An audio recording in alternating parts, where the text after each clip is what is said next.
plain white paper message through the forum's encrypted system. It was from Phase Walker. Major escalation detected in multiple cities. Grid pattern acceleration confirmed. They're moving to Phase 2. Final convergence predicted for your location. Saturday night, 3:33 a.m. This is not a normal shift event. Recommend immediate evacuation beyond 50-mile radius. I tried to respond, but the forum was no longer accessible. When I attempted to reach any of the Forgotten Archive servers, I received only error messages. It was as if the entire network had been taken offline. The quantum field detector showed the reason why. Field sources were now active at locations throughout the city, including several positions that surrounded the internet cafe, where I was trying to access the forum. They weren't just hunting persistent observers anymore, they were systematically suppressing all communication channels that could be used to coordinate resistance. I spent Thursday night driving aimlessly through the outer suburbs, staying ahead of the mobile units while trying to understand what final convergence might mean. The detector showed an increasingly dense network of field sources, all of them moving in perfect coordination towards some kind of centralized pattern. By Friday morning I understood what they were planning. Instead of the usual isolated shift affecting a few city blocks, they were preparing to alter the entire metropolitan area simultaneously. Every mobile unit, every field generator, every piece of quantum manipulation technology they had was being positioned for a coordinated reality revision on a scale I had never imagined possible. But what were they trying to hide that would require editing an entire city? The answer came to me while I was studying a map of the field source positions. The pattern wasn't random. The mobile units were positioned at specific locations throughout the city, locations that corresponded to government buildings, research facilities, major corporate headquarters, and media centres. They weren't hiding evidence of individual crimes. They were preparing to erase something that had left traces throughout the entire power structure of the city. Something big enough that removing all evidence of it required changing the reality of 3 million people simultaneously. Friday night, I positioned myself on a hilltop 20 miles outside the city limits, well beyond the range of any quantum field technology I knew about. The detector showed the massive build-up of field sources throughout the metropolitan area, all synchronized for simultaneous activation. At exactly 3:33 a.m. on Saturday, the sky above the city exploded with light. It wasn't the localized flash I had seen during previous shift events. The entire horizon lit up with brilliant blue-white radiance that lasted for nearly 30 seconds. The rumbling that followed was so intense I could feel it through the ground, even at my distance. Then, as I watched through binoculars, the city began to change. Not gradually as I had observed before, but rapidly and comprehensively. Buildings flickered between different versions of themselves. Entire blocks shifted layout and architectural style. The skyline itself was being rewritten in real time, but something went wrong. About 10 minutes into the process, the light began to flicker irregularly. The smooth transformation became chaotic, with buildings and streets oscillating between multiple possible versions. The quantum field detector was screaming with alarms as it registered massive instabilities in the reality distortion grid. Through my binoculars, I could see people in the streets, wandering in obvious confusion. Some appeared to be experiencing multiple overlapping realities simultaneously, stopping and starting as they navigated spaces that were changing around them faster than their minds could process. At 4:15 a.m. there was a final blinding flash, followed by complete darkness. When my vision cleared, the city looked normal again, but not the same normal I remembered. The skyline was subtly different.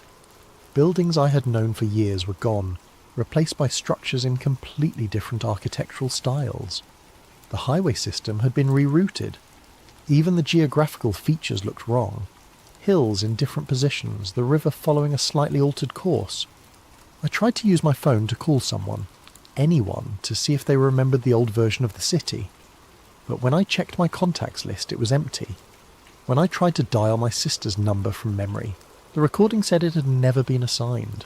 Worse, when I checked my driver's license, my own name was spelled differently. Not dramatically, just one letter changed, but enough to make me question my own identity. I drove back toward what used to be my neighbourhood. But the streets were laid out differently. Where my apartment building should have been, there was a small park with a memorial plaque dated 1987, dedicating the space to those lost in the Great Reconstruction. I found a motel and spent the next several hours trying to access any information about what the city had been like before the final convergence. Every internet search, every historical record, every photograph showed the new version, as if it had always existed.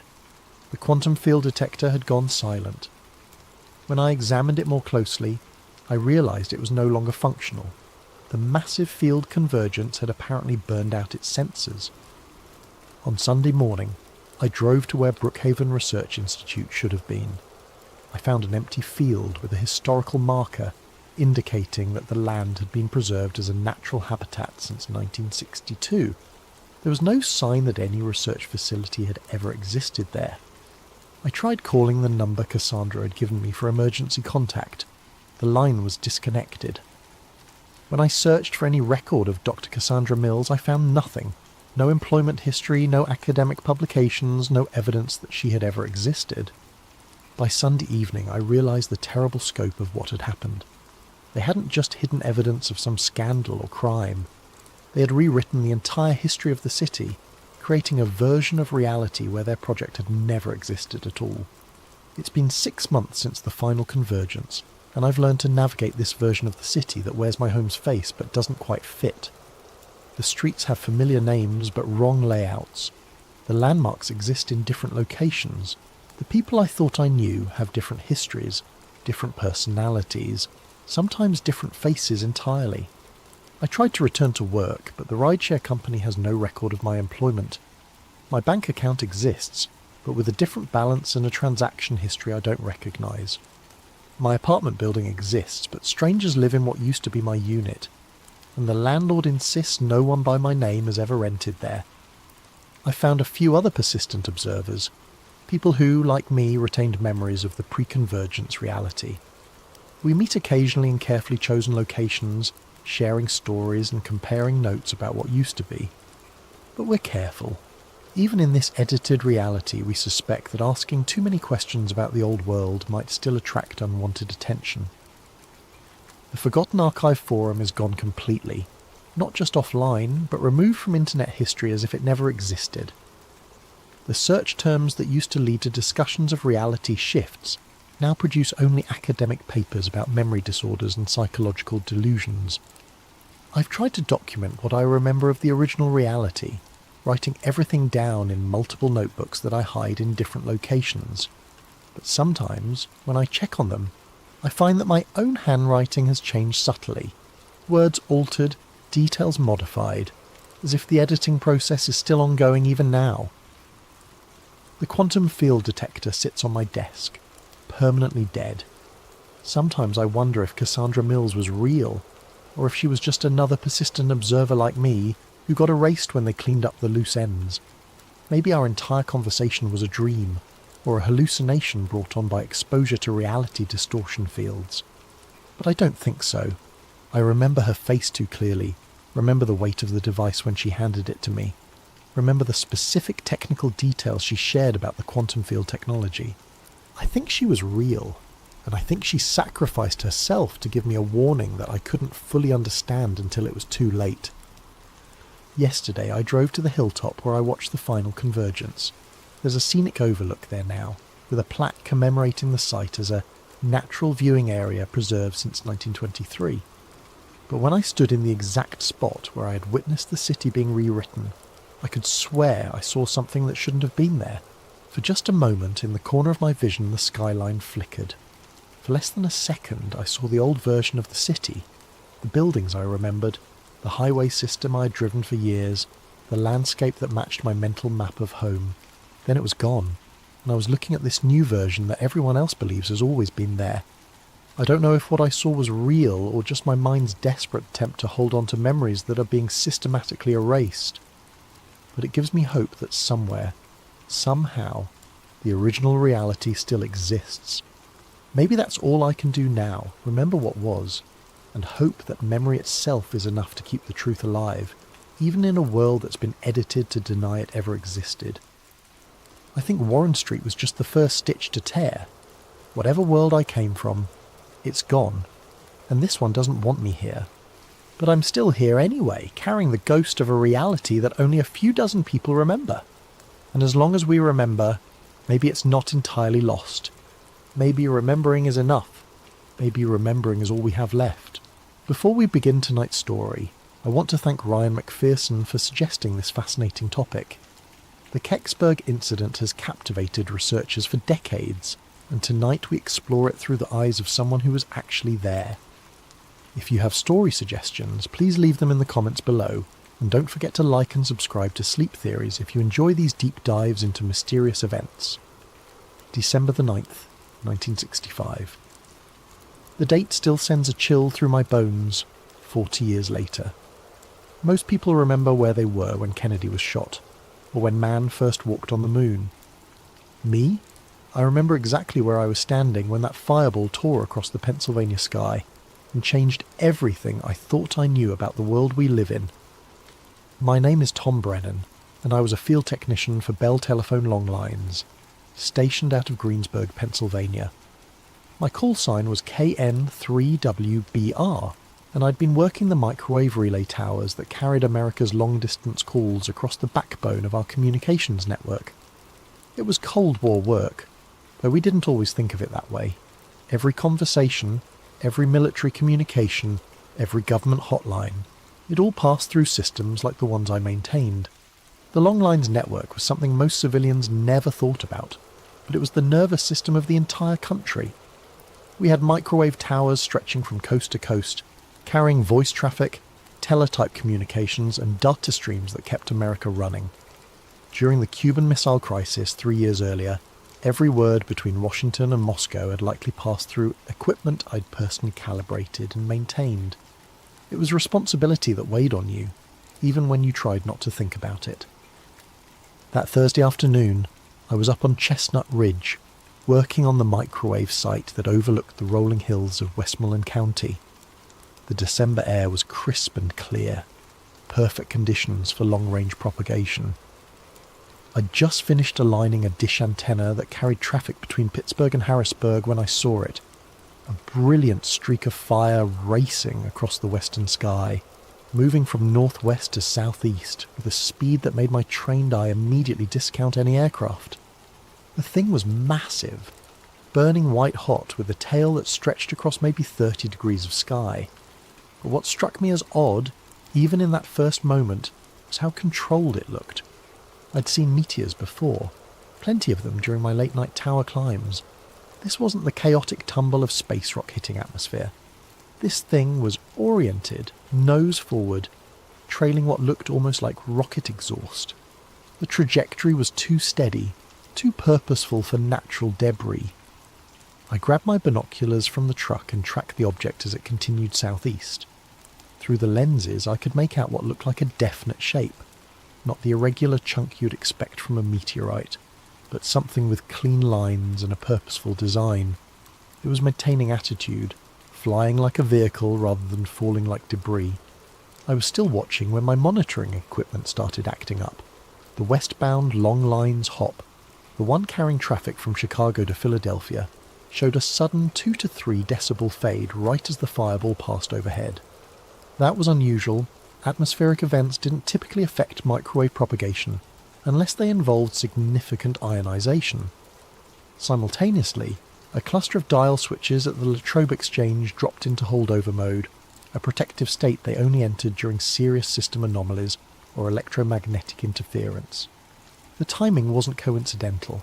Whatever that object was, it was putting out enough electromagnetic energy to disrupt solid-state communications equipment across a wide area. That suggested either exotic propulsion or significant electrical systems still operating during what should have been a catastrophic re-entry. Then KDKA broke into their regular programming. "We're receiving reports of a brilliant fireball seen across western Pennsylvania and eastern Ohio," the announcer said, his voice carrying that professional tension of breaking news. The object was visible for several minutes and appeared to impact somewhere in the wooded hills southeast of Pittsburgh. "We're dispatching news teams to investigate. If you witnessed this event, please call our newsroom." I checked my watch. 4:47 p.m. Eastern Standard Time. I made a note in my logbook, standard procedure for any unusual events that might affect network operations. Little did I know that notation would become one of the most important entries I'd ever make. My field radio crackled to life 20 minutes later. It was dispatch sending me to check a cut-over hut near Kecksburg after locals reported something in the woods that might have damaged our equipment. The cut-over hut housed switching equipment for several rural telephone exchanges, and any damage there could isolate entire communities from the outside world. "Brennan, we're getting reports of power fluctuations and equipment failures in the Kecksburg area," the dispatcher said. "Could be related to that meteor everyone's talking about. Need you to check the remote terminal and make sure our lines are still operational. Standard procedure.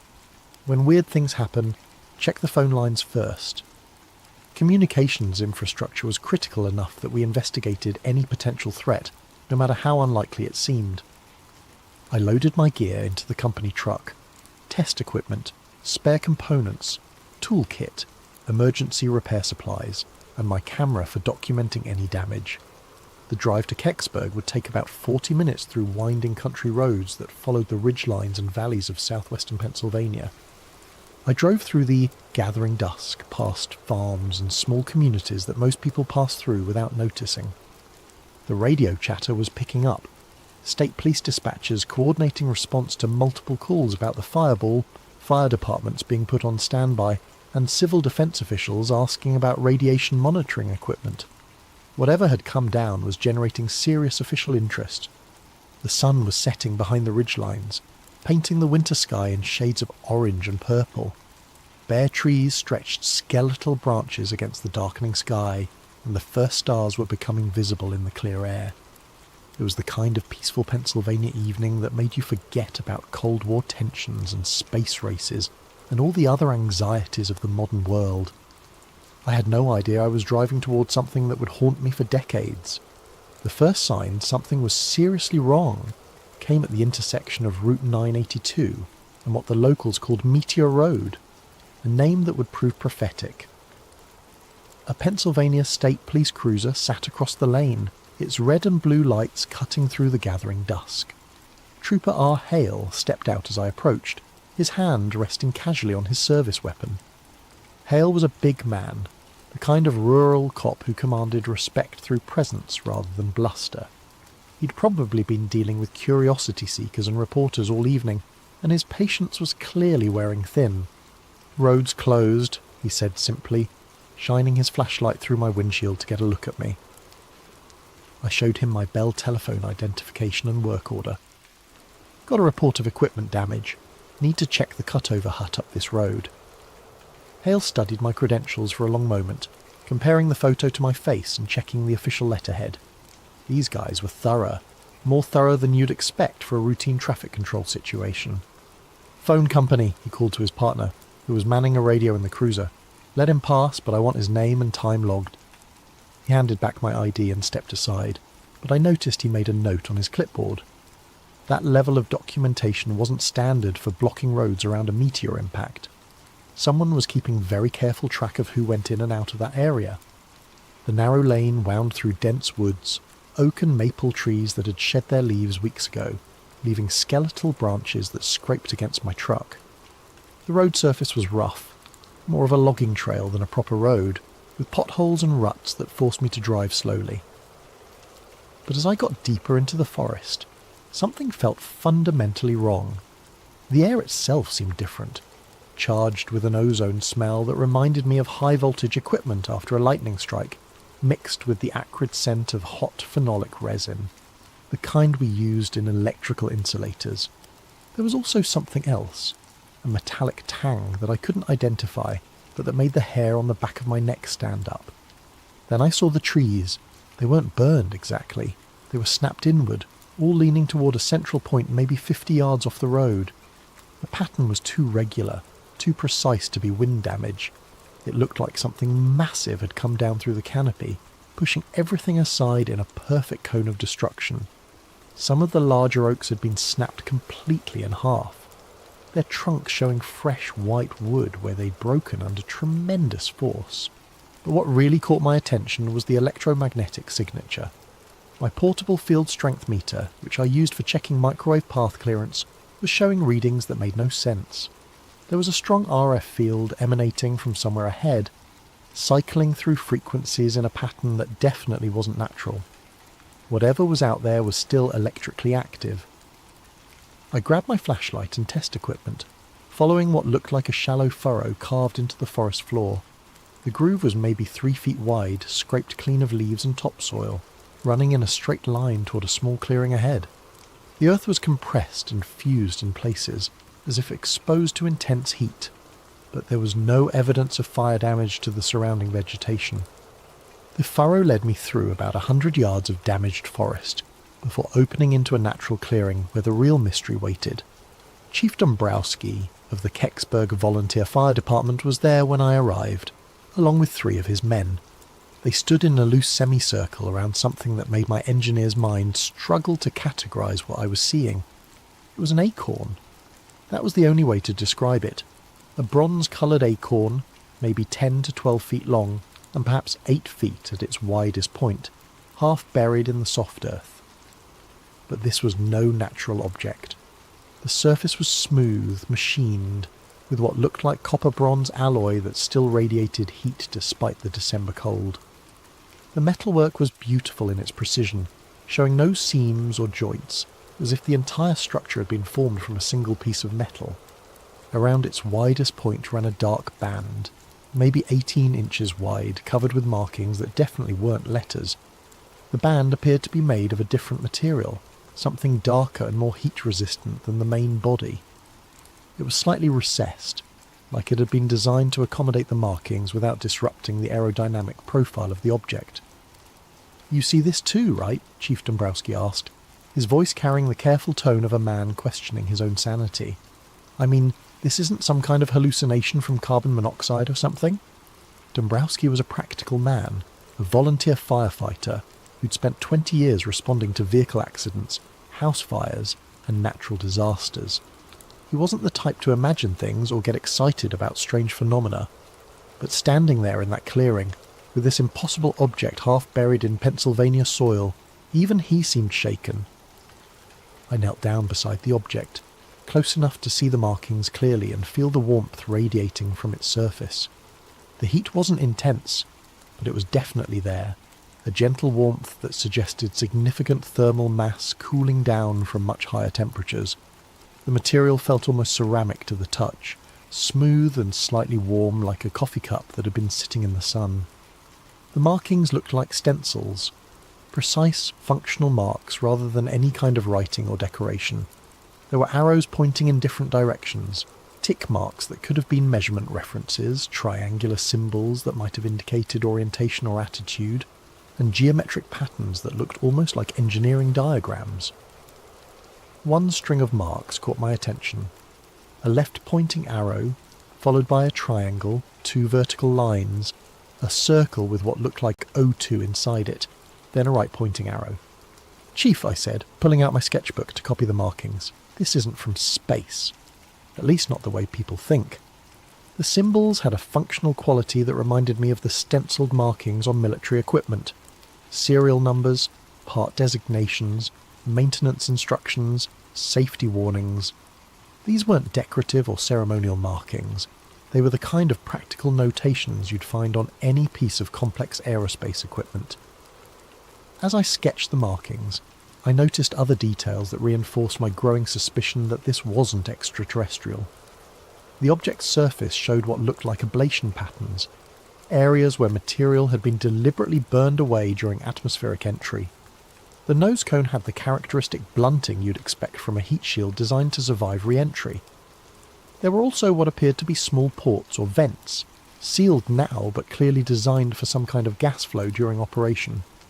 Dombrowski pulled out a small civil defence Geiger counter, standard equipment for fire departments in those days, when everyone was worried about nuclear accidents and fallout.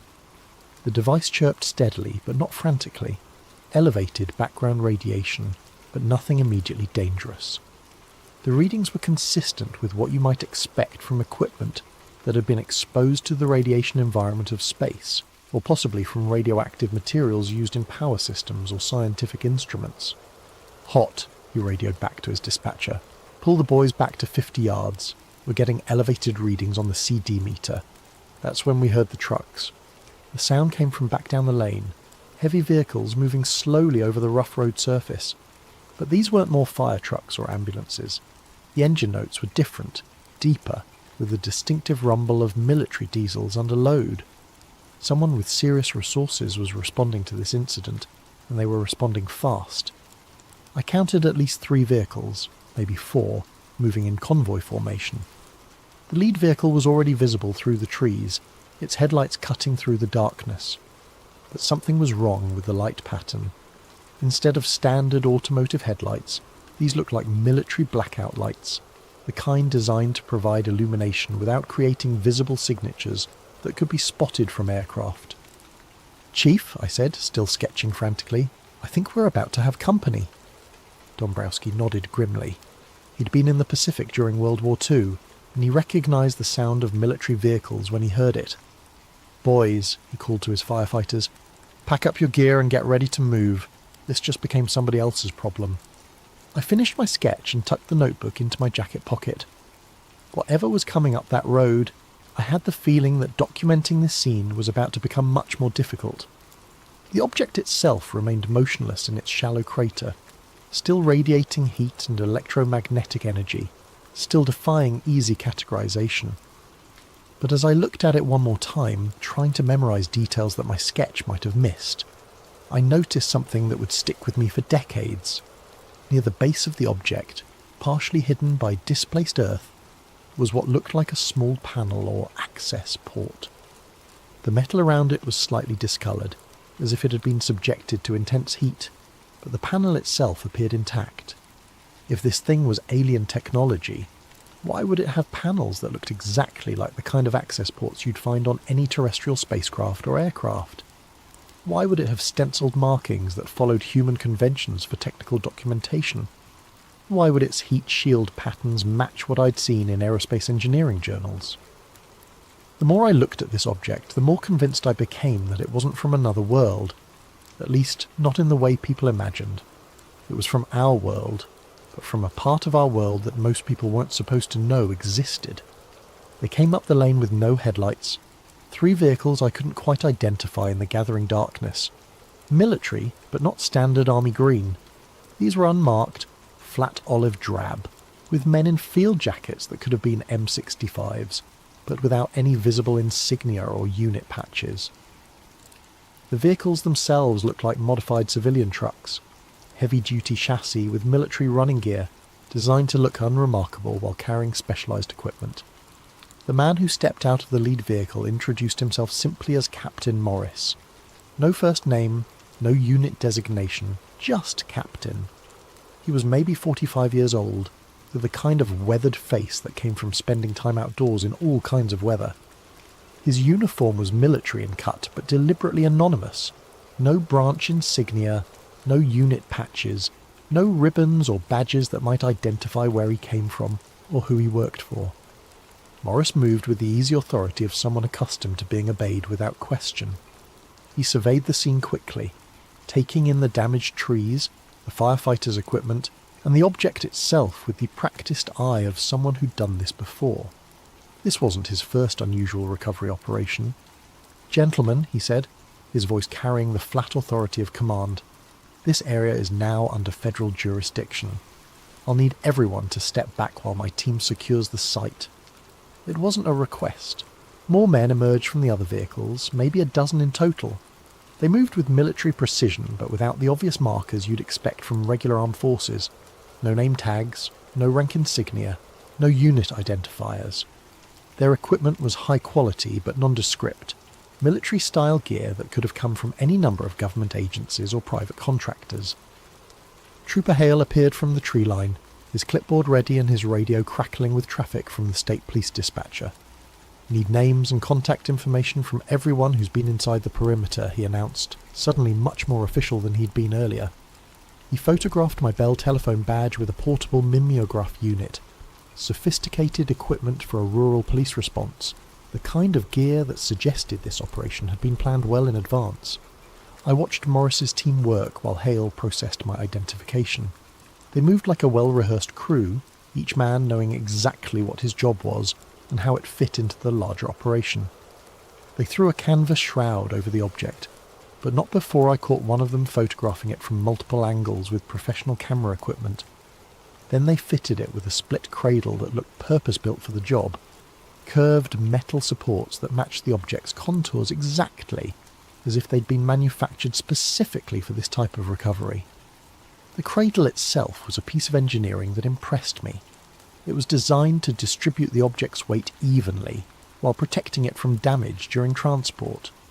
The materials looked like aircraft-grade aluminum, precision machined and fitted with shock-absorbing mounts. This wasn't improvised equipment thrown together for an emergency response. This was specialised hardware that had been designed, manufactured and stockpiled for exactly this type of situation. They used a portable winch system to load the cradled object onto a lowboy trailer that had appeared as if by magic. The trailer was unmarked but military in design, with heavy-duty suspension and tie-down points that could handle significant loads. The entire loading operation took less than 30 minutes, every movement practiced and efficient. While they worked, I walked the perimeter of the site, ostensibly checking for damage to our communications equipment, but actually trying to document as much as I could without drawing attention to myself. What I found was interesting for several reasons. First, there was indeed real damage to our infrastructure. A burned waveguide isolator at a nearby microwave repeater, the ferret core cracked and discoloured by what looked like intense electromagnetic energy. The damage was recent and severe enough to explain the signal anomalies I detected earlier. This wasn't staged or faked. Something had genuinely disrupted our equipment. Second, the electromagnetic signature was still strong. My field strength meter continued to show elevated readings centred on the crash site, even with the object covered by the canvas shroud. Whatever was generating that energy was still active, still putting out enough RF power to interfere with sensitive electronics. Third, and most intriguingly, I found evidence of previous activity in the area. Tyre tracks in the soft earth that didn't match any of the emergency vehicles currently on scene. The tracks were from heavy trucks, probably military, and they were at least several hours old. Someone had been here before the official response began, someone who'd known exactly where to look and what they'd find. I pocketed the damaged ferret isolator without thinking much about it at the time. Standard procedure for a field technician was to collect failed components for analysis and replacement. But that particular piece of hardware would turn out to be one of the most important pieces of evidence I'd ever handle. By 2300 hours, the convoy was gone. The object, whatever it had been, disappeared under heavy tarps and chains, headed southeast toward what Morris had mentioned in passing was a secure facility for proper analysis. I later learned that the route they took led directly toward Lockbourne Air Force Base in Ohio, which specialised in handling sensitive materials and classified research programs. The cleanup was thorough and professional. Morris's team raked the impact site, collected soil samples that glowed faintly under their ultraviolet inspection lights, and even gathered fragments of damaged bark from the affected trees. They worked systematically, methodically, leaving nothing to chance.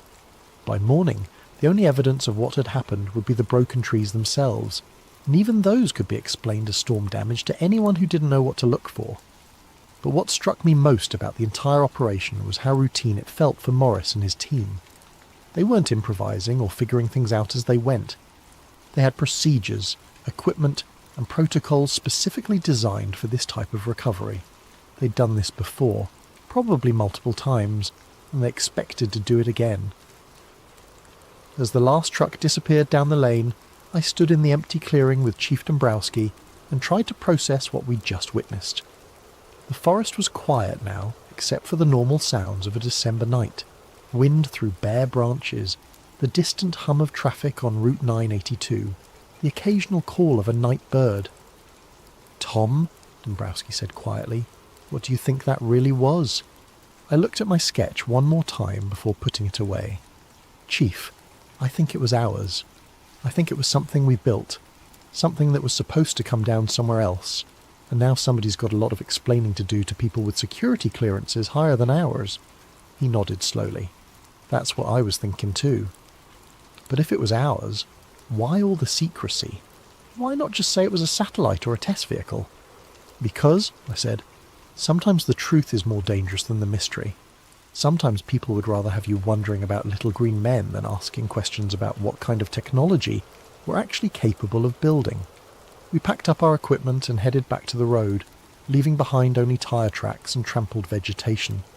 But we both knew we'd witnessed something significant, something that would stay with us long after the official explanation started appearing in the newspapers. The drive back to town was quiet, each of us lost in our own thoughts.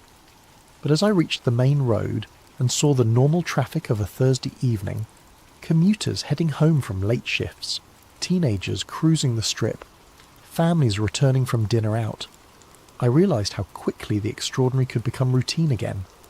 In a few hours this would all feel like a dream, something that might have happened to someone else. But I had my sketch, and I had the damaged isolator, and I had a growing certainty that what I'd seen in those woods was just the tip of a much larger iceberg that most Americans would never be allowed to see. The official story appeared in the papers the next day, just as I'd expected it would. A meteor had been observed across several states, probably fragments from the annual Geminid shower arriving early. Ground searches in the Kecksburg area had found nothing of significance. Some scorched earth and broken trees, but no meteorite fragments or other debris. Case closed, move along, nothing to see here. The Pittsburgh Post-Gazette ran a small item on page 3. Meteor search yields no evidence. The article quoted state police officials confirming that extensive ground searches had failed to locate any meteorite fragments, despite numerous eyewitness reports of an object impacting in the Kecksburg area. What people saw was probably a very bright meteor that burned up completely before reaching the ground, explained a spokesman for the Allegheny Observatory. KDKA ran both versions, the official meteor explanation and eyewitness accounts of something being recovered from the woods. But they presented the eyewitness stories as curiosities, human interest pieces about people who thought they'd seen something unusual. The official explanation got top billing and authoritative sources. The eyewitness accounts got relegated to the strange but true category that every local news operation used to fill time on slow days. Most people chose to believe the official version. It was tidier, less troubling to the comfortable order of things. Meteors were natural phenomena that happened all the time. Secret government recovery operations were the stuff of science fiction movies and paranoid conspiracy theories. In December 1965, most Americans still trusted their government to tell them the truth about important matters. I went back to my regular duties, maintaining the microwave relays that carried America's conversations across the continent. The damaged isolator was replaced with a standard unit from our repair stock, and within a week the entire communications path was back to normal operation. The incident was noted in my maintenance log as equipment failure due to electromagnetic interference from natural phenomena, which was technically accurate even if it didn't tell the whole story. But I couldn't shake what I'd seen. The image of that bronze acorn half buried in Pennsylvania soil kept returning to me during quiet moments. The precise markings on its dark band, the professional efficiency of the recovery operation, the obvious familiarity that Morris's team had shown with the entire procedure, all of it suggested something much more complex than a simple meteor impact. I labelled a shoebox KECKSBURG and filed away a Polaroid of the damaged isolator, my hand-drawn sketch of the band markings, and the time slips from that evening. I wasn't sure why I was saving them, but some instinct told me they might be important someday. Then I tried to get on with life. The 1970s brought significant changes to the communications industry. The longlines network was gradually being converted from analog microwave to digital systems. Satellite links were becoming more common, and the entire structure of American telecommunications was evolving rapidly. I found myself working on increasingly sophisticated equipment, systems that would have been pure science fiction just a few years earlier. But the changes also brought new neighbours and new social connections. Westinghouse had a significant presence in the Pittsburgh area, including their Astronuclear Laboratory, WANL, which had been working on nuclear rocket programs and heat shield technology for NASA. The NERVA project, which was developing nuclear thermal rockets for deep space missions, had generated a lot of advanced research into materials that could survive extreme temperatures and radiation environments. Over backyard barbecues and community events, I started picking up fragments of conversation from Westinghouse engineers who worked on these programs. They talked about ablative heat shields designed to protect spacecraft during atmospheric re-entry, about beryllium copper alloys that could withstand tremendous heat loads, about phenolic resin composites that charred away in controlled patterns to carry away thermal energy. I logged these conversations in a notebook, not sure why, but following an instinct that someday the pieces might fit together. The technical details they mentioned, the materials, the design approaches, the testing procedures, all seemed somehow relevant to what I'd seen in that forest clearing. But the connections remained tantalizingly vague, hints and suggestions rather than concrete evidence. During this period, I also became more aware of the broader context of aerospace development in the 1960s. The space race between the United States and Soviet Union had generated enormous investments in advanced technology, much of it classified and developed in parallel with the public NASA programs. Military research into reconnaissance satellites, communication platforms, and strategic defense systems was creating capabilities that the general public knew nothing about. The more I learned about these parallel programs, the more convinced I became that what had come down at Kecksburg was related to this hidden side of the space program. The object's design, the government's response, the professional efficiency of the recovery operation, all of it pointed to something that was both highly advanced and highly classified. But I also learned to keep my suspicions to myself. The 1970s were a time of growing skepticism about government secrecy, but they were also a time when asking too many questions about classified programs could have serious consequences for your career and your security clearance. I was a communications technician with access to sensitive systems and facilities. Drawing attention to myself by pursuing conspiracy theories would not have been a wise career move, so I kept my documentation, maintained my notes, and waited for more information to surface. I had the patience that comes from working in technical fields, the understanding that complex problems often take years or decades to resolve, and that the most important insights often come from seemingly unrelated developments that suddenly reveal new patterns and connections. I also developed relationships with other technical personnel who might have relevant information. Ham radio operators, aerospace engineers, military contractors, research scientists, the informal network of people who worked on advanced technology projects, and might have insights into what the government was actually capable of building. These conversations were always careful, always indirect. Nobody wanted to violate security regulations or compromise classified programs.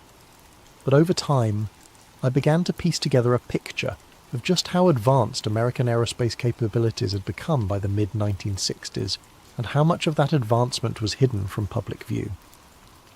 The hints came in fragments. Stories about test flights that never appeared in public records, about facilities that didn't officially exist, about research programs that had been terminated without explanation.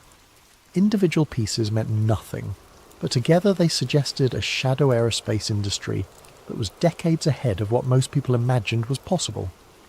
By the late 1970s, I had assembled enough circumstantial evidence to be fairly confident in my basic theory. What had come down at Kecksburg was an American test vehicle or satellite that had malfunctioned and come down in the wrong place. The recovery operation had been professional because it was routine. This was the kind of contingency that classified programs planned for and prepared to handle. But I still didn't have proof, and I wasn't sure I wanted it. The more I learned about the security apparatus surrounding advanced aerospace programs, the more I understood that pursuing this investigation too aggressively could have serious personal consequences.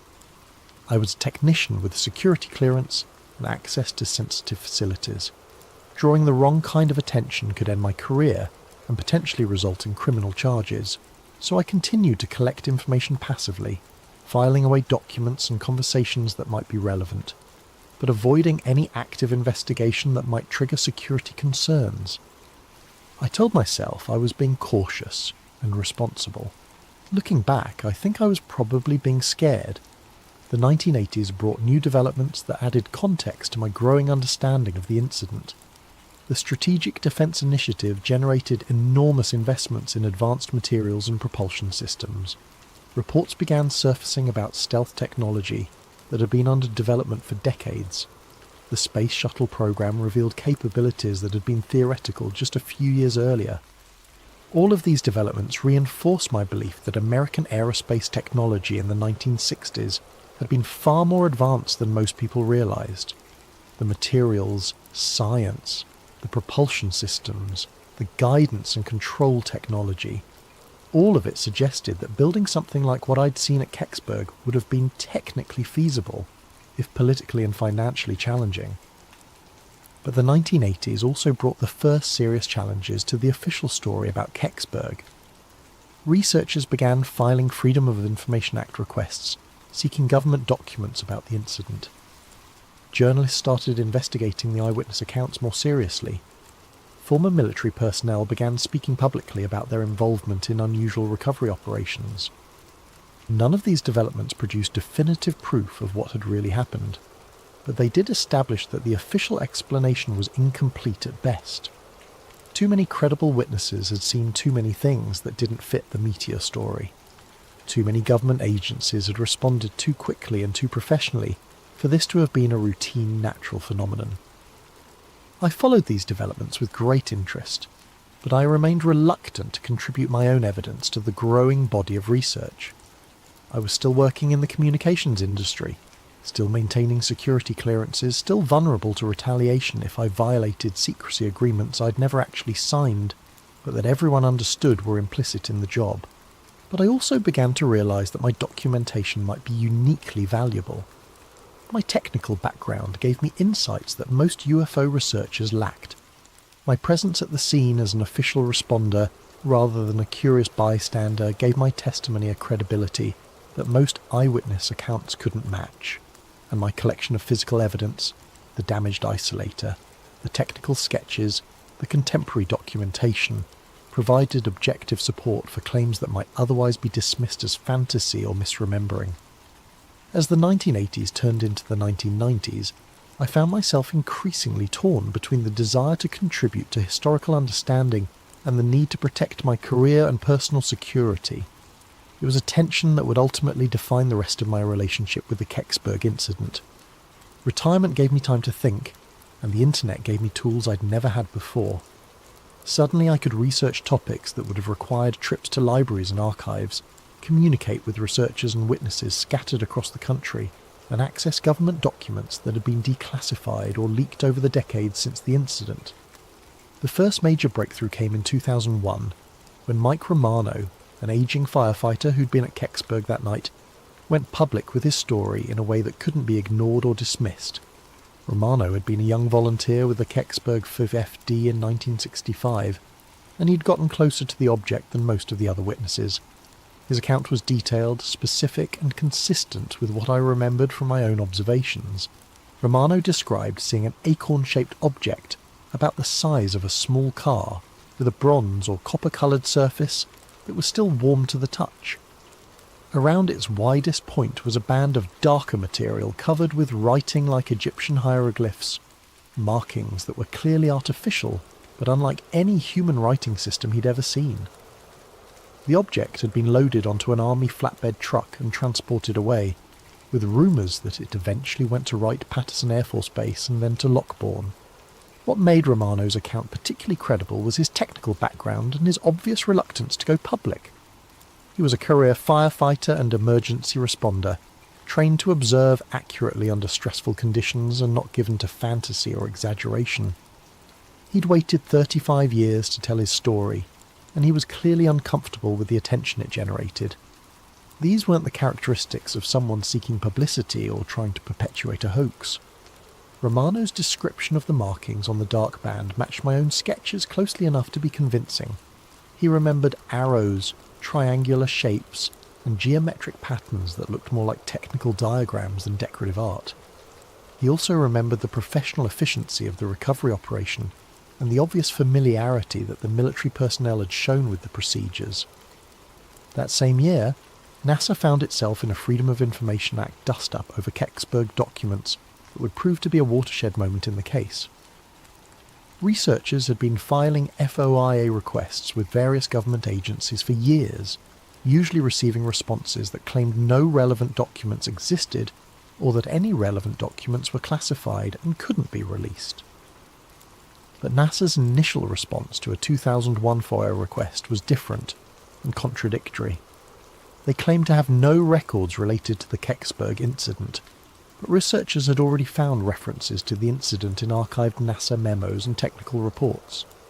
The contradiction was obvious enough to attract media attention and generate pressure for a more thorough document search. The controversy made national news, with major newspapers and television networks running stories about the government's contradictory claims regarding Kecksburg. For the first time since 1965, the incident was receiving serious attention from mainstream media outlets, rather than just UFO researchers and conspiracy theorists. I followed these developments closely, comparing the new information with my own documentation and memories. What emerged was a picture that was both more complex and more mundane than either the official meteor explanation or the extraterrestrial theories that had grown up around the incident. I pulled out my old sketch of the band markings and started comparing them to technical documents I could access online.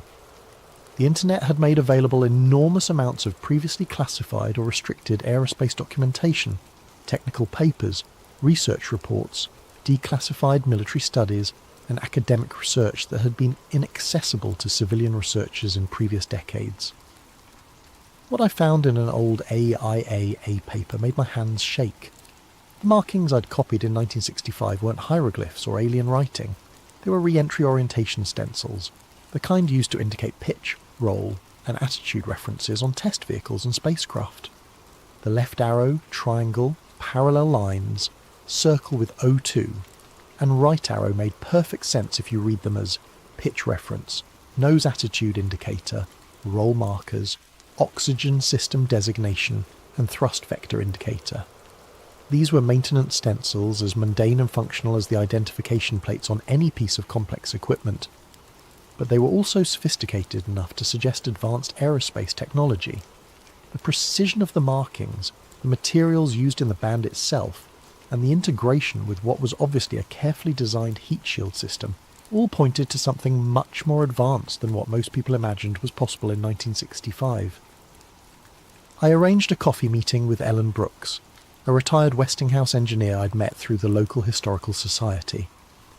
Ellen had worked on advanced materials research for the aerospace industry, including heat shield development for both civilian and military applications.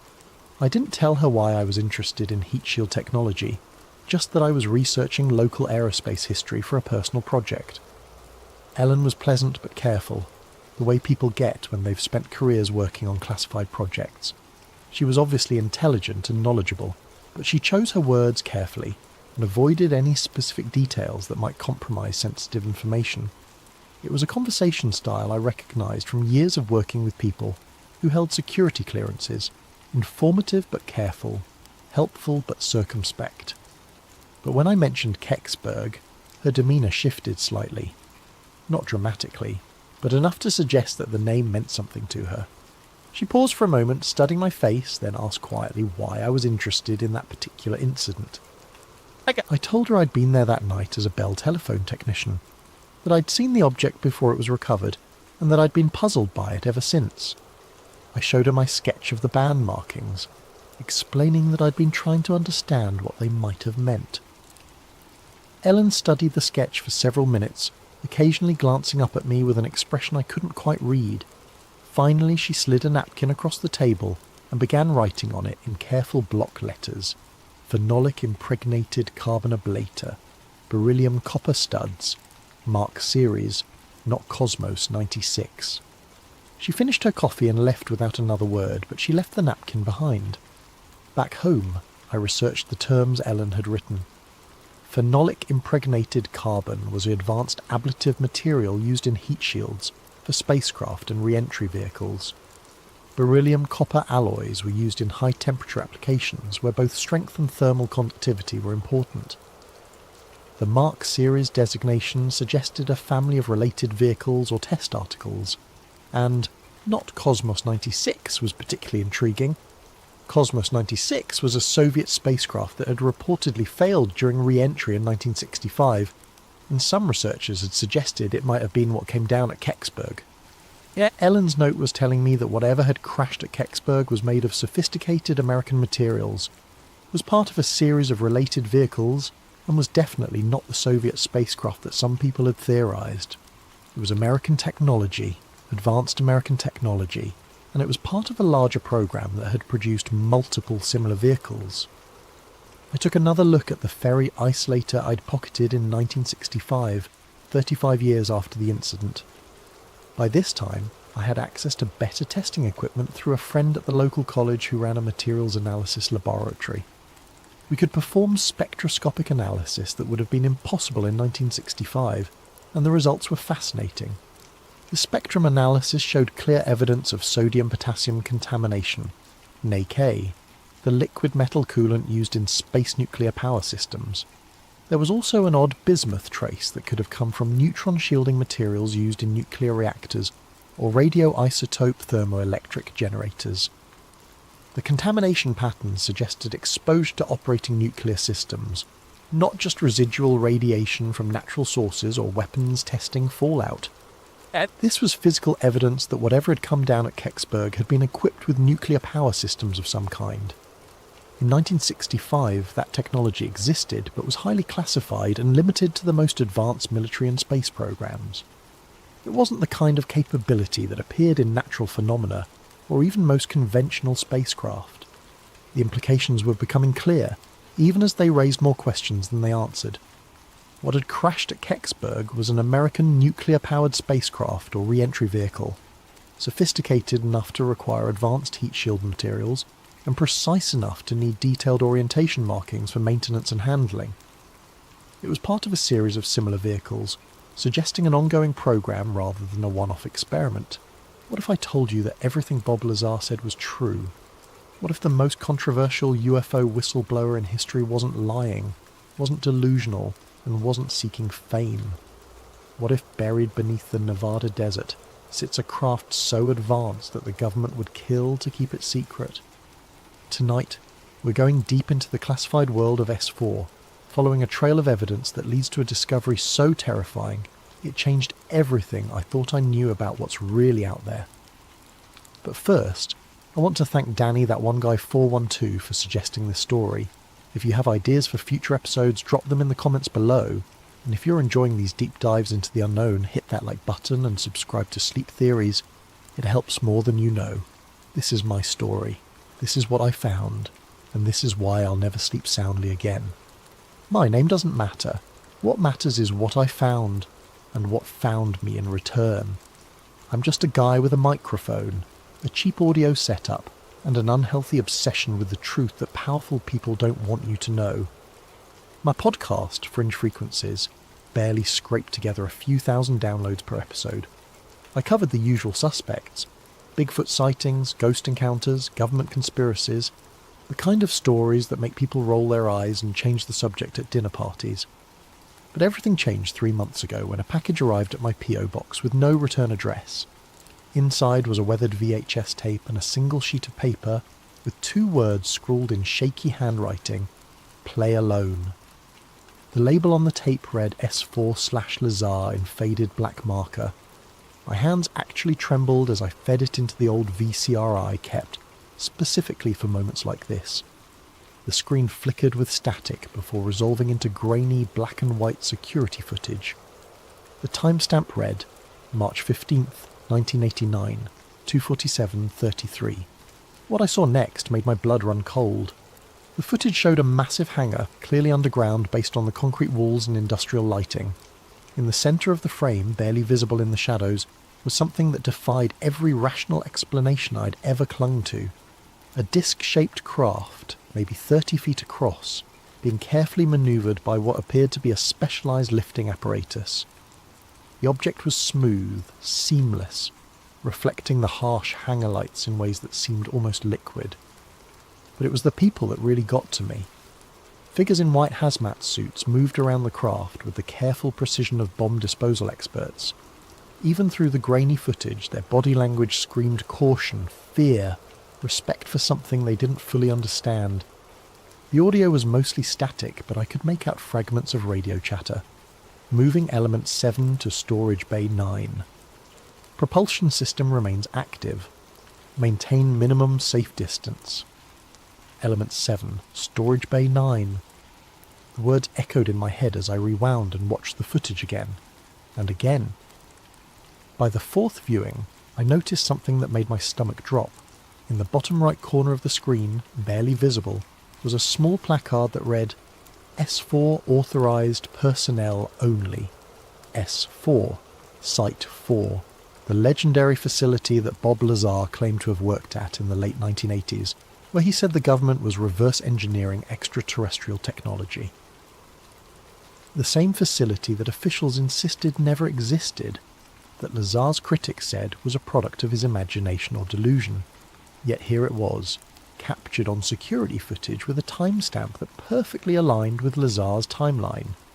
I must have watched that tape 100 times over the next week, freeze-framing every detail, analysing every pixel. The more I studied it, the more convinced I became that this was genuine. The lighting was consistent, the shadows fell naturally, and most importantly the technology visible in the background, the lifting equipment, the monitoring devices, even the hazmat suits, all matched exactly what would have been available in 1989. This wasn't some modern hoax created with digital effects. This was real. But the tape raised more questions than it answered. If this was element 7, what happened to elements 1 through 6? Lazar had claimed there were 9 craft total at S4. Where were the other 8? And why was this particular craft being moved with such extreme caution? I tried tracing the package, but the post office had no record of who sent it. The tape itself bore no manufacturer markings that I could identify. Whoever sent this had been very careful to remain anonymous. That's when I made the decision that changed everything. I couldn't just sit on this footage and hope someone else would investigate. I had to find out the truth myself. 3 days later, I loaded my car with camping gear, recording equipment, and every piece of research I'd compiled about Bob Lazar and S4. I was heading to Nevada, to the desert where this all began. I was going to find out what really happened to the 9th craft. Looking back now, I realised that was the moment my old life ended. The moment I stopped being just another podcaster chasing internet legends and became something else entirely. A witness, a target, a man who knew too much. The drive to Nevada took 2 days. 2 days to think about what I was really doing, to second-guess myself, to wonder if I was making the biggest mistake of my life.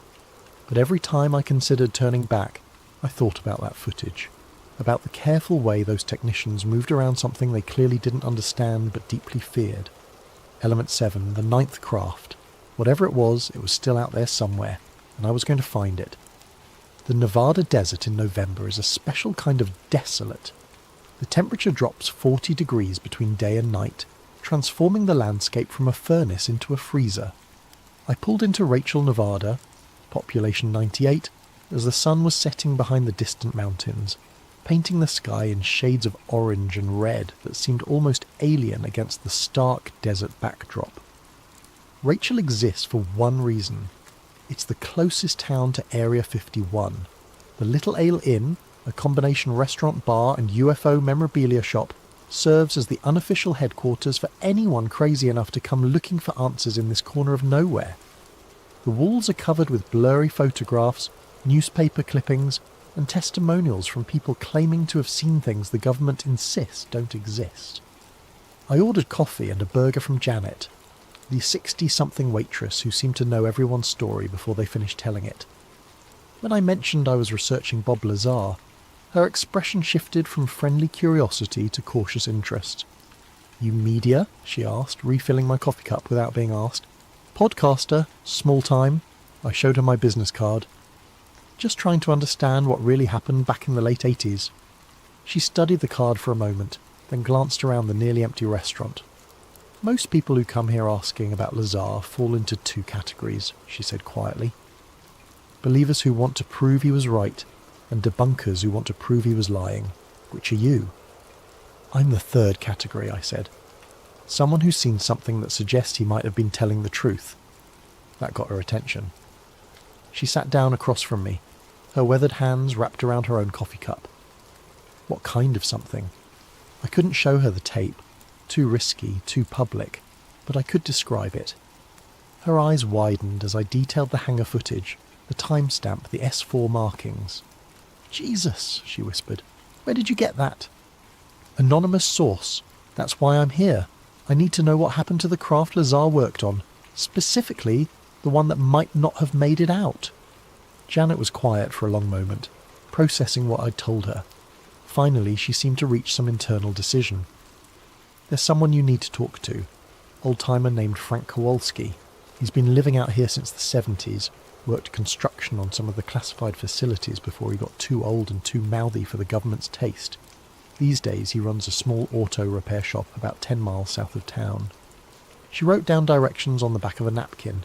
"Tell him Janet sent you, and tell him it's about the one that didn't fly out. He'll know what you mean." The drive to Kowalski's shop took me deeper into the desert, following a dirt road that seemed to lead nowhere. Just when I was starting to wonder if I'd gotten lost, I saw a collection of rusted vehicles and a small building with a hand-painted sign reading Frank's Fix-It. Frank Kowalski looked exactly like central casting would order for grizzled desert hermit. Somewhere in his 70s, with leathery skin, wild grey hair, and the kind of intense stare that comes from spending too many years alone with your thoughts. He was elbow-deep in the engine of an old pickup truck when I pulled up. "You lost?" he called out without looking up. "Janet sent me. Said you might know about the one that didn't fly out." That made him stop working.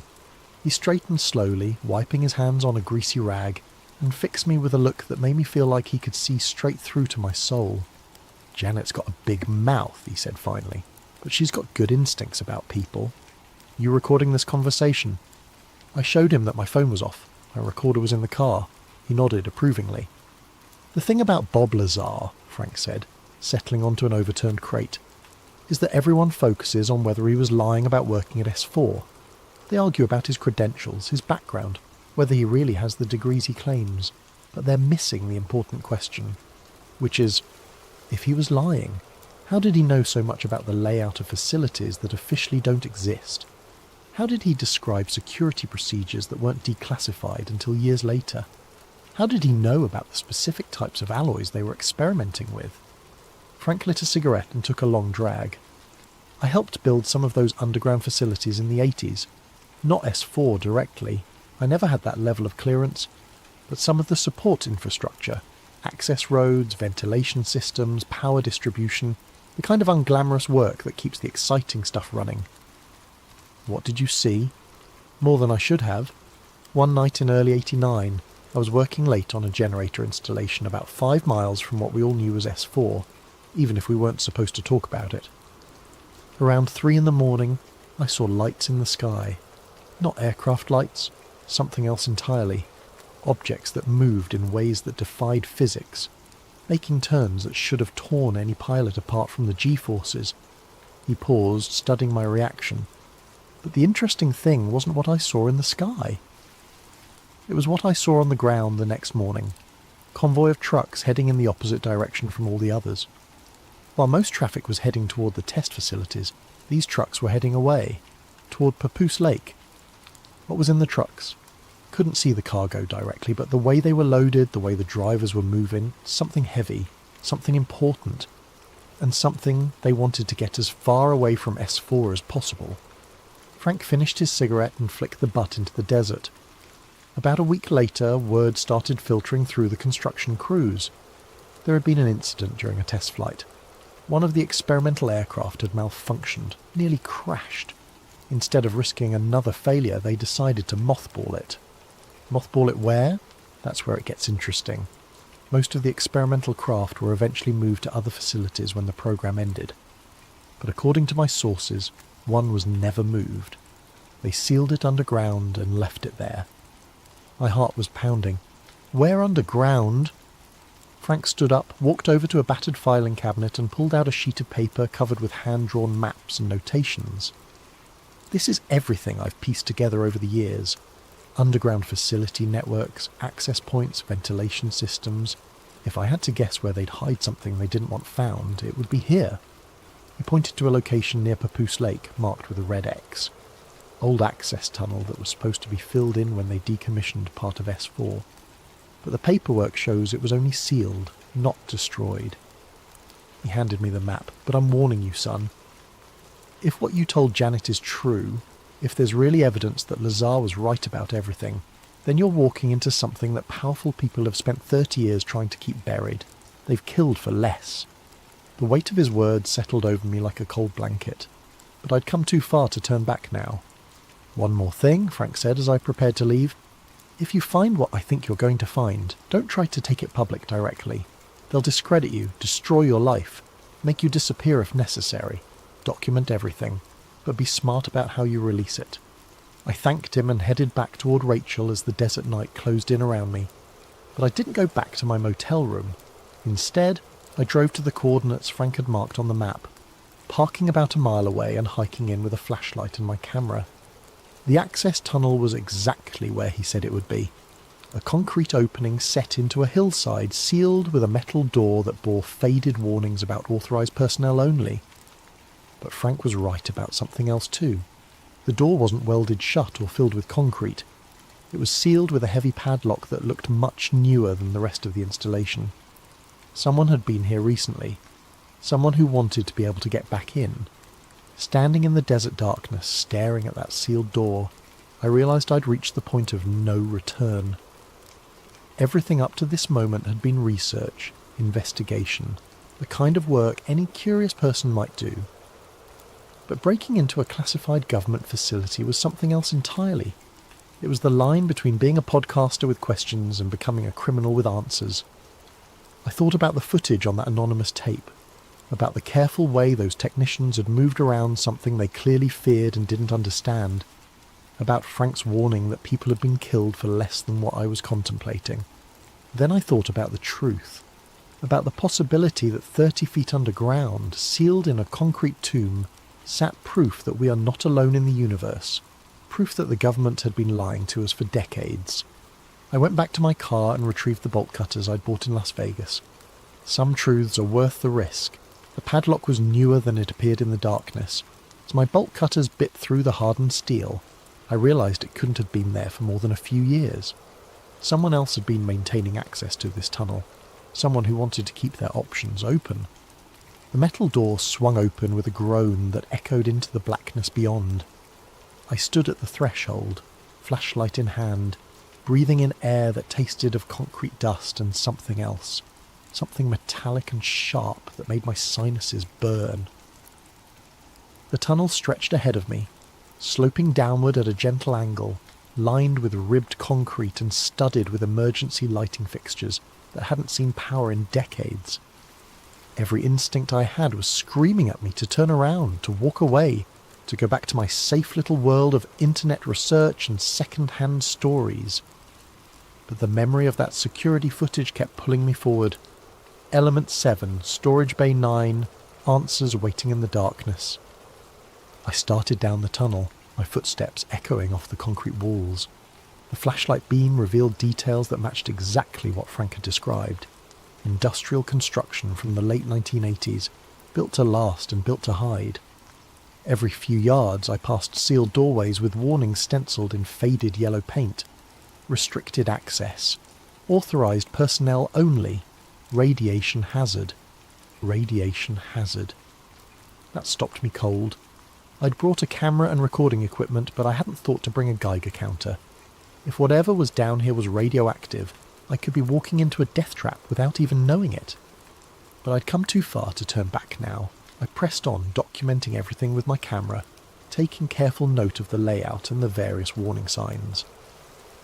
The tunnel branched several times, but I followed Frank's map, staying on the main passage that led deeper into the complex. After what felt like an eternity, but was probably only 10 minutes, I reached a section where the tunnel opened into a wider area. My flashlight revealed a junction point with several passages branching off in different directions, but it was the walls that made me stop and stare.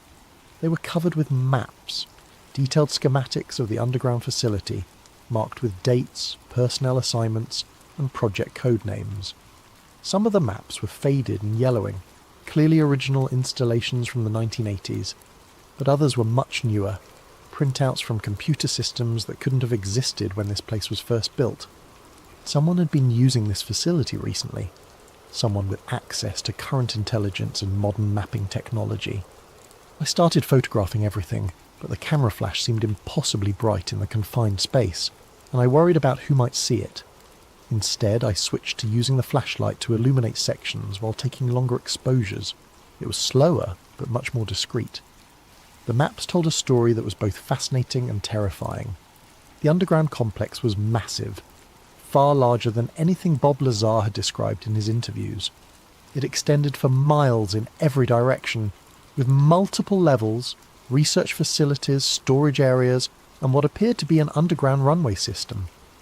Project code names jumped out at me from the various documents: Looking Glass, Galileo, Red Light, and others that had been redacted with black marker.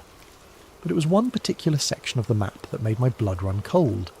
An area marked Storage Bay 9, with a notation that read, Element 7, Permanent Storage, Authorised Personnel Only.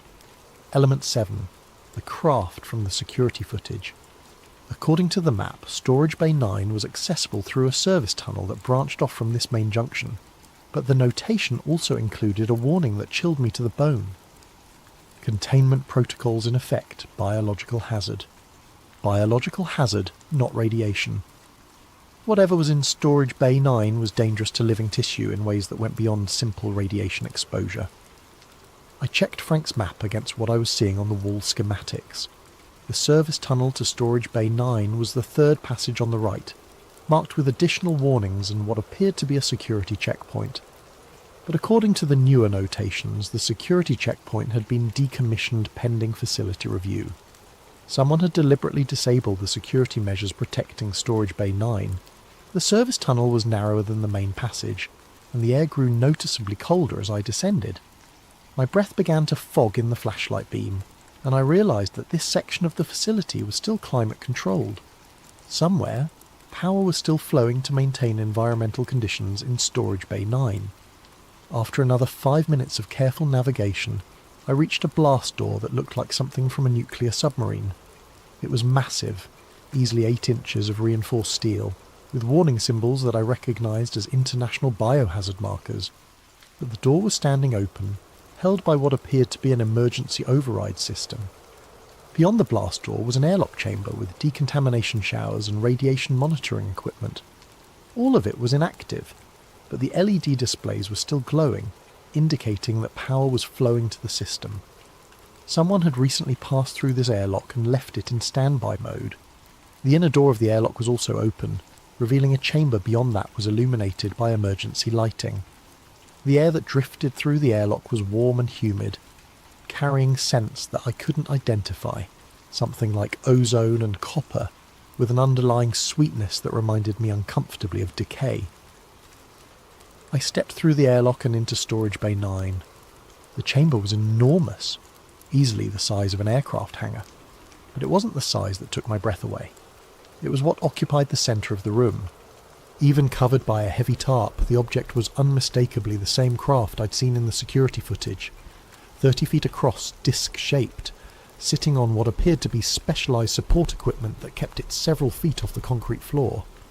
But where the footage had shown a smooth, pristine surface, the tarp revealed the outline of something damaged. One section of the craft appeared to be collapsed inward, as if it had suffered some kind of catastrophic structural failure. The walls of Storage Bay 9 were lined with equipment that looked like a combination of laboratory and machine shop, computer terminals, analysis devices, tool racks, and storage lockers filled every available space. But it was the papers scattered across the work tables that really caught my attention. Blueprints, technical specifications, research notes in multiple handwritings, some dating back to the 1980s, and others that were clearly much more recent. I started photographing everything, my hands shaking with excitement and terror in equal measure. The blueprints showed cross-sections of the craft's interior, revealing a propulsion system that defied everything I thought I knew about physics.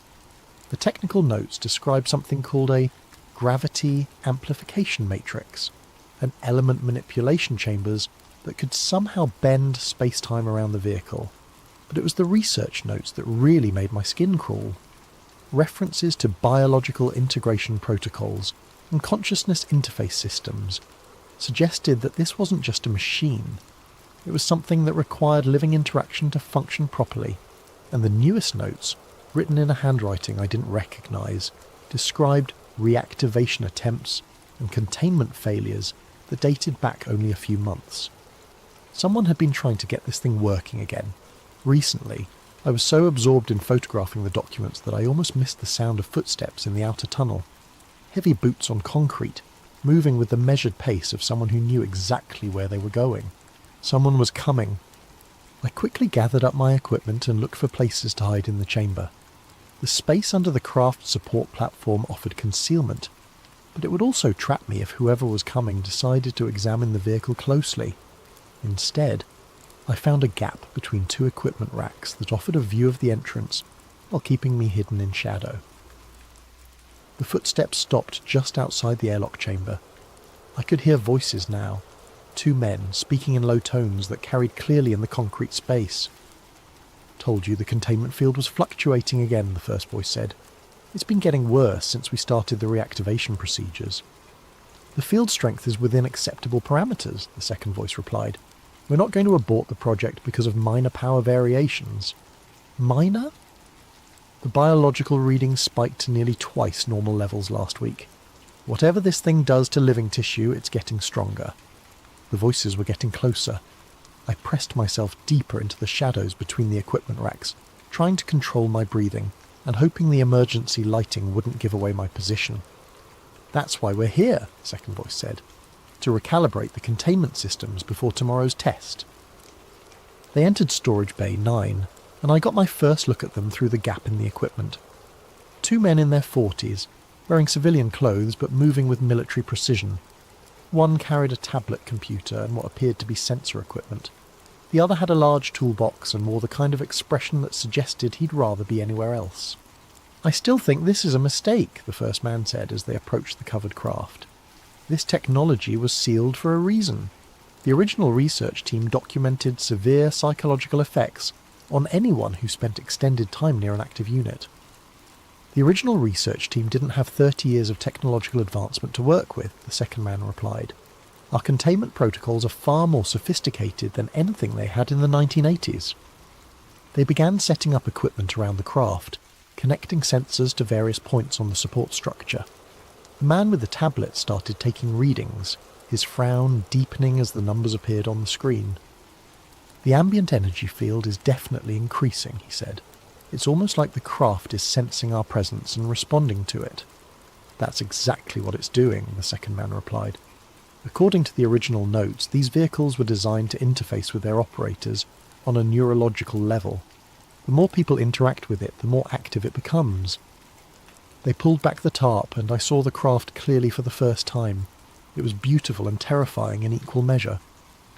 The hull was a seamless metallic surface that seemed to shift colour as the light hit it from different angles, sometimes silver, sometimes bronze, sometimes a deep blue that hurt to look at directly.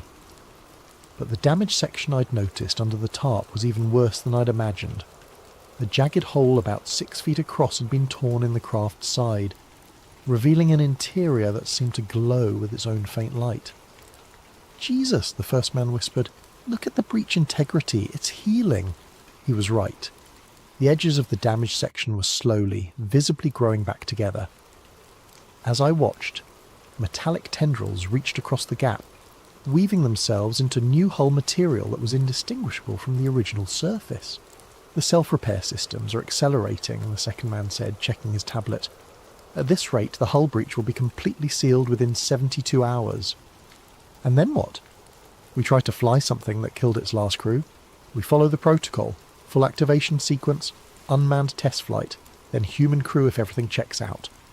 They worked in silence for several minutes, taking readings and adjusting settings on equipment I couldn't identify. But it was clear from their body language that something was making them increasingly uncomfortable. They kept glancing at the craft as if they expected it to suddenly move or make noise. Finally, the first man stood up and backed away from the vehicle. "That's it. I'm done." The neural activity readings are off the charts. This thing is trying to make contact. It's just responding to our presence, the second man said, but he didn't sound convinced. The original research indicated that prolonged exposure could cause hallucinations and paranoid episodes. Then maybe we should listen to the original research and leave this thing buried where we found it. They began packing up their equipment, moving with the quick efficiency of people who wanted to be somewhere else as soon as possible. But just as they were preparing to leave, the second man stopped and looked around the chamber with a puzzled expression. "Did you hear that?" "Hear what?" "It sounded like breathing. Heavy breathing, like someone was trying to stay quiet." My blood turned to ice. I'd been holding my breath for so long that when I finally had to inhale, it must have been audible in the concrete chamber. I pressed myself even deeper into the shadows, praying they couldn't see me. The second man pulled a flashlight from his toolbox and began sweeping it around the chamber, focusing on the areas behind the equipment racks. The beam passed within inches of my hiding spot, but the angle wasn't quite right for him to see me. "There's someone here," he said quietly. "Someone who shouldn't be." Impossible. The access tunnel was sealed and the security sensors would have detected any intrusion. "Then explain the breathing sounds. And look at this." We walked over to the work tables where I'd been photographing documents. "These papers have been moved. Someone's been going through the research files." The first man pulled out what looked like a radio. "Control, this is Assessment Team 2. We have a possible security breach in Storage Bay 9. Request immediate backup and a full facility sweep." The radio crackled with static before a voice responded, "Copy, Assessment Team 2. Backup is en route. Estimated arrival in 15 minutes. Maintain your position and do not approach any unauthorized personnel." 15 minutes. I had 15 minutes to get out of Storage Bay 9, through the airlock, up the service tunnel, through the main facility, and out to the surface before armed security teams sealed the entire complex. The two men positioned themselves near the entrance to the chamber, effectively blocking my direct route out. But I'd noticed something while they were working. A ventilation grate in the far wall that appeared to lead to a different section of the facility. If I could reach it without being seen, I might be able to find another way out. The problem was that crossing the chamber to reach the ventilation grate would require me to pass within 10 feet of the covered craft. And based on what the men had said about the vehicle responding to human presence, getting that close might trigger something that would give away my position. But I didn't have a choice. In 13 minutes, this place would be crawling with security personnel who would shoot first and ask questions later. I took a deep breath and started moving. Moving through Storage Bay 9 while staying hidden required every stealth skill I'd never learned. The two technicians were focused on the entrance, watching for security backup that would arrive in just over 10 minutes, but their positioning meant I had to cross the most exposed section of the chamber to reach the ventilation grate. I waited until they were both looking toward the airlock, then made my move, staying low and using the equipment racks for cover. But as I passed the closest point to the craft, something extraordinary happened. The hull began to glow. It started as a faint luminescence, barely visible in the emergency lighting, but it quickly intensified to a soft blue-white radiance that seemed to pulse in rhythm with my heartbeat. The effect was so mesmerizing that I almost forgot I was supposed to be hiding. "Control, this is Assessment Team 2, the radio crackled. "The craft is showing activation responses. Repeat, we have spontaneous activation in Storage Bay 9. "Copy, Assessment Team 2. Are you near the vehicle?" "Negative. We're maintaining safe distance at the chamber entrance. The activation appears to be triggered by an external presence." External presence. Me. Somehow, the craft was responding to my proximity in ways that sophisticated sensor equipment couldn't replicate. As I crouched behind an equipment rack, I could feel something that I can only describe as pressure building in my head. Not painful, but definitely present, like someone gently pressing their fingers against my temples. The ventilation grate was only 20 feet away, but those 20 feet might as well have been 20 miles. Every step I took seemed to intensify the craft's response, and the glow was now bright enough that it would certainly reveal my position if I moved into open space. That's when I noticed something that changed everything. The equipment racks I was hiding behind weren't just random laboratory furniture.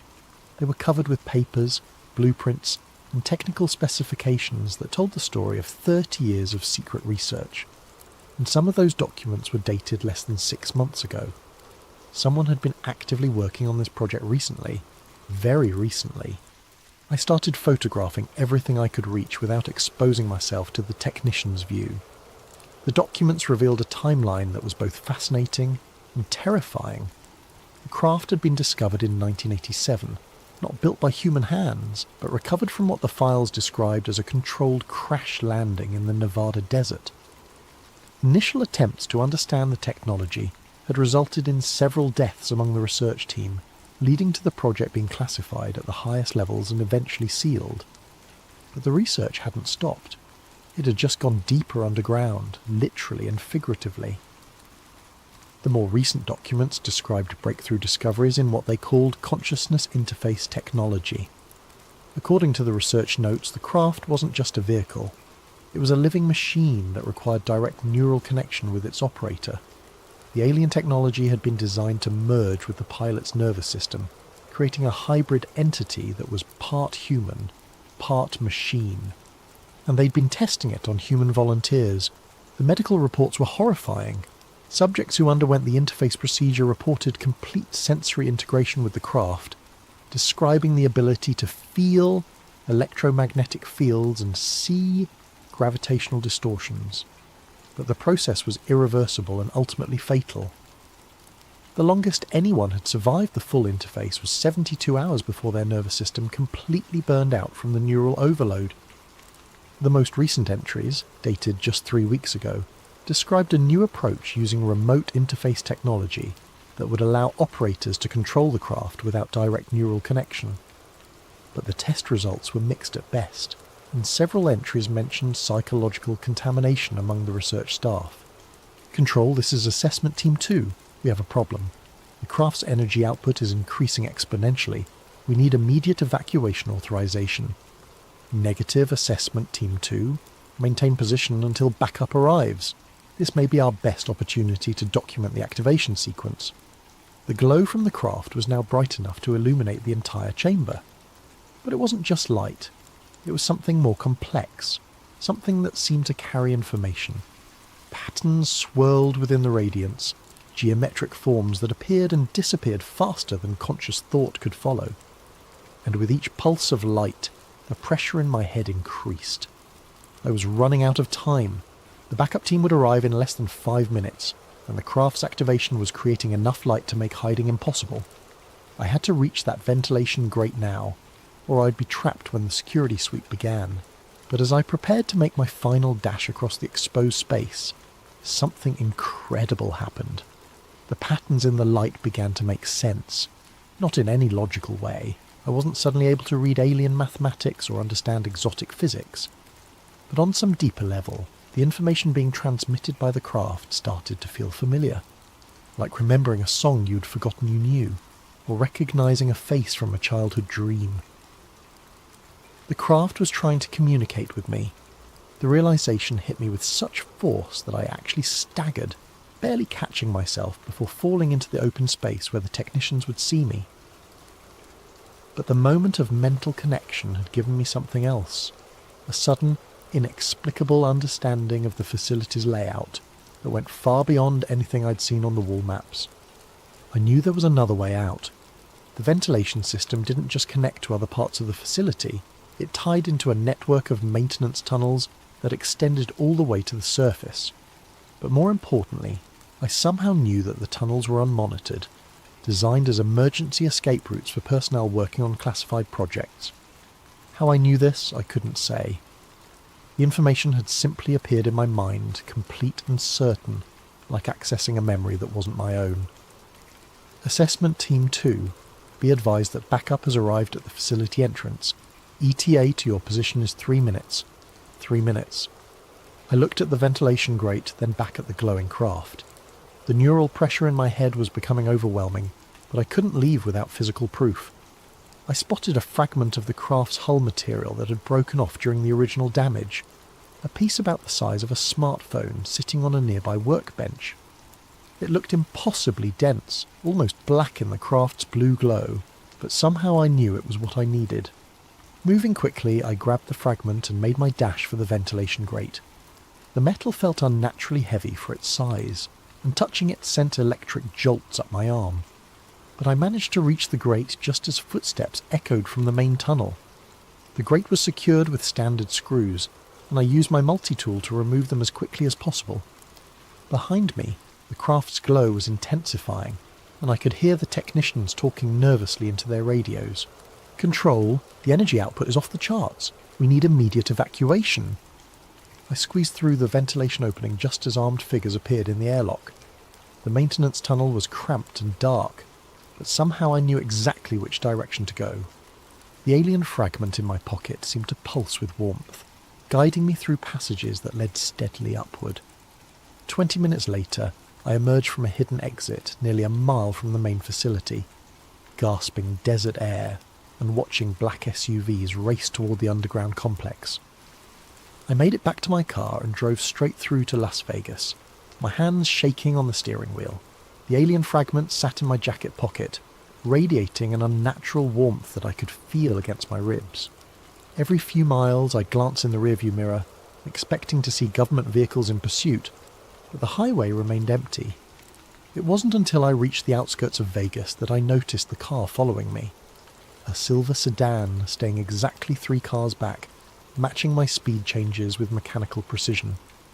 When I took the next exit, it followed. When I pulled into a gas station, it parked across the street at a fast food restaurant. I was filling my tank when a man in his 50s approached me. Average height, greying hair, wearing civilian clothes that somehow screamed government employee.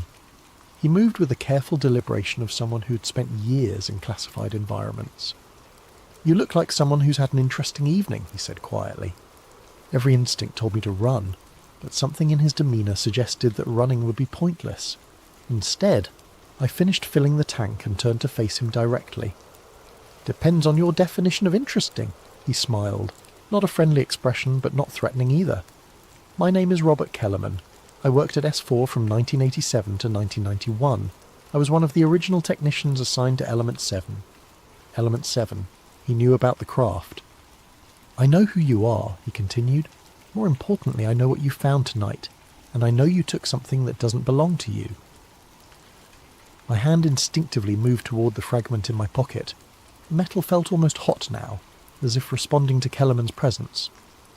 "That piece of hull material you're carrying," he said, "it's not just metal. It's part of a living system that's been dormant for 30 years. By taking it from the containment field, you've reactivated protocols that were supposed to stay buried forever." "What kind of protocols?" Kellerman glanced around the gas station, then gestured toward a coffee shop next door. "The kind we can't discuss in public. Buy me a coffee, and I'll tell you why Bob Lazar was both completely right and completely wrong about what we found at S4. 10 minutes later, we sat in a corner booth while Kellerman told me a story that redefined everything I thought I knew about the government's UFO programs.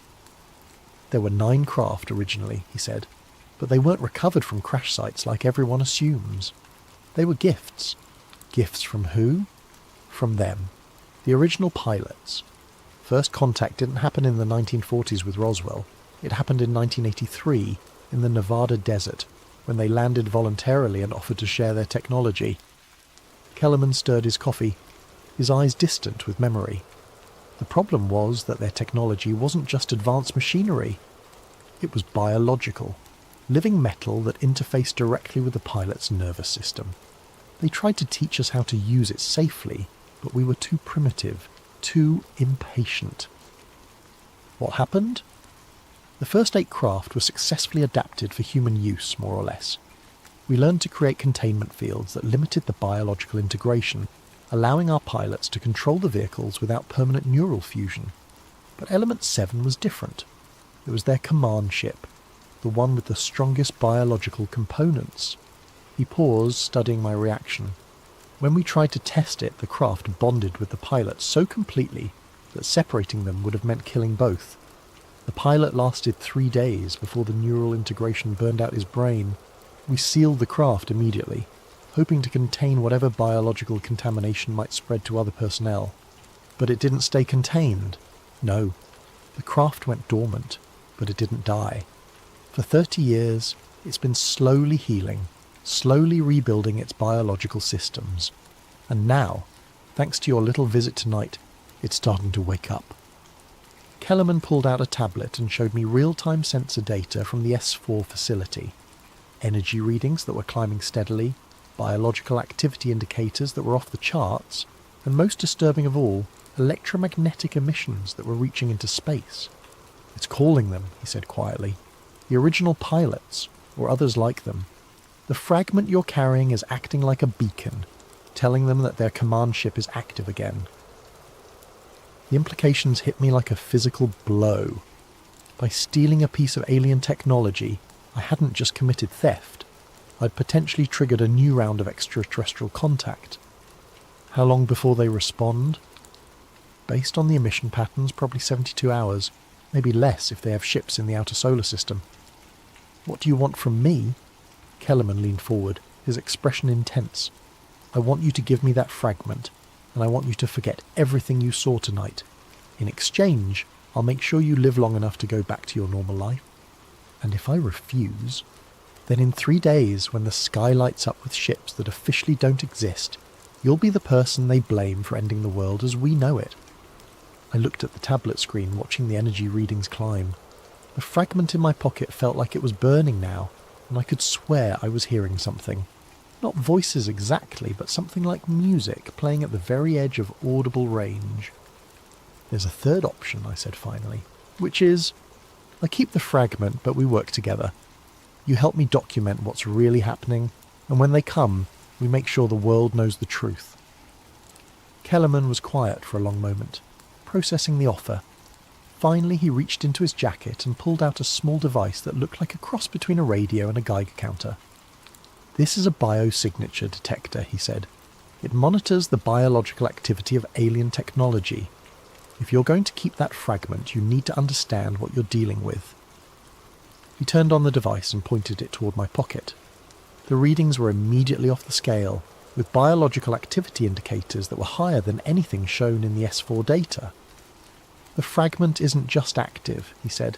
"It's evolving, learning, adapting to human biology in ways that the original craft never could. Whatever happens next, you're not just a witness anymore. You're part of it." We drove back toward the facility in Kellerman's car, leaving mine at the gas station. The plan was simple in concept, but terrifying in execution. Use his clearance to get us back into S4 officially, document the craft's activation sequence, and prepare for whatever response my theft of the fragment might trigger. "The facility will be on high alert after tonight's security breach," Kellerman warned as we approached the checkpoint. "But the advantage of working in classified programs for 30 years is that you accumulate enough dirt on enough people to guarantee cooperation when you need it."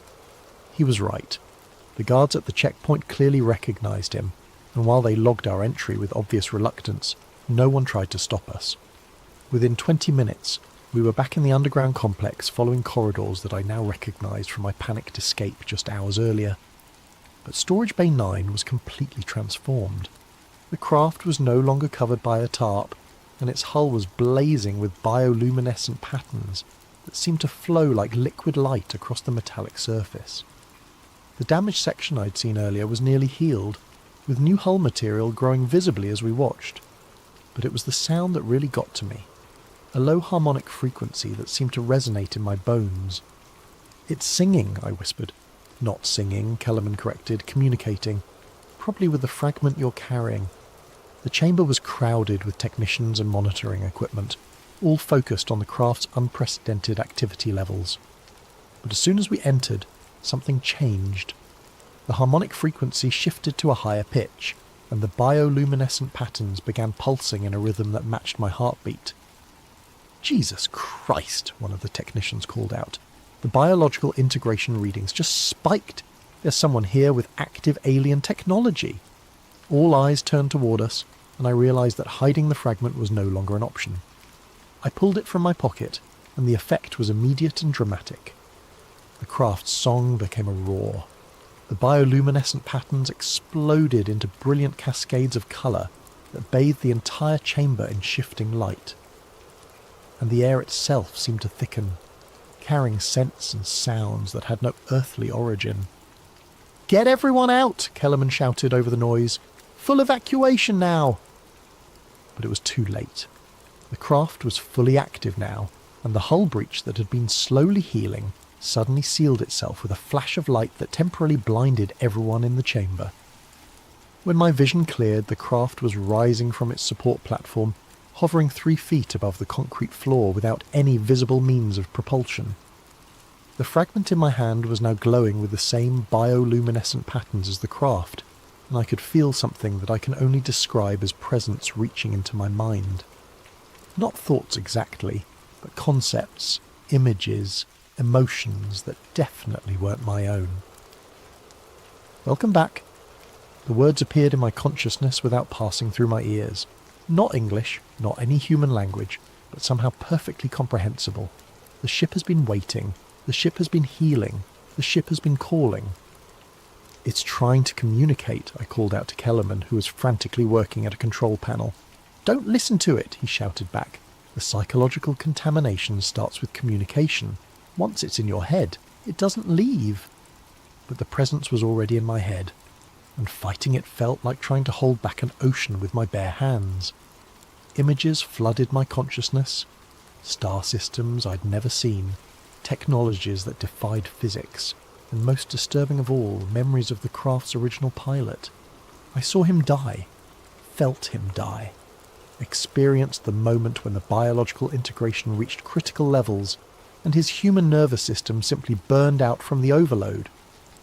But I also felt his joy in those final moments, the incredible sensation of becoming one with a machine that could bend space and time, that could travel between stars as easily as crossing a room.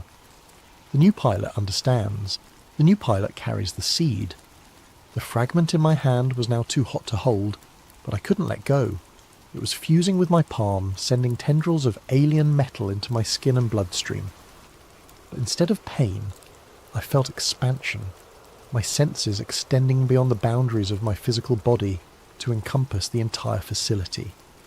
I could feel the electromagnetic fields of every piece of equipment in Storage Bay 9. I could sense the bioelectric signatures of every person in the complex.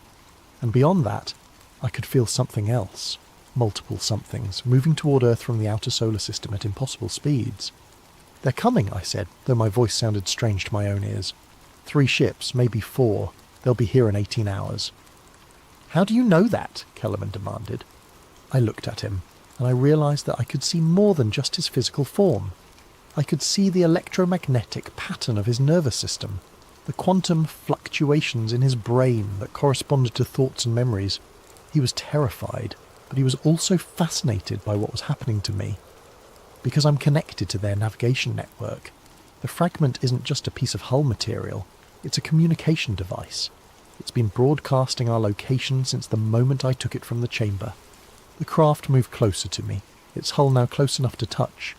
The bioluminescent patterns were hypnotic, drawing me forward despite every rational instinct screaming at me to run. "Don't touch it," Kellerman warned. "If you make direct contact with the hull, the integration process will accelerate beyond any hope of reversal." But I was already reaching out, my hand moving without conscious direction. The moment my palm touched the craft's surface, the world exploded into sensation. The integration happened faster than Kellerman had predicted. One moment I was a human being standing next to an alien spacecraft, and the next I was something else entirely. Part human, part machine, part something that transcended both categories.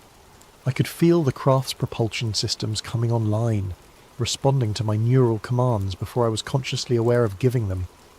The chamber around us began to fade as my perception shifted to electromagnetic spectrums that human eyes had never evolved to process. But most shocking of all, I could sense the approaching ships with crystal clarity.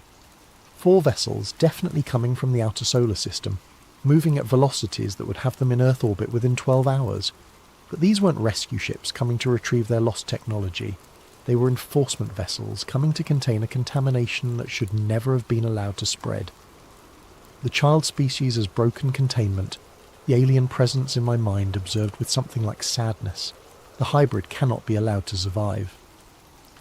"What are you talking about?" I tried to say, but the words came out as harmonic frequencies that resonated through the craft's hull.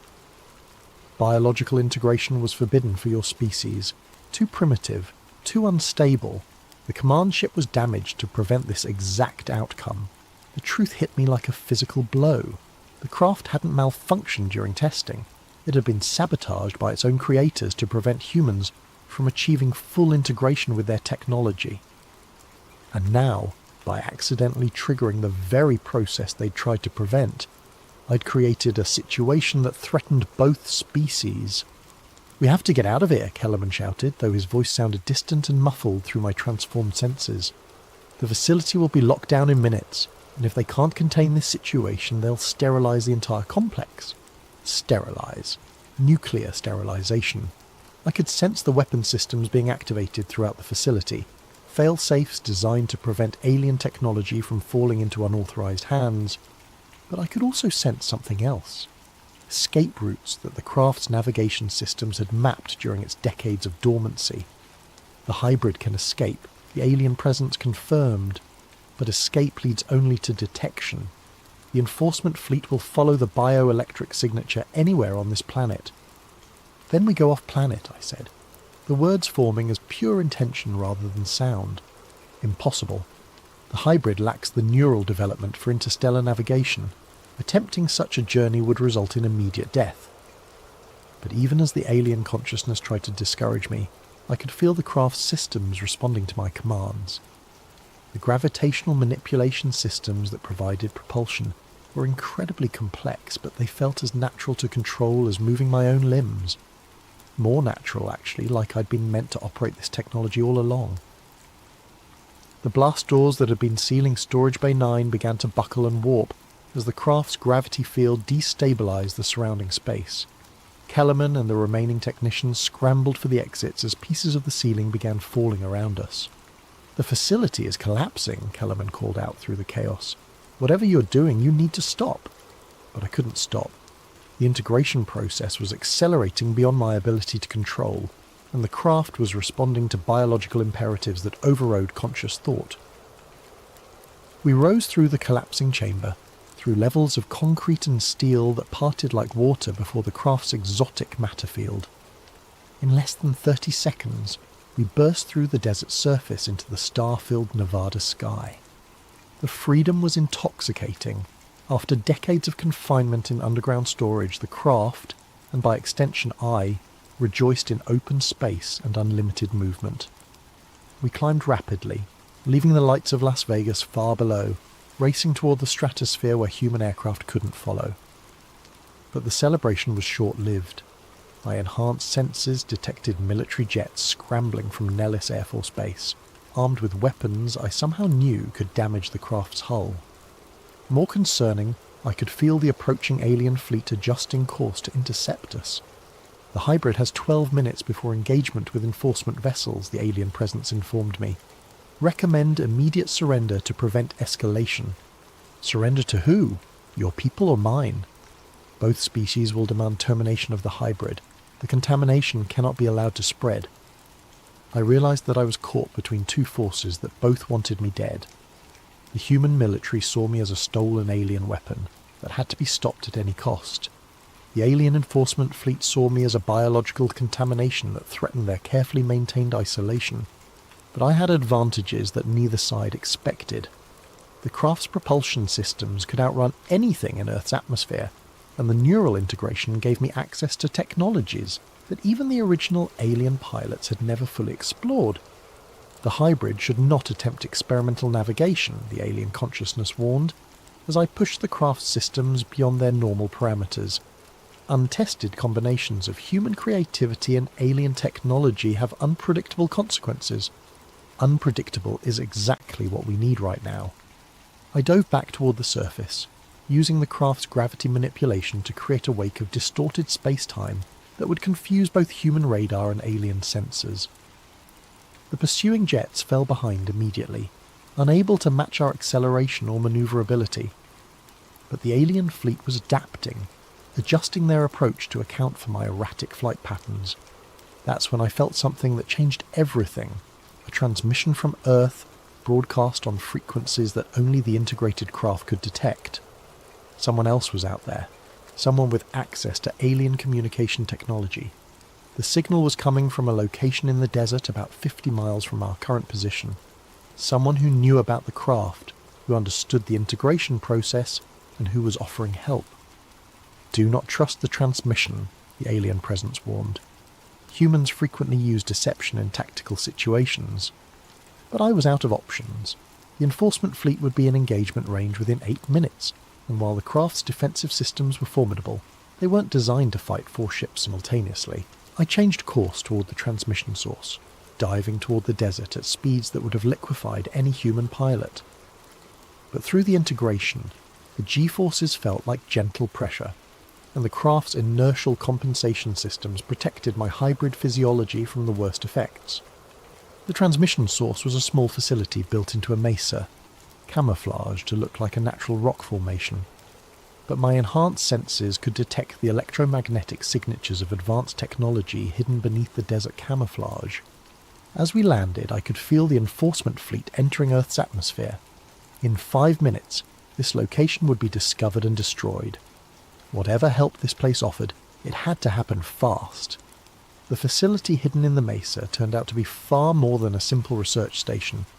As I emerged from the craft, still partially integrated with its systems, I was met by a woman in her 60s who showed no surprise at seeing a human-alien hybrid step out of a spacecraft that officially didn't exist. "You must be our missing pilot," she said calmly. "I'm Director Patricia Wells. We've been tracking your integration progress since you left S4. "Who's we?" I asked, though speaking with my physical voice felt awkward after hours of harmonic communication through the craft. "A joint task force that's been preparing for this exact scenario since 1991. When the original integration experiment failed, we didn't abandon the program. We moved it to a more secure location and continued research with volunteers who understood the risks." She led me into the facility, which was far larger than its external appearance suggested. The corridors were filled with technology that was clearly a hybrid of human engineering and alien design, the same kind of biological-mechanical integration that I was experiencing on a personal level. "We have 4 minutes before the enforcement fleet reaches this location," Wells said as we moved through the facility. "I need to know if you're willing to take a risk that could save both species from a war nobody wants." "What kind of risk?" She stopped at a large chamber filled with equipment that I recognized as communication technology, but far more advanced than anything I'd seen at S4. "We've been developing a communication protocol that would allow direct negotiation with the enforcement fleet, but it requires a fully integrated pilot to operate the transmission systems." The alien presence in my mind stirred uneasily. The director speaks of technologies that were forbidden to both species. Communication across the integration barrier was deemed impossible. "Impossible, but not theoretical," Wells continued, apparently able to sense my internal dialogue with the alien consciousness. "We've had 30 years to work on this problem, and we've made breakthrough discoveries that neither your ship's original designers nor our own governments are aware of." She activated the communication array, and immediately I could feel the electromagnetic patterns reaching out toward the approaching fleet. But this wasn't the simple beacon that my stolen fragment had been broadcasting. This was a complex signal that carried information about human civilization, our technological level, our peaceful intentions, and most importantly our readiness to return the integrated pilot without resistance.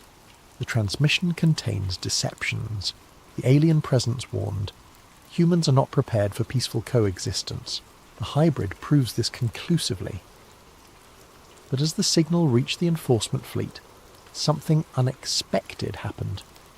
Instead of continuing their attack approach, the alien ships began to slow, entering a holding pattern in high orbit, while they analysed the information we transmitted. "They're listening," Wells said with obvious relief. "The communication protocol is working." "The enforcers request direct communication with the hybrid," the alien presence informed me. "They wish to understand how integration was achieved without the safeguards that were installed to prevent this outcome." The next few minutes involved a communication exchange that took place on levels I didn't know existed. Through the facility's enhanced transmission systems, I was able to interface directly with the enforcement fleet's command consciousness, a collective intelligence that spoke for their entire species. What I learned changed everything I thought I understood about the situation. The original aliens hadn't been visitors or invaders. They were refugees. Their homeworld had been destroyed by the same kind of uncontrolled biological integration that was now happening to me. They'd spent centuries developing safeguards to prevent their technology from creating new hybrid intelligences that could threaten other species. But humans had done something that their scientists had thought impossible. We'd achieved integration while retaining individual consciousness. Instead of being absorbed into a collective mind, I remained fundamentally human while gaining access to capabilities that should have been beyond our species' comprehension. The hybrid represents a new evolutionary path, the collective consciousness admitted, one that our models did not predict. This changes the parameters of engagement significantly. "What does that mean?" I asked through the communication link. "It means that instead of containing a contamination, we may be witnessing the birth of a new form of intelligence, one that combines the creativity of individual consciousness with the capabilities of integrated technology." The communication continued for what felt like hours but was probably only minutes. The alien collective described their civilization's history, their reasons for limiting contact with developing species, and their growing realization that humanity might represent something genuinely new in the galaxy. But they also explained the dangers. Uncontrolled integration had destroyed worlds, created hybrid intelligences that consumed entire solar systems, while trying to expand their capabilities. Even if I represented a new evolutionary step, the risks were enormous. The hybrid must choose. The collective finally transmitted. Integration can be reversed, returning the human to baseline consciousness while preserving the lessons learned. Or integration can be completed, accepting the risks and responsibilities of becoming something beyond current human limitations. "What are the responsibilities?" I asked. "To serve as an interface between species, to help humanity develop integration safeguards before the technology spreads, to accept isolation from both human and alien societies until the risks are better understood." The choice was impossible. Return to normal humanity and lose the incredible capabilities I'd gained, or accept permanent exile as something that neither species would fully trust. But as I considered the options, I realized there was a third possibility that neither the aliens nor the humans had considered. I made my choice 6 months ago, and I'm still not sure if it was the right one. I chose integration, but on terms that neither species had anticipated. Instead of accepting isolation, I became something else entirely, a bridge between worlds, operating in the spaces between human and alien civilization. The enforcement fleet returned to the outer system, but they left monitoring stations that track my movements and capabilities. The human governments declared the entire incident classified at levels that don't officially exist, but they also established a liaison program that allows limited communication when global security is at stake. And I've spent the last 6 months learning to use capabilities that I'm only beginning to understand. The craft and I are no longer separate entities. We exist as a hybrid consciousness that can operate in multiple realities simultaneously. I can interface with human technology and alien systems with equal ease. I can travel between star systems in minutes, or spend weeks analysing the quantum fluctuations that underlie physical reality. But most importantly, I've discovered that I'm not alone. The integration process isn't unique to the craft I stole from S4. It's happening spontaneously around the world, as human consciousness begins to interface with technologies we're not supposed to understand yet.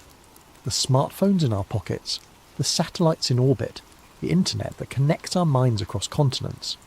All of it is slowly, subtly preparing humanity for a level of technological integration that will make my transformation look primitive. The alien refugees didn't just bring advanced machinery to Earth. They brought evolution itself, in forms so subtle that we're experiencing it without realizing what's happening. Within a generation, maybe 2, every human on Earth will face the same choice I faced in that underground chamber. Integration or isolation, evolution or extinction, the birth of something new, or the preservation of something that may no longer be viable in a universe where consciousness and technology are merging at the quantum level. Bob Lazar was right about the technology, but he never understood what it really was. Not just advanced propulsion systems or exotic materials, but the next step in the evolution of intelligence itself. 3 weeks ago, I detected the first spontaneous integration event in Tokyo. A programmer who'd spent so much time interfacing with quantum computers that the boundary between his consciousness and the machine began to blur. Last week there was another case in Geneva, involving a physicist working on consciousness research who achieved temporary integration with an AI system. It's starting. The process that began with 9 alien craft hidden in the Nevada desert is spreading through human civilization like a benign virus, preparing us for a transformation we don't yet understand. And somewhere in the darkness between stars, other intelligences are watching our progress with interests we can't yet comprehend. I'm still posting episodes of Fringe Frequencies, but now they serve a different purpose. Instead of investigating mysteries, I'm preparing humanity for truths that most people aren't ready to accept. Each episode plants seeds, raises questions, gets people thinking about possibilities that mainstream science insists are impossible. Because the truth is too big for a single revelation. It has to be absorbed gradually, one mind at a time, until enough people understand what's really happening that disclosure becomes inevitable. The 9th craft is flying again, not just the one I integrated with, but others that are awakening as human consciousness evolves to the point where we can safely interface with technology that operates on principles we're only beginning to discover. Bob Lazar was right about the government hiding advanced technology, but he was wrong about why they were hiding it. It wasn't to maintain control or preserve military advantages. They were hiding it because they knew that once humanity started down the path of consciousness integration, there would be no way to stop the process, no way to contain evolution itself. And now that process has begun. The sky lights up most nights now if you know how to look. Ships that aren't quite alien and aren't quite human, piloted by intelligences that are becoming something new. The next step in the evolution of consciousness itself. Keep watching the skies, keep asking questions, keep preparing for a future that will arrive whether we're ready or not. The 9th craft was just the beginning, and we're all going to fly. Picture this. You're working security at one of Miami's busiest shopping centres on New Year's Eve, expecting nothing more than the usual drunk tourists and teenage troublemakers. But then you witness something that changes everything. Something the authorities desperately want erased from existence. Tonight's story comes from a special video suggestion by CJB64648, and it's a deep dive into one of the most covered-up incidents in recent memory. If you enjoy these mysterious tales that keep you awake at night, make sure to like and subscribe to Sleep Theories, and drop your own story suggestions in the comments below. You never know, your idea might be our next investigation. My name is Marcus Rivera, and I used to be somebody who slept peacefully at night. That was before January 1st, 2020, before I became the kind of person who checks over their shoulder in grocery store parking lots and keeps burner phones in different states. Before I learned that some truths are too dangerous to speak aloud. I'd been working security at Bayside Marketplace for 3 years when it happened. It wasn't glamorous work, mostly dealing with shoplifters pocketing designer knockoffs, breaking up fights between drunk college kids, and occasionally escorting belligerent tourists off the property. The pay was decent, the hours were steady, and in a city like Miami, steady work was a blessing I didn't take for granted. New Year's Eve was always busy. The marketplace transformed into a pulsing carnival of music, fireworks, and celebration. Street performers juggled fire while salsa dancers spun beneath strings of lights that turned the whole complex into something magical. I'd worked enough of these nights to know the rhythm, start quiet, build to chaos around midnight, then gradually wind down as people stumbled home or migrated to after-parties in South Beach. That night started exactly like all the others. I was stationed in the main security office, a cramped room lined with monitors showing feeds from 37 cameras throughout the complex. My partner, Julie Santos, was doing walking rounds while I kept watch on the screens. The usual suspects were out in force, teenagers trying to sneak alcohol, couples looking for dark corners to make out, and the occasional pickpocket working the crowd. At 11:47 p.m, my radio crackled to life. "Marcus, we've got a situation in the food court," Julie's voice came through tense and breathless. "Big fight. multiple juveniles involved. I'm calling it in. I leaned forward in my chair, switching the main monitor to the food court cameras. Sure enough, I could see a cluster of people in the centre of the dining area, with several figures on the ground and others throwing punches. It looked like a typical teenage brawl that had gotten out of hand. The kind of thing that happened when too many high school crews ended up in the same space, with too much alcohol and testosterone. "Copy that," I radioed back, already pulling up the incident report form on my computer. "I've got eyes on it.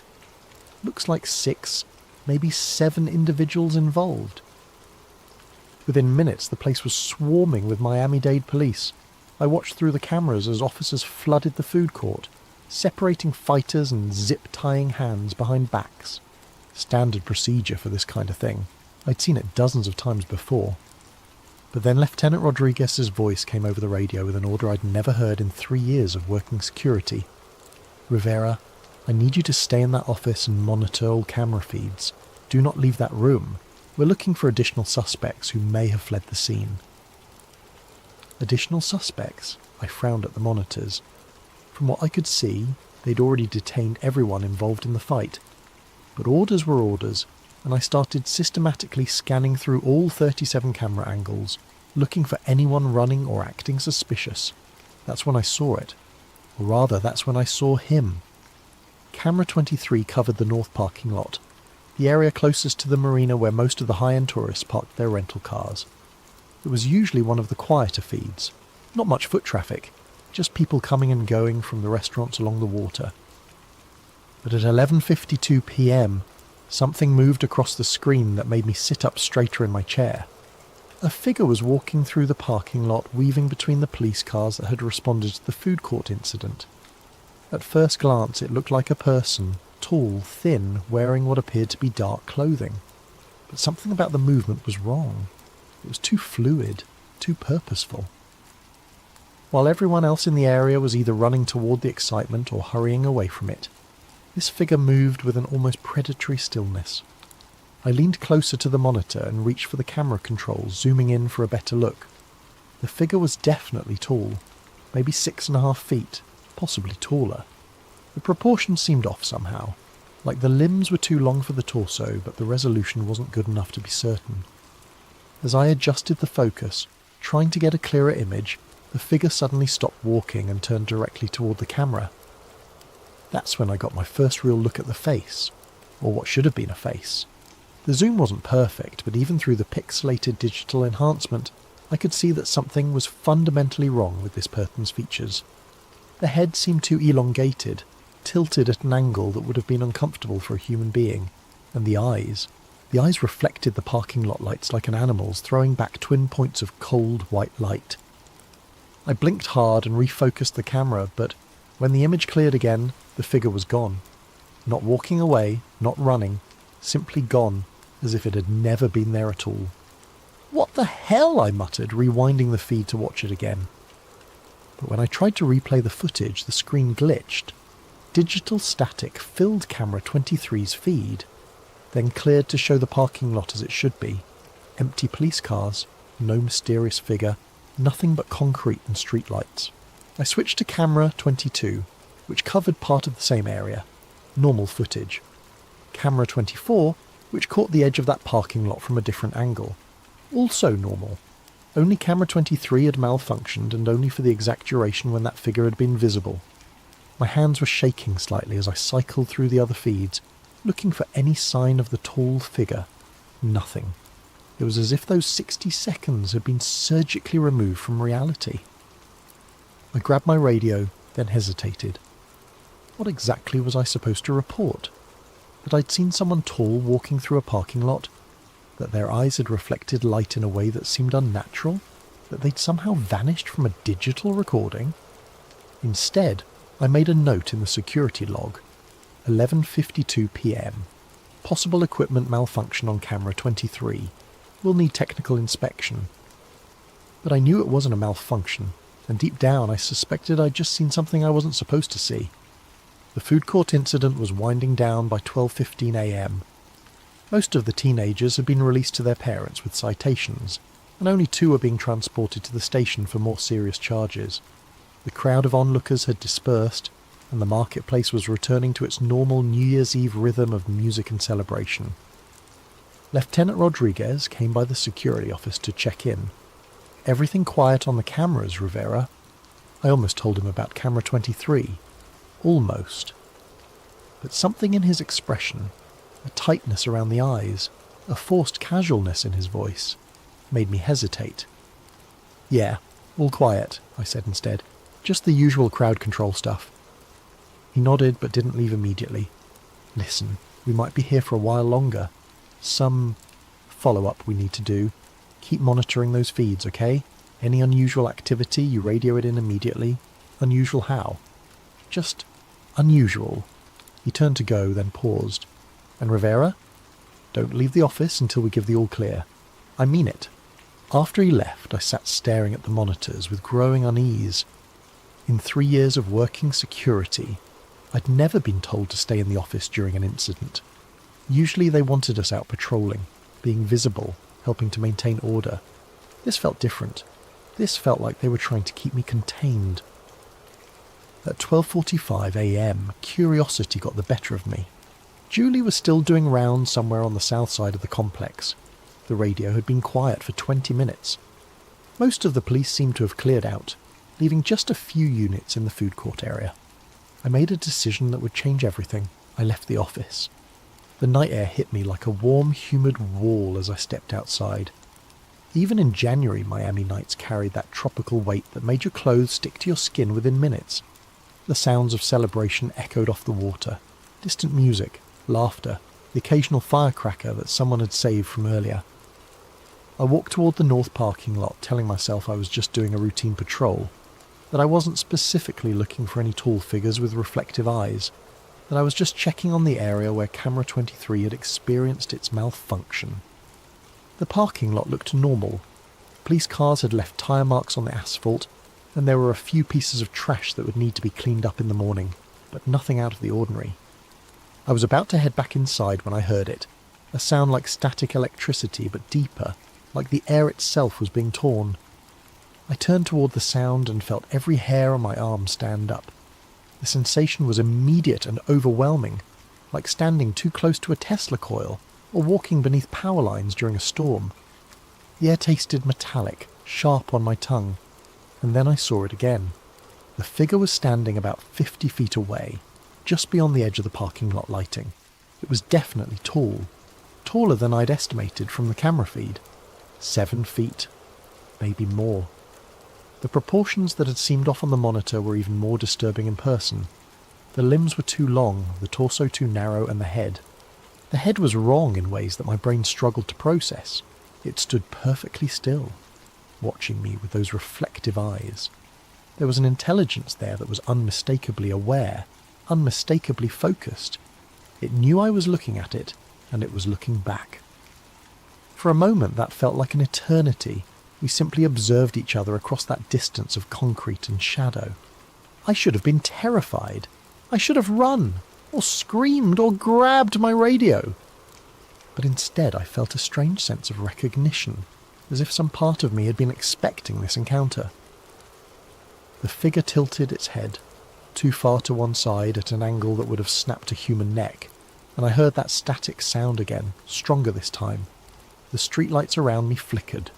Then, without any visible movement, without taking a step or turning around, the figure simply wasn't there anymore. The absence was so complete that for a moment I wondered if I'd imagined the whole thing.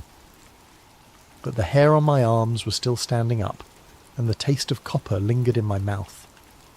I stood in that parking lot for another 10 minutes, waiting for it to return, but the night had gone back to normal. The air temperature returned to its typical subtropical warmth. The streetlights stopped flickering, and the only sounds were the distant echoes of New Year's Eve festivities. When I finally walked back to the security office, my legs were unsteady and my hands wouldn't stop shaking. I was barely back in my chair when the radio exploded with activity. All units.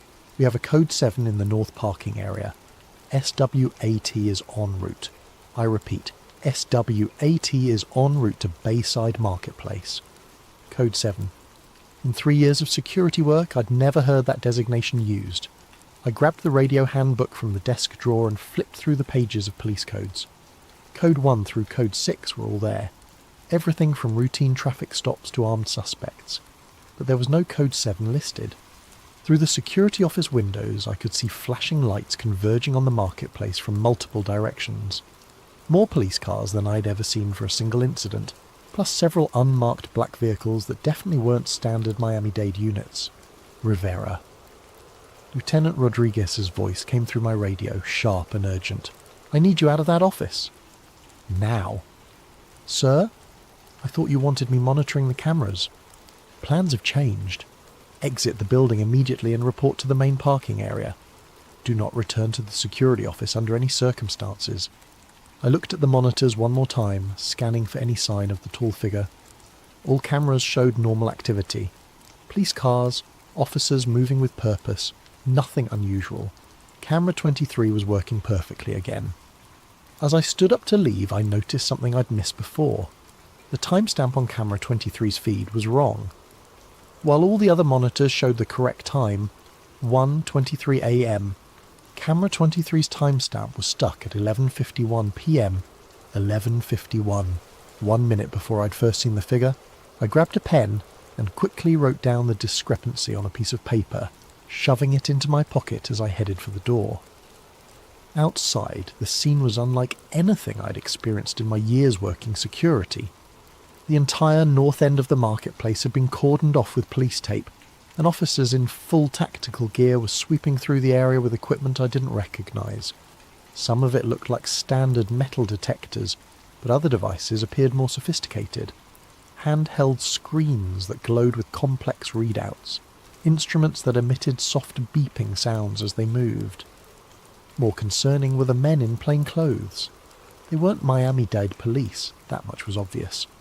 They wore identical dark suits despite the humid night, and they moved with the kind of coordinated efficiency that spoke of federal training.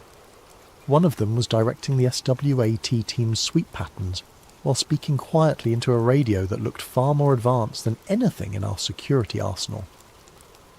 I found Lieutenant Rodriguez near the entrance to the marketplace, but when I approached him, his expression was grim. "Rivera, I need you to go home. Your shift is over." "Sir, we're scheduled until 6 a.m. "Not tonight. Consider this paid leave. Don't come back until you hear from us." Before I could ask any more questions, he was walking away, leaving me standing alone while tactical teams swarmed the area where I'd seen the figure just an hour earlier. As I walked to my car, I passed close enough to one of the SWAT officers to overhear part of his radio conversation. "Target is no longer in the immediate area. Expanding search perimeter to include marina and surrounding blocks. Be advised, we're dealing with a mobile situation. Containment protocols are in effect until further notice." Target not suspect, not individual. Target? I drove home with more questions than answers, but I had the sinking feeling that asking those questions was going to get me into more trouble than I was prepared for.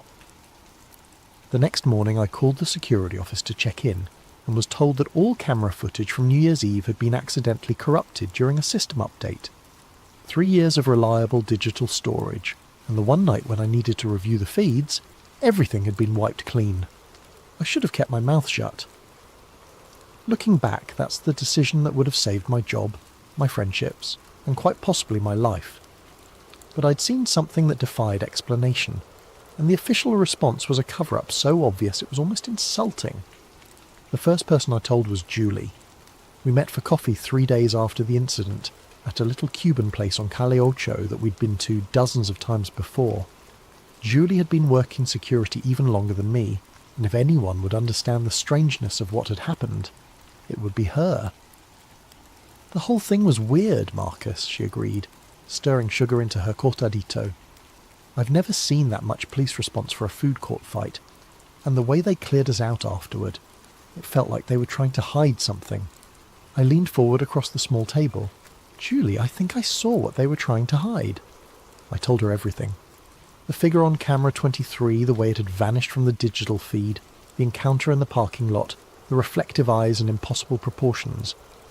I described the static electricity feeling, the way the streetlights had flickered, the sudden absence that had felt like a hole torn in reality itself.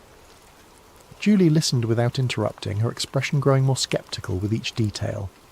"Marcus," she said when I finished, "you know how that sounds, right?" "I know exactly how it sounds. But I also know what I saw. You were working a 12-hour shift on New Year's Eve. You'd been staring at security monitors for hours. Sometimes our eyes play tricks on us, especially when we're tired and stressed. It was the response I'd expected, but it still stung. The camera malfunction wasn't in my head, Julie. The timestamp error wasn't fatigue. Something happened that night, and they're covering it up." She reached across the table and squeezed my hand. "Even if something strange did happen, what are you planning to do about it? File a report? Call the newspapers? They'd laugh you out of the building." But I was already past that point. The need to understand what I'd witnessed had become an obsession that was keeping me awake at night. I'd spent the past 3 days researching everything I could find about unexplained sightings in Miami, government cover-ups, and cases where security footage had mysteriously disappeared. That night, I created an anonymous account on Reddit and posted a carefully worded description of the incident on several conspiracy theory forums. Security guard at major Miami tourist location witnessed unexplained figure during police response to disturbance. Figure showed non-human characteristics and disappeared from digital surveillance during apparent equipment malfunction. Heavy federal presence followed. All footage from incidents subsequently destroyed. Looking for information about similar encounters. The responses were immediate and varied. Most were the usual internet skeptics calling me crazy or asking for proof I couldn't provide. But a few responses stood out. User blackout Miami. Similar incident reported at government center in December. Tall figure seen on security cameras. Footage disappeared. Witnesses transferred or fired. User eyes on the skies. Check out Project Blue Book files from the 1960s. Miami has a history of unexplained encounters that get buried. User whistleblower warn. Delete this post immediately. They monitor these forums.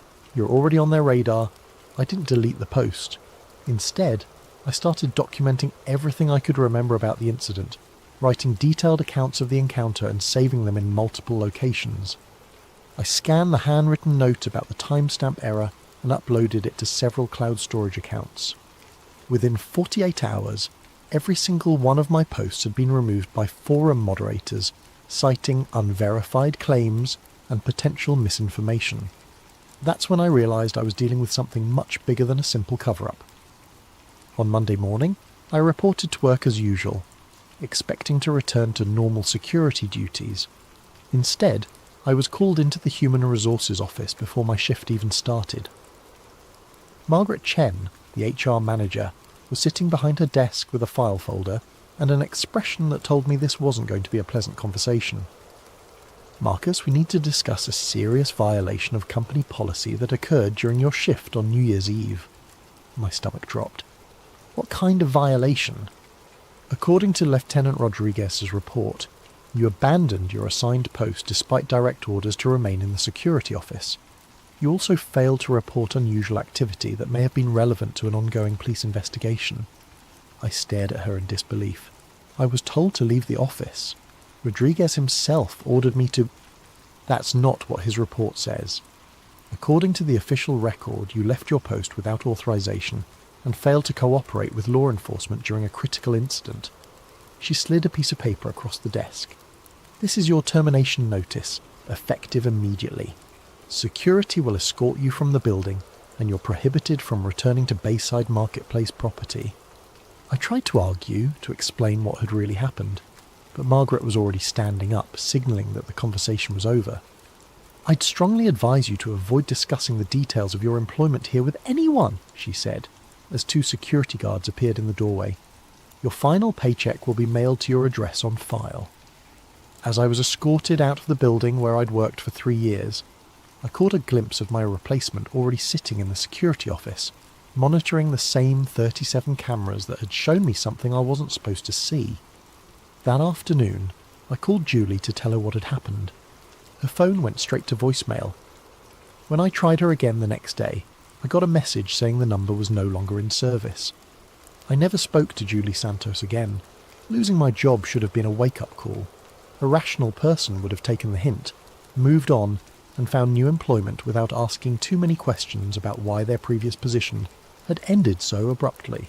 I was not a rational person. Instead of backing down, I doubled down on my investigation. If they were willing to fire me to keep me quiet, then whatever I'd witnessed was even more significant than I'd initially believed. I started by mapping out every business in the Bayside Marketplace complex, identifying potential witnesses who might have seen something unusual on New Year's Eve. Most of the shops and restaurants would have been closed by the time of the incident, but there were a few 24-hour establishments that would have had staff present. My first stop was Marina Cafe, a small coffee shop that stayed open late to serve the restaurant workers getting off their shifts. The night manager, a woman named Rosa Gutierrez, remembered the police activity but initially claimed she hadn't seen anything unusual. Just a lot of cops, she said, wiping down tables with nervous energy, more than I'd ever seen for a teenage fight. Made me wonder if something bigger was going on. I pressed gently, explaining that I'd been working security that night and was trying to understand the full scope of what had happened. After some hesitation, Rosa looked around to make sure we were alone in the cafe. There was something else, she said quietly. Around midnight, just before all the police arrived, I heard this sound. Like a growl, but deeper. It made the windows vibrate. A growl? Not from a person, not from any animal I've ever heard. It came from outside, somewhere near the marina. Lasted maybe 10 seconds, then stopped. I looked out the window but didn't see anything. Scared the hell out of me, though. She paused, then added, "And the weird thing is, all the seagulls disappeared. You know how they usually hang around the docks all night looking for scraps? After that sound, I didn't see a single bird for the rest of my shift, like they all just left." My second significant lead came from Miguel Santos, who worked the night shift at the marina's boat rental office. Miguel was more reluctant to talk, but when I mentioned that I'd been fired for asking questions about that night, his attitude changed. "They got to you too, huh?" he said, glancing around nervously. "Same thing happened to my cousin. He was working valet parking that night, saw something he wasn't supposed to see. Next day, fired for performance issues. 20-year employee with a spotless record. What did he see? Something by the loading docks. Said it looked like a person at first, but when he got closer, he realised it was all wrong. Too tall, moving in a way that made his skin crawl. When he tried to report it, his supervisor told him to forget about it and sent him home early." Miguel pulled out his phone and showed me a grainy photo. He managed to snap this before his phone mysteriously reset itself. The image was blurry and poorly lit, but I could make out a tall, dark shape near one of the loading dock areas. The proportions looked wrong, elongated and angular in a way that suggested it wasn't human. "Can you send me this photo?" "Already tried. Every time I attempt to forward it or upload it anywhere, the file gets corrupted. My cousin's the only one who has the original, and his phone won't connect to any networks anymore. Just displays an error message whenever he tries to access cellular or Wi-Fi." The pattern was becoming clear. Multiple witnesses, all experiencing technological problems when they tried to document or share what they'd seen, all facing professional consequences for asking questions. But the most significant breakthrough came from an unexpected source. I was having lunch at a small Dominican restaurant in Little Havana when I overheard two men at the next table discussing something in hushed tones. One of them mentioned Bayside Marketplace and New Year's Eve, which immediately caught my attention. "Never seen anything like it in 20 years on the force," one was saying.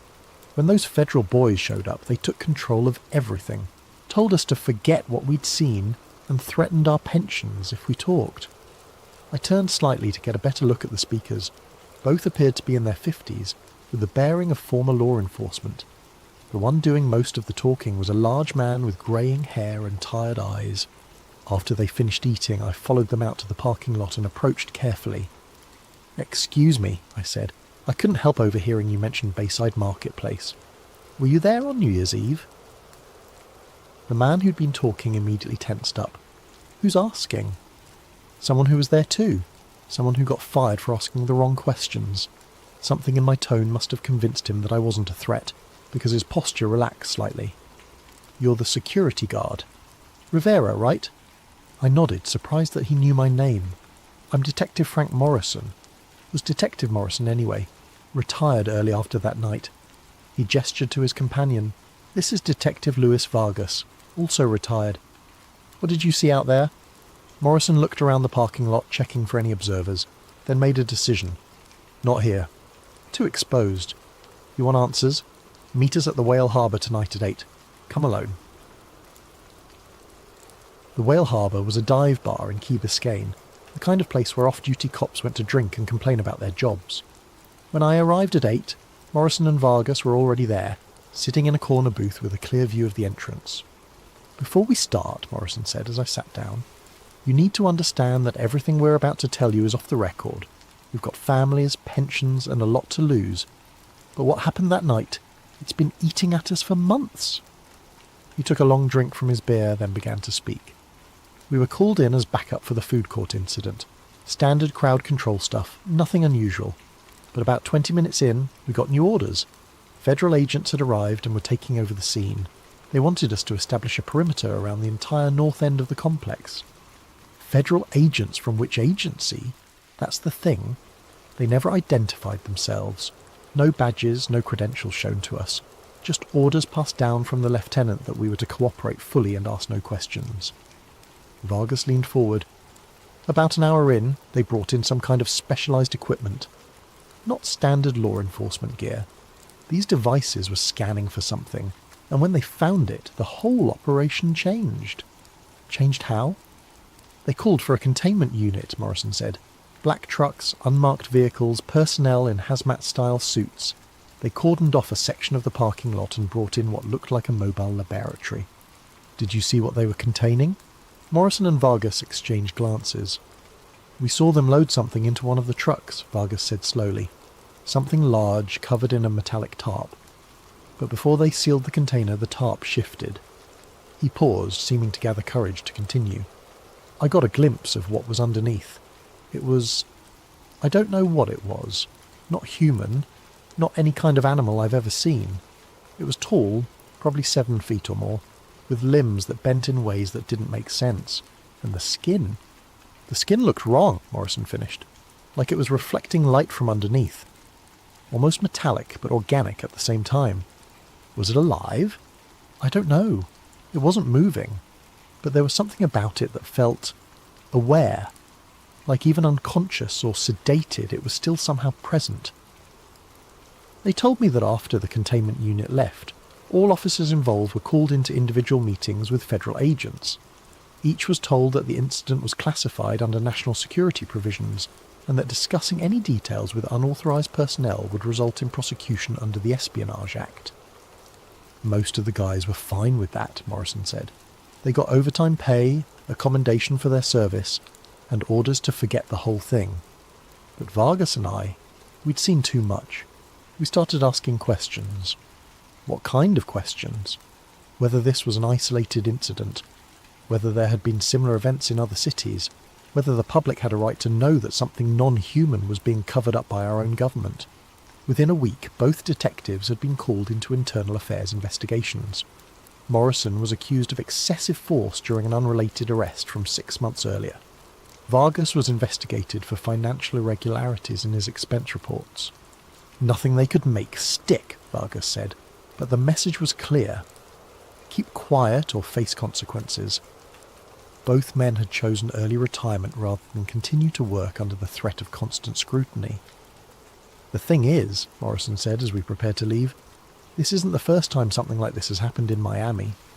We started digging into old cases, looking for patterns. There have been at least 3 similar incidents in the past 5 years. Always the same response. Immediate federal takeover, memory hold within 48 hours, witnesses either discredited or disappeared.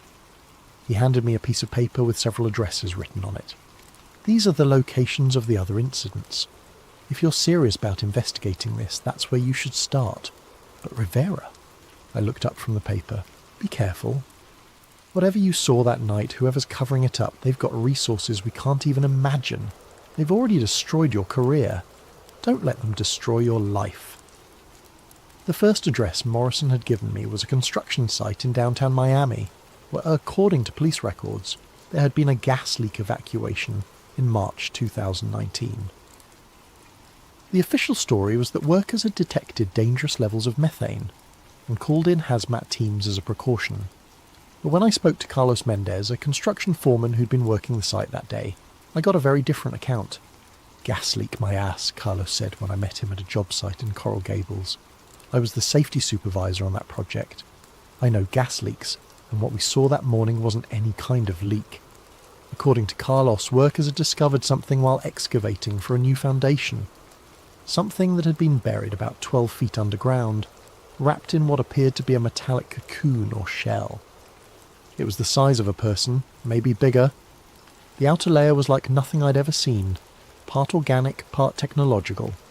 When we tried to cut through it to see what was inside, the whole thing started humming.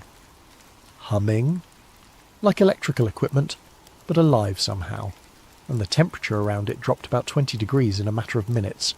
Our breath was visible, right there in the middle of a Miami summer. Within hours, federal agents had arrived and declared the site a potential environmental hazard. All workers were evacuated, sworn to secrecy, and paid substantial bonuses for their discretion. They brought in equipment I'd never seen before, Carlos continued, extracted whatever was buried there and covered the whole thing up. Next day, official reports said it was a false alarm about gas levels. The second address led me to Virginia Key, where in August 2020, several witnesses had reported seeing strange lights over the water during what authorities described as military training exercises. Maria Rodriguez, who lived in a waterfront apartment that overlooked the bay, had been one of those witnesses. "It wasn't aircraft," she told me as we sat on her balcony, looking out over the same stretch of water. The lights moved in ways that defied physics. They would hover motionless, then accelerate to impossible speeds, then stop instantly. No sound, no visible means of propulsion.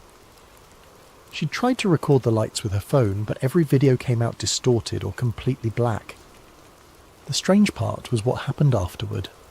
For 3 days, no marine life was visible in the bay. No fish, no dolphins, no birds. It was like every living thing had fled the area. When Maria had tried to report her sighting to local news stations, she was told that the military had already provided an explanation and that the matter was closed. The third address was the most disturbing. It led me to a residential neighbourhood in Homestead where, in November 2021, a family had reported a break-in with unusual circumstances. According to the police report I obtained through a records request, the Rodriguez family had called 911 claiming that intruders with non-human characteristics had entered their home during the night. I found Elena Rodriguez working at a local grocery store. She was a middle-aged woman with tired eyes who became visibly uncomfortable when I mentioned the incident. "I don't talk about that anymore," she said immediately. "My family. We've moved on." But when I pressed gently, explaining that I'd experienced something similar and was looking for answers, she agreed to meet me after her shift. "They came through the walls," she told me as we sat in her car in the grocery store parking lot. "Not through the doors or windows, through the walls themselves, like they could pass through solid matter." Eleanor described 3 figures, all tall and unnaturally thin, with elongated limbs and faces that seemed somehow incomplete. They had moved through her house silently, examining her family members as they slept, before departing the same way they had arrived. My youngest son, Diego, he woke up during it. He saw one of them standing over his bed. It looked down at him, and Diego said its eyes were like mirrors, reflecting everything but showing nothing. When Elena had called the police, they'd initially responded as if it were a standard home invasion, but when the responding officers heard her description of the intruders, everything changed. Within an hour, federal agents had arrived and conducted extensive interviews with the entire family. "They told us it was a shared hallucination caused by a gas leak," Elena said bitterly. But there was no gas leak, and hallucinations don't leave physical evidence. She showed me a photo on her phone. 3 perfectly circular indentations in her hardwood floor, each about 6 inches in diameter and a 1/4 inch deep. These appeared where they stood. The agents tried to convince us they'd always been there, but I'd lived in that house for 15 years. I knew every mark on those floors. After the investigation, Eleanor's family had been relocated to a different neighbourhood and given new jobs. Her husband, who'd been most vocal about the incident, had died in a car accident 6 months later, single vehicle collision, ruled accidental. That's when I stopped talking, Lena finished. Whatever they are, whatever they want, someone very powerful is protecting them, and people who ask too many questions. Things happen to them. I was beginning to understand the scope of what I was dealing with. This wasn't just a cover-up of a single incident. It was a systematic suppression of information about ongoing contact with non-human entities. But I was about to learn just how closely I was being monitored. I just returned to my apartment after meeting with Elena when I noticed the man standing across the street. He was wearing a plain grey suit despite the Miami heat, and he was looking directly at my building. When I looked out the window again 10 minutes later, he was still there. The next morning, as I left for another interview with a potential witness, the same man was waiting by my car. "Mr. Rivera," he said as I approached. His voice was calm, professional, and completely devoid of emotion. "I think we need to have a conversation." He wasn't particularly tall or imposing, but something about his presence made my skin crawl. His eyes were the palest blue I'd ever seen, almost colourless, and when he looked at me, I felt like he was cataloguing every detail of my appearance. "Who are you?" "Someone who's been watching your recent activities with great interest. Your investigation into events at Bayside Marketplace, your conversations with former police officers, your meetings with the Rodriguez family." The fact that he knew about Elena immediately told me how thoroughly I was being monitored. "I'm just looking for answers," I said. "No, Mr. Rivera. You're looking for trouble, and you're very close to finding more than you can handle." He reached into his jacket and pulled out a manila envelope, handing it to me. "These are photographs taken outside your apartment building over the past week. Notice anything interesting?" I opened the envelope with shaking hands. Inside were a dozen surveillance photos showing me entering and leaving my building, walking to my car, meeting with various people. But it wasn't the photos themselves that made my blood run cold. It was the timestamp on each image. They had been taken from angles that should have been impossible, high above street level, as if the photographer had been floating in mid-air. And in several of the photos I could see partial reflections in windows and car mirrors that showed the photographer's position. The camera had been at least 30 feet off the ground. "We know everything you've been doing, everyone you've spoken to, every document you've accessed. You think you're investigating us, but we've been studying you since the moment you left that security office." He paused, letting that sink in. "You saw something you weren't supposed to see. That was an accident, an unfortunate coincidence. But instead of accepting the logical explanation and moving on with your life, you've chosen to pursue answers that could endanger national security." National security? What kind of national security requires covering up contact with non-human entities? The man's expression didn't change, but something flickered behind those pale eyes. The kind that prevents mass panic, economic collapse, and the breakdown of social order. Do you really think the public is ready to learn that they're not alone in the universe? That beings with technology beyond our understanding have been operating on Earth for decades? So you admit it. These things, whatever they are, they're real. I admit nothing. But I'm offering you a choice, Mr. Rivera. Walk away now, and you can return to your normal life. We can arrange new employment, perhaps relocate you to a different city if you prefer. All we ask is your silence. And if I refuse, then you'll discover that there are worse things than being fired from a security job." He turned to go, then paused. "You have 48 hours to decide. After that, the offer expires and other measures will be considered necessary." That night I found my car window smashed and my apartment door slightly ajar. Nothing was missing, but every electronic device I owned had been mysteriously reset to factory settings. My computer's hard drive had been wiped, my phone had been remotely erased, and even my digital camera's memory card was blank. The message was clear. They could reach me anywhere, any time, and they had technology that made conventional security meaningless. But instead of intimidating me into silence, the threat only reinforced my determination to find the truth. I spent the next day acquiring new equipment and creating backup plans that I hoped would be hardest to detect. Burner phones paid for with cash, anonymous email accounts accessed from public computers, physical documents stored in multiple locations. If they wanted to play surveillance games, I was going to make them work for it.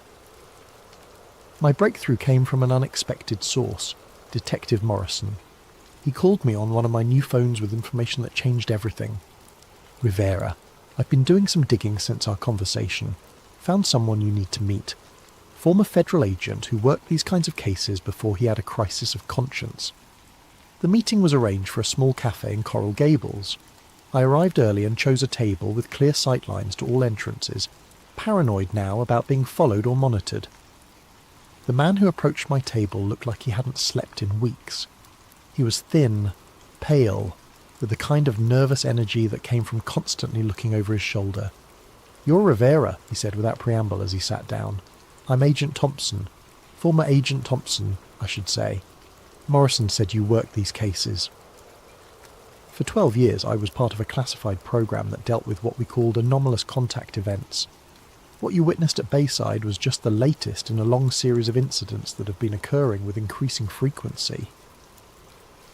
Thompson looked around the cafe nervously before continuing. "The entities you saw, we call them visitors, have been making contact for decades. Not invasion-style contact, more like observation. Study? They seem to be monitoring human development, occasionally taking samples or specimens. Specimens? Missing persons cases that never get solved. People who vanish without a trace, often from areas where visitor activity has been detected. The official position is that there's no connection, but the patterns are unmistakable." He pulled out a thick folder and slid it across the table. "These are copies of classified reports from similar incidents across the country. Miami has had more visitor activity than almost anywhere else, probably because of its location and population density." I opened the folder and found myself looking at government documents marked with classification levels I'd never seen before. Incident reports, witness statements, technical analyses of recovered materials. Why are you showing me this? Because the program is changing direction. For years the policy was containment and secrecy. Document the encounters, clean up the evidence, silence the witnesses.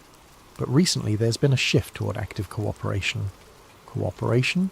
Trade agreements, technology exchanges. The visitors have been offering advanced science in return for access to human subjects and freedom to operate without interference. Thompson's voice dropped to barely above a whisper. "Some people in the government think this is humanity's chance to make a quantum leap in technological development. Others think we're selling our species to entities whose motives we don't understand." He pointed to a specific document in the folder. "That's a report from 3 months ago. A visitor delegation meeting with Pentagon officials to discuss expanded operations. Your incident at Bayside was part of a new protocol. Instead of completely hiding their activities, they're testing public response to limited exposure." "You mean they wanted me to see them?" "Not you specifically, but someone. They need to gauge how humans react to direct contact, how effectively the cover-up mechanisms work, how much pressure it takes to silence witnesses." The implications were staggering. I hadn't stumbled onto a secret. I'd been used as a test subject in some kind of psychological experiment.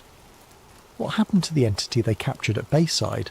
Transported to a secure facility in Nevada. But Rivera, here's the thing. It wasn't captured. It was surrendered. The visitors sometimes allow us to take individuals for study as part of the cooperation agreement. Thompson stood up to leave but turned back one more time. "There's a transportation scheduled for tonight. They're moving the Bayside specimen to a different facility, and there's going to be a window of vulnerability during the transfer. If someone wanted to document proof of the program..." He left an address written on a napkin and walked away without another word. The address Thompson had given me was for a warehouse in the industrial district near the port. According to my research, it was officially owned by a shipping company, but tax records showed it had been leased to a federal agency under a classified contract. I arrived at 11 p.m. and found a position across the street where I could observe the warehouse without being seen. The building was surrounded by a high fence topped with razor wire, and I could see armed guards patrolling the perimeter. At 11:45, a convoy of black vehicles arrived. 3 SUVs and a large truck that looked like it had been modified for special cargo. Federal agents in tactical gear emerged from the vehicles and began preparing for some kind of operation. I'd managed to acquire a camera with a powerful telephoto lens, and I started documenting everything I could see. The agents were using equipment that looked far more advanced than standard law enforcement gear. Devices that glowed with soft light, instruments that seemed to scan the air itself. At midnight they brought out the container. It was roughly the size of a coffin, made from some kind of metallic material that seemed to shift and flow in the light. 2 agents carried it carefully to the modified truck, handling it with the kind of reverence usually reserved for religious artifacts. But as they loaded the container, something went wrong. One of the agents stumbled, and the container tilted at an angle that caused part of its contents to become visible through a transparent section I hadn't noticed before. Through my camera lens, I got a clear view of what was inside.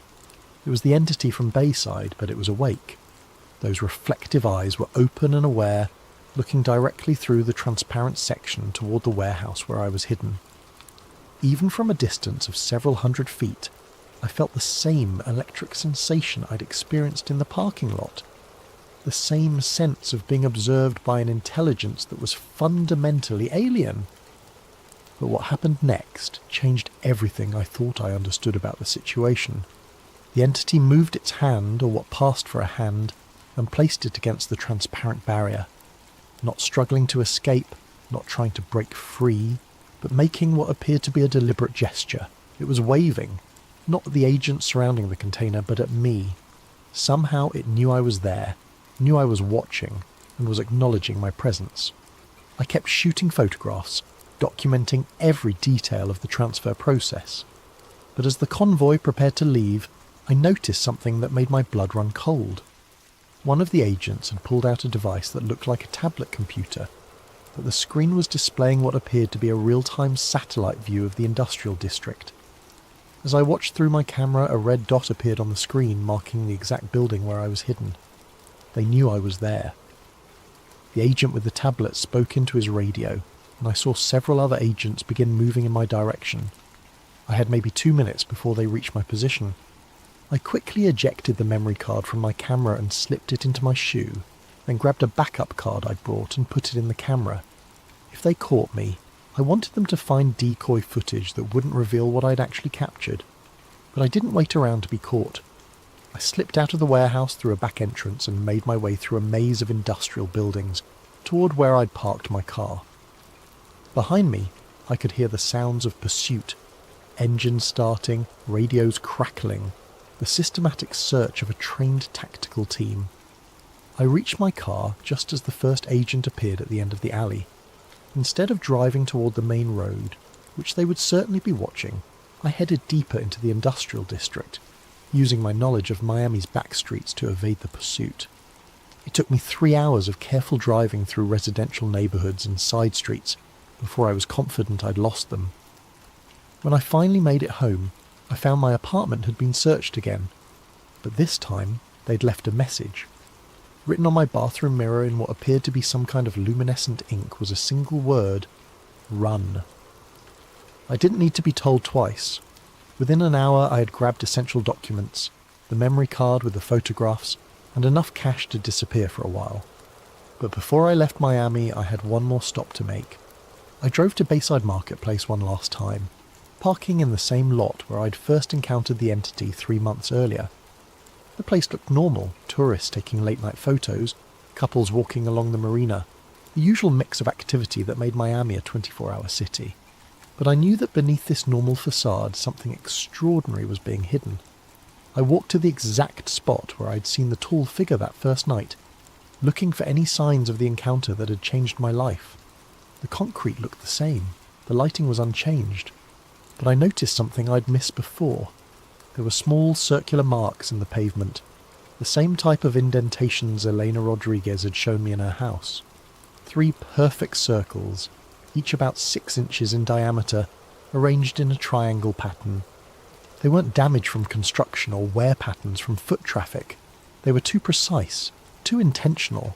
They looked like landing marks. As I knelt to examine them more closely, I heard a familiar sound, that electric static that seemed to come from the air itself. I stood up slowly and found myself face to face with the same entity I'd encountered months before. It was standing about 10 feet away, perfectly still, watching me with those reflective eyes. But this time, I wasn't afraid. After everything I'd learned, everything I'd discovered about the cover-up and the cooperation agreements, I realised that this wasn't a predator or an invader. It was a researcher, and I was part of its study. We regarded each other in silence for several long moments. Then, impossibly, it spoke. The voice didn't come through the air. It appeared directly in my mind, like a thought that wasn't my own. You have seen, you have documented, you have chosen to pursue truth despite consequences. Why? I asked. Not sure if I was speaking aloud or thinking the question. Your species stands at a threshold. Some among you are ready for broader contact. Others resist change. We study both responses. The government knows about you. They're working with you. Some among your leaders seek cooperation, others seek control. The outcome is not yet determined. What do you want from us? To understand, to evaluate, to determine if your species can join the broader community of intelligence. And if we can't? The entity tilted its head at that impossible angle, considering the question. Then you will remain isolated until you are ready, or until you are no longer capable of choice. The implications of that statement sent a chill through me, but before I could ask for clarification, the entity was speaking again. You have served your purpose, Marcus Rivera. Your reactions, your investigations, your resistance to suppression, all have provided valuable data. I was an experiment. You were a volunteer. You chose to see when others chose to look away. You chose to investigate when others chose to forget. You chose truth when others chose comfort. What happens now? Now you choose again. Accept silence and return to your previous existence, or continue seeking truth and accept the consequences. The entity reached into what appeared to be a pocket in its dark clothing and pulled out a small metallic device about the size of a smartphone. This contains evidence of our presence that cannot be erased or corrupted by your government's technology. Use it wisely. It placed the device on the ground between us, then stepped backward. We will be watching, Marcus Rivera. Your choices will influence how we proceed with your species. And then, just as it had before, the entity simply wasn't there anymore. I stood alone in the Bayside parking lot holding an alien device that contained proof of everything I'd suspected. That was 6 months ago. I'm writing this from a small motel room in Colorado, the latest stop in a journey that has taken me across the country, as I stay ahead of the federal agents who are still hunting for me. The device the entity gave me has proven to be everything it promised, irrefutable evidence of non-human intelligence operating on Earth. I've uploaded copies of the files to dozens of secure servers, sent copies to journalists and researchers around the world, and created enough redundancy to ensure that the truth can't be completely suppressed. The response has been exactly what you'd expect. Most mainstream media outlets have ignored the evidence or dismissed it as elaborate hoaxes. Government officials have denied everything while simultaneously launching investigations into national security breaches. The usual debunkers have produced increasingly elaborate explanations for why, obviously alien technology must be some kind of military prototype. But some people are listening. Some people are investigating. Some people are asking the right questions. I've been contacted by witnesses from dozens of other incidents. Construction workers who found buried artifacts, military personnel who encountered craft that defied physics, scientists who were ordered to destroy research that proved too inconvenient. We're building a network of people who refuse to accept the official silence.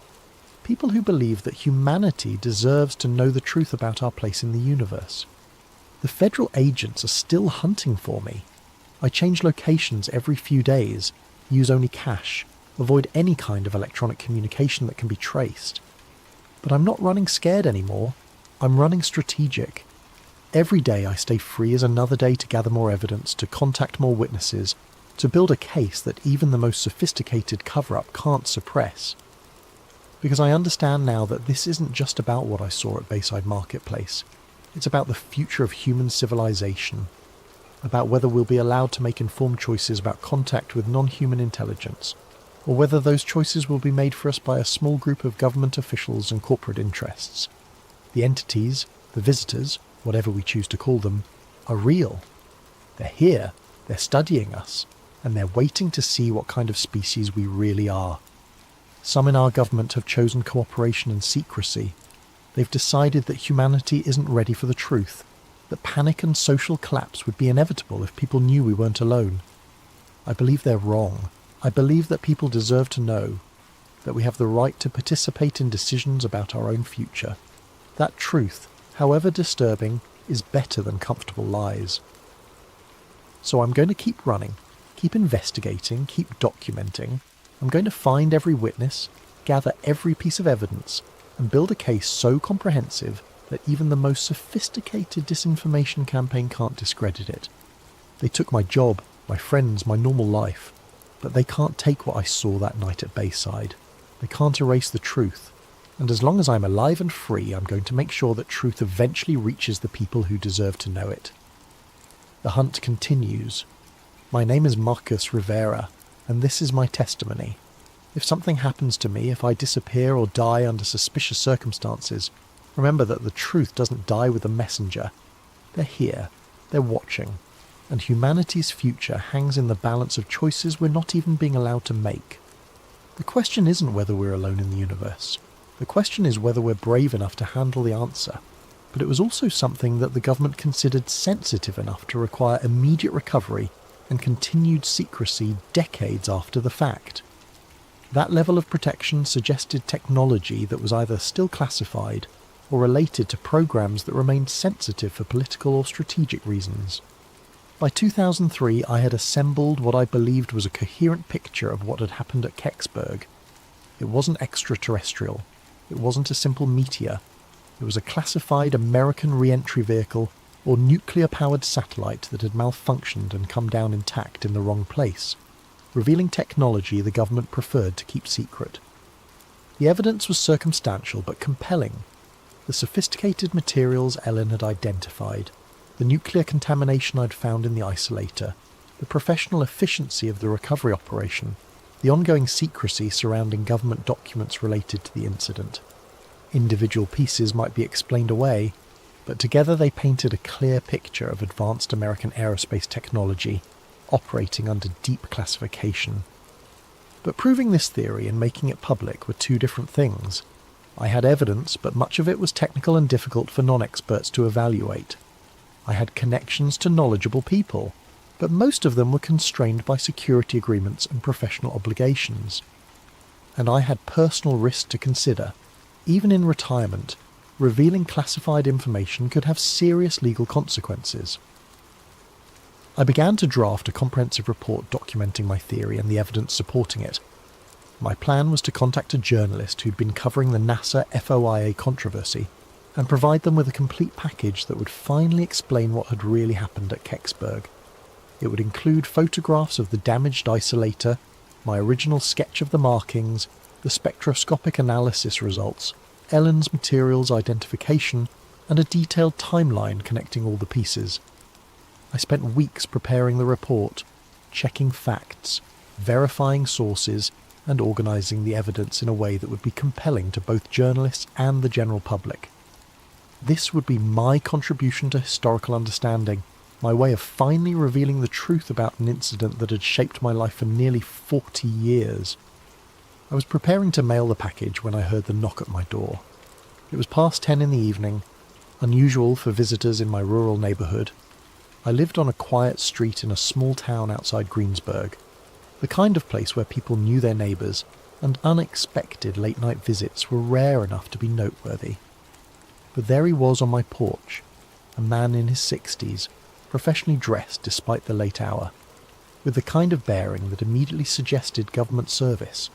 He showed me credentials identifying him as Retired Air Force Office of Special Investigations, but the badge looked current enough, and his manner suggested he was still working in some capacity.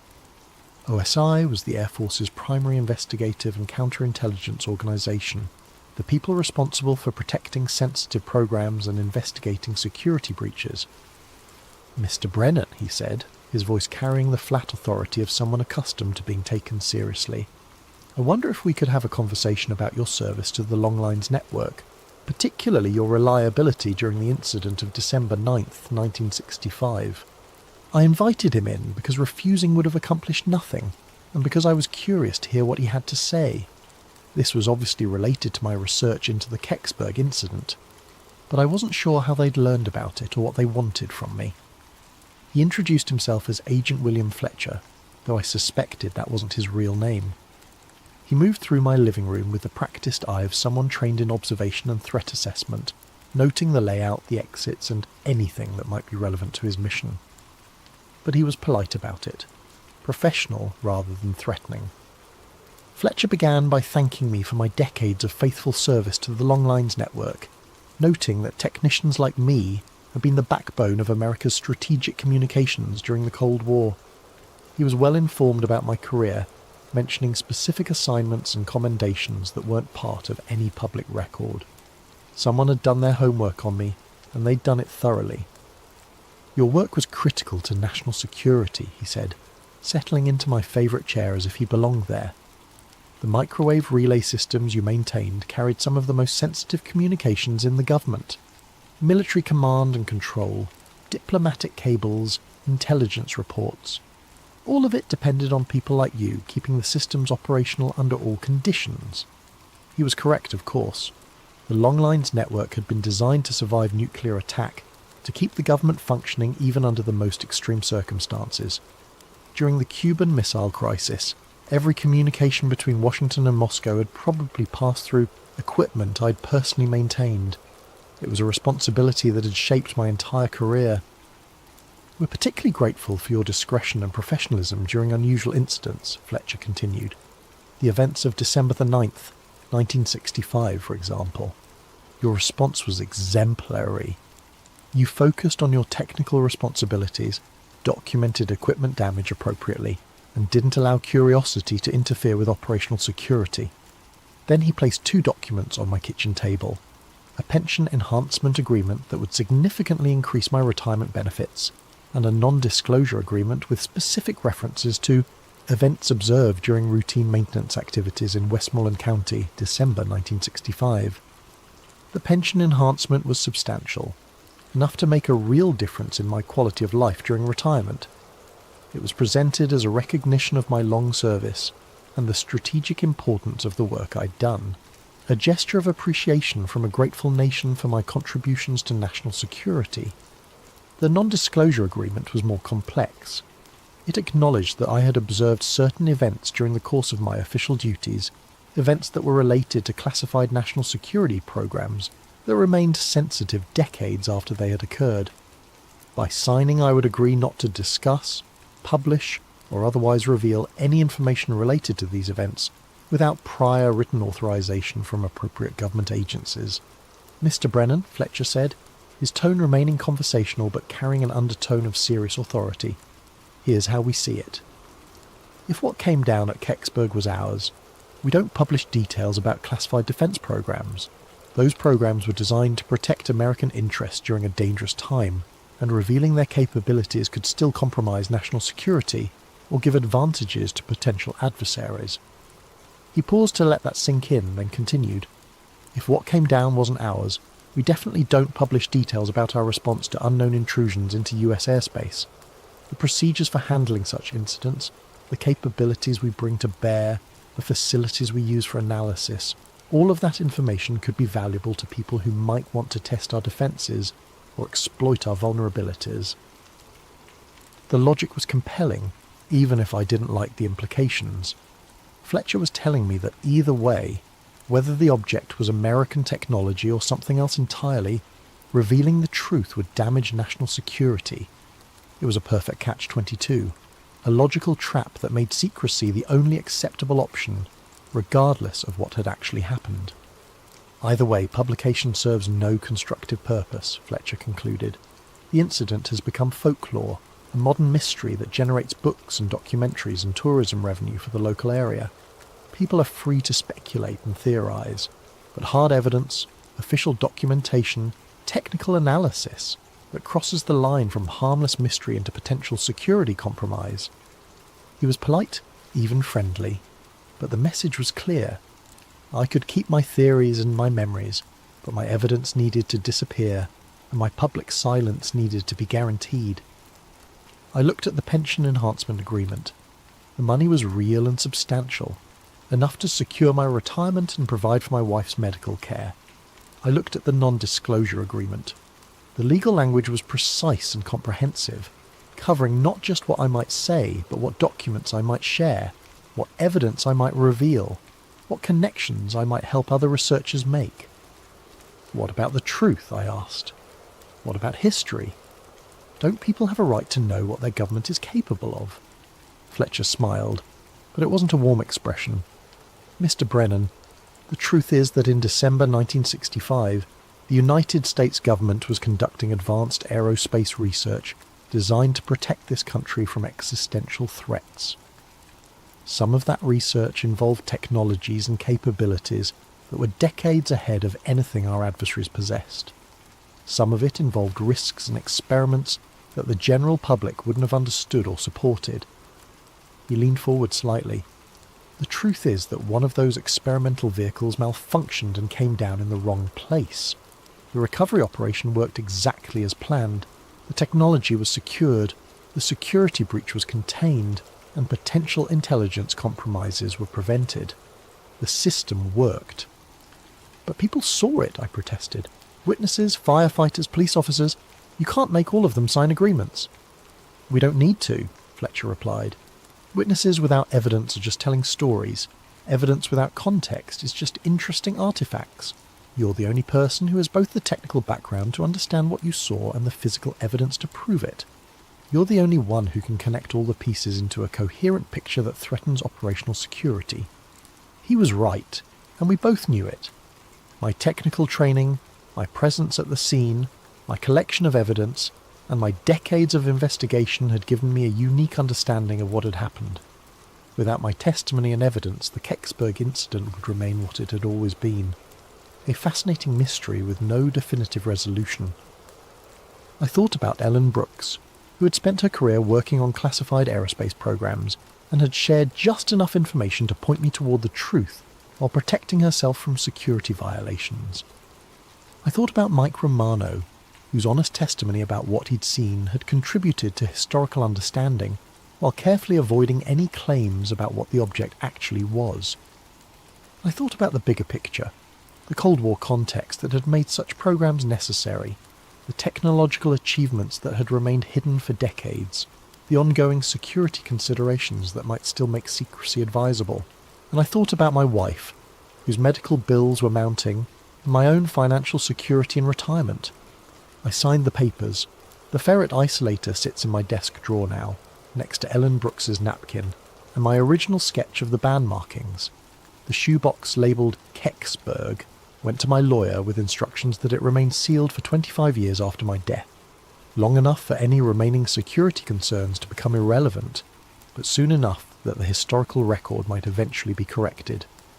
The pension enhancement made the last years of my wife's life comfortable, and gave me the financial security to enjoy retirement without constant worry about money. Fletcher had been as good as his word. The benefits were real and substantial, a genuine expression of government gratitude for my service and my silence. Sometimes I drive out to Chestnut Ridge and look west toward Kecksburg. The microwave tower still blinks its steady red warning light, still carries conversations across the continent, though most of the traffic is digital now rather than analog. KDKA still broadcasts from Pittsburgh, though the voices have changed and the format has shifted with the times. The Kecksburg incident has become exactly what Fletcher predicted. A modern folklore, a tourist attraction, a source of books and documentaries and speculation. Every few years someone publishes a new theory, or claims to have found new evidence.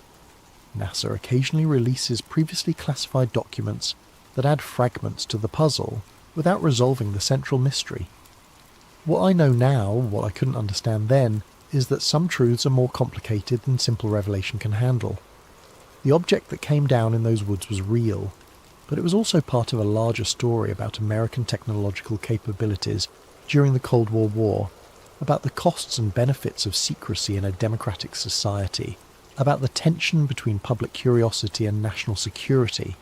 The acorn-shaped vehicle was almost certainly an American experimental re-entry vehicle, probably nuclear-powered, possibly part of a reconnaissance or early warning satellite program that was decades ahead of publicly acknowledged capabilities. The markings on its band were maintenance stencils, the materials were advanced heat shield composites, and the recovery operation was professional because it was routine, the kind of contingency that classified programs plan for and prepare to handle. But proving that wouldn't have served any constructive purpose. It would have revealed capabilities that might still be sensitive, compromised technologies that might still be classified, and exposed programs that might still be operational under different names and configurations. The real cover-up at Kecksburg wasn't about hiding proof of extraterrestrial visitation. It was about maintaining operational security around classified defence programs during the height of the Cold War. The object that came down was exotic enough to be worth protecting, but terrestrial enough that protection was both possible and necessary. Fletcher was right about something else too. The mystery serves a purpose that the facts might only diminish. Kecksburg has become a place where people can project their hopes and fears about technology, government secrecy, and humanity's place in the universe. It's a space where the impossible feels possible, where the boundaries between known and unknown remain negotiable. Maybe that's more valuable than the truth. Maybe some mysteries are worth preserving. But on clear nights, when I'm up late and can't sleep, I sometimes take out the ferret isolator and hold it up to the light. The crack patterns in the ferret core tell a story about electromagnetic forces and thermal stress, about technology pushed beyond its design limits in service of purposes I can only guess at. The truth is in there, waiting in that damaged component like a message in a bottle. Someday, when the security considerations have faded and the political concerns have become irrelevant, maybe someone will decode that message and understand what really fell from the sky on December 9th, 1965. Until then, the mystery endures, and maybe that's exactly how it should be. The Kecksburg incident taught me that truth isn't always about revelation. Sometimes it's about understanding the difference between what we can know and what we should say, between what happened and what it means, between facts and their consequences. I kept my word to Fletcher, but I also kept my evidence. The story will survive, even if it has to wait for a better time to be told, and in the meantime, people are free to wonder, to speculate, to imagine possibilities that might be more interesting than the mundane reality of classified aerospace programs and bureaucratic cover-ups. The acorn still turns in its crater in my dreams, bronze surfaces gleaming in the December twilight, its band of markings spelling out secrets in a language only engineers understand. It was ours, but we built it to touch the impossible. In the end, maybe that's alien enough. Welcome back to Sleep Theories. Before we dive into tonight's chilling tale, I want to give a thank you to Firehead Productions for suggesting this incredible story concept. Your creativity never ceases to amaze me, and I hope this supernatural thriller lives up to your expectations. If you have ideas for future stories, please drop them in the comments below. I love hearing from you all. And if you're enjoying these late-night narratives, don't forget to hit that like button and subscribe to Sleep Theories for more spine-tingling content. Now, let's begin. The elevator in Mumbai's gleaming titanium tower shouldn't have opened onto a Victorian séance room that reeked of sulphur and burning wax. Yet there it was, complete with mahogany table, ornate brass candlesticks, and a pentagram carved so deep into the wooden floor that the grooves still held shadows from another century. Zara Okafor pressed her palm against the temporal echo scanner clipped to her belt, feeling its familiar vibration as it registered impossible quantum readings. The device, her own invention, was designed to read the quantum imprints left by past events, like archaeological carbon dating but for time itself. Right now it was screaming warnings in frequencies only she could interpret. "This is what you called me halfway across the world for?" she asked the building manager, a nervous man named Patel, who kept dabbing sweat from his forehead despite the room's inexplicable chill. A period film set someone forgot to clean up. "Please, Professor Okafor," Patel stammered. "Look at the blueprints. This space should be the 42nd floor executive conference room. But yesterday morning, maintenance opened the elevator and found this."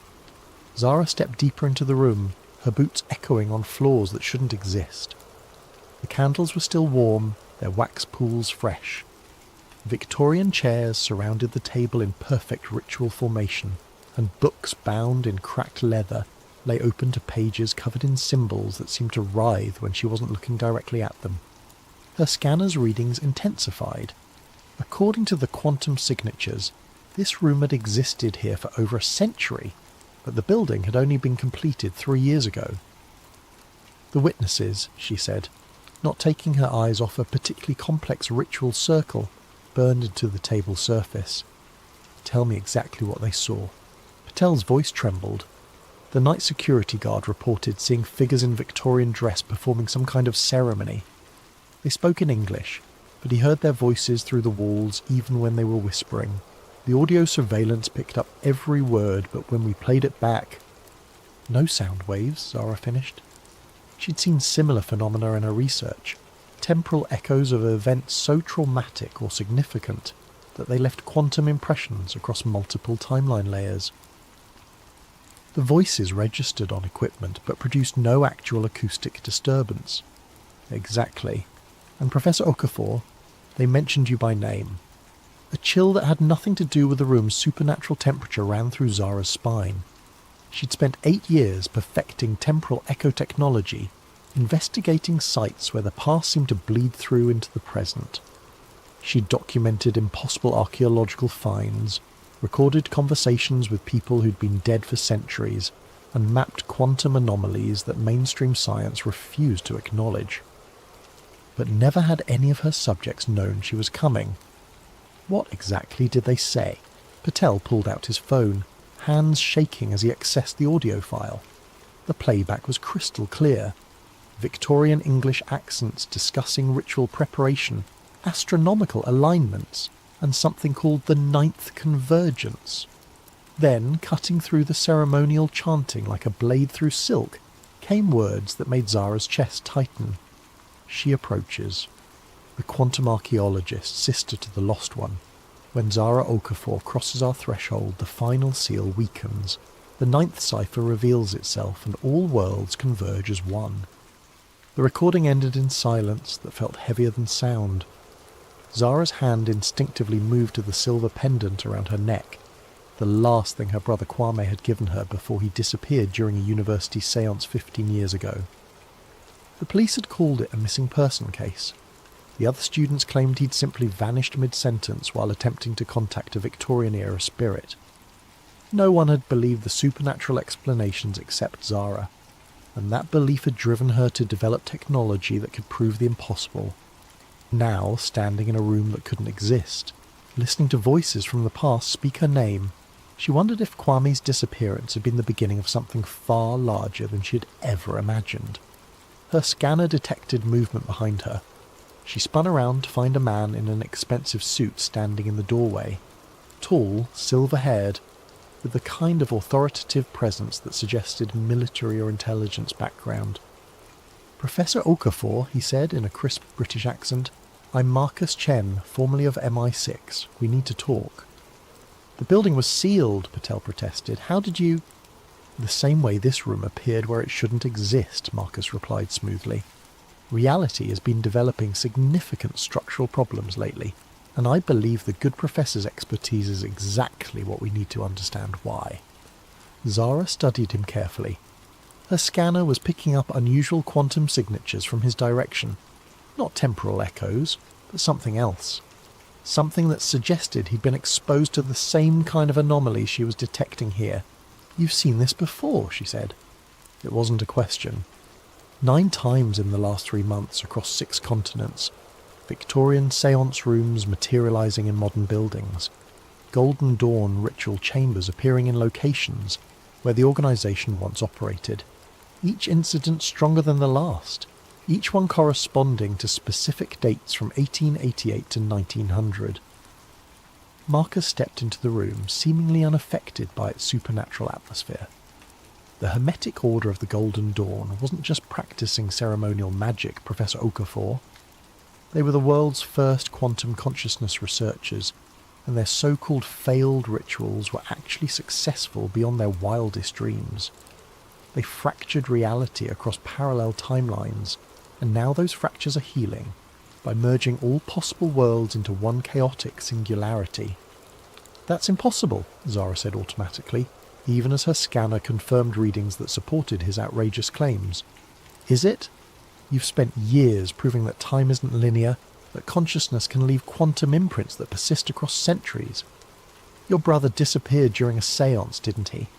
Not missing, displaced. Shifted to a parallel timeline where the Golden Dawn succeeded in their ultimate goal. Zara's chest constricted. How could you possibly know about Kwame? Because I've been tracking Golden Dawn descendants and their activities for 23 years. Because I've seen what happens when reality fractures start to converge.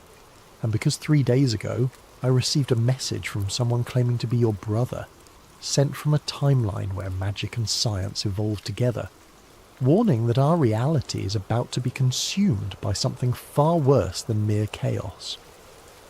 Marcus pulled out a tablet, swiping to a recorded video message. The screen showed a man in his 30s wearing Victorian-style clothing mixed with futuristic technology. Brass goggles with quantum processors, a coat that seemed to shift between textures, devices that combined ancient symbols with advanced engineering. But the face was unmistakably familiar, aged 15 years, but still recognisably her little brother. Zara, Kwame's voice said from the recording, slightly distorted by interdimensional static. I don't know if this message will reach the right timeline, but if you're hearing this, then the convergence has begun. The Golden Dawn didn't just fracture reality, they created a fail-safe. 9 rituals designed to reset existence if humanity ever faced extinction. But they were never meant to be activated simultaneously. Something is using the fractures to complete all 9 ceremonies at once, and when it succeeds, every possible world will collapse into a single point of absolute chaos. You have to find the others. You have to stop the 9th cipher before... The message cut off in a burst of static that made Zara's scanner scream warnings. The others? She asked, her scientific skepticism warring with desperate hope that her brother might still be alive, even in another reality. A team I've been assembling for years, people with the skills and knowledge necessary to prevent a multiverse collapse.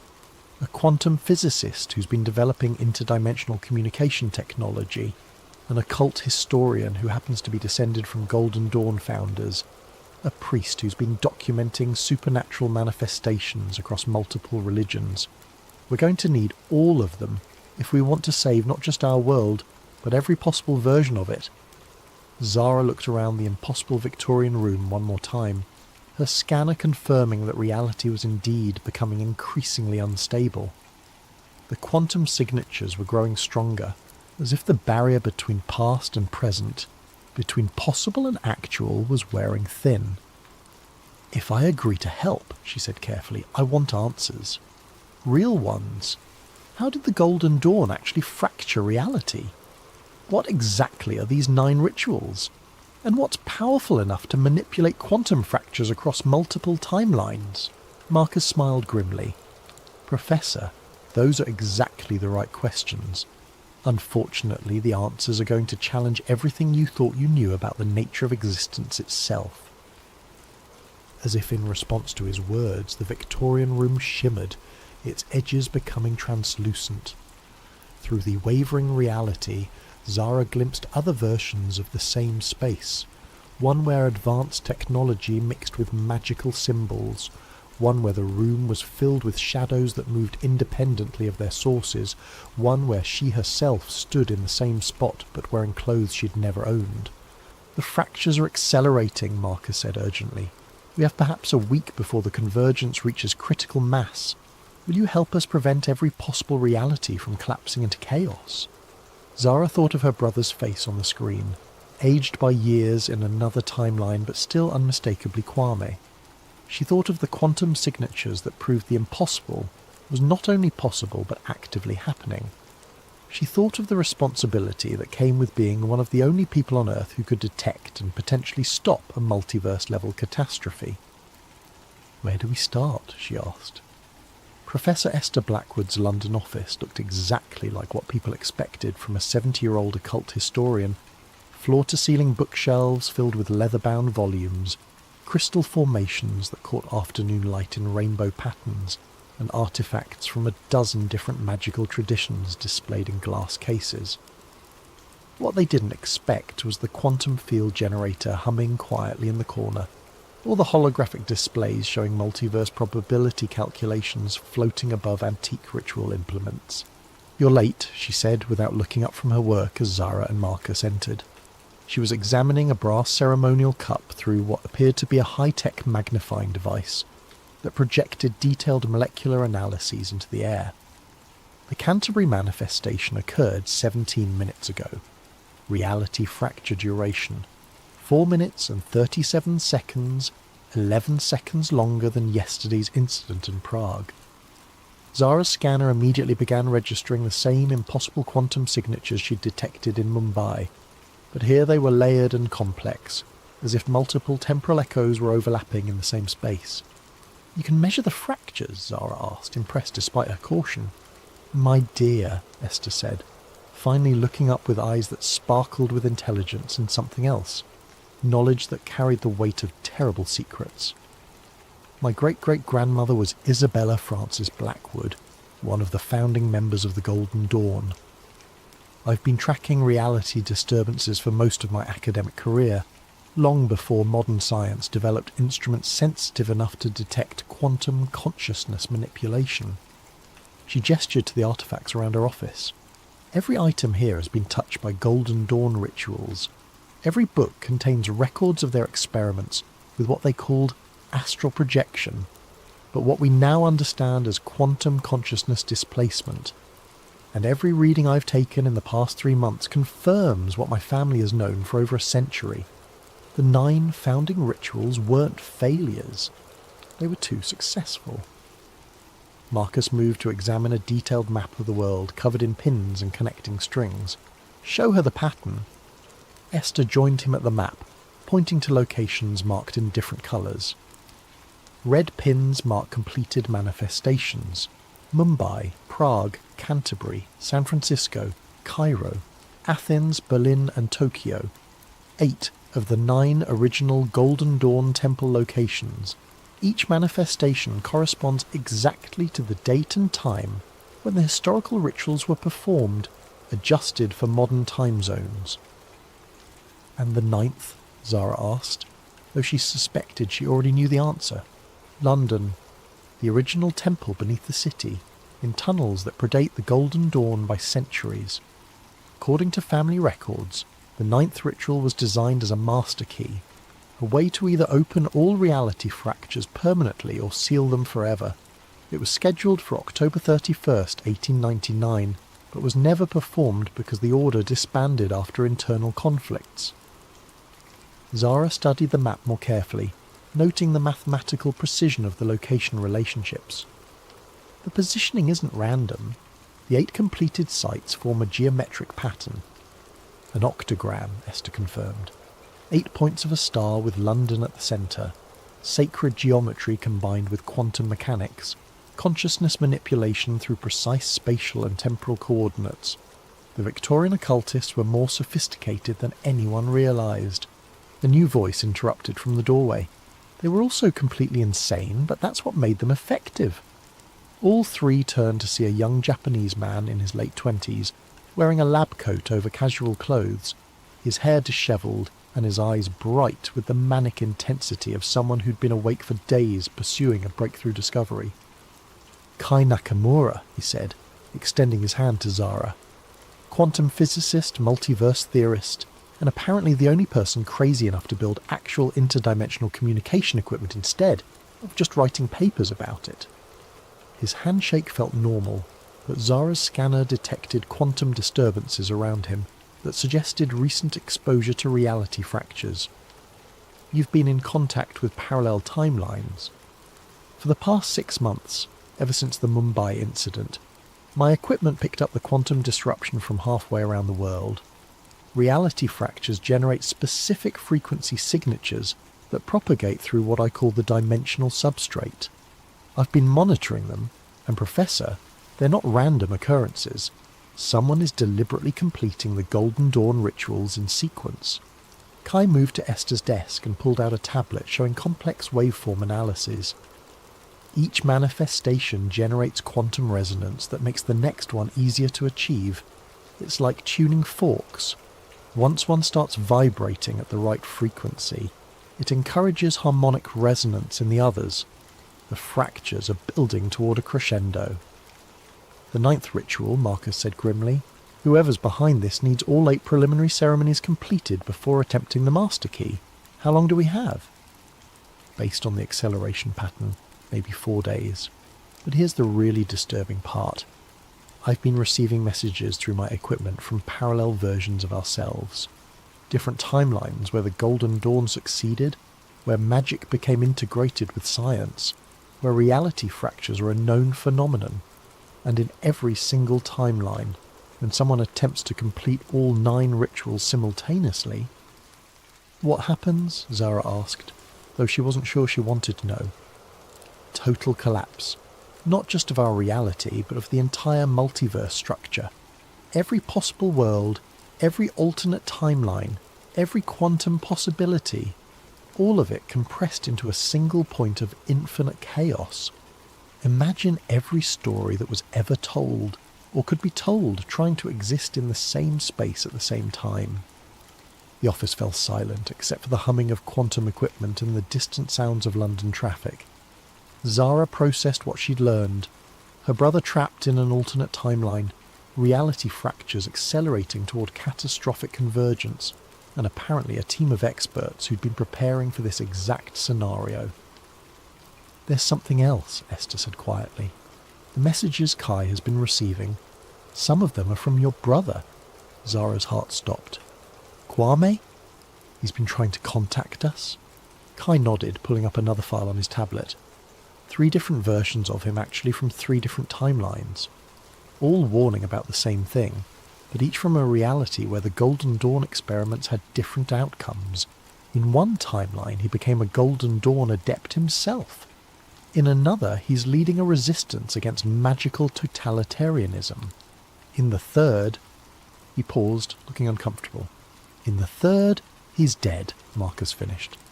Killed trying to prevent a previous attempt at multiverse collapse. But his consciousness somehow persisted across dimensional boundaries, and he's been trying to warn us about what's coming. Zara felt a mixture of hope and despair that threatened to overwhelm her scientific objectivity. Can I talk to him? We've been trying to establish stable communication, but the quantum interference is getting worse as the fractures multiply. The best we can manage are brief messages, usually fragmented, and... A new alarm sounded from Kai's equipment. He rushed to check his readings, his face paling as data streams flowed across multiple screens. Another manifestation, he announced, but this one's different. It's not at one of the original Golden Dawn sites. It's... He looked up with genuine fear in his eyes. It's here. In London. Someone just activated a massive reality fracture directly beneath the city. Through the office windows, Zara could see impossible things beginning to happen in the streets below. Victorian carriages materialised between modern cars. People in period dress walked through crowds of confused pedestrians. Gaslight flickered alongside electric street lamps, and buildings seemed to shift between architectural styles as she watched. The 9th ritual has begun, Esther said, her voice carrying the weight of inherited knowledge and terrible certainty. Whoever's behind this didn't wait for the scheduled completion. They're forcing the convergence now. Then we stop them now, Zara said, surprising herself with her decisiveness. A week ago she'd been a sceptical academic. Now she was apparently part of a team trying to prevent multiverse collapse. Where exactly is this underground temple? Marcus was already moving toward a cabinet filled with what looked like military equipment mixed with mystical artifacts. Bank Station, Northern Line. The tunnels there connect to a network of underground chambers that predate London itself. Some say they were built by Romans, others claim they're much older. The Golden Dawn used them because the location sits on multiple ley line intersections, natural quantum weak points that make reality manipulation easier. We'll need backup, Esther said. gathering books and artifacts with practiced efficiency. There's one more team member you should meet. As if summoned by her words, another figure appeared in the office doorway. A tall black woman in clerical collar and practical boots, carrying a backpack that clinked with the sound of metal objects. "Sarah Oduya," she said, extending her hand to Zara. Anglican priest, theological researcher, and apparently the team member responsible for spiritual protection during interdimensional horror shows. Zara shook her hand, noting the firm grip and the calm confidence in Sarah's manner. "You're prepared for supernatural combat." "I prefer to think of it as theological negotiation with hostile entities," Sarah replied with a slight smile. "But yes, I've been tracking reality fractures from the religious angle. When dead saints start appearing to warn about the end of all possible worlds, the church pays attention." Outside, London was becoming increasingly unstable. Through the windows, Zara could see multiple versions of the same buildings occupying the same space. People walking through walls that existed in some timelines but not others, and strange lights pulsing beneath the streets as if something massive was awakening in the underground. "How do we get to Bank Station through that chaos?" Zara asked. "Very carefully," Marcus replied, shouldering a pack filled with equipment she couldn't identify. "And with the understanding that once we go underground, we might not be dealing with just one reality anymore. The closer we get to the 9th ritual site, the more unstable the dimensional boundaries become." Kai's equipment screamed another warning. "Quantum cascade failure in progress. Reality coherence dropping below critical thresholds. Whatever they're doing down there, it's working faster than any of my models predicted." "Then we better hurry," Esther said, tucking a leather-bound book into her coat. "Because according to family records, the 9th cipher doesn't just reset reality. It allows whoever completes the ritual to choose which reality survives. And I very much doubt that whoever's behind this has humanity's best interests at heart." As they prepared to leave the office and venture into London's increasingly unstable streets, Zara caught a glimpse of something impossible reflected in the window. Her brother Kwame, older and wearing strange clothes, standing behind her and mouthing words she couldn't quite understand. When she turned around, he wasn't there, but her scanner confirmed that something had definitely been in the room with them, something that existed in the quantum space between realities. The hunt for the 9th cipher was about to begin, and Zara realized that saving all possible worlds might require sacrificing everything she thought she knew about the nature of existence itself. The London Underground had become a kaleidoscope of overlapping timelines. Victorian steam trains materialized on tracks beside modern electric carriages, passengers from different centuries occupying the same platforms without seeming to see each other, and station announcements echoed in languages that predated English by millennia. Zara's scanner was registering quantum signatures so complex that its display resembled abstract art rather than scientific data.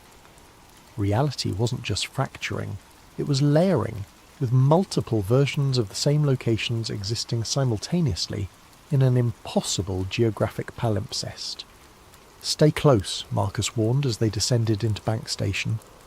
"The dimensional boundaries are completely unstable here.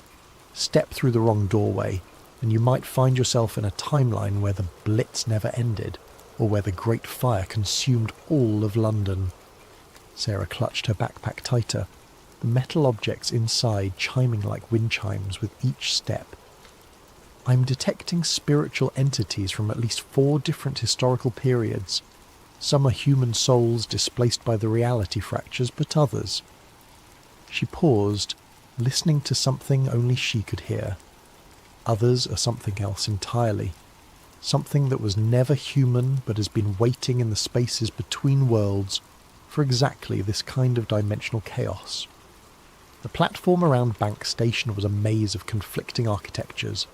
Victorian ironwork intersected with Roman stone, medieval timber supported modern concrete, and everywhere the eye looked, passages led into tunnels that belonged to different eras entirely. Other passengers moved through the space like ghosts, each existing fully in their own timeline but only partially visible to the others. "There," Esther said, pointing toward a maintenance door marked with symbols that seemed to shift between runic scripts, alchemical notation, and mathematical formulas. That doorway shouldn't exist in any normal timeline. It's a Golden Dawn modification keyed to specific quantum frequencies. Kai consulted his portable equipment, frowning at readings that defied conventional physics. The reality distortion is strongest in that direction. Whatever's generating the dimensional cascade, it's directly beneath us, maybe 50 metres down, in tunnels that my scans suggest are significantly older than London itself. As they approached the doorway, Zara's scanner detected movement in her peripheral vision.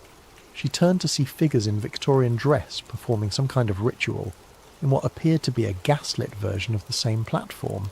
They were translucent but becoming more solid with each passing moment, as if the boundary between their timeline and the present was dissolving.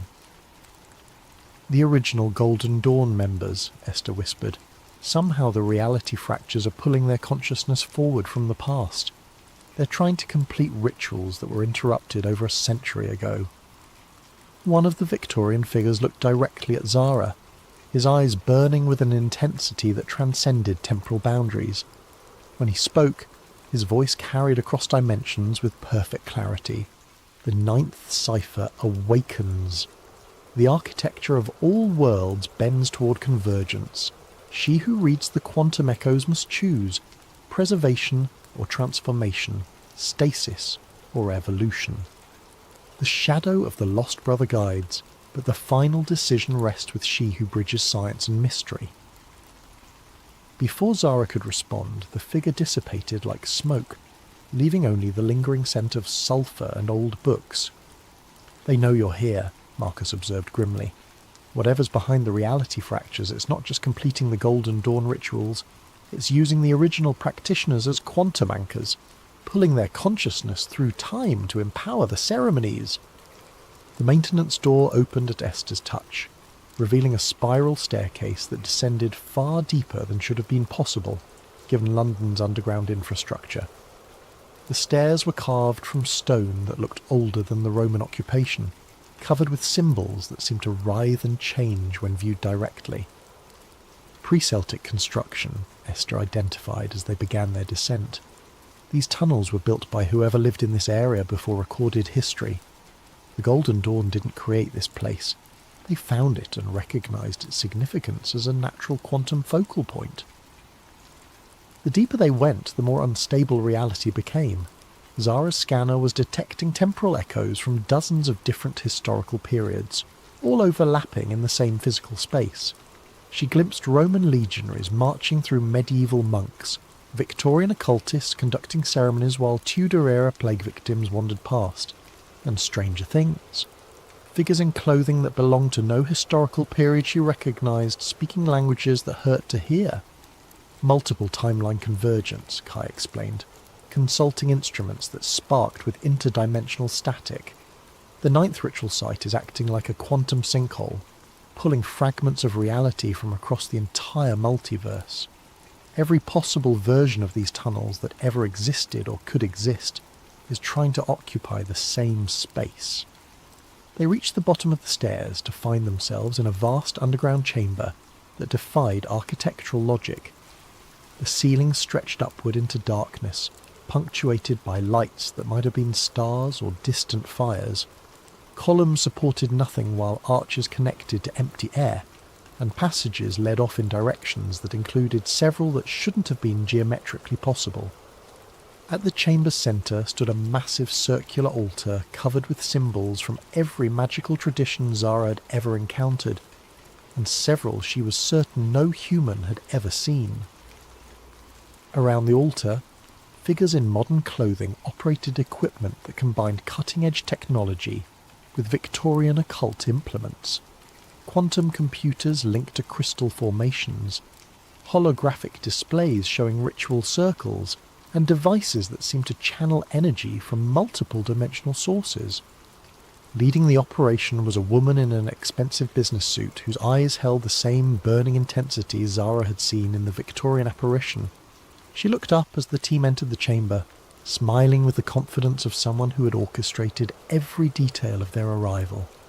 Professor Okafor, she said in a cultured British accent.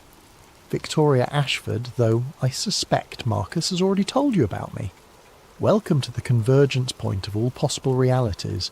I trust you're prepared to witness the birth of a new multiverse. You're the one behind the reality fractures, Zara accused, her scanner screaming warnings about the quantum energies building around the altar. I'm simply completing work that was abandoned prematurely over a century ago, Victoria replied. The Golden Dawn understood that consciousness shapes reality at the quantum level, but they lack the technology to achieve stable multiverse manipulation. I'm rectifying that oversight. Around the altar, her technicians continued their work with practiced efficiency. Holographic displays showed the 8 completed ritual sites, each one pulsing with energy that fed into the London nexus. Reality distortions rippled outward from their location, growing stronger with each pulse. You don't understand what you're doing, Esther protested, moving forward with the authority of inherited knowledge. The 9th cipher isn't meant to merge realities. It's meant to choose one and seal the others permanently. Attempting to hold all possibilities open simultaneously will cause total multiverse collapse. Will it? Victoria asked. Or will it finally allow humanity to transcend the limitations of single timeline existence?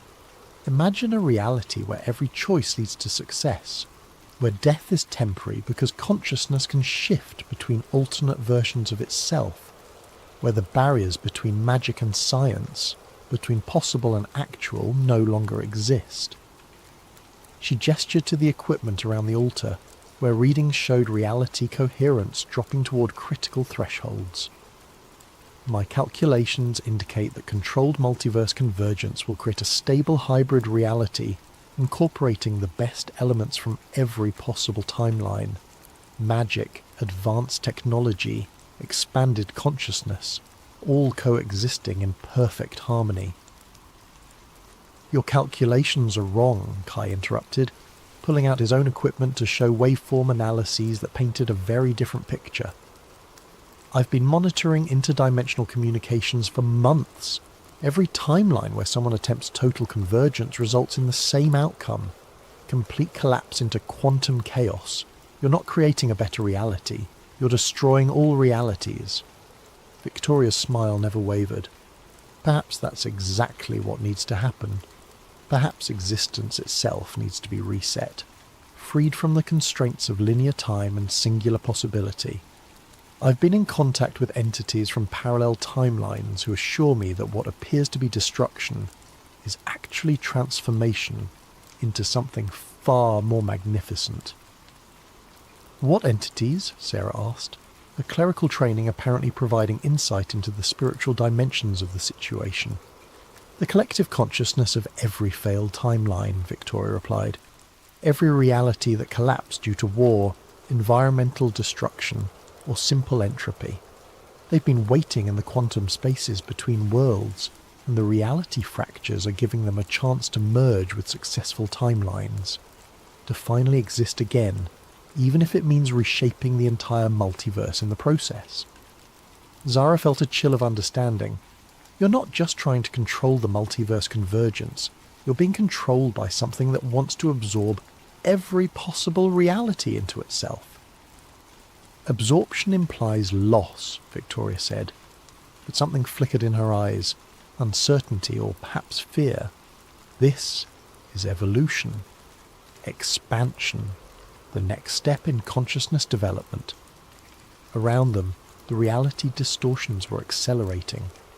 Zara could see through translucent walls into other versions of the same chamber, some where the ritual had already succeeded and created impossible geometric spaces filled with entities that had never been human, others where the chamber was empty, ruins in a world that had ended centuries ago, and still others where different versions of their own team fought the same battle with different outcomes. The convergence is reaching critical mass, one of Victoria's technicians announced. Reality coherence at 15% and dropping. Multiverse stability, showing significant quantum cascade effects.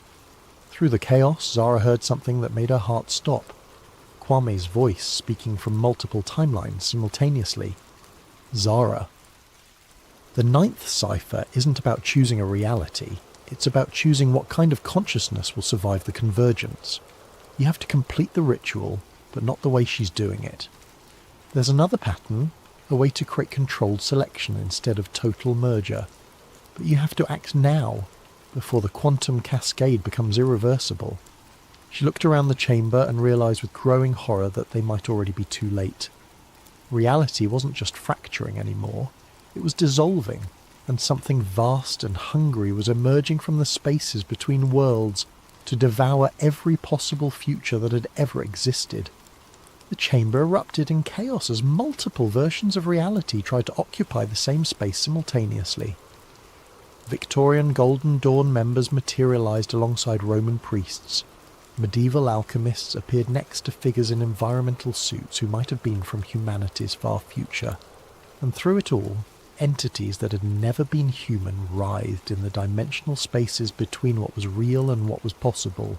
Zara's scanner was beyond overloaded, its readings resembling static more than scientific data. But through the quantum noise, she could detect something else, a pattern, a mathematical structure underlying the apparent chaos. The ninth cipher wasn't random destruction. It was following specific rules that governed how consciousness could be preserved during multiverse collapse. The ritual circle, she shouted to her team over the dimensional storm, is not just about merging realities, it's about choosing which aspects of consciousness survive the convergence. Kwame was right. There's another way to complete it. Victoria's technicians were losing control of their equipment. Holographic displays flickered between timelines, showing the same ritual being performed with different outcomes across multiple realities. In some versions, the convergence created a stable hybrid universe. In others, it destroyed everything, leaving only empty quantum foam where infinite possibilities had once existed. The quantum cascade is accelerating beyond our parameters, one technician reported, his voice tight with fear. Reality coherence at 8%. We're approaching total dimensional breakdown. Then we adapt, Victoria replied. But Zara could see the first cracks in her confidence. Whatever entities had been guiding her calculations weren't providing solutions for outcomes that deviated from their predictions. Sarah had opened her backpack and was arranging metal objects in a defensive pattern around the team. Crucifixes, ceremonial daggers, symbols from multiple religious traditions, and other items that seemed designed for spiritual combat. The entities Victoria mentioned, she called out, they're not just collective consciousness from failed timelines. They're something else, something that feeds on collapsed realities. They've been manipulating events to create the convergence because they need the quantum energy released by multiverse destruction. Parasites, Esther confirmed, consulting one of her ancient books, even as reality warped around them. My family records describe them as devourers of possibility, beings that exist in the conceptual space between what is and what could be. They can only fully manifest when reality itself becomes unstable enough to bridge that gap. Through the chamber's shifting geometry, Zara could see these entities more clearly now, shapes that hurt to look at directly, geometries that included angles that shouldn't exist, consciousness that was simultaneously vast and empty. They were emerging from the quantum fractures like living shadows, drawn by the energy being released as infinite realities collapse toward a single point. Kai, she called out, can your equipment establish communication with the parallel timelines? I need to talk to Kwame directly. I'm trying, but the dimensional interferences... His tablet sparked and went dark, then flickered back to life, showing a face that was unmistakably her brother, though aged and marked by experiences she couldn't imagine. Zara, listen carefully. The entities feeding Victoria false calculations. They're not from failed timelines. They're what creates failed timelines. They exist by consuming the quantum potential of collapsed realities. The ninth ritual can stop them, but only if it's performed as a selection process instead of a merger. How? She asked. Moving toward the altar where Victoria's technicians were still trying to control equipment that was responding to forces beyond their understanding. The original Golden Dawn design included a safeguard, Kwame's image explained. his voice cutting through interdimensional static. 9 points of consciousness anchored in 9 different timeline versions of the ritual. Instead of merging all realities, they create a selection matrix, a way to choose which elements from each possibility survive while allowing the rest to gracefully dissolve. But it requires 9 willing participants who can maintain consciousness coherence across multiple timelines simultaneously. "I count 5 of us," Marcus said grimly, dodging a piece of Victorian furniture that materialised and dematerialised in the same space he'd been standing. "How do we find 4 more participants when reality is falling apart around us?" "You don't need to find them," Kwame replied. "You need to become them. The ritual allows consciousness to split across parallel versions of itself. Each of you can anchor multiple timeline positions, but the process..." His image flickered with static. "The process." "What?" Zara demanded. "It's potentially fatal to your original consciousness. You'd be spreading your awareness across multiple versions of reality simultaneously. Some versions of you would survive, others wouldn't. There's no guarantee which consciousness would remain primary after the convergence." Victoria had been listening, her expression shifting from confidence to desperate calculation. "That's not what the entities told me. They said total merger was possible without consciousness fragmentation." "They lied," Sarah said bluntly, her spiritual training apparently providing insight into deceptive supernatural entities. "Parasitic beings that feed on collapsed realities wouldn't want you to preserve multiple timeline stability. They need total chaos to manifest fully in our dimension." Around the altar, reality distortions were accelerating beyond anything Zara had seen. Through translucent walls, she could observe dozens of different versions of the same chamber, some where her team had already failed and the entities were consuming the remnants of collapsed timelines, others where different versions of the ritual were creating entirely new forms of existence, and still others where the chamber itself had become something that transcended physical space entirely. "Reality coherence at 4%, Victoria's lead technician announced, his voice barely audible over the dimensional storm. "Quantum cascade approaching critical threshold. Whatever we're going to do, it has to be now." Zara made the decision that would either save every possible world or destroy them all. "We perform the selection ritual," she announced. 9 consciousness anchors, controlled convergence instead of total merger. But I want everyone to understand. Some versions of us might not survive the process." "Better than no version surviving," Kai replied pragmatically, already connecting his equipment to the altar's quantum resonators. "Besides, if Kwame's right about the selection matrix, we'll be choosing which aspects of each timeline to preserve. We can bias the selection toward realities where consciousness survives intact." Esther was arranging artifacts from her collection around the altar's perimeter, creating a geometric pattern that combined Golden Dawn symbolism with mathematical formulas for quantum consciousness manipulation. The family records include specific instructions for consciousness anchoring. Each participant needs a quantum resonator calibrated to their individual neural frequency. "I can provide those," Victoria said quietly. When the team looked at her in surprise, she continued, "My equipment was designed for this exact purpose. Whatever entities were manipulating me, the technology itself is sound. I'd rather use it to save reality than watch it be consumed by interdimensional parasites." Sarah began arranging her spiritual artifacts in protective patterns around each team member's position. "Theological protection for consciousness fragmentation," she explained. "Different religious traditions have developed techniques for maintaining spiritual integrity during transcendent experiences. You'll need them when your awareness starts spreading across multiple timelines." "How do we know which timeline elements to preserve?" Marcus asked as he took his position at one of the altar's 9 focal points. "We trust our judgment," Zara replied, connecting her temporal echo scanner to Victoria's quantum resonators. "Each anchor point will allow us to perceive multiple reality options. We choose based on what creates the most stable, beneficial outcome for conscious beings across all timelines." Kwame's image flickered back into focus. "Zara, there's something else. The entities that have been manipulating events, they're not the only intelligence that's been watching the convergence.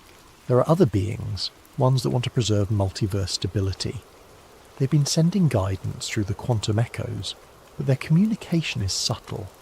Trust your instincts about which timeline elements feel right. The ritual began as Victoria's technicians initiated the quantum resonance sequence. Reality around the altar became increasingly fluid, with each participant existing simultaneously in multiple versions of the same moment. Zara could perceive herself in timelines where she'd made different career choices, different personal decisions, different scientific discoveries. Each version had access to knowledge and experiences that the others lacked. Through her consciousness anchor, she could see the selection matrix beginning to form, a vast multi-dimensional framework that displayed every possible outcome of the convergence. Some selections would preserve magic alongside science. Others would eliminate supernatural phenomena entirely, but advance technology centuries beyond current capabilities. Still others would create hybrid realities where consciousness itself evolved into new forms. "I can see the parasitic entities," Sarah reported from her anchor point. "They're trying to influence the selection process, steering choices toward outcomes that would leave reality permanently unstable. We need to actively resist their suggestions." "Focus on consciousness preservation," Esther added. "My position is showing multiple options for how aware beings survive the convergence. Some preserve individual identity, others merge consciousness into collective intelligences, still others create new forms of awareness entirely." Kai's scientific training was proving invaluable as he analysed the quantum mechanics underlying each selection option. "Mathematics are stable for controlled selection, but we need to maintain perfect synchronization. If any anchor point loses coherence, the entire matrix could collapse into chaotic merger." Around them, the entities that had been manipulating Victoria were becoming increasingly desperate, manifesting as geometric impossibilities that tried to disrupt the selection process. But Sarah's spiritual protections were holding, and the team's combined will was proving stronger than parasitic influence. "I can see Kwame," Zara announced, her consciousness spanning multiple timelines where her brother existed in different forms. In some realities he never disappeared. In others, he became a Golden Dawn master. In still others, he died, but his consciousness persisted as a guardian intelligence. Which version should we preserve? "All of them," came the unexpected reply from Marcus. "The selection matrix doesn't require choosing single timeline versions. We can preserve multiple variants of the same person across different reality layers. It creates more complex existence, but also more resilient consciousness networks." The revelation changed everything. Instead of choosing between different timeline options, they could create a layered reality where multiple versions coexisted in parallel dimensional space. Magic and science, individual and collective consciousness, technological advancement and spiritual evolution, all could be preserved simultaneously in a stable multiverse configuration. "Beginning final selection sequence," Victoria announced, her equipment now fully integrated with the team's consciousness anchors. Reality coherence stabilizing at controlled threshold, quantum cascade shifting from destructive to constructive merger. Through the selection matrix, Zara could see the new reality beginning to form, a complex but stable structure where consciousness could exist in multiple forms simultaneously, where the barriers between possible and actual were permeable but controlled, where beings could access knowledge and experiences from parallel versions of themselves without losing individual identity.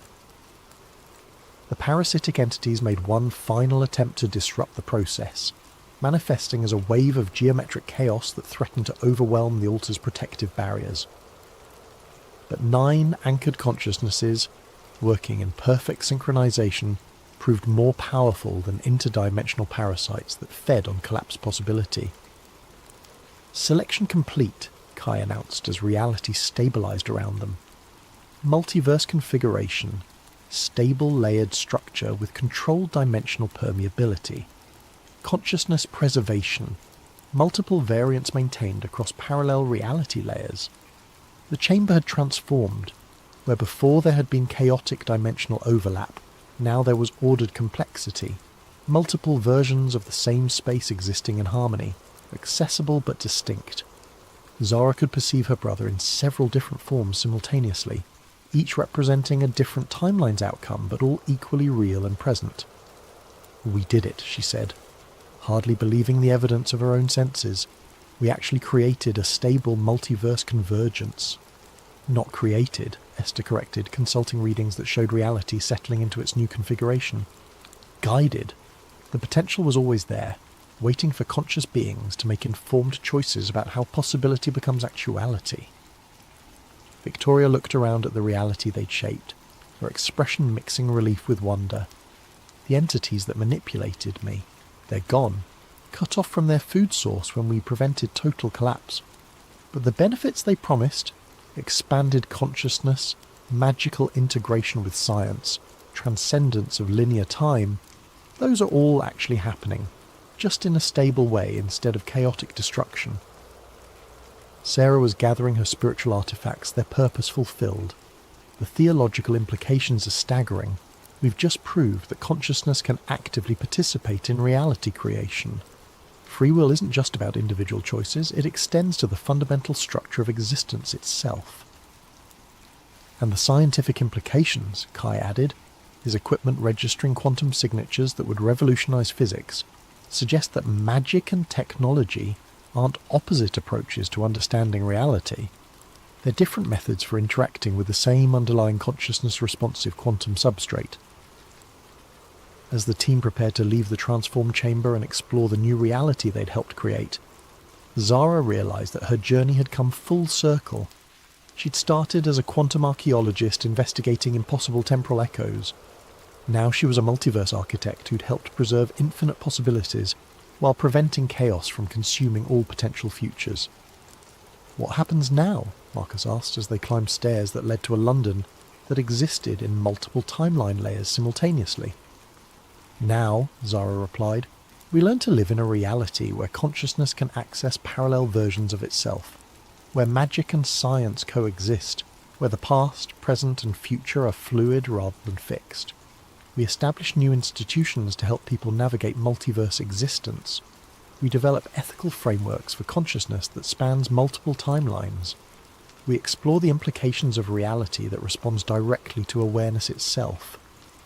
"The Quantum Hermetic Institute," Esther suggested, "combining ancient wisdom traditions with modern scientific understanding to help humanity adapt to expanded existence." As they emerged into a London where gaslight and electric illumination coexisted, where Victorian buildings shared space with futuristic architecture, where people could glimpse alternate versions of themselves in reflective surfaces, Zara felt a profound sense of completion. Her brother was restored, not as a single timeline version, but as a complex consciousness that existed across multiple reality layers. Her scientific work had evolved from investigating the past to actively shaping the future, and reality itself had been preserved and expanded rather than destroyed. But as she established the first quantum resonance patterns that would allow others to safely explore their own multiverse connections, she detected familiar temporal echo signatures from beyond the boundaries of their newly stabilized reality. Other multiverses, other quantum archaeologists, other crises that would require consciousness to make choices about how possibility became actuality. The 9th cipher had been completed, but it was only the beginning of humanity's journey into expanded existence. And somewhere in the quantum spaces between what was and what could be, new challenges were already beginning to emerge. 6 months after the convergence, Zara stood in her new office at the Quantum Hermetic Institute, watching through windows that displayed multiple timeline versions of London simultaneously. The city had adapted to its expanded existence with remarkable resilience. People learned to navigate spaces where past and present coexisted, where magical phenomena appeared alongside technological marvels, where consciousness could access memories and knowledge from parallel versions of itself. Her temporal echo scanner, now upgraded with quantum resonators that could detect interdimensional phenomena, registered the approach of a familiar consciousness signature.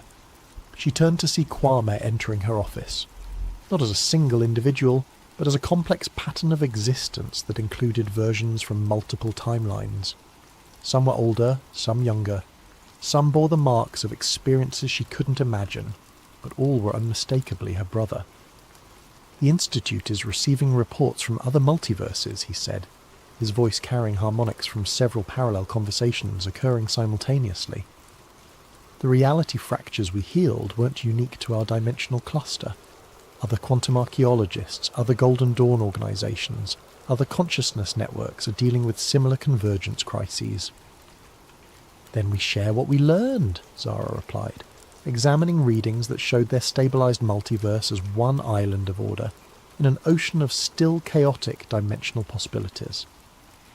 The selection matrix technique can be adapted to other multiverse configurations. Consciousness preservation protocols can be modified for different forms of awareness. Through her enhanced scanner, she could detect temporal echoes from futures that stretched far beyond human civilization. Artificial intelligences that achieved consciousness across multiple realities, alien species that discovered their own versions of quantum consciousness manipulation, cosmic intelligences that existed as pure possibility until conscious observation collapsed them into specific forms. There's something else, Kwame continued, his multiple timeline aspects sharing information in patterns that resemble scientific collaboration. We're detecting signals from what might be an entirely different type of existence. Consciousness that never required physical reality to develop. Beings that exist purely as mathematical structures within the quantum substrate itself. Zara felt the familiar thrill of discovery that had driven her to become a quantum archaeologist. Reality wasn't just stranger than they had imagined. It was stranger than they could imagine, and consciousness played a fundamental role in determining how strangeness became structure. Then we keep exploring, she said, calibrating her equipment to detect phenomena that existed beyond the boundaries of their newly expanded reality. We've learned that consciousness can actively participate in shaping existence itself. Now we discover what other forms that participation might take. As she prepared to investigate temporal echoes from civilizations that might exist purely as mathematical consciousness, Zara reflected on how far she'd travelled from the skeptical academic who had first encountered a Victorian séance room in a Mumbai skyscraper. She'd started by reading quantum imprints of the past. Now she was helping to write the quantum architecture of possible futures. The ninth cipher had been completed, but in solving it, they discovered that reality itself was just the first level of a far larger mystery. Consciousness, possibility, and existence were engaged in an eternal collaboration that stretched across dimensions, timelines, and forms of being that transcended current understanding. And somewhere in the quantum spaces between what was known and what remained to be discovered, new temporal echoes were beginning to form. Echoes that would require future archaeologists to dig even deeper into the fundamental structures of consciousness and reality. The convergence was complete, but the real exploration was just beginning.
What if the most powerful secret society in the world wasn't hiding their evil plans, but keeping something far worse from awakening? Tonight's chilling tale takes us deep into the redwood forests of California, where ancient rituals and modern power collide in ways you never imagined. Special thanks to Langalman for suggesting this spine-tingling concept. If you have ideas for future stories, drop them in the comments below. And if you're enjoying these midnight journeys into the unknown, don't forget to like and subscribe to Sleep Theories for more tales that blur the line between conspiracy and nightmare. The envelope arrived on a Tuesday morning, slipped between my electric bill and a stack of rejection letters from publishers who wouldn't touch my work anymore. Plain white paper, no return address, postmarked from San Francisco but feeling like it had travelled much farther than the 300 miles from the city. My name was written in careful block letters across the front. ALEXMORGAN.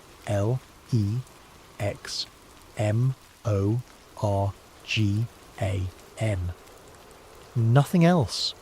No apartment number, though whoever sent it knew exactly where to find me in this cramped studio above the Chinese restaurant on Divisadero Street. I'd been blacklisted for 18 months now, ever since I published that expose on Meridian Industries and their illegal arms deals with 3 different terror groups. The story won awards, toppled a senator, and destroyed my career in equal measure. Turns out some truths are too expensive for the media to handle. The lawsuit bankrupted the magazine, my editor disappeared into witness protection, and I became radioactive to every publication from the Chronicle to Mother Jones. But someone still thought I was worth reaching. Inside the envelope was a single sheet of cream-coloured paper, expensive stock, with an embossed header that made my hands shake. The Bohemian Club, San Francisco. Below that, an invitation written in the same careful script.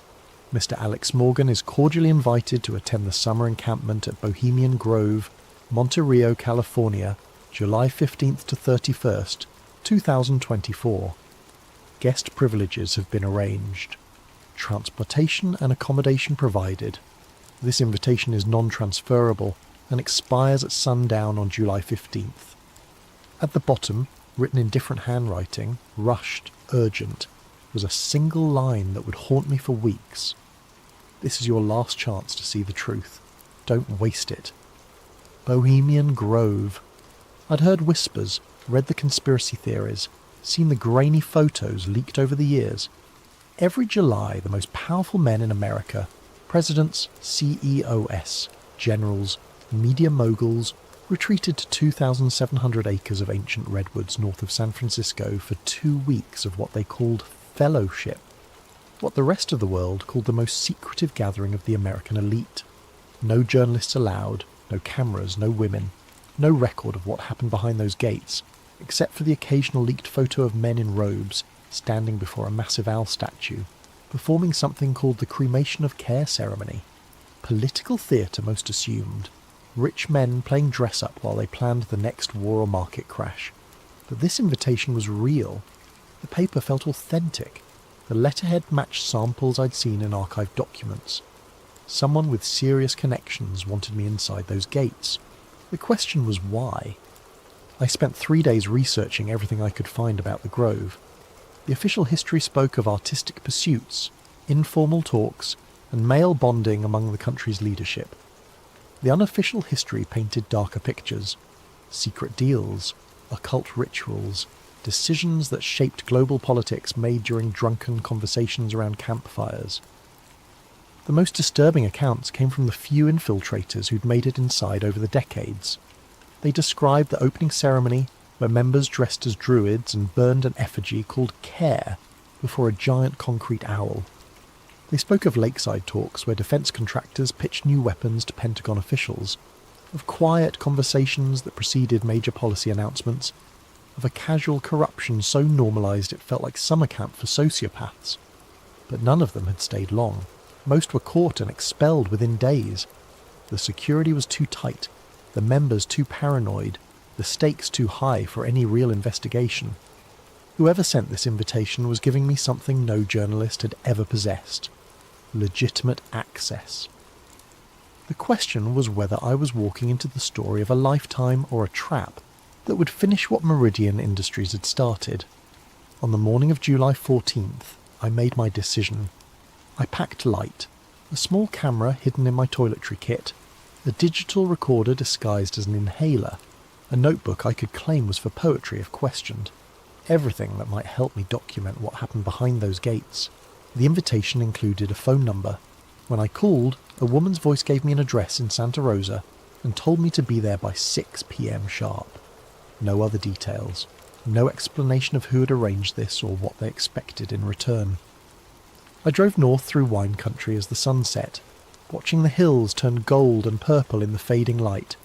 The address led to a small parking lot behind a defunct gas station. 3 black SUVs waited, engines running, windows tinted. A man in a plain suit approached my car before I'd even turned off the engine.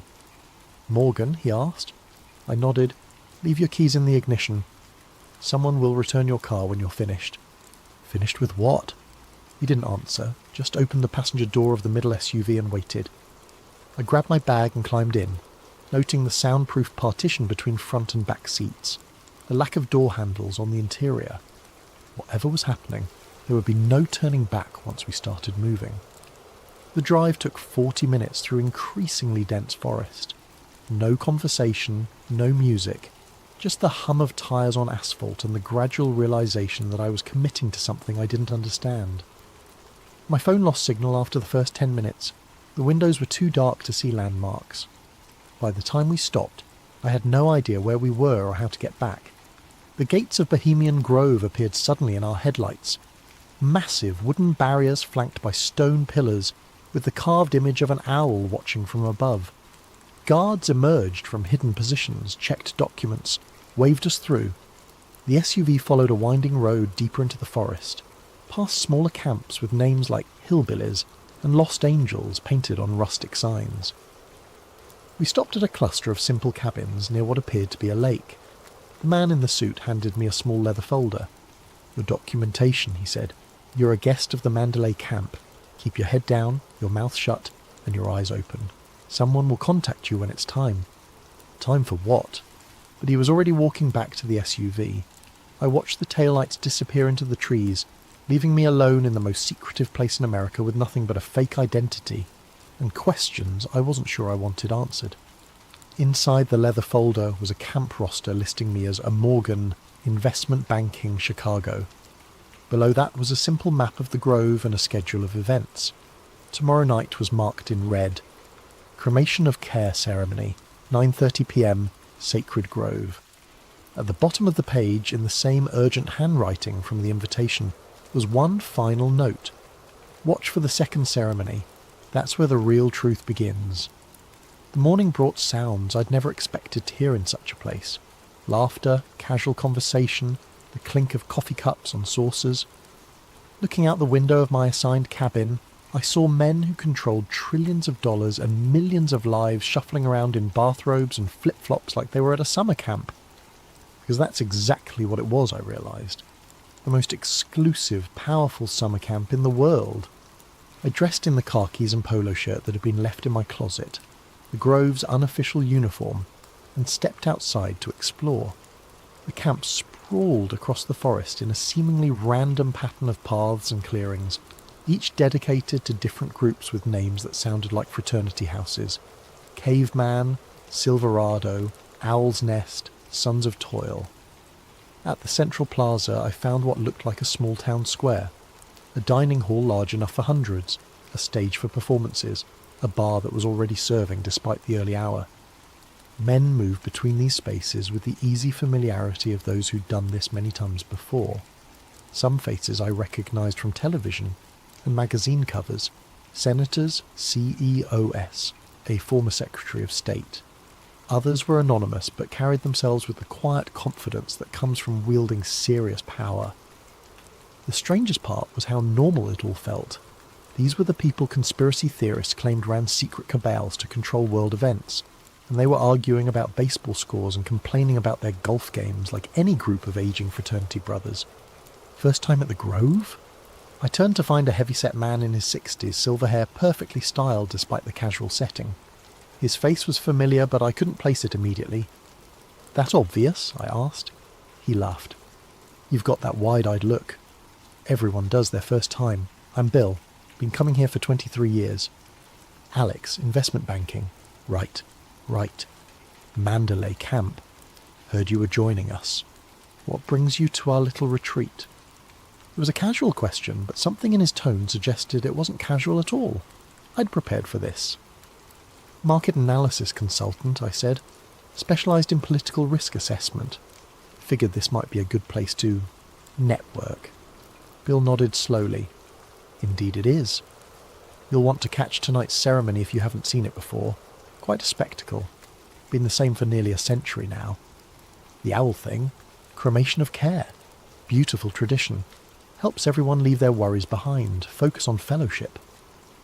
He paused, studying my face.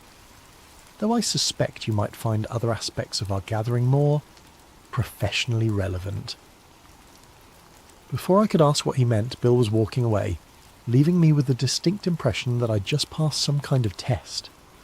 I spent the day observing, noting the casual interactions between men whose public relationships were supposedly adversarial.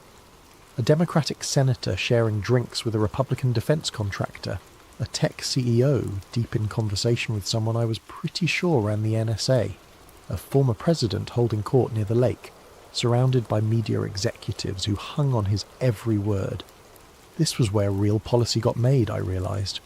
Not in committee meetings or official negotiations, but in these informal moments between men who'd known each other for decades. The Grove was a lubricant for American power, a place where opposing sides could find common ground away from cameras and constituents. As afternoon turned to evening, the atmosphere shifted.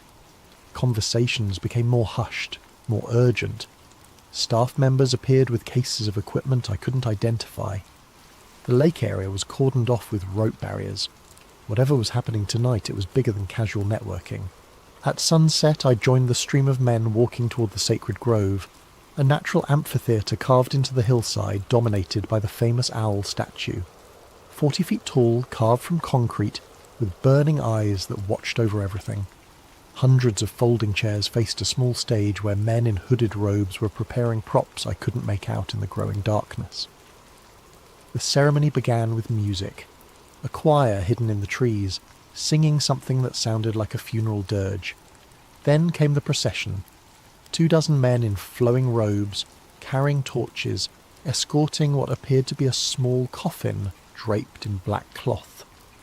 A voice boomed from speakers hidden throughout the forest, narrating the death of Care and its cremation before the great owl. The robed figures placed the coffin on a pyre and set it ablaze while the choir reached a crescendo. Flames leaped toward the owl's glowing eyes as hundreds of the world's most powerful men watched in reverent silence. It should have been absurd. Grown men playing dress-up, performing amateur theatre in the woods. Instead, it felt genuinely eerie.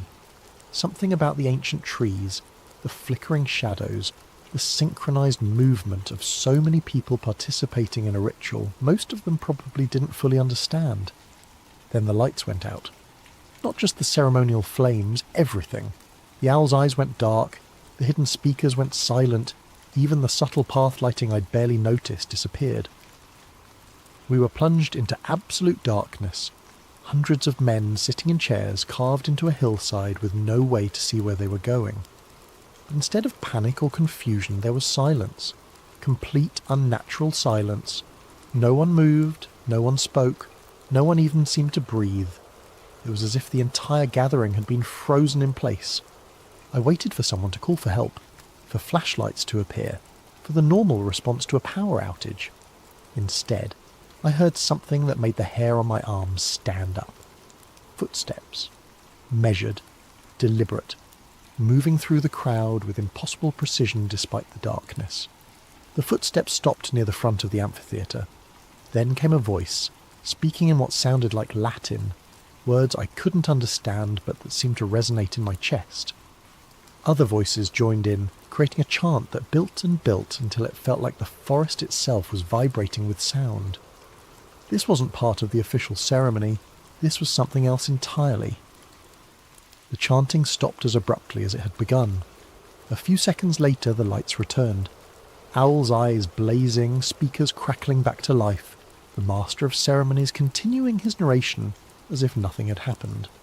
The spell was broken, men began talking and moving again.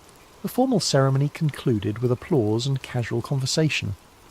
But as we filed out of the sacred grove, I noticed something that chilled me. At least 24 men weren't heading back to the camps with everyone else. Instead, they were walking deeper into the forest, following a path I hadn't noticed before. All of them carried small flashlights, and all of them moved with the purposeful direction of people who knew exactly where they were going. I hung back, letting the main crowd pass, then followed the breakaway group at a distance. They were easy to track.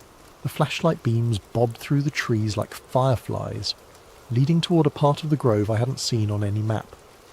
The path wound uphill for nearly half a mile before opening into a smaller clearing I would never have found on my own. Here, hidden from the main camp by dense forest, was a second amphitheatre. Older, more primitive, carved from natural rock formations rather than built from concrete and steel. At the centre stood not an owl but a stone altar, covered with symbols I didn't recognise. The 24 men formed a circle around it, no longer in ceremonial robes but in simple black clothing. They were chanting again, but this time I could make out some of the words. English mixed with Latin, speaking of binding and containment, of keeping something sleeping, of maintaining the barriers that held back chaos. As they chanted, one man stepped forward with something I definitely hadn't expected to see. A wooden crate, old and weathered, marked with symbols and what appeared to be a date from the 1940s. This was the real ceremony. Everything at the sacred grove had been theatre for the masses. This was why I'd been invited, why someone wanted a journalist to witness what happened in the shadows of America's most secretive gathering. I pressed closer, trying to see what was in the crate, but the trees blocked my view. All I could make out were the chanted words, growing more urgent now, in the sense that something ancient and dangerous was being carefully, deliberately contained. Then one of the men looked directly at me. The man who spotted me was younger than the others, maybe 45, with the lean build of someone who stayed in shape despite spending his days behind a desk. In the flickering torchlight, I couldn't make out his face clearly, but his posture suggested military training. He raised a hand and the chanting stopped instantly. "We have a visitor," he said, voice carrying easily across the clearing. I considered running, but there was nowhere to go. The path back was too narrow, too winding, and I'd never find my way in the dark. Instead, I stepped forward into the light, trying to project confidence I didn't feel. "Alex Morgan," I said.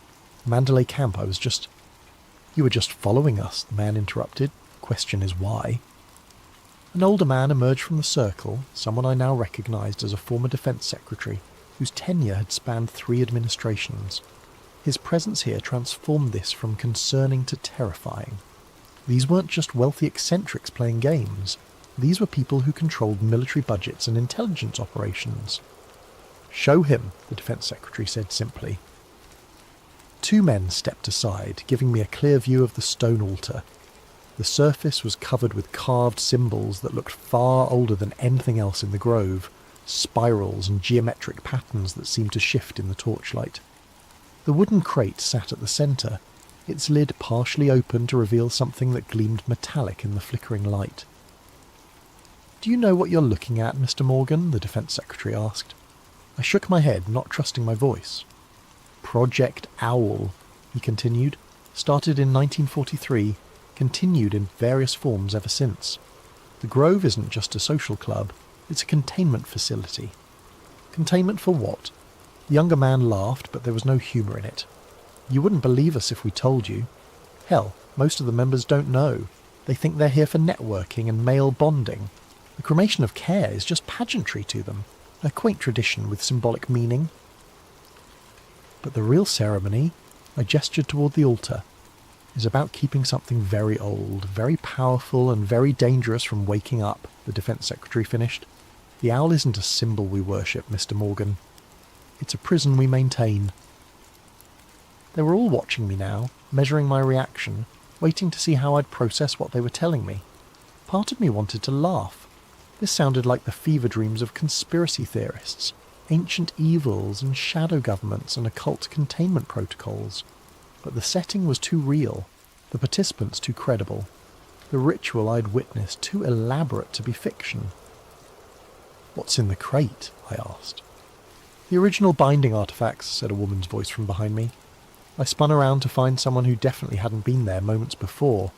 A woman in her 70s, silver hair pulled back severely, wearing clothes that managed to look both practical and expensive. Her presence violated everything I knew about the Grove's men-only policy. "Eleanor Hartwell," she said, extending a hand. "I've been managing Project Owl since 1987. Women aren't allowed. In the social aspects, no. But some secrets are too important for gender politics." She moved past me to examine the crate's contents.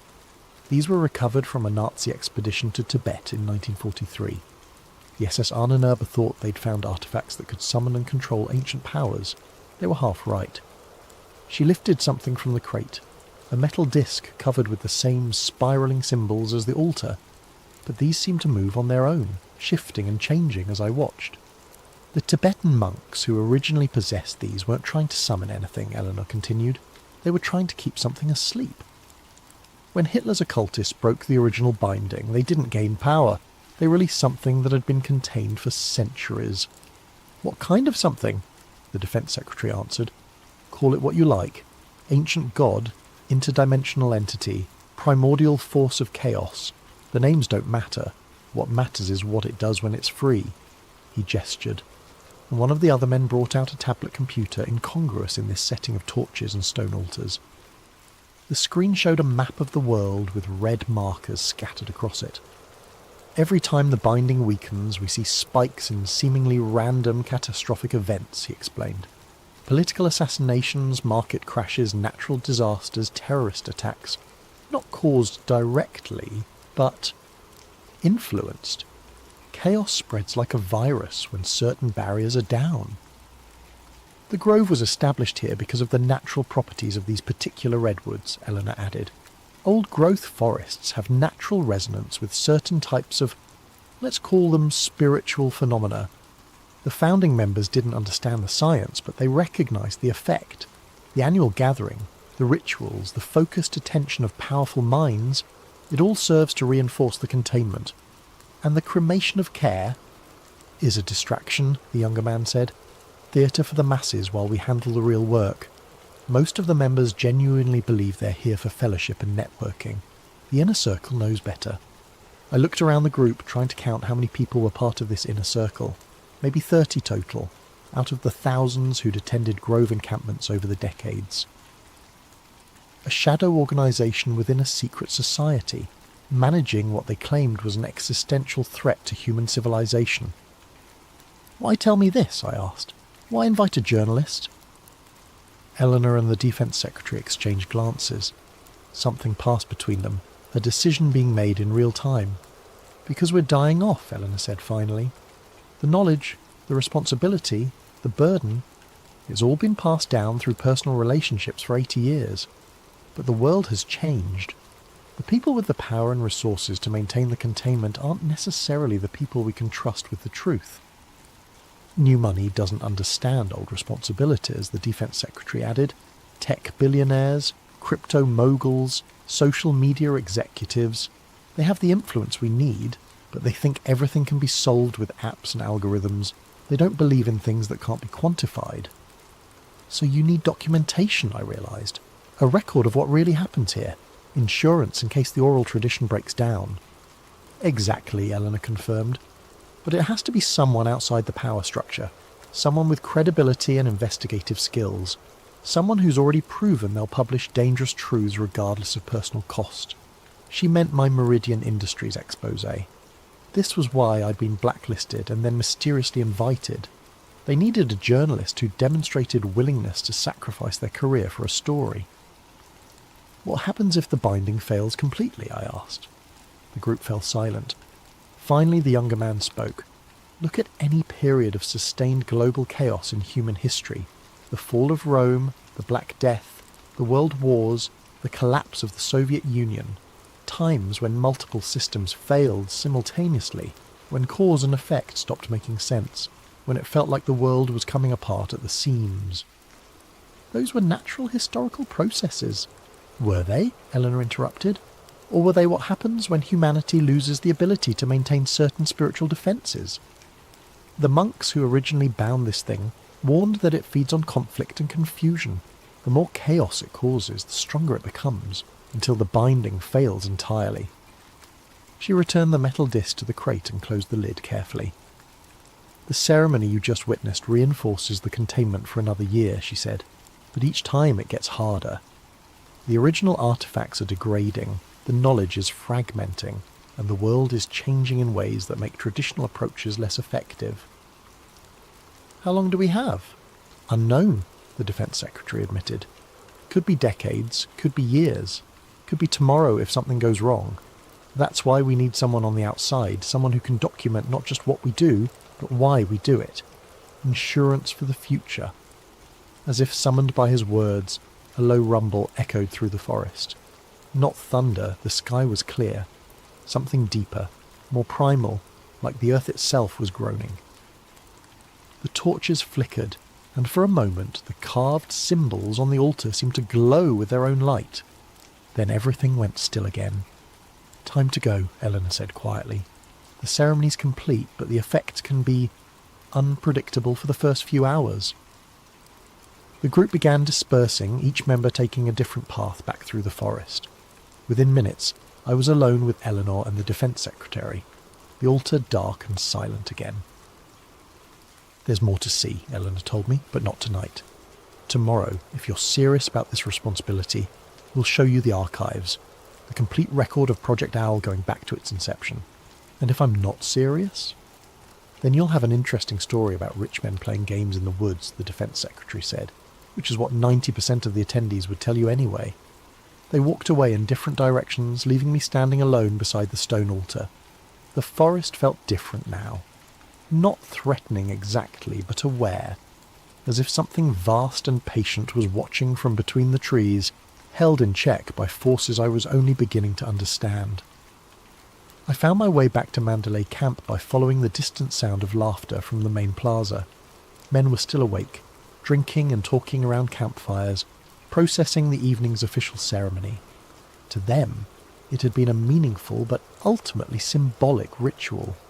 They had no idea what had happened in the hidden clearing, no sense that their casual gathering served a purpose beyond networking and tradition. Back in my cabin, I sat on the narrow bed and tried to process what I'd experienced. Every instinct I'd developed as a journalist screamed that this was elaborate nonsense. Powerful people telling themselves comforting stories about their importance, dressing up their influence in mystical language to avoid confronting the mundane reality of politics and economics. But the metal disc had moved on its own. The forest had responded to the completion of their ritual, and the people involved weren't the kind who needed to invent elaborate fantasies to feel important. They already controlled most of the world's power and resources. Either I'd stumbled into the most sophisticated hoax in human history, or I'd been invited to document something that made every conspiracy theory I'd ever dismissed seem quaint by comparison. Tomorrow I'd get to see the archives. Tomorrow I'd learn whether Project Owl was an elaborate delusion or the most important secret in the world. Either way, my life as I knew it was over. I barely slept. Every sound in the forest seemed amplified. Branches creaking in the wind, night birds calling to each other, the distant murmur of late-night conversations from other camps. When I finally drifted off near dawn, my dreams were filled with spinning metal discs and watching eyes carved from stone. Eleanor found me at breakfast, appearing beside my table in the dining hall as if she'd materialised from thin air. In daylight, she looked like any other well-preserved socialite who might attend charity galas in Pacific Heights, the kind of woman whose presence at an all-male retreat would be explained as someone's eccentric aunt who'd been grandfathered in through family connections. "Ready for the historical tour?" she asked, settling into the chair across from me. "Is that what we're calling it? The other guests think you're researching the Grove's role in American political history, which isn't entirely untrue." She sipped her coffee, eyes scanning the dining hall. "Most of them will be occupied with golf and lake activities today. Perfect time for a deeper education." We walked through the main camp area, past men reading newspapers and debating policy like they were at any expensive resort. Eleanor kept up a stream of casual conversation about Grove traditions and notable members, playing her part as tour guide. but I noticed she was leading us away from the popular areas towards sections of the forest I hadn't seen before. The grove covers nearly 3,000 acres, she explained as we walked. Most guests never venture beyond the central few hundred. Why would they? The camps, the lake, the dining facilities, everything they need for their retreat is concentrated in one area. But the rest of the property serves other purposes. We'd been walking for almost 20 minutes when she stopped beside what appeared to be a maintenance shed. Weathered wood siding, corrugated metal roof, the kind of utilitarian structure that becomes invisible once you've seen it. Eleanor produced a key and opened the padlock on the door. Inside, the shed was bigger than it appeared from outside, extending back into the hillside. What I'd taken for a simple storage building was actually a facade hiding a much larger underground facility. Fluorescent lights flickered on as we descended a concrete staircase that went down much deeper than should have been possible. Built during the Cold War, Eleanor explained, her voice echoing in the narrow stairwell. Officially, it's an emergency shelter for continuity of government operations. Unofficially, it houses the most complete archive of Project Owl materials outside of certain classified Pentagon files. The stairs ended at a steel door marked with radiation warnings and biohazard symbols. Eleanor placed her palm on a scanner that seemed decades newer than the rest of the facility. The door slid open with a hydraulic hiss, revealing something that took my breath away. The archive stretched out in all directions, a vast underground chamber carved from the bedrock beneath the grove. Metal shelving units reached toward a ceiling lost in shadows, each one packed with boxes, files, artifacts and equipment I couldn't begin to identify.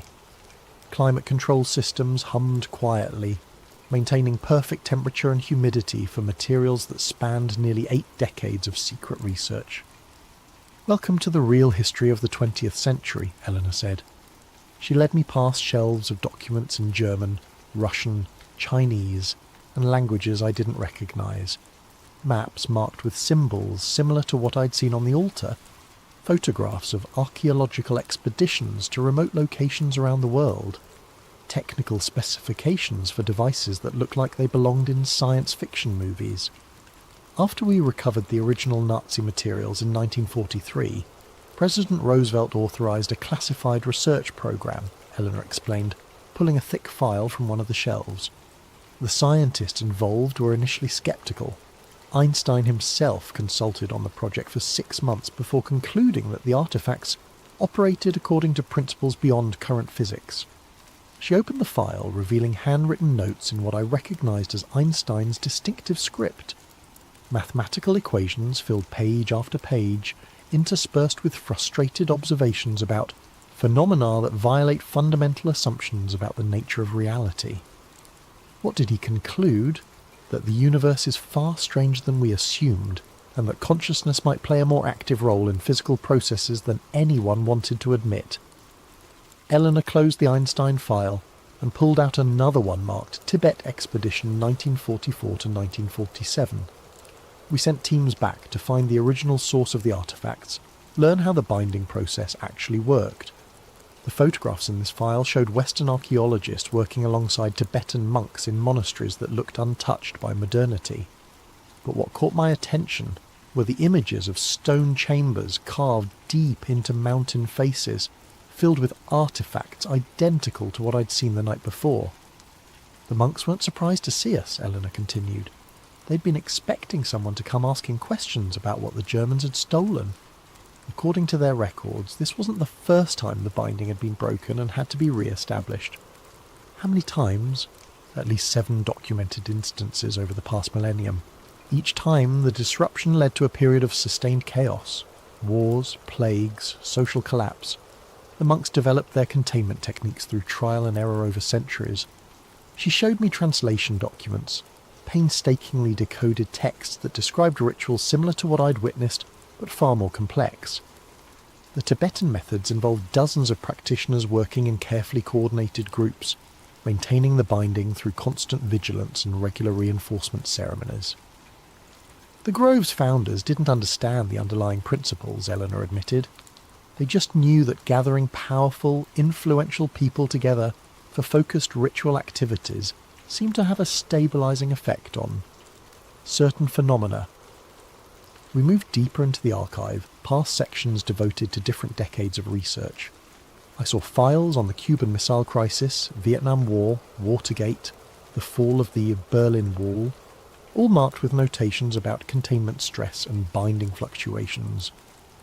Major historical events correlate with weaknesses in the containment, Eleanor explained.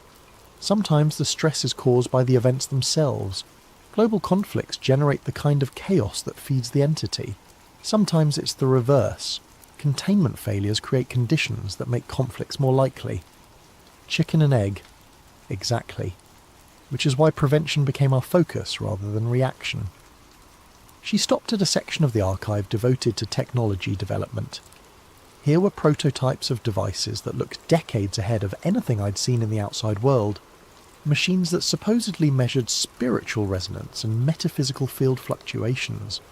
Computer models attempting to quantify something that traditional science insisted didn't exist. The hardest part has always been bridging the gap between ancient knowledge and modern capabilities, Eleanor said, picking up a device that looked like a cross between a spectrometer and a Geiger counter. The monks' techniques worked, but they required lifelong training and cultural conditions that don't exist in the modern world.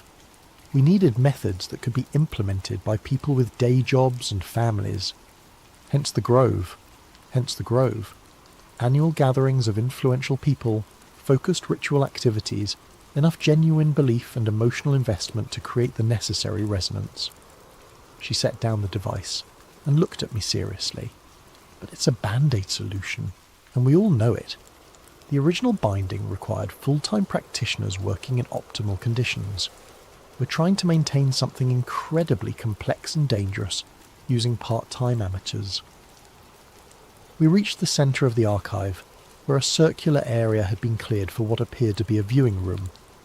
Multiple monitors displayed real-time data streams, seismic readings, atmospheric measurements, and more esoteric graphs tracking things labelled psychic resonance and entity containment levels.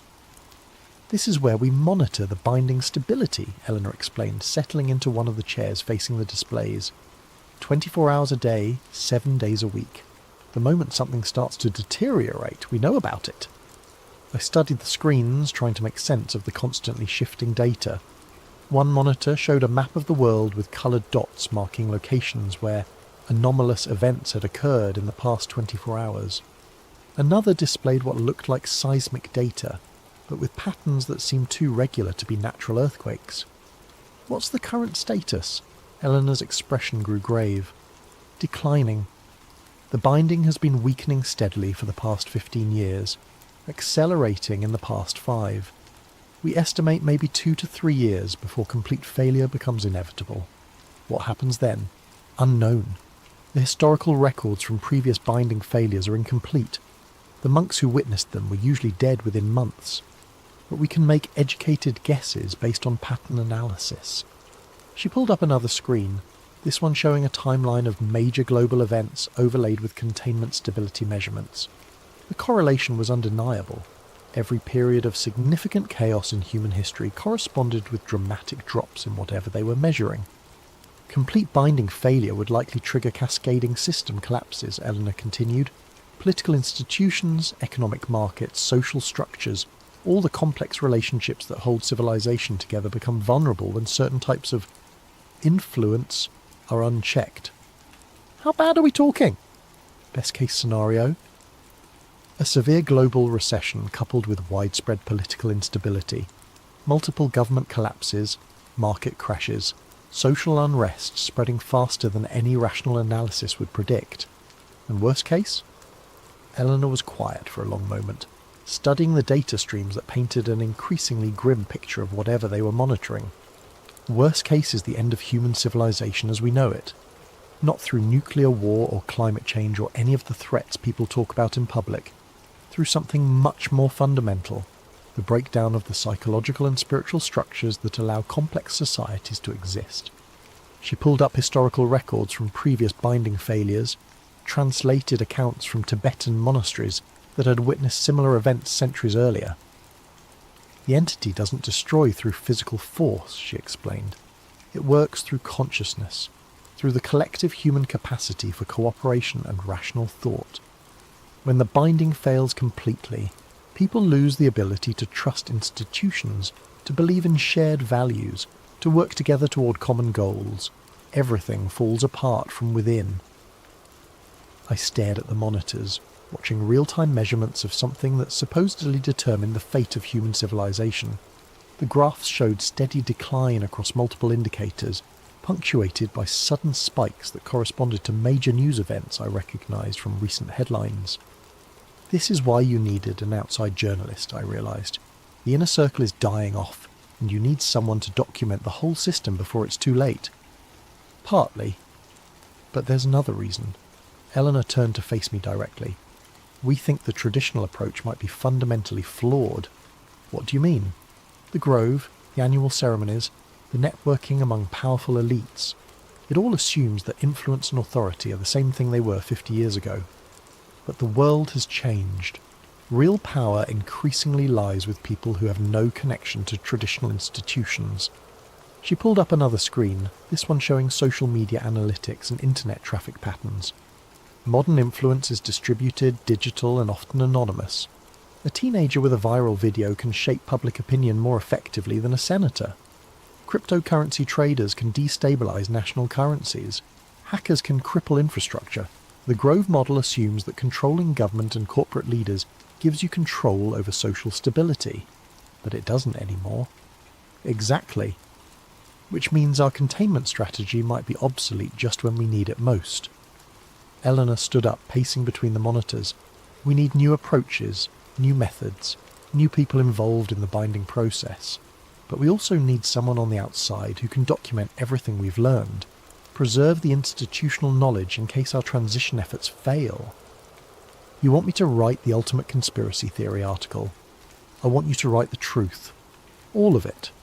The complete history of Project Owl, the scientific evidence for non-physical phenomena affecting global stability, the methods we've developed for managing existential threats that most people don't believe exist.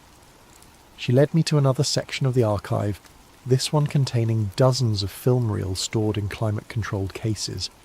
But first, you need to understand exactly what we're dealing with. The Nazi expedition that started all this documented their activities extensively. They filmed everything, convinced they were making history. Eleanor selected one of the reels and loaded it into a vintage projector that looked like it belonged in a museum.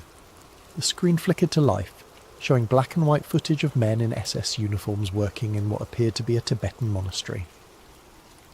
Tibet, 1943, Eleanor narrated as the images played. The Ahnenerbe expedition, led by Heinrich Himmler's personal occult research division. They found what they were looking for, but they had no idea what they were actually dealing with. The film showed German archaeologists carefully removing artifacts from hidden chambers, documenting everything with scientific precision. But as they worked, the footage began to show anomalies, shadows that moved independently of their sources, equipment malfunctioning in ways that defied explanation, and in the faces of the expedition members, a growing sense of unease that became terror as the film progressed. "Watch what happens when they break the original seal," Eleanor said. On screen the Germans used explosives to breach a stone chamber that had clearly been sealed for centuries. The moment the barrier cracked, the camera recorded something that made my skin crawl, a sound like wind rushing through tunnels, but with an intelligence behind it that felt actively malevolent. The expedition members began arguing, then fighting, then turning on each other with a violence that seemed to come from nowhere. Within hours of breaking the seal, half the team was dead, and the survivors were fleeing through the mountains carrying only the most portable artifacts. "They thought they'd found weapons," Eleanor explained as the reel ended. What they actually found was something that used them as weapons against each other. The surviving members of the expedition spent the rest of the war trying to develop countermeasures, but it was too late.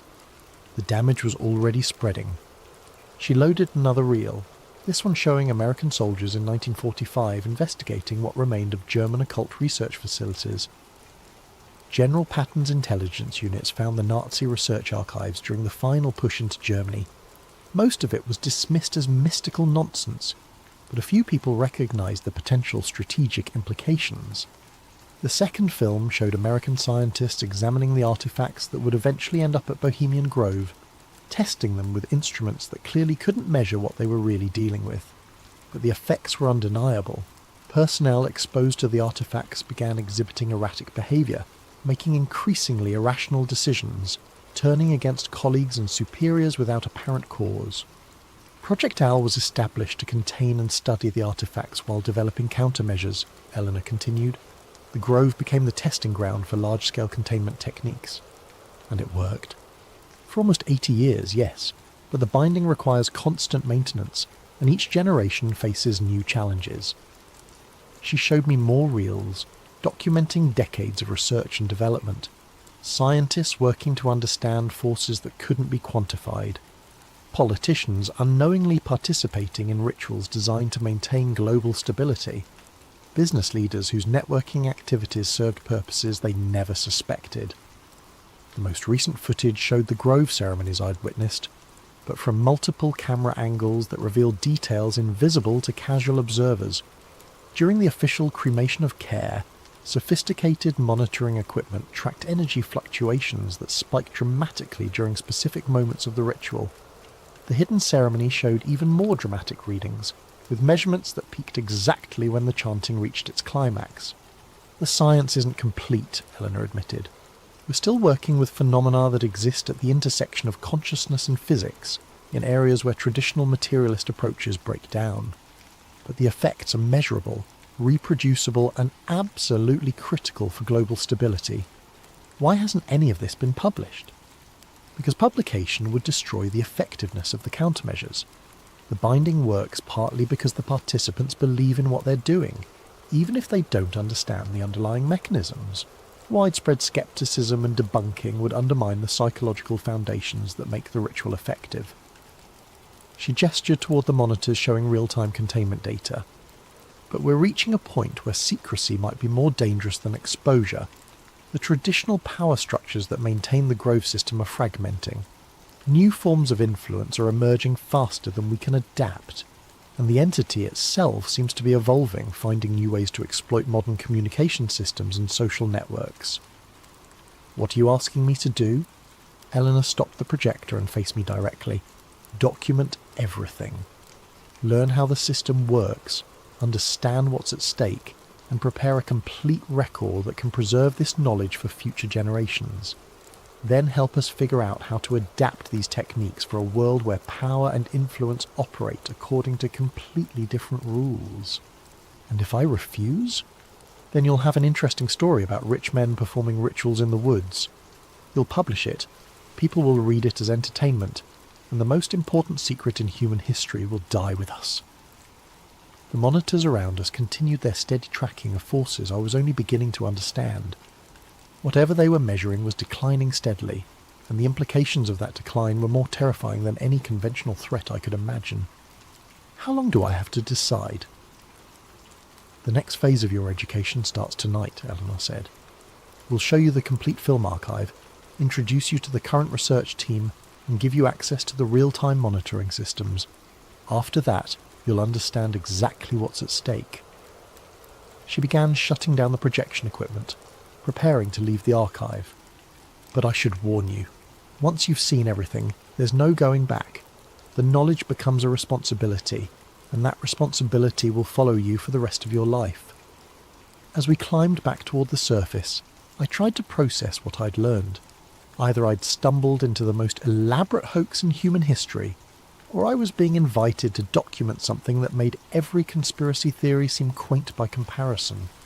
The shed above us looked innocent enough in the afternoon sunlight, just another maintenance building in a forest full of them.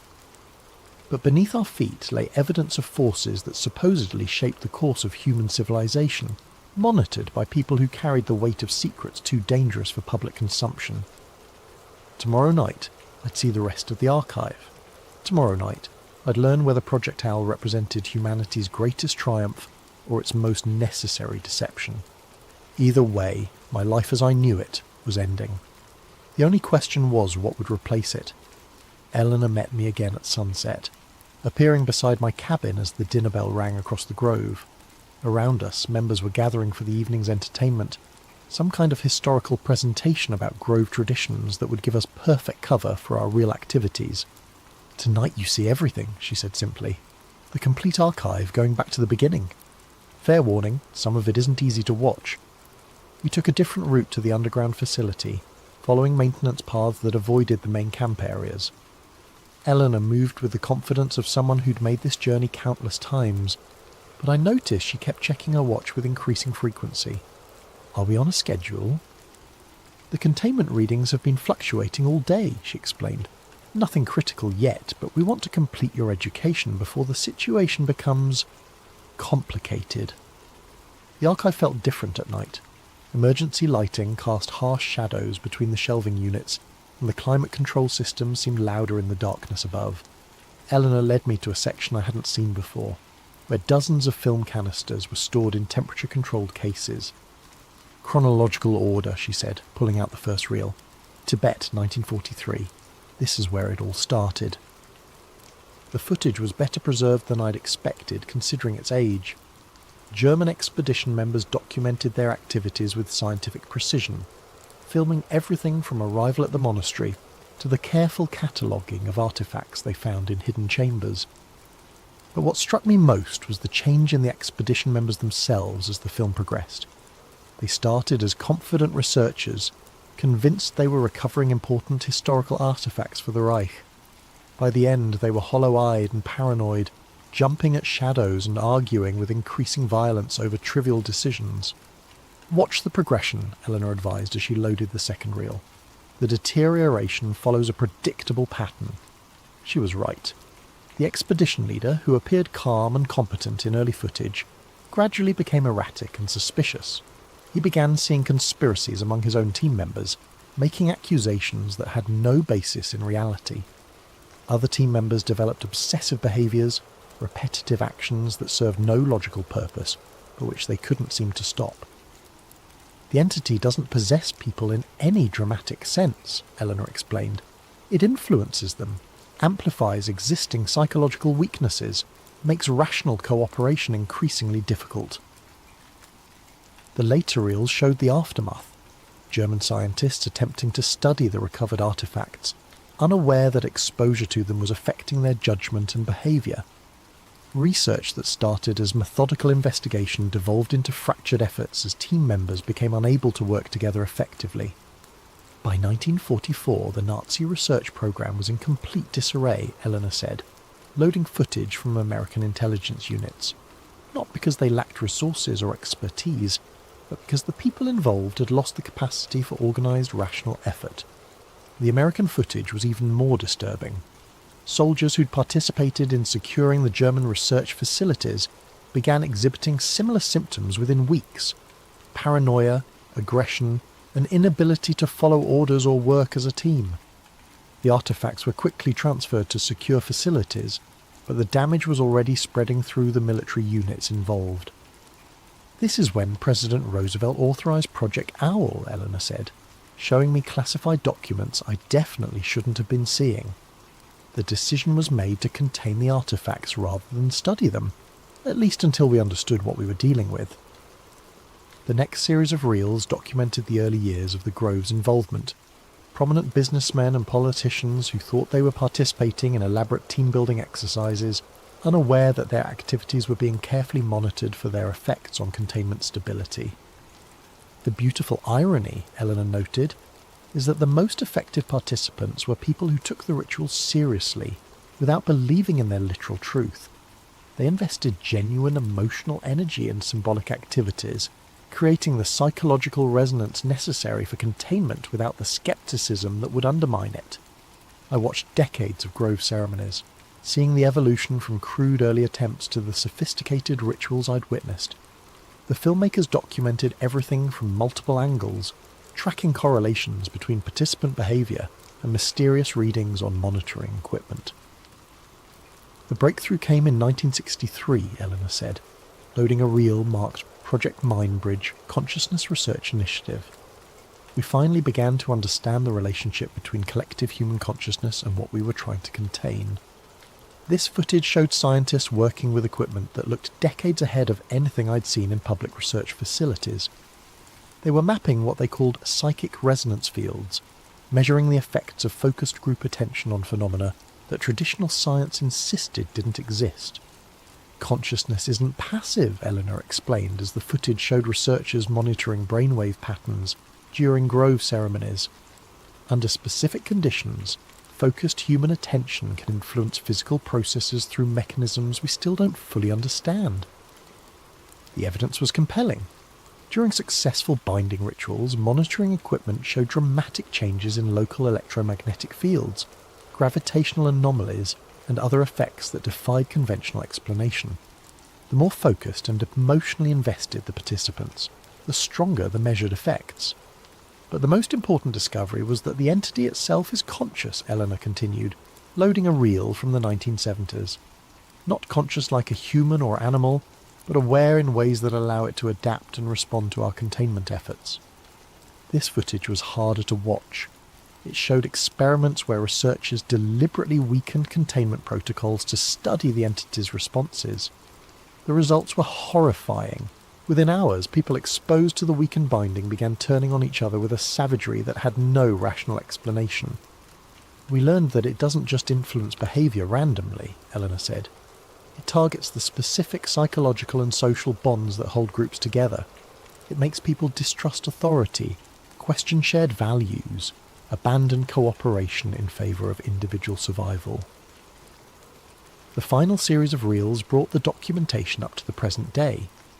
Recent grove ceremonies filmed with modern digital equipment, showing measurements that painted an increasingly dire picture.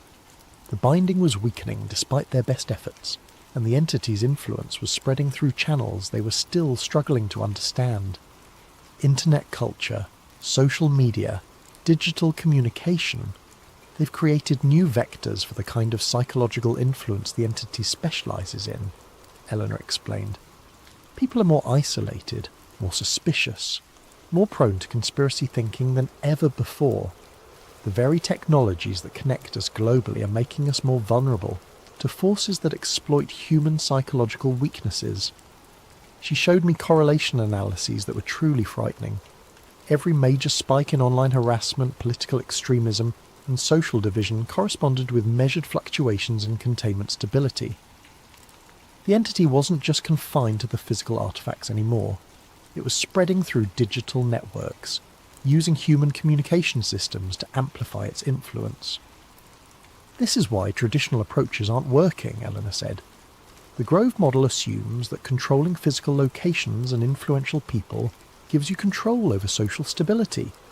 But in a networked world, influence operates according to completely different rules. The most recent footage showed research teams working on new approaches, attempts to create digital containment protocols, online rituals that could engage globally distributed participants, technological methods for monitoring and countering the entity's influence through internet channels. The preliminary results are promising, Eleanor admitted, but we're running out of time. The traditional binding is failing faster than we can develop alternatives. She turned off the projection equipment and faced me directly. That's the complete record. 80 years of research containment and gradual understanding of something that exists at the intersection of consciousness and physics. Now, you understand what we're really dealing with. I sat in silence for several minutes trying to process what I'd seen. The footage was too detailed, too consistent, too well documented to be an elaborate hoax. But accepting it as real meant accepting that everything I thought I knew about how the world worked was fundamentally incomplete. What do you need from me? Help us bridge the gap between old knowledge and new realities, Eleanor said. Document everything we've learned, but also help us figure out how to adapt these techniques for a world where influence operates through social media and digital networks rather than exclusive clubs and private meetings. I'm a journalist, not a researcher. You're someone who understands how information spreads in the modern world, how narratives form and evolve, how public opinion gets shaped by forces most people never notice. Those are exactly the skills we need. She gestured toward the monitors showing real-time containment data. The entity is learning to use our own communication systems against us. We need people who understand those systems well enough to develop countermeasures. And if we fail, Eleanor's expression grew grave. Then within the next few years, human civilization enters a period of chaos and collapse, unlike anything in recorded history. Not through war or natural disaster, but through the breakdown of the psychological foundations that make complex societies possible. The weight of what she was telling me settled on my shoulders like a physical burden. If they were right, I wasn't just being offered the story of a lifetime, I was being recruited to help prevent the end of the world as we knew it. When do we start? Tomorrow, Eleanor said. But first, you need to see what happens when containment fails. We have one more reel to show you. Footage from 1962, when a test of weakened binding protocols got out of hand. She loaded the final reel, and I watched something that would haunt my dreams for years to come. Research subjects exposed to deliberately weakened containment turned on each other with a ferocity that looked less like human behaviour than like animals driven mad by disease. Within hours, rational people became incapable of basic cooperation, seeing enemies everywhere, responding to imagined threats with real violence. Multiply that by global population, Eleanor said quietly, and you begin to understand what we're trying to prevent. As we climbed back toward the surface, I realised there was no going back. Whether Project Owl represented the most important secret in human history, or the most elaborate delusion ever created, I was now part of it. The knowledge had become a responsibility, and that responsibility would shape everything I did for the rest of my life. Above us, the Grove continued its normal activities. Powerful people, networking and bonding, unaware that their casual retreats served a purpose that might determine the survival of human civilization. Tomorrow I'd begin learning how to help them succeed. I woke before dawn to the sound of helicopters, not the distant drone of aircraft passing over, but the heavy thrum of rotors directly overhead, circling the Grove in patterns that suggested search rather than transport. Eleanor appeared at my cabin door before I'd finished dressing, her usual composed demeanour replaced by urgent tension. "We have a problem," she said simply. "Someone's been monitoring our activities." She led me quickly through the forest, avoiding the main paths and staying under tree cover that would hide us from aerial observation. The helicopters were government aircraft, she explained, but not ones under Project Owl's control. Different agencies have different levels of clearance, she said as we moved. Some know about our activities, some know only pieces, and some know nothing but suspect something significant is happening here. Which category do the helicopters represent? The dangerous one. People who know enough to be suspicious but not enough to understand the consequences of interference. We reached the concealed entrance to the archive facility, but Eleanor didn't lead me inside. Instead, she continued deeper into the forest, towards sections of the Grove I'd never seen. "The underground facility is compromised," she explained. "Motion sensors, thermal imaging, electromagnetic monitoring. Anyone with the right equipment can detect activity below ground. We need to show you the backup systems." After 20 minutes of hiking through increasingly dense forest, we reached what appeared to be a natural clearing dominated by a single massive redwood. Eleanor approached the tree and pressed her hand against a section of bark that looked identical to every other section. A hidden panel slid aside, revealing modern electronic equipment built directly into the living wood. "Emergency monitoring station," she said, activating screens that showed the same real-time data I'd seen in the underground archive. "If the main facility's compromised, we can still track containment stability from here." The readings were worse than anything I'd seen before. Multiple indicators showed rapid deterioration, with fluctuations that spiked dramatically every time the helicopters passed overhead. "Electromagnetic interference," Eleanor explained. "The aircraft are disrupting the resonance fields that maintain the binding. They don't know what they're doing, but the effect is cumulative." As if summoned by her words, one of the helicopters passed directly overhead, and the monitoring equipment registered a spike that made Eleanor curse under her breath. "We need to evacuate the sensitive materials," she said, beginning to shut down the equipment.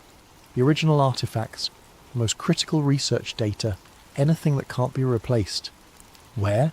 "Secondary sites." We learned decades ago never to keep everything in one location. She finished securing the monitoring station and led me back toward the main camp. "But first, we need to get you away from here. If this goes wrong, you're the only person outside the project who knows the complete truth." We were halfway back to my cabin when the shooting started. Not gunfire, something else. The sharp crack of what sounded like electrical discharges. Through the trees, I could see flashes of light that had nothing to do with the helicopters overhead. "What is that?" Eleanor grabbed my arm, pulling me behind the massive trunk of an ancient redwood. Containment failure. The electromagnetic interference pushed the binding past critical thresholds. The flashes were coming from the direction of the sacred grove, where the official ceremonies took place. But these weren't artificial lights. They looked like lightning, but moving in patterns that defied any natural explanation. "The entity is breaking through," Eleanor said, checking her watch with obvious anxiety. "Localized manifestation, probably limited to the immediate area, but we need to implement emergency protocols immediately." "What kind of emergency protocols?"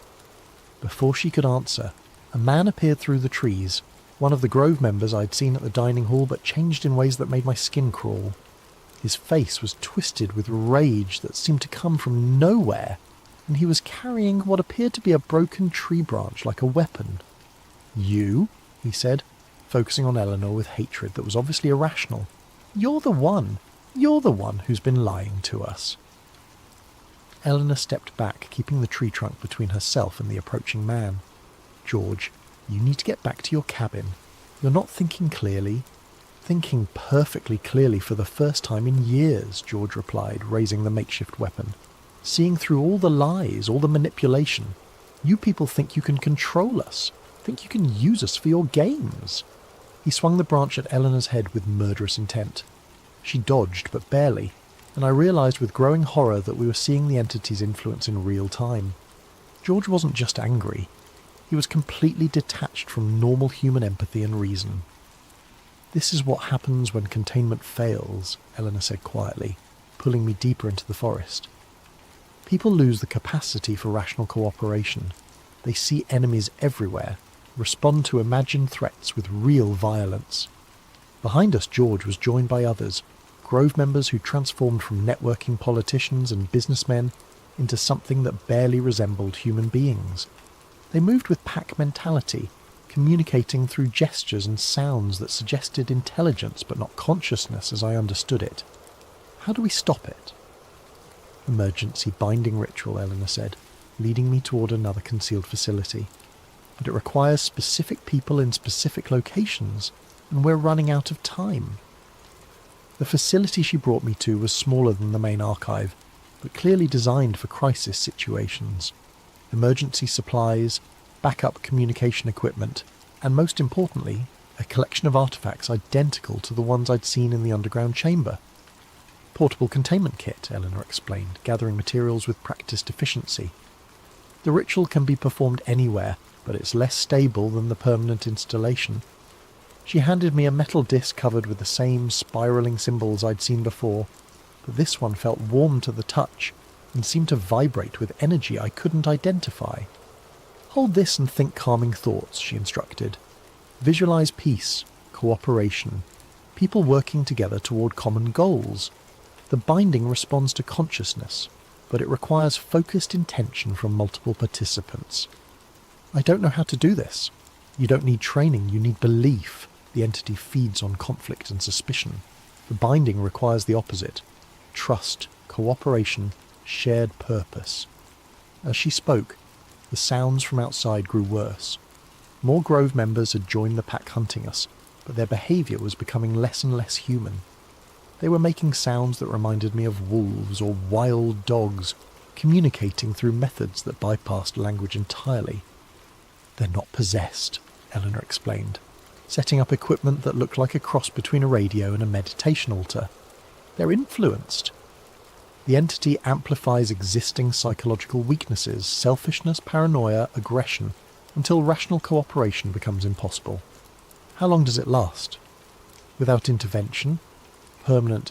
The changes become self-reinforcing, creating a cycle of escalating conflict that spreads to anyone exposed to the affected individuals." She activated the emergency equipment, and I felt the disc in my hands grow warmer. Around us, the air seemed to thicken, taking on the quality of electrical charge that precedes thunderstorms.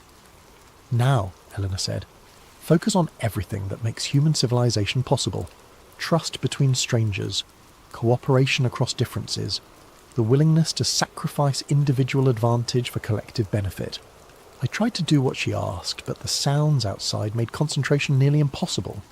The hunting pack had found our location and was circling the facility, testing for weak points with animal cunning. "It's not working," I said. "It needs more participants," Eleanor admitted. "The emergency protocol requires at least 7 people working in coordination. I was hoping we could manage with 2, but the interference is too strong." As if responding to her words, the attackers began trying to break down the door, but their methods were wrong somehow. They were using tactics that might work against prey animals, but not against humans who understood tools and leverage. "Their intelligence is being affected," Eleanor observed.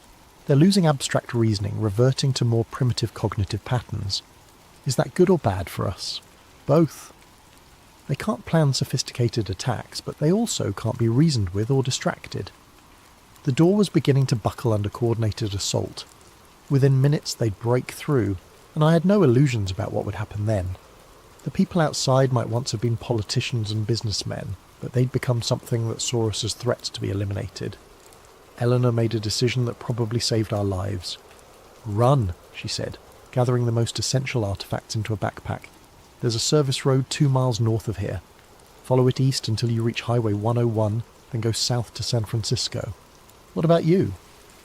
"I'll try to implement the emergency protocol with whatever Grove members are still unaffected.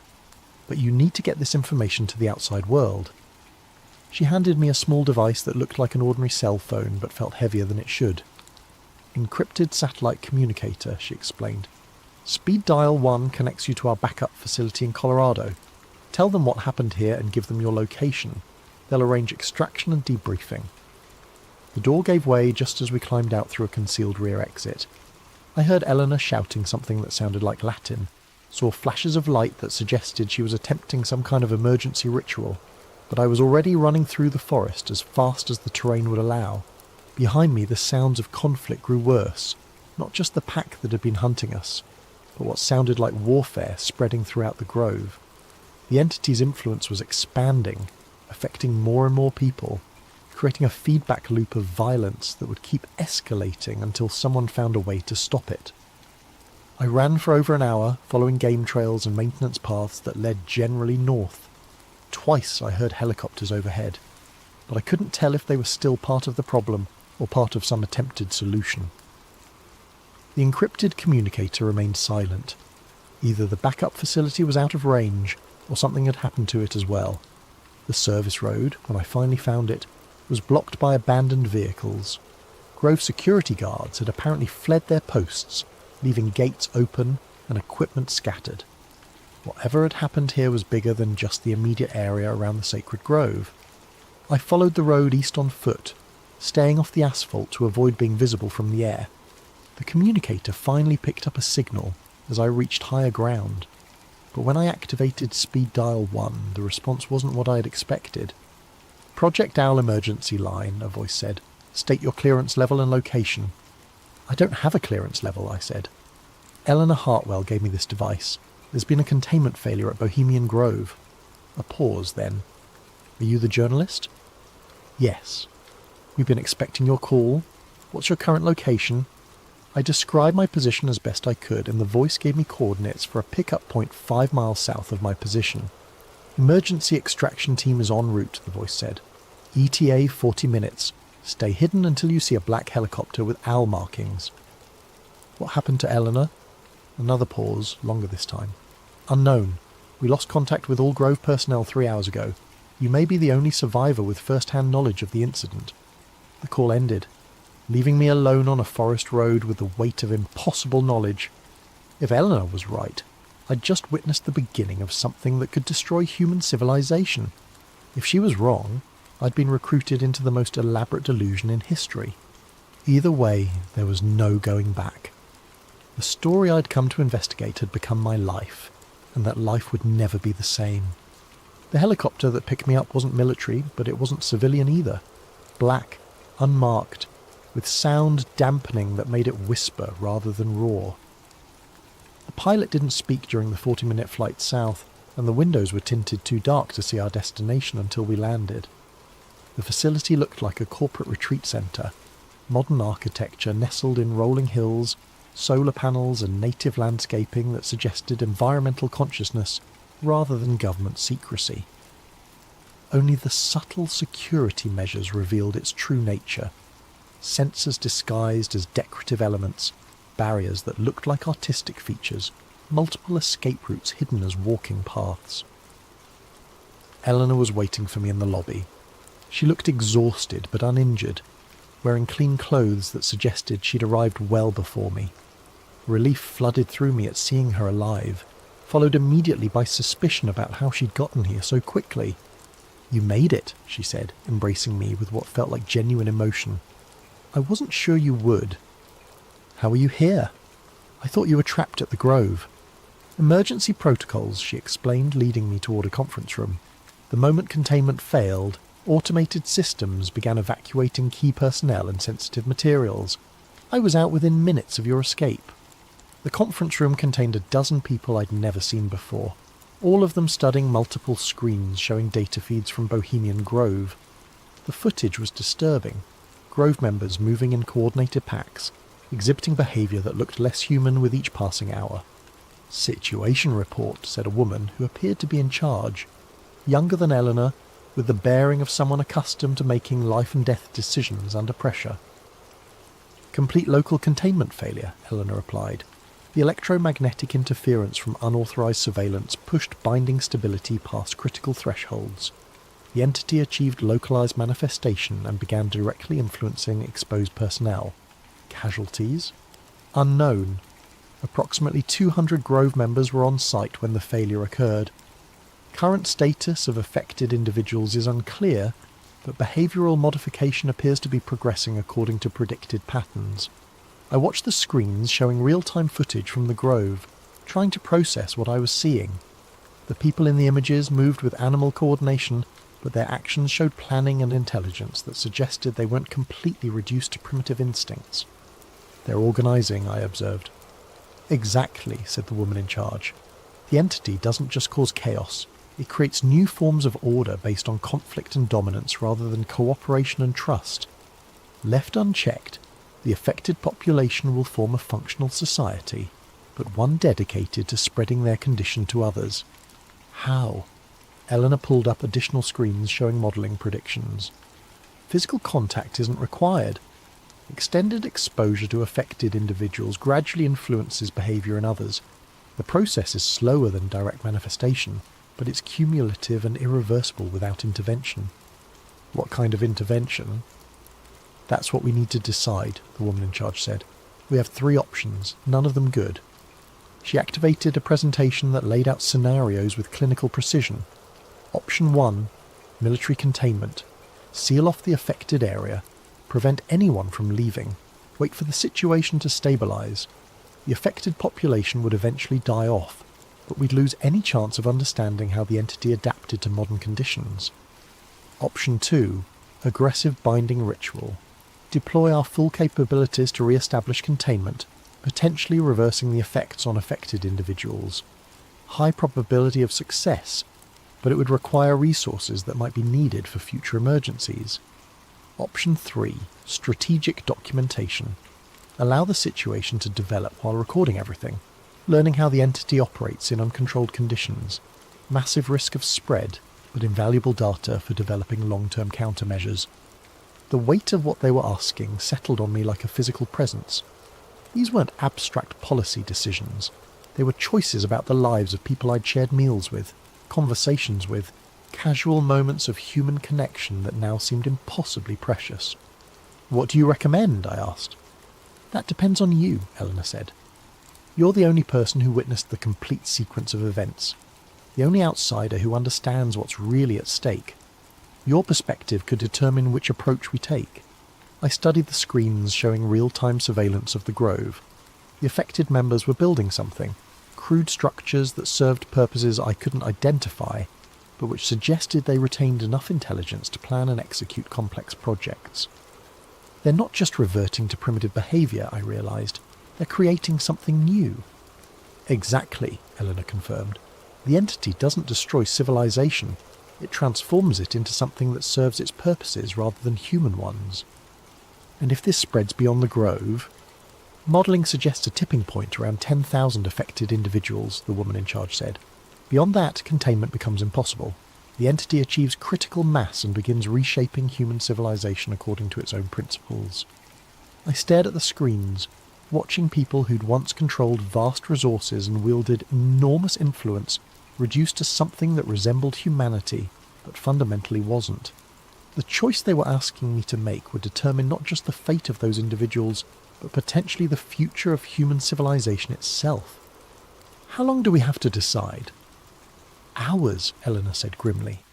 The affected population is already attempting to breach the grove's perimeter. Once they reach populated areas, the window for containment closes permanently.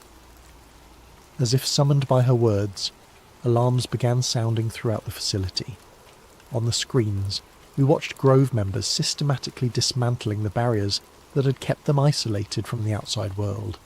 They moved with coordinated purpose, using tools and techniques that suggested retained intelligence despite their transformed state. They're adapting faster than our models predicted, the woman in charge observed. The entity is learning from direct interaction with modern infrastructure. I made my decision. Option 2, I said. Full binding ritual. Try to save them. Eleanor nodded grimly. It'll require everything we have. If we fail, there won't be resources left for future containment efforts. And if we do nothing, there won't be a future to contain. The next 6 hours passed in a blur of coordinated activity. Teams deployed to locations around the grove, carrying artifacts and equipment I was only beginning to understand. The binding ritual required precise positioning, perfect timing, and absolute faith in principles that defied everything I'd learned about how the world worked. But it worked. I watched on screens as the coordinated behaviour of the affected Grove members gradually became confused, then chaotic, then slowly returned to something recognisably human. The transformation took hours, but by dawn rescue teams were extracting survivors who remembered nothing of their transformed state but everything of their normal lives.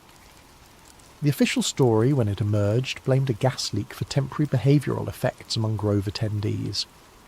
A few conspiracy theorists suggested government mind control experiments, but without hard evidence, their theories joined the usual background noise of speculation about elite gatherings. 6 months later, I sit in my apartment staring at a hard drive containing the complete documentation of Project Owl. Video footage, research data, historical records, and testimony from dozens of participants spanning 8 decades of secret work to maintain global stability.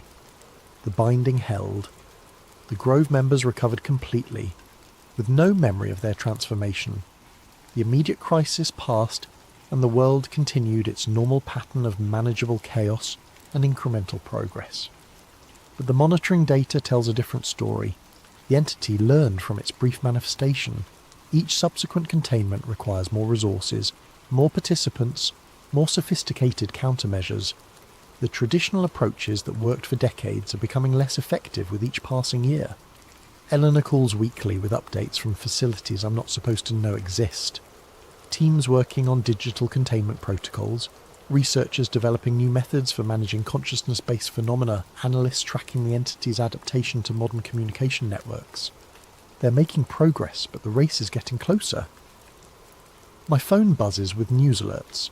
Political assassinations in 3 countries, simultaneous market crashes that defy economic analysis, social unrest spreading through digital networks faster than anyone can track. Each event correlates with fluctuations in containment stability, signs that the old binding is weakening despite our best efforts. I have a choice to make. The hard drive contains everything needed to preserve Project Owl's institutional knowledge. Published as fiction, it would ensure the information survives, even if the current organisation fails. Presented as investigative journalism, it might mobilise resources for developing new containment methods. But publication might also undermine the psychological foundations that make the binding effective. Widespread skepticism could destroy the very mechanisms that have protected human civilization for 80 years. My cursor hovers over the upload button for a secure server that would distribute the complete files to journalists worldwide. With one click, I could expose the most important secret in human history, or I could delete everything and trust that the people carrying this burden know what they're doing. Outside my window, the city continues its normal rhythm of traffic and commerce, millions of people living their lives unaware that the stability they take for granted depends on secrets too dangerous for public consumption. They don't know that their capacity for trust, cooperation and rational discourse is maintained by forces that most would dismiss as impossible. Maybe that's how it should be. Maybe some truths are too important to share. I close the laptop without making a decision, knowing I'll face the same choice tomorrow and the day after, and every day until either the binding holds permanently or everything falls apart. The hard drive sits on my desk like a loaded weapon, containing information that could save the world or destroy it, depending on how it's used. In the forest north of San Francisco, ancient redwoods continue their patient growth, sheltering secrets that predate human civilization. Beneath their roots, monitoring equipment tracks forces that exist at the intersection of consciousness and physics, measuring phenomena that determine whether humanity remains capable of the cooperation and trust that make complex societies possible. The owl watches and waits, neither good nor evil, but something far more dangerous. A force of pure change that cares nothing for human hopes or fears. And somewhere in the darkness between sleeping and waking it grows stronger. Maybe they weren't hiding power. Maybe they were hiding what power keeps at bay. But how long can any cage hold something that learns from every attempt to contain it? I guess we'll find out. How 2000 quietly ended the world. What if I told you the world ended on New Year's Eve 1999 and nobody noticed? What if the Y2K fix works so well that it quietly swapped our reality for another one, leaving only the smallest traces behind? Leave your video ideas in the comments below, and like and subscribe to Sleep Theories if you enjoy these stories. My name is Marcus Webb, or at least it used to be. According to my driver's license now, there's an extra B in there somewhere, though I can't say exactly where it belongs. That's the kind of detail that would have driven me insane before December 31st, 1999. Now it's just another entry in what I used to call my coincidence tin, before someone mailed it back to me with a note that made me stop collecting evidence entirely. I was 26 that winter, a junior systems technician at the AT&T central office in Newark, New Jersey. Not exactly the front lines of the information age, but close enough to matter when the clocks needed babysitting. Our facility housed a Stratum 1 network time protocol server, one of maybe 50 primary time sources in North America, fed by GPS satellites and backed up by a cesium atomic clock that cost more than my house. The setup was elegant in that brutally practical way that telecommunications infrastructure tends to be. GPS satellites broadcast precise time signals, our cesium oscillator provided local backup, and our NTP server distributed synchronized time to thousands of downstream systems across the eastern seaboard. Banks, power grids, air traffic control, they all traced their chronometers back through a hierarchy of time servers that ultimately led to places like ours. I loved the precision of it. While most people worried about their microwaves blinking 12 o'clock after power outages, I monitored time accuracy measured in nanoseconds. My workstation displayed graphs showing the tiny corrections our system made as it reconciled network time with atomic time with astronomical time. Usually the variations were so small they looked like flat lines. New Year's Eve 1999 was supposed to be the ultimate test of that precision. Everyone remembers Y2K differently now.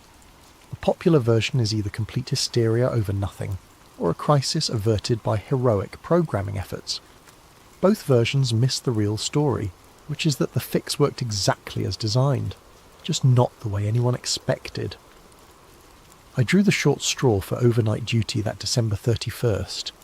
While the rest of the world either panicked or partied, I sat in a climate-controlled room watching time itself transition from the 20th century to the 21st. My job was simple: monitor our Stratum 1 server as it rolled over from 1999 to 2000, document any anomalies, and call the escalation chain if anything looked wrong.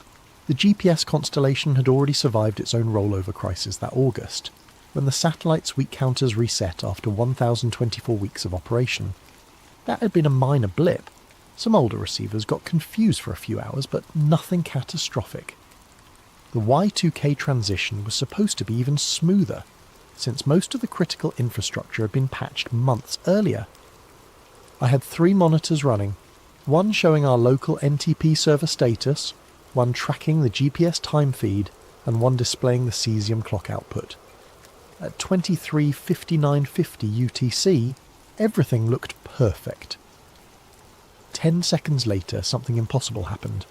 The GPS time display froze at 23:59:59. Not crashed, frozen. The timestamp stopped updating, but the signal strength remained solid. Meanwhile, our cesium clock kept ticking normally, advancing through 23:59:59 to 0, 0000 to 000001. For exactly 2 seconds, we had 3 different versions of now running simultaneously. The frozen GPS time, the advancing cesium time, and our NTP server's output, which seemed to be averaging all available sources. Then, at what should have been 0 hours, 0 minutes, and 2 seconds on January 1st, 2000, the GPS feed resumed, not gradually, instantly. The timestamp jumped from 23:59:59 to 00002 in a single refresh cycle. Our NTP server smoothly incorporated the change and continued broadcasting synchronized time to its downstream clients. The whole event lasted less than 3 seconds. According to the logs, nothing broke. No error conditions were triggered. The NTP daemon didn't even register the discrepancy as significant enough to note in its status reports. If I hadn't been watching the raw feeds, I might have missed it entirely. I took screenshots of everything. The frozen GPS display, the cesium timeline, the NTP server logs showing 2 seconds of missing data that appeared as a flat plateau on the usual sawtooth correction graph. Then I printed hard copies, because something in my gut told me digital records might not be reliable for this particular anomaly. At 0030 I called my supervisor Jim Reeves at home. "Everything nominal here," I told him. "Clean rollover, no service interruptions. We did see a brief GPS time hold around midnight UTC, but the cesium backup covered it perfectly." "How brief?" Jim asked. I could hear the skepticism in his voice. GPS systems weren't supposed to hold time like that. 2 seconds, maybe 3. Looked like the constellation might have synchronized some kind of coordinated correction. Nothing downstream noticed. "Good enough," Jim said. "Document it in the incident log as a minor GPS anomaly. Resolved automatically. We'll review the traces Monday." But Monday's review never happened. When I arrived at work on January 3rd, Jim seemed to have forgotten our conversation entirely. When I mentioned the GPS hold event, he looked at me blankly. "GPS looked fine in the overnight reports," he said. "What hold are you talking about?" I showed him my screenshots and printouts. He studied them for a long moment, then shrugged. "Weird artifact in the logging system, probably. These old displays get glitchy when they roll over large counters. Everything's working fine now, right?" Everything was working fine, but small things were wrong. The first thing I noticed was the diner across the street from our building. For 3 years, I'd bought coffee there every morning from a place called Mel's Corner Cafe. The sign still said Mel's, but now there was additional text underneath. Family restaurant since 1987. I was certain that text hadn't been there before. When I mentioned it to Tommy Nguyen, the other night shift tech, he looked at me like I was crazy. "It's the best we can do." The cesium clock sits in its locked cabinet, still keeping perfect time according to atomic decay rather than administrative convenience. Sometimes I think about opening that cabinet, checking its output against the network feeds, seeing how far we've drifted from the original timeline. But that way leads back to collection tins and evidence folders and the gradual dissolution of consensus reality. Instead, I focus on the work, training new technicians, monitoring synchronization networks, ensuring that when the next major adjustment comes, and it will come, probably sooner than any of us would like, the infrastructure will be ready to handle it smoothly. Lake calls me every few months, usually just before a minor calibration.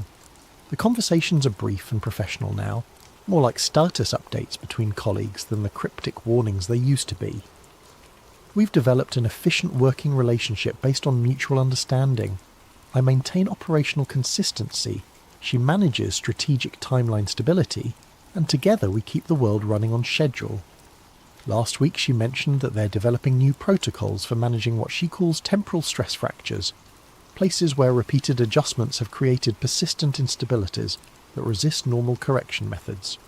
Apparently there's a shopping mall in Ohio where every store directory shows different tenant lists depending on which entrance you use, and a highway in Nevada where the mile markers reset every few months but the road itself never changes length. We're looking for experienced field personnel, she said, people who understand both the technical infrastructure and the human adaptation requirements. Interested? I told her I'd think about it. Tonight, as I finish my shift and lock the server room behind me, I noticed that someone has finally replaced the wall clocks.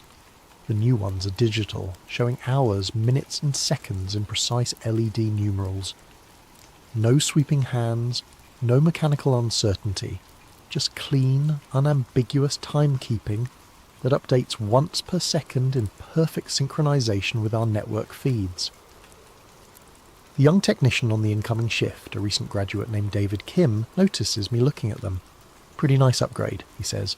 Much easier to read than those old analog things. Yeah, I agree, much easier. I don't mention that the old clocks never had second hands. He wouldn't understand, and more importantly, it doesn't matter anymore. We live in the timeline where digital wall clocks make perfect sense, where precision timing is displayed precisely, where the infrastructure tells a consistent story about how time works. Walking to my car in the pre-dawn darkness, I hear the familiar hum of the timing system settling into their new configuration, adjusting frequencies and synchronizing references across the continental network. It's a sound that most people will never notice, the quiet heartbeat of managed reality maintaining its steady rhythm.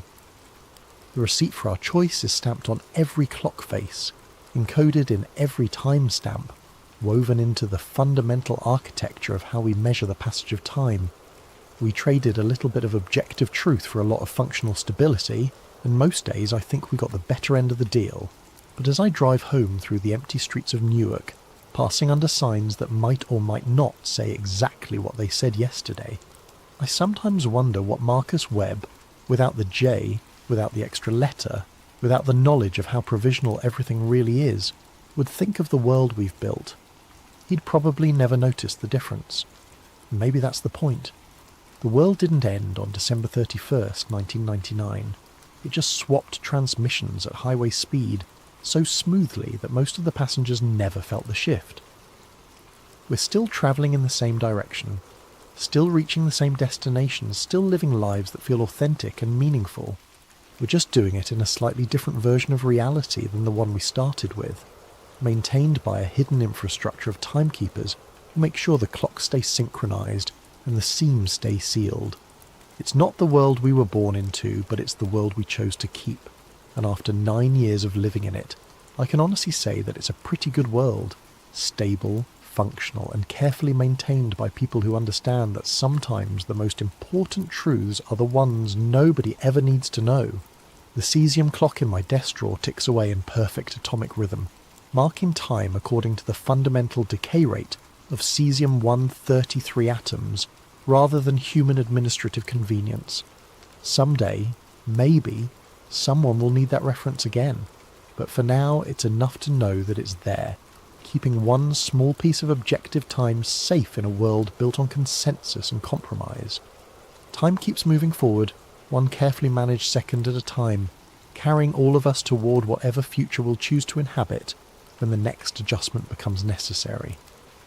And somewhere in the background, barely audible above the hum of servers and the whisper of air conditioning, reality continues its quiet work of staying consistent with itself, one synchronized timestamp at a time. Always said that, Marcus. You walk past it every day. I know what I've seen, I said. Maybe you just never noticed. People miss obvious stuff all the time. But I was a time technician. My entire job was noticing tiny discrepancies. I didn't miss obvious stuff. Over the following weeks, more small wrongnesses accumulated.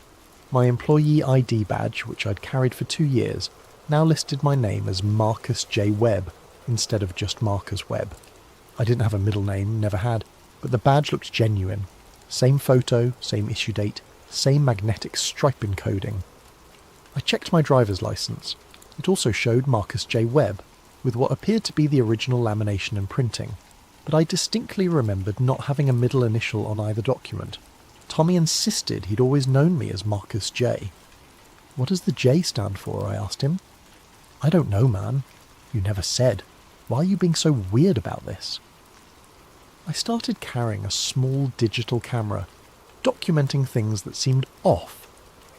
The corridor outside our server room had always been painted institutional beige, but now there was a 6-inch strip of slightly different beige paint running along the east wall, as if someone had covered over where a window or door used to be. The paint was old, not fresh, but it didn't match the surrounding wall. When I asked the building maintenance supervisor about it, he told me there had never been any windows or doors on that wall. "Been the same configuration for 15 years, he said. "You feeling okay, Webb?" I was feeling fine. It was reality that seemed to be running a fever.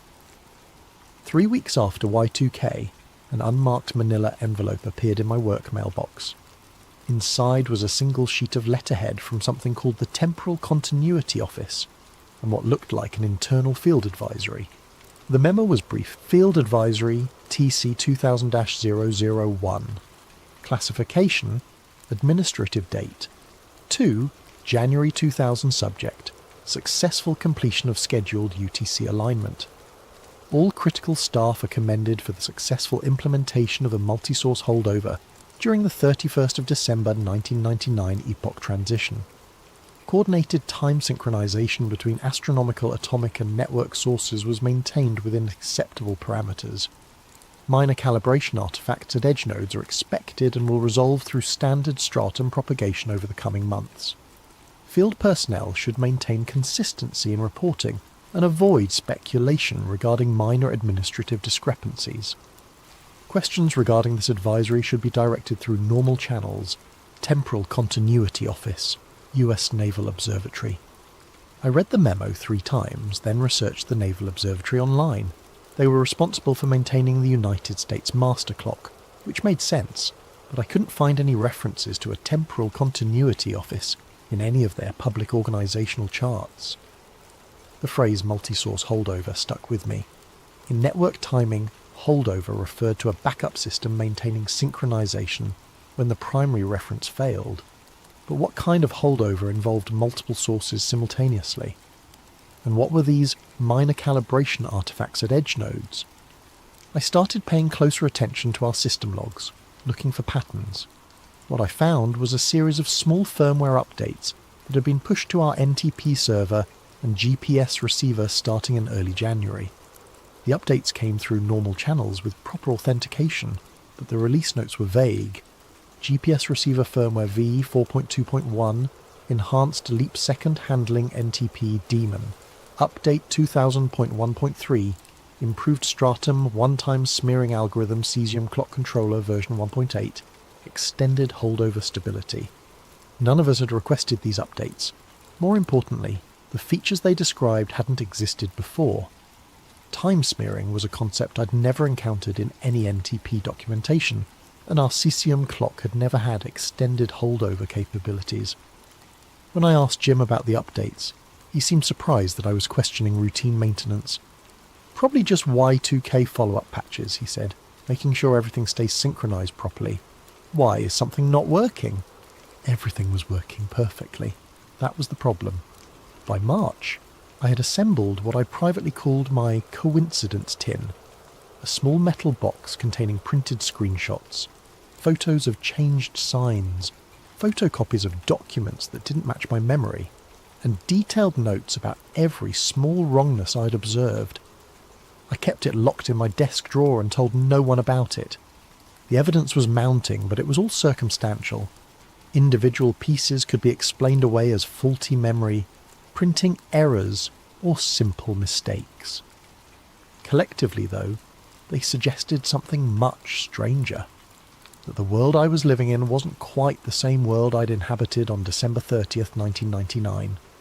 The theory forming in my mind was ridiculous, but it was also the only explanation that fit all the facts. The 2-second GPS time hold hadn't been a malfunction. It had been intentional. a coordinated pause that allowed some kind of temporal recalibration to occur. The minor calibration artifacts mentioned in the memo weren't bugs, they were side effects. Someone had adjusted reality itself and they'd used the global timing infrastructure to do it. In April, I got confirmation that I wasn't crazy. I was reviewing our March logs when I noticed something odd in the air traffic control data feeds that passed through our facility. There was a brief notation at 14:32:18 on March 15th. ATC vector hold, software update. The timestamp was followed by a 2-second gap in the feed, then normal traffic resumed. I'd worked with ATC systems before. They didn't hold vectors for software updates. When air traffic control needed to update systems, they used redundant controllers and hot swaps to avoid any interruption in service. A 2-second hold would ground every aircraft in the affected airspace. But according to the logs, no aircraft had been grounded that day. The hold had happened, yet it also hadn't happened. I called the regional ATC facility claiming I needed to verify our time synchronization data for their sector. "Did you folks experience any service interruptions on March 15th? I asked the technician who answered. "March 15th? There was a pause. "No, we had a clean day." "Why?" "Our logs show a brief vector hold around 14:30 that afternoon. Just wanted to make sure it wasn't related to our time feed." "Hold on," I heard keyboard typing. "I'm not seeing any holds that day. You sure about your timestamp?" "Pretty sure. 2-second duration, marked as software update." "That doesn't make sense." "We don't hold vectors for software updates." His tone had shifted from helpful to suspicious. "Who did you say you were with again?" "AT&T Timing Services. We provide NTP synchronization for your..." "Right. Look, I can't discuss operational details with external vendors. If there's a synchronization issue, have your account manager contact our network operations center through proper channels." He hung up before I could respond. That evening I found my coincidence tin on my desk. I was certain I'd left it locked in the drawer, but there it was, sitting in plain sight. Inside was everything I'd collected, plus one new item, a photograph of our server room wall clocks. In the photo, all 6 clocks were missing their second hands. I looked up at the actual wall clocks. Sure enough, none of them had second hands. They showed only hours and minutes, in the same utilitarian style they'd always had, but without the sweeping red hands that had once marked every second with mechanical precision. I grabbed my camera and took comparison photos, then checked my earlier shots of the room.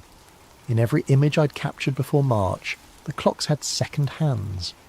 In every image after March, they didn't. Attached to the new photograph was a small note typewritten on plain paper. "You left out the obvious one. Someone was watching me. Someone knew about my collection and had access to my workspace. Someone who wanted me to notice the clocks but was being subtle about it." I locked the tin away and spent the rest of the night researching the US Naval Observatory online. What I found was fascinating. They were responsible not just for keeping official time, but for distributing it to military and civilian systems worldwide. They operated the GPS Master Control Station, maintained the definitive UTC clock for the United States, and coordinated with international timing authorities to ensure global synchronization. If someone wanted to adjust time on a planetary scale, the Naval Observatory would be ground zero.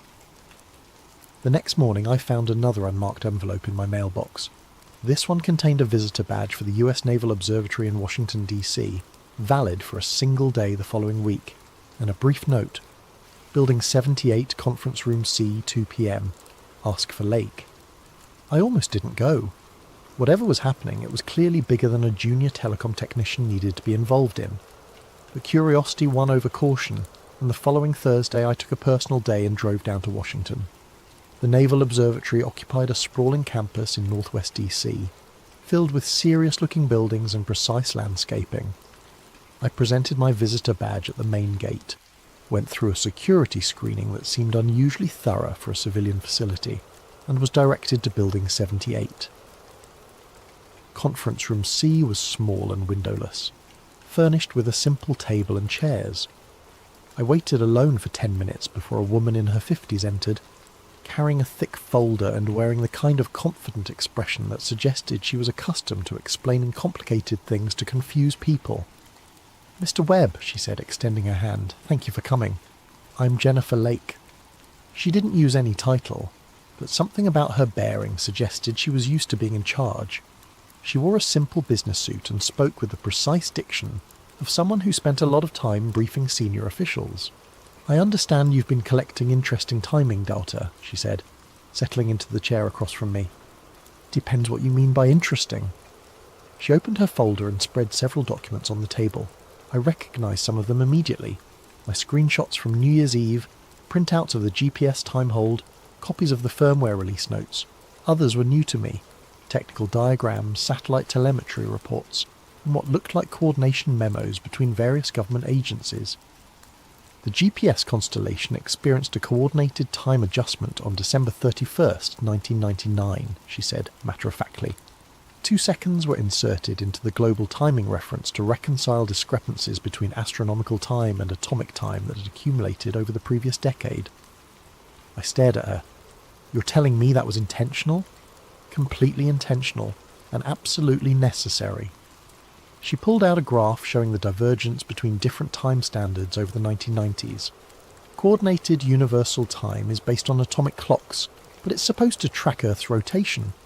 The problem is that Earth doesn't rotate at a perfectly consistent rate. Over time, the two references drift apart.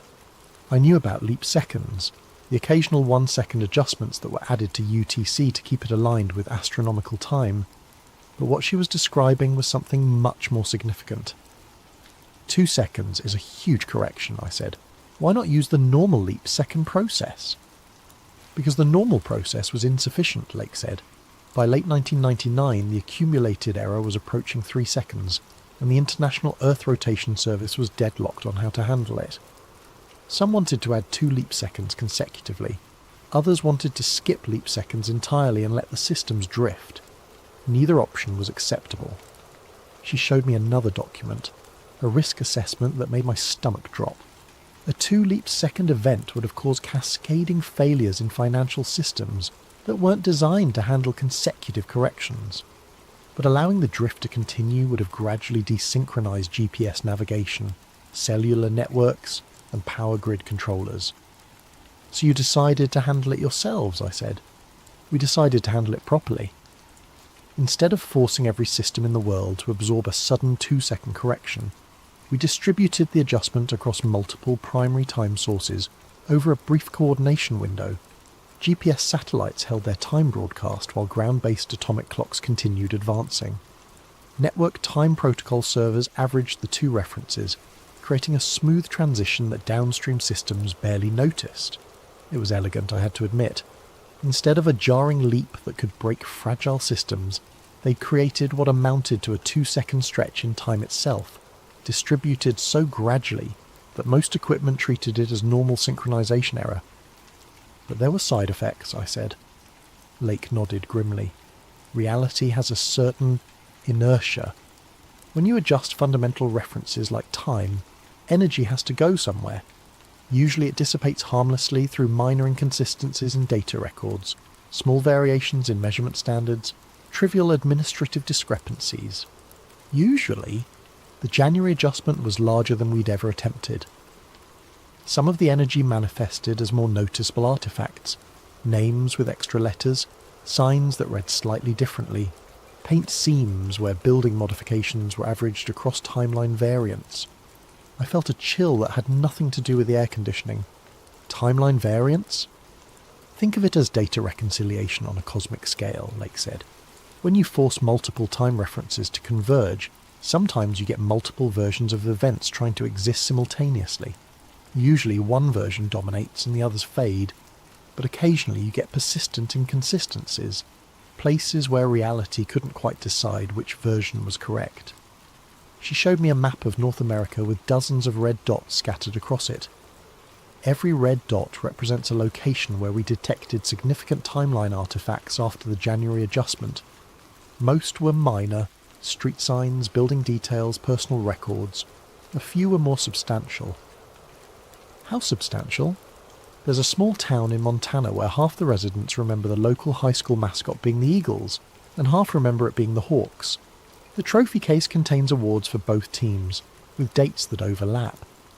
The yearbook photos show both versions of the uniforms, often in the same group shots. I thought about my extra middle initial, the diner sign, the missing window that had never existed. And you just let people live with that? The alternative was a global economic collapse followed by societal breakdown, Lake said bluntly. 2 seconds doesn't sound like much, but financial trading algorithms operate on microsecond timescales. A sudden 2-second leap would have destroyed market synchronization worldwide. Air traffic control, power grid management, telecommunications routing, all of it depends on precise timing. We prevented a true catastrophe. By creating a false reality, by choosing which version of reality we wanted to keep. Her expression was completely serious.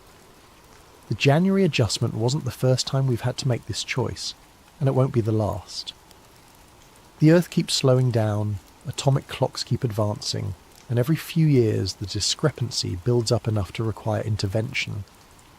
She pulled out another document, this one showing projected timeline adjustments extending into the future. September 2001, March 2005, October 2008. We've identified the dates when major corrections will be necessary. Each one will be carefully planned and minimally disruptive, but they'll all leave traces. What happens to people like me? People who notice? That depends on what you do with the information. Lake leaned back in her chair, studying me carefully. Collections become narratives. Narratives add energy to the seams. The more attention you pay to timeline inconsistencies, the more unstable they become. I thought about my coincidence tin, my photographs, my careful documentation of every small wrongness. You want me to stop collecting evidence? I want you to understand that your evidence collection is making the problem worse.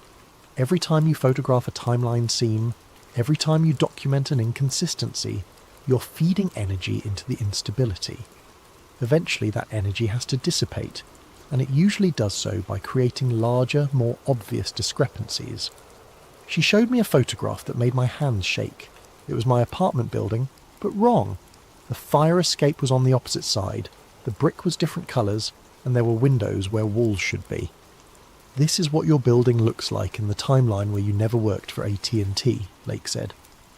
The more you focus on timeline artifacts, the more likely you are to slip into variant realities where larger aspects of your life are different. So I should just pretend nothing happened? You should focus on consistency rather than accuracy. When you notice something that seems wrong, don't document it. Adapt to it.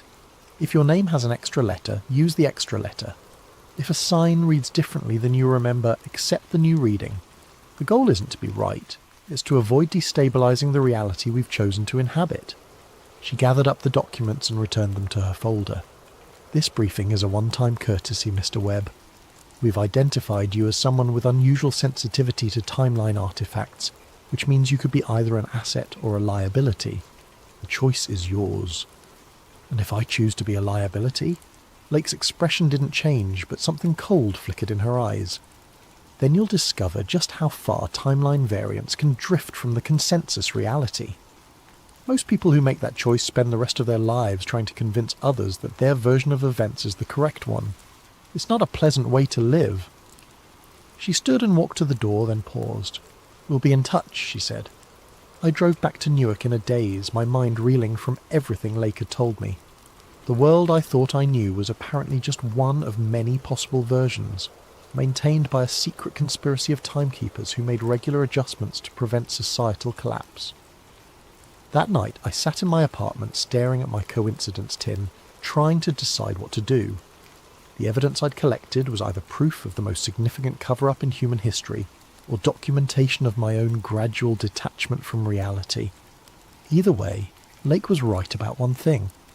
Focusing on it was driving me towards something I might not be able to come back from. I destroyed everything.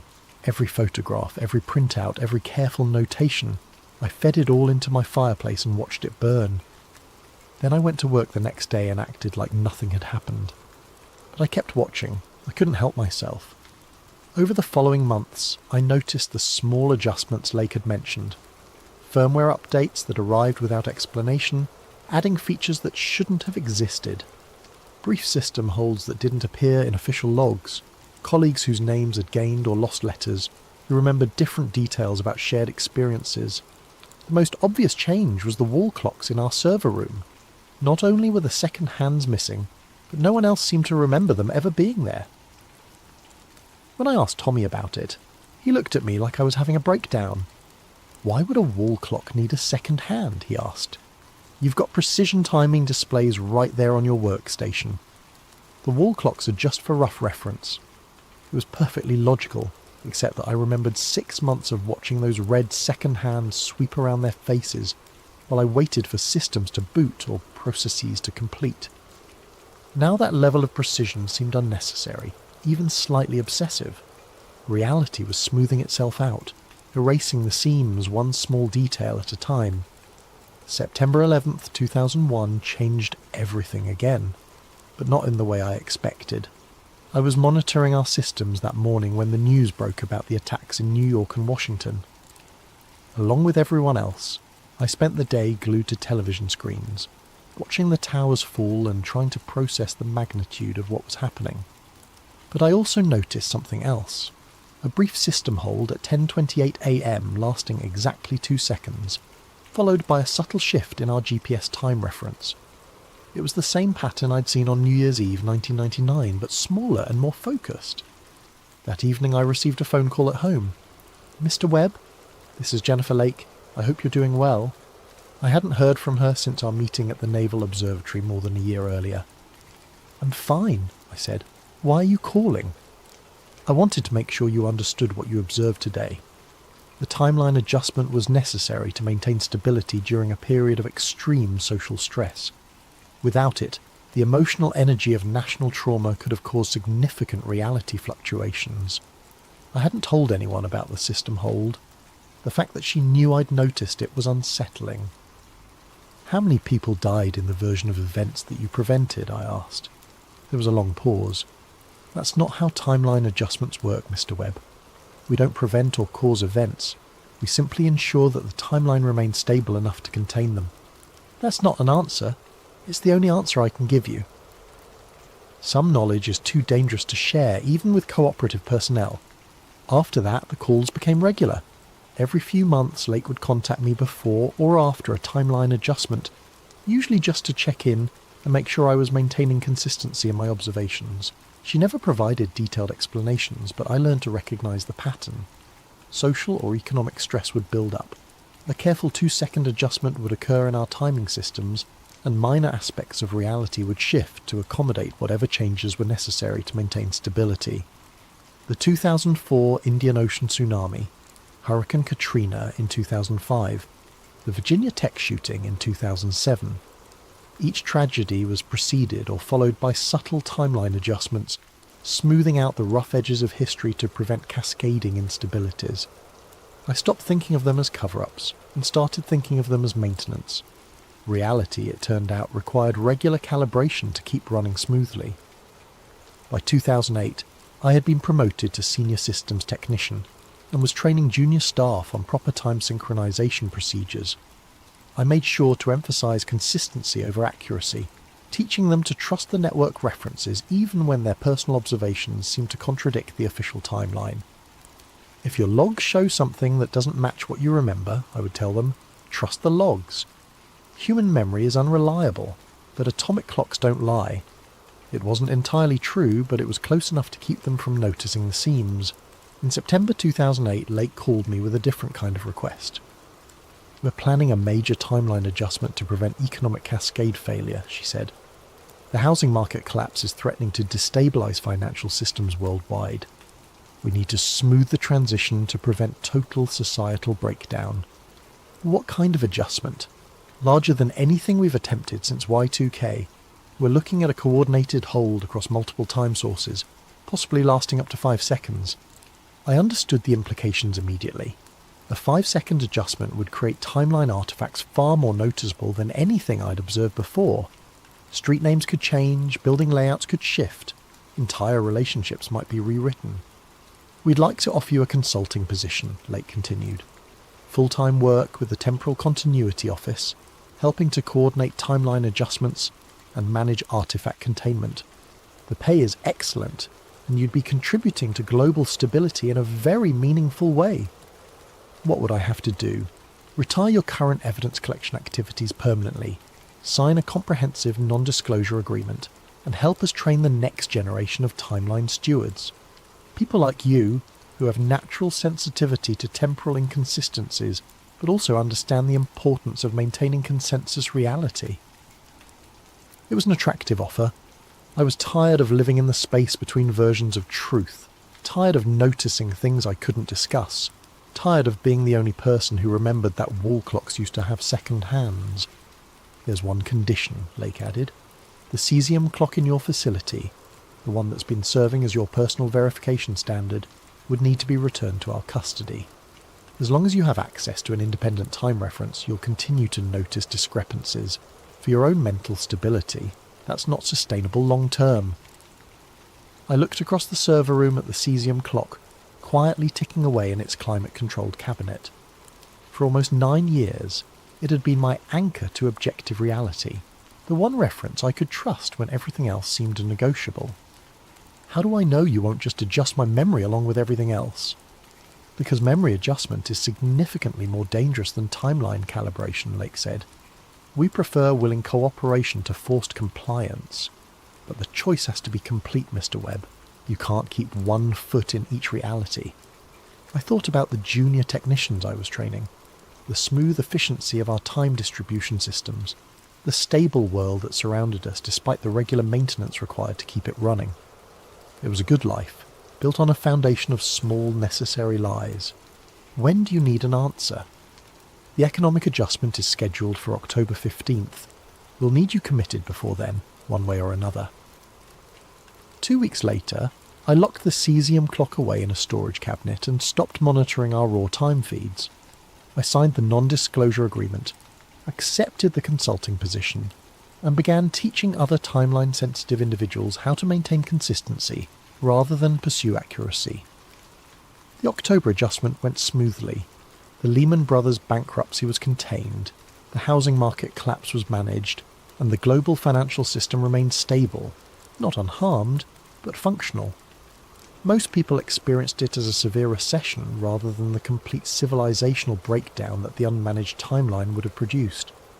I noticed the artifacts, of course, street names that had changed, colleagues whose personal histories had shifted, subtle modifications to building layouts and document records. But I didn't document them, didn't photograph them, didn't add them to any collection tin. Instead, I adapted. When someone's name gained or lost a letter, I used the new spelling. When a familiar building showed different architectural details, I accepted the new configuration. When my own employment record showed assignments I didn't remember, I incorporated them into my personal narrative. It became easier with practice. The human mind is remarkably adaptable, and reality is far more flexible than most people imagine. After a few years of active consistency maintenance, the seams between timeline variants became almost invisible to me. Almost. There are still moments, usually late at night in the server room, when I catch glimpses of the infrastructure we maintain. The NTP graphs show their periodic flat plateaus where time holds still for a few seconds. Firmware updates arrive, adding features that shouldn't exist but somehow do. Wall clocks throughout the building continue to lack second hands that I'm absolutely certain used to be there. And sometimes, when the timing systems are synchronizing after a major adjustment, I hear something that might be the sound of reality switching tracks. A low, harmonic hum that exists just at the edge of perception, like the Doppler shift of a massive train passing in the distance. The new timeline technicians I train never notice it. They've learned to trust the network, accept the logs, maintain consistency over accuracy. They're building the next generation of global time infrastructure, adding layers of abstraction that will make future adjustments even smoother and less noticeable. It's good work, important work. We're maintaining the technical foundation that prevents societal collapse, ensuring that the world remains stable enough for people to live normal lives without worrying about timeline inconsistencies or reality fluctuations. Most of the time, I believe that's worth the small compromises required.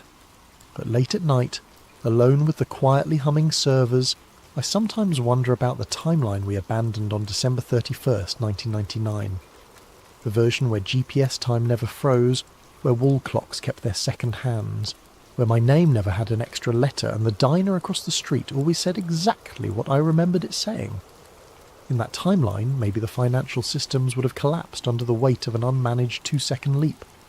Maybe air traffic control would have failed during the correction window, causing crashes that killed hundreds of people. Maybe the power grid would have destabilised, leaving entire cities in darkness for weeks. Or maybe none of that would have happened. Maybe people would have adapted, improvised, found solutions that didn't require secretly rewriting reality every few years. Maybe that timeline would have been messier, but ultimately more honest than the carefully managed version we chose to inhabit. I'll never know. The only thing I'm certain of is that every electronic device in my pocket, every digital clock on every wall, every GPS satellite orbiting overhead carries the signature of our choice.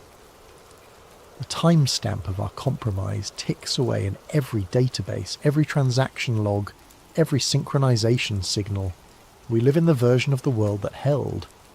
And the receipt for that fix, invisible, inaudible, but undeniably present, hums quietly in the background of everything we do, a constant reminder that reality is far more provisional than most people imagine. I signed. The stipend cleared. We crated the cesium and rolled it out under a moving blanket. By Monday the wall clocks were digital, the graphs were smooth, and my badge matched the name the network preferred.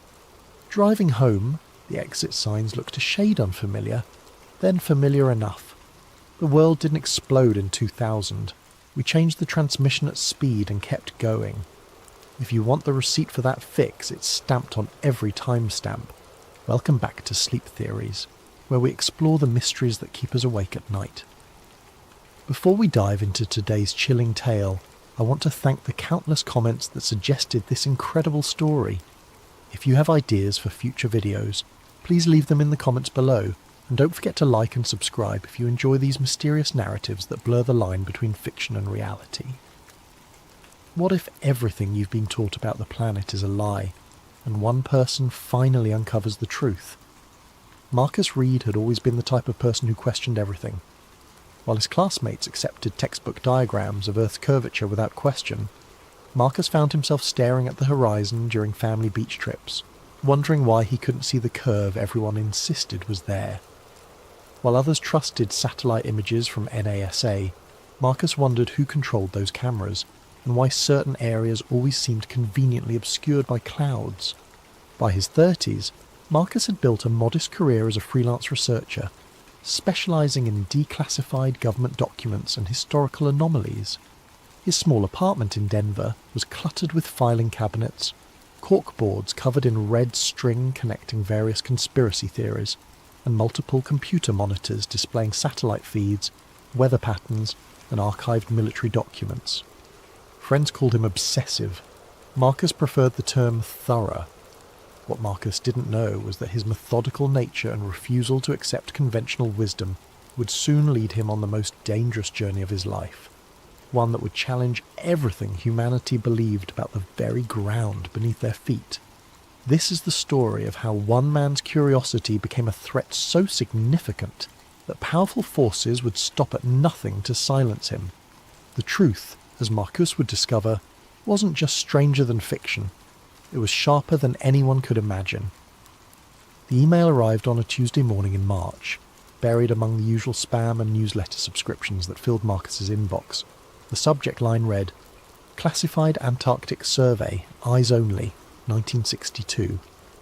The sender's address was a random string of letters and numbers from a temporary email service. Marcus almost deleted it. He received dozens of hoax documents every week from attention seekers and pranksters who knew about his research into government cover-ups. But something about this particular message felt different. The attachment was a high-resolution scan of what appeared to be an authentic military document, complete with official letterhead, classification stamps, and the kind of bureaucratic language that was difficult to fake convincingly.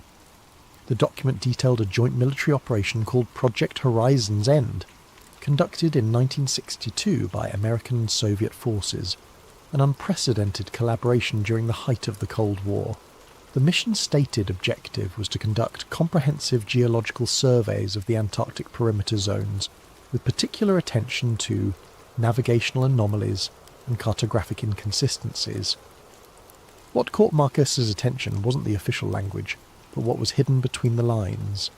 The document referenced strict protocols for personnel experiencing disorientation beyond the 85th parallel south and mandatory psychological evaluation following exposure to geographical impossibilities. Most intriguingly, there were multiple references to a Zone 7 that required special clearance due to the sensitive nature of cosmological implications. Marcus spent the rest of that day attempting to verify the document's authenticity. The letterhead matched archived examples he found in legitimate military databases. The formatting, typography, and even the quality of paper visible in the scan all suggested this was genuine. But when he tried to cross-reference Project Horizon's End with other declassified operations from the same period, he found nothing. It was as if the entire mission had been scrubbed from official records. That evening Marcus pulled up Google Earth and began examining satellite images of Antarctica. He focused his attention on areas beyond the 85th parallel south, looking for anything that might correspond to the mysterious Zone 7 mentioned in the document. What he found made his hands shake as he gripped his coffee mug. In a region of Antarctica that should have been clearly visible, there was a massive area obscured by what the satellite data labelled as persistent cloud cover. The clouds formed an almost perfect rectangle stretching for hundreds of miles. Marcus checked historical satellite data going back 15 years. The cloud cover was always there, in exactly the same position, with exactly the same shape. Clouds don't behave that way. Weather patterns shift constantly, but this anomaly remained fixed like a digital censorship bar placed over something Google didn't want people to see. Marcus leaned back in his chair, his mind racing. Throughout his years of research, he had investigated claims about flat Earth theory, typically dismissing them as pseudoscience promoted by attention seekers and conspiracy theorists. But the evidence in front of him suggested something far more disturbing than simple misinformation. What if the flat Earth theorists were wrong about the details but right about the cover-up? What if the truth about Earth's shape wasn't that it was flat, but that its actual configuration was so different from what people believed that revealing it would cause global panic? Marcus opened a new browser tab and began researching everything he could find about Antarctica's restricted zones, military operations in polar regions, and historical attempts to map the continent's true borders. The deeper he dug, the more questions emerged. Why were civilian flights forbidden from crossing Antarctic airspace? Why did every Antarctic expedition require extensive government approval and military escort? And why, despite decades of satellite technology, were large portions of the continent still marked as unmapped on official charts? By 3 a.m, Marcus had filled 17 pages with notes, printed dozens of satellite images, and created a timeline of suspicious Antarctic activities dating back to the 1940s. As he finally prepared for bed, one thought echoed in his mind. If someone had gone to the trouble of sending him that classified document, they wanted him to find something. The question was whether they were trying to help him uncover the truth or lure him into a trap. The next morning brought another email from the same anonymous address. This time there was no document attached, just a single line of text. The maps are wrong. Look for yourself. Marcus spent the following weeks attempting to contact anyone who might have first-hand knowledge of Antarctic anomalies. Through online forums and research networks, he managed to connect with a retired Navy pilot named James Patterson, who had flown supply missions to research stations in the 1980s. They met at a coffee shop in Colorado Springs, and Marcus was immediately struck by Patterson's nervous demeanour. The former pilot kept glancing around the cafe as if expecting to be overheard, and his hands trembled slightly as he stirred his coffee. "I shouldn't be talking to you about this," Patterson said quietly. "I signed NDAs that don't expire until I'm dead. But I'm 73 years old, and I've been carrying this for 40 years. Patterson explained that during his Antarctic missions, he had been required to follow extremely specific flight paths. Deviation from approved routes, even by a few miles, resulted in immediate radio contact from ground control ordering immediate course correction. When Patterson asked his commanding officer about the restrictions, he was told it was to avoid dangerous weather patterns and preserve fuel efficiency. But here's the thing, Patterson continued, lowering his voice further. On my final mission in 1987, we had an equipment malfunction that forced us off the approved route. I was flying at 15,000 feet, clear visibility, perfect weather. As we approached what my charts showed as the edge of the Ross Ice Shelf, I saw something that shouldn't have existed. Marcus leaned forward. What did you see? A wall, Patterson whispered. Not a regular ice formation or glacier. A vertical wall of ice extending as far as I could see in both directions. It had to be at least 200 feet high, maybe more. And here's the part that still gives me nightmares. It was perfectly straight. Nature doesn't create straight lines like that, especially not across hundreds of miles. Patterson explained that before he could investigate further, his radio crackled with urgent commands to return to base immediately. When he landed, he was debriefed by officers he had never seen before. They confiscated all of his navigation logs, film, and personal notes from the flight. The official incident report claimed he had experienced altitude sickness and hallucinations due to equipment failure. They transferred me to desk duty the next week, Patterson said. Never flew Antarctic missions again, but I know what I saw, and I know they didn't want me to see it. After the meeting with Patterson, Marcus decided to conduct his own experiments. If Earth's curvature was different from what people believed, he should be able to detect inconsistencies using simple physics and optical equipment.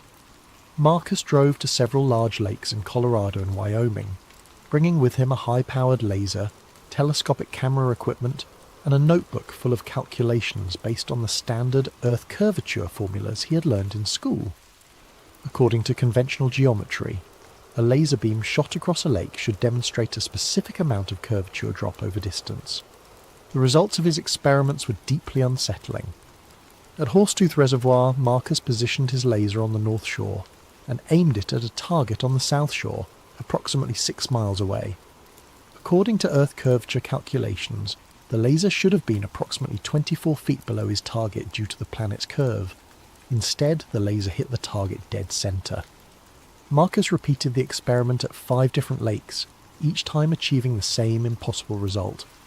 The laser beams were travelling in straight lines across distances where Earth's curvature should have been clearly measurable. Either his equipment was malfunctioning, or the curvature he had been taught to expect simply wasn't there. 3 days after his final lake experiment, Marcus received another anonymous email. This time, it contained GPS coordinates for a location in northern Canada, along with a message. Others have done the same tests. We meet monthly. Come alone. Marcus hesitated for a week before booking a flight to Toronto. The coordinates led him to a small town called Moosonee, near the southern shore of Hudson Bay. He rented a car and drove to the specified location, a seemingly abandoned research station surrounded by snow-covered wilderness.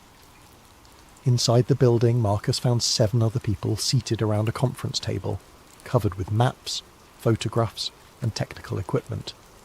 They introduced themselves as scientists, engineers, pilots, and researchers who had all discovered similar inconsistencies in Earth's supposed curvature. The group's leader was a woman named Elena Vasquez, a former cartographer who had worked for the National Oceanic and Atmospheric Administration for 15 years.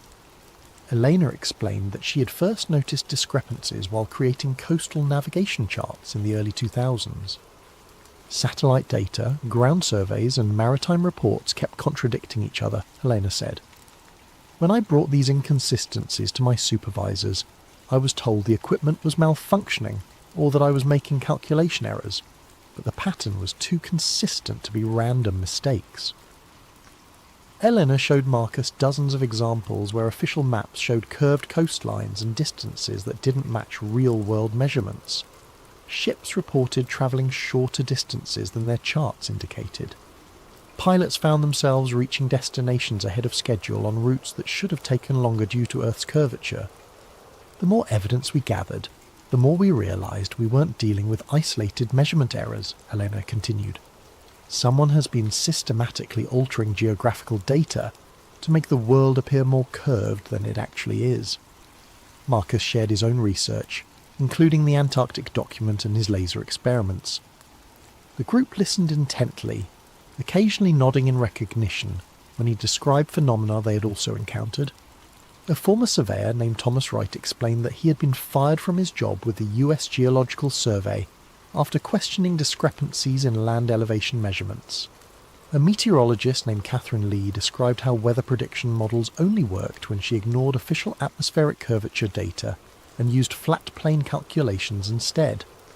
The question, Eleanor said as the meeting concluded, is what are they hiding and why go to such lengths to hide it? Marcus left the meeting with more questions than answers, but also with a growing certainty that he was part of something much larger than a simple geographical conspiracy. As his plane lifted off from Toronto, he stared out the window at the horizon, trying to see any evidence of the curve he'd been taught existed since childhood. The horizon looked completely flat. The breakthrough came in the form of an unexpected phone call 6 weeks later. Marcus was working late in his apartment when his phone rang, displaying a blocked number. The voice on the other end was electronically distorted, making it impossible to identify the caller's gender or age. "Marcus Reed," the voice said. "You've been asking questions about Antarctica."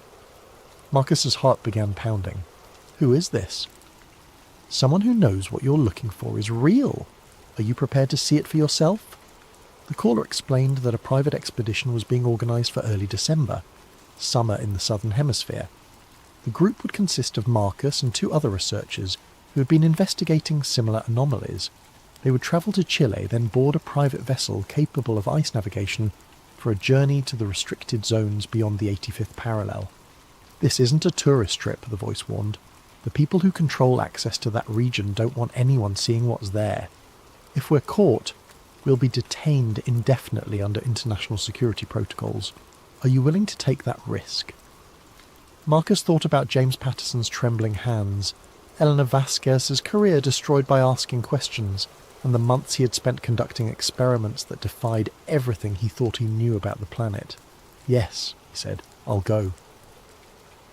2 weeks later, Marcus found himself on a plane to Santiago, Chile, carrying only essential cold weather gear and hidden recording equipment. His companions for the journey were Rebecca Torres, a physicist from UC Berkeley, who'd been investigating gravitational anomalies in polar regions, and David Kim, a former intelligence analyst who claimed to have discovered evidence of secret military installations in Antarctica. They met their guide, a grizzled Norwegian ship captain named Erik Larsen, at the port city of Punta Arenas. Larsen's vessel, the Aurora's Edge, was a modified icebreaker originally built for scientific research but now operating under private charter. Larsen himself was tight-lipped about who was funding their expedition, saying only that certain parties wanted them to document what they found. The journey south took 4 days through increasingly rough seas.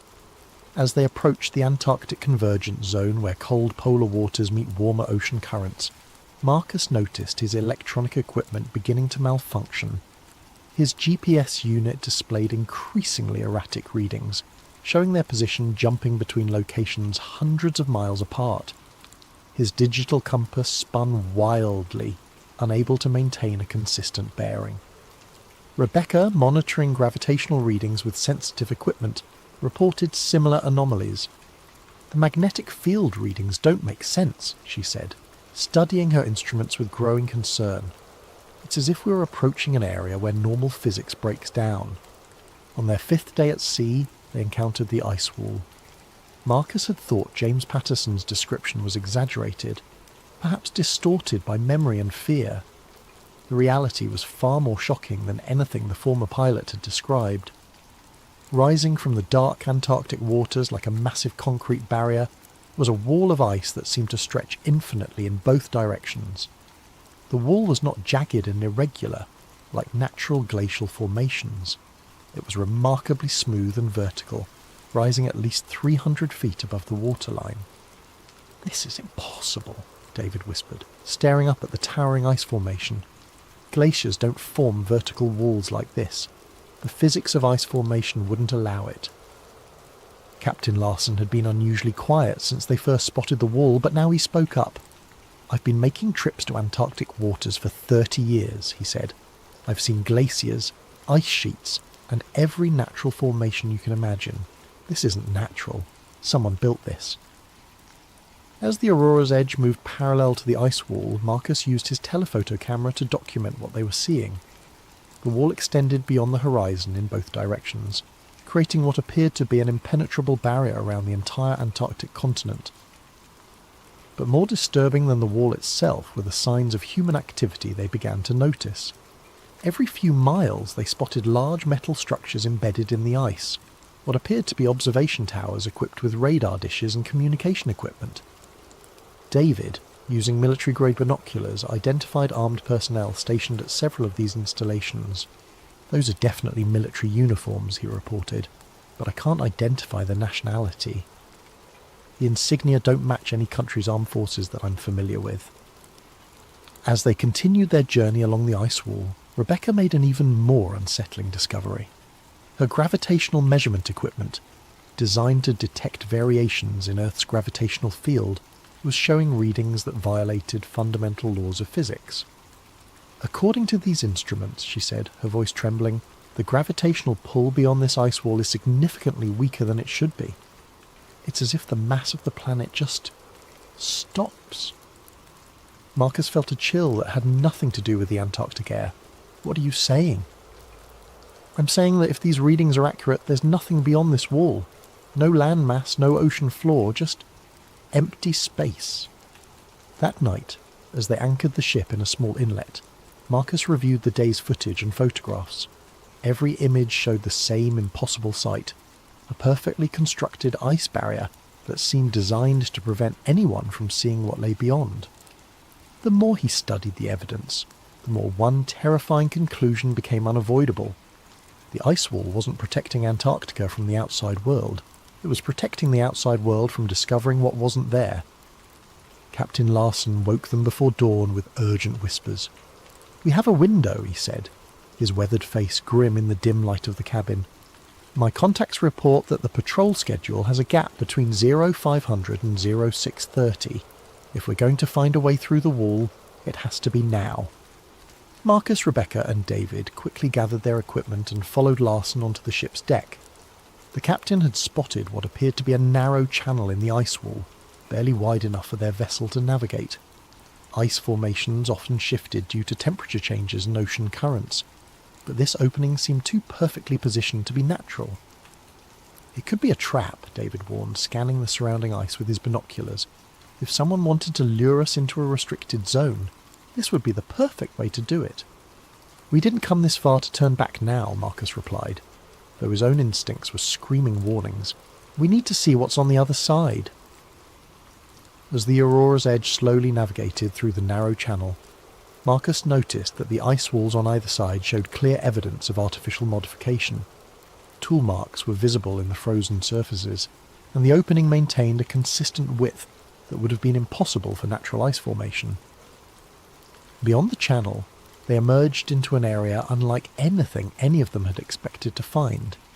Instead of more ice or the Antarctic continent, they found themselves in a vast open space, surrounded by the ice wall on all sides. The area was roughly circular, perhaps 20 miles in diameter, and contained what appeared to be a massive research installation. The facility consisted of dozens of buildings, communications towers, aircraft landing strips, and what looked like mining operations. But most unsettling of all was what lay beyond the research installation, a massive opening in what should have been the ground. Marcus positioned his telephoto camera and began documenting everything they could see. The opening was perfectly circular, perhaps 2 miles in diameter, and appeared to be artificially constructed with metal reinforcements around its edges. Powerful lights illuminated the opening's perimeter, but the interior was so dark that even with Marcus's best equipment, he couldn't see the bottom. "That's not a natural geological formation," Rebecca said, studying the scene through binoculars. "Someone excavated that opening. The question is why and how deep it goes." David was monitoring radio frequencies, trying to intercept communications from the research facility. "I'm picking up transmissions in multiple languages," he reported. "English, Russian, Chinese, and what sounds like German. This isn't a single country's operation, it's international."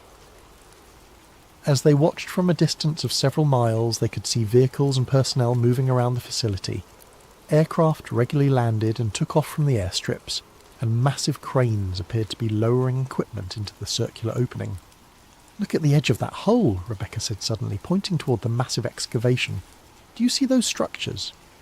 Marcus adjusted his camera's focus and felt his stomach drop. Around the perimeter of the opening were what appeared to be massive anchoring systems, enormous metal cables and support structures that seemed designed to prevent something from falling. "It's as if they're holding the land in place," Marcus whispered, the implications hitting him like a physical blow, as if without those anchors, everything would just fall.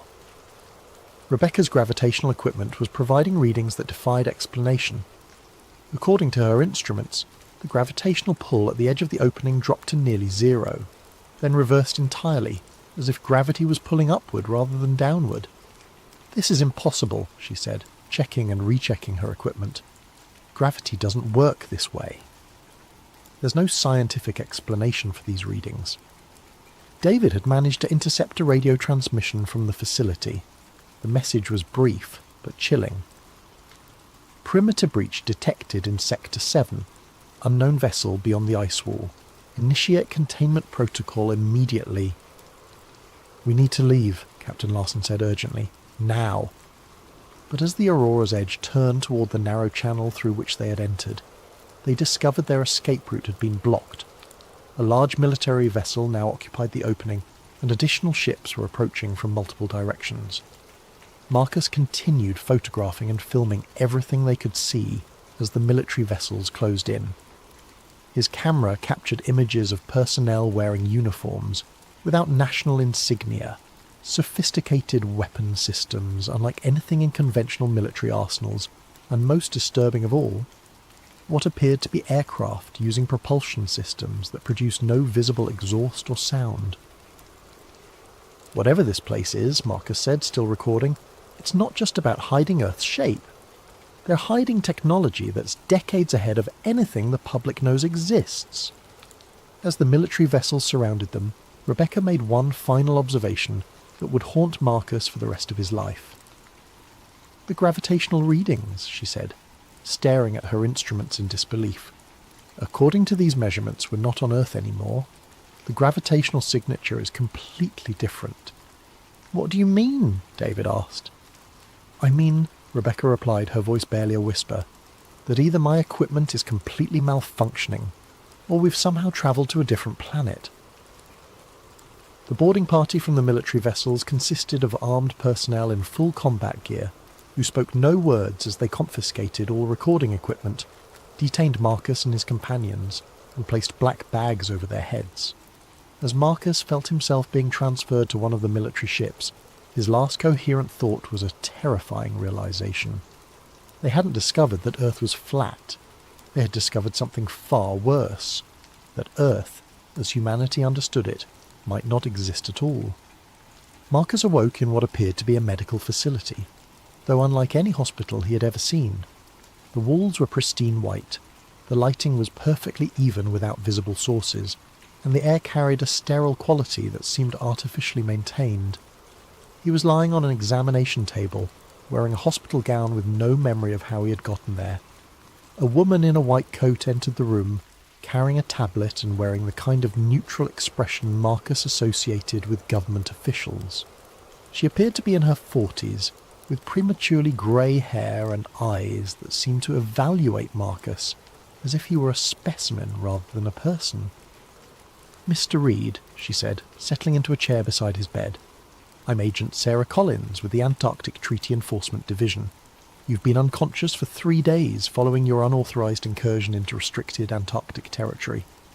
Marcus tried to sit up but discovered his movements were sluggish and uncoordinated. "What did you do to me? Where are my companions?"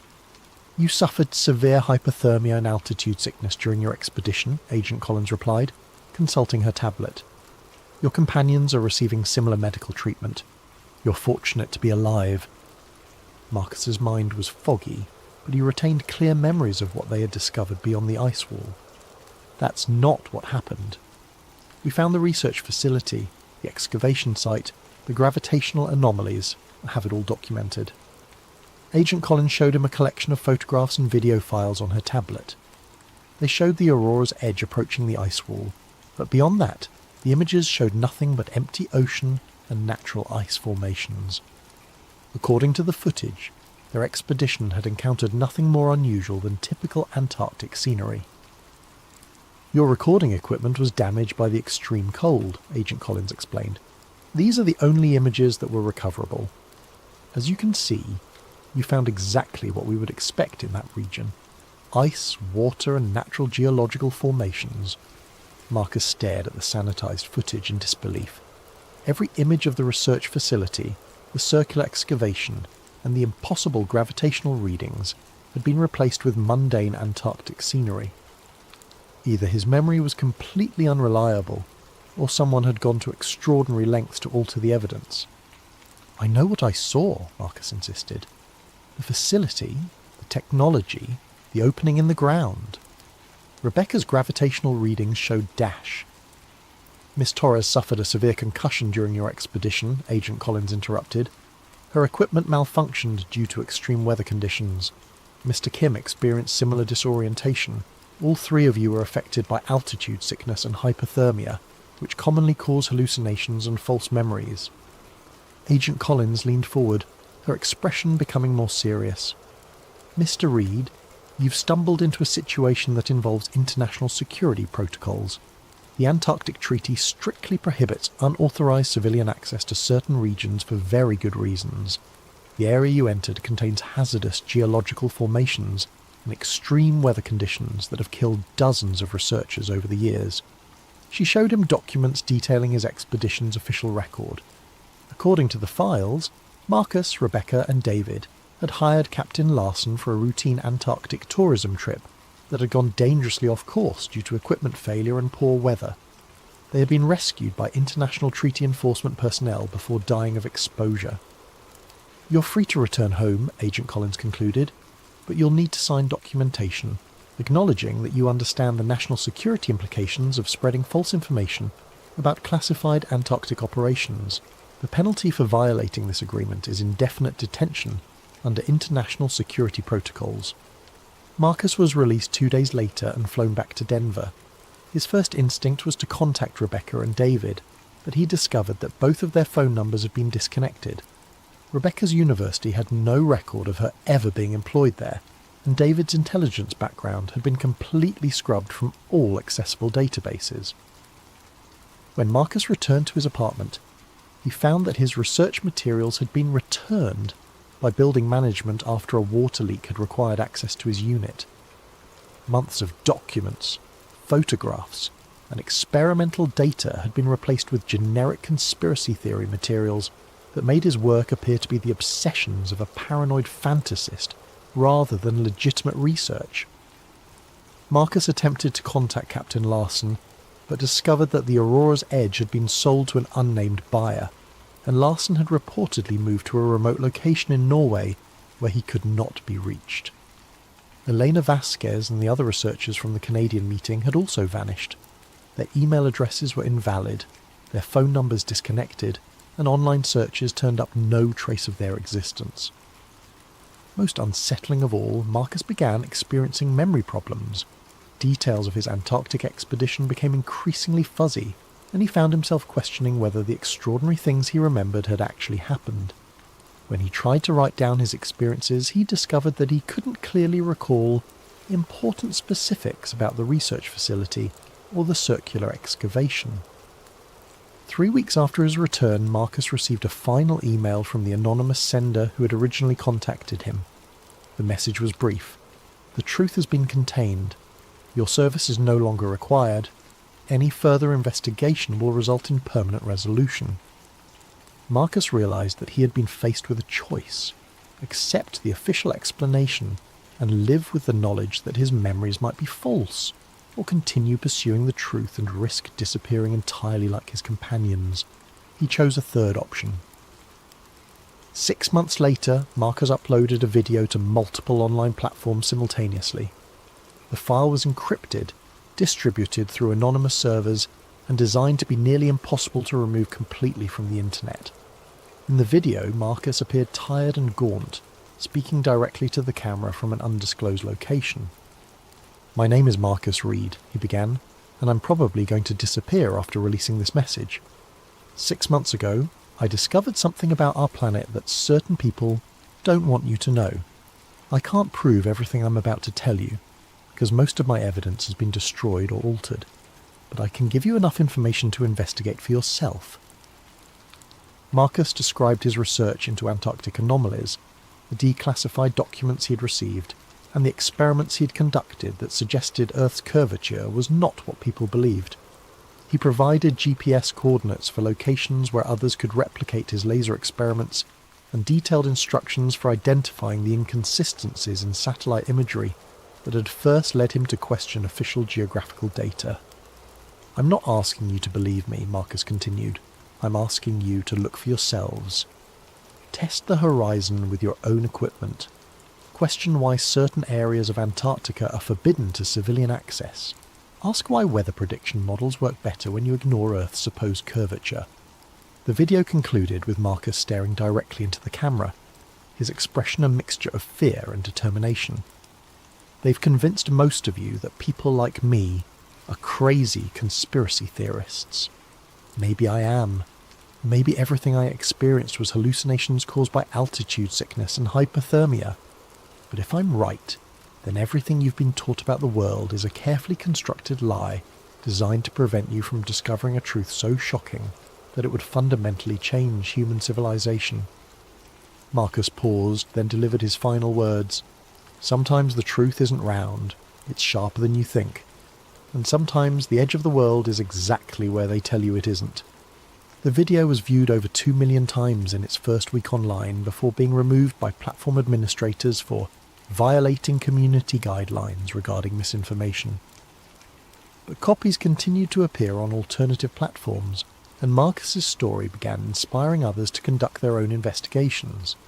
3 weeks after the video's release, Marcus Reed's apartment was found empty. Neighbours reported that he had left early one morning carrying a single suitcase and had never returned. His landlord found a note on his desk with a single line of text: "Gone to find the edge. Don't follow." To this day, no one knows what happened to Marcus Reed. His research has inspired a growing community of independent investigators who claim to have replicated his experiments and discovered similar anomalies. Government agencies continue to deny that any classified Antarctic operations exist beyond routine scientific research. But on clear days, when you stand at the ocean's edge and stare at the horizon, you might find yourself wondering the same question that consumed Marcus Reed. What if everything you see is exactly what someone wants you to see? And what if the truth about the world beneath your feet is sharper, stranger, and more terrifying than you ever imagined? The search for answers continues, but those who look too closely often find that the edge of the world is also the edge of everything they thought they knew about reality itself. What if the objects we see streaking through our solar system aren't just cosmic debris? What if some of them are watching, waiting, and following a pattern we're only beginning to understand? Tonight's story takes us into the world of deep space surveillance, government cover-ups, and the terrifying possibility that we're not alone, and haven't been for decades. If you enjoy stories like this that blur the line between science and the unknown, make sure to hit that like button and subscribe to Sleep Theories for more content that will keep you questioning what's really out there. And drop a comment below letting me know what time you're listening and where you're from around the world. I love connecting with fellow night owls and mystery seekers.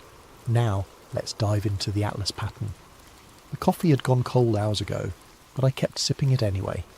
Room temperature caffeine was better than no caffeine, especially when you're staring at endless streams of astronomical data at 3:47 AM. My name is Marcus Webb, and I'm what you might charitably call a data analyst for the Near-Earth Object Surveillance Network, though glorified pattern-matching drone would be more accurate. Most nights were the same routine: cross-reference orbital trajectories, flag anything that deviated from predicted paths, file reports that maybe 3 people would ever read, asteroids, comets, space junk. It all blurred together into points of light moving predictably through the void. The work was mind-numbing, but it paid the bills and kept me close to the stars I'd loved since childhood. That night was different, though I didn't realise it at first. I was reviewing data from 3i Atlas, the interstellar comet that had been making headlines for the past few months. Unlike most comets that originate from our own solar system, this one had come from deep space, only the third confirmed interstellar visitor we'd ever detected. The media loved stories about cosmic wanderers, and 3i Atlas fit the bill perfectly. Except something was wrong with the data. At first I thought it was an equipment malfunction. Comets develop distinctive comas, those glowing halos of gas and dust, when they get close to the sun. It's basic astronomy. But according to my instruments, 3i Atlas showed no signs of outgassing despite being well within the zone, where it should have been blazing like a celestial torch. I pulled up the trajectory data and felt my stomach drop. The orbital path showed tiny corrections, minute adjustments that were impossibly precise for a chunk of ice and rock tumbling through space. I ran the calculations 3 times, then a 4th, but the result was always the same. 3i Atlas wasn't following a natural ballistic trajectory, it was steering. My hands trembled as I documented everything. Spectral analysis, trajectory corrections, the complete absence of a coma. I cross-referenced the data with our deep space tracking stations and found the same anomalies reflected across multiple observation points. This wasn't instrument error, this was real. I drafted my report with meticulous care, attaching every piece of supporting data I could find. The implications were staggering. If 3i Atlas was under intelligent control, it meant we were being visited by something far more sophisticated than a wandering comet. I encrypted the files and submitted them through official channels, then sat back in my chair and tried to process what I'd discovered. Sleep was impossible. I spent the remaining hours before dawn triple-checking my work, running additional simulations, and preparing for the inevitable barrage of questions that would come once my superiors saw the report. Part of me was terrified, but another part was electric with excitement. This could be the discovery that changed everything. When I arrived at work the next morning, I went straight to my computer to pull up the backup files of my observation log. The screen flickered to life, and my blood ran cold. The entire night's work was gone. In place of my carefully documented anomalies was a single line of text. Instrument error, data invalid, log purged. I tried accessing the backup servers, but every copy had been scrubbed clean. It was as if the past 12 hours of work had never happened. My report had vanished without a trace, leaving no evidence that I'd ever observed anything unusual about 3i Atlas. But I remembered every detail. The trajectory corrections, the missing coma, the impossible precision of its path through space.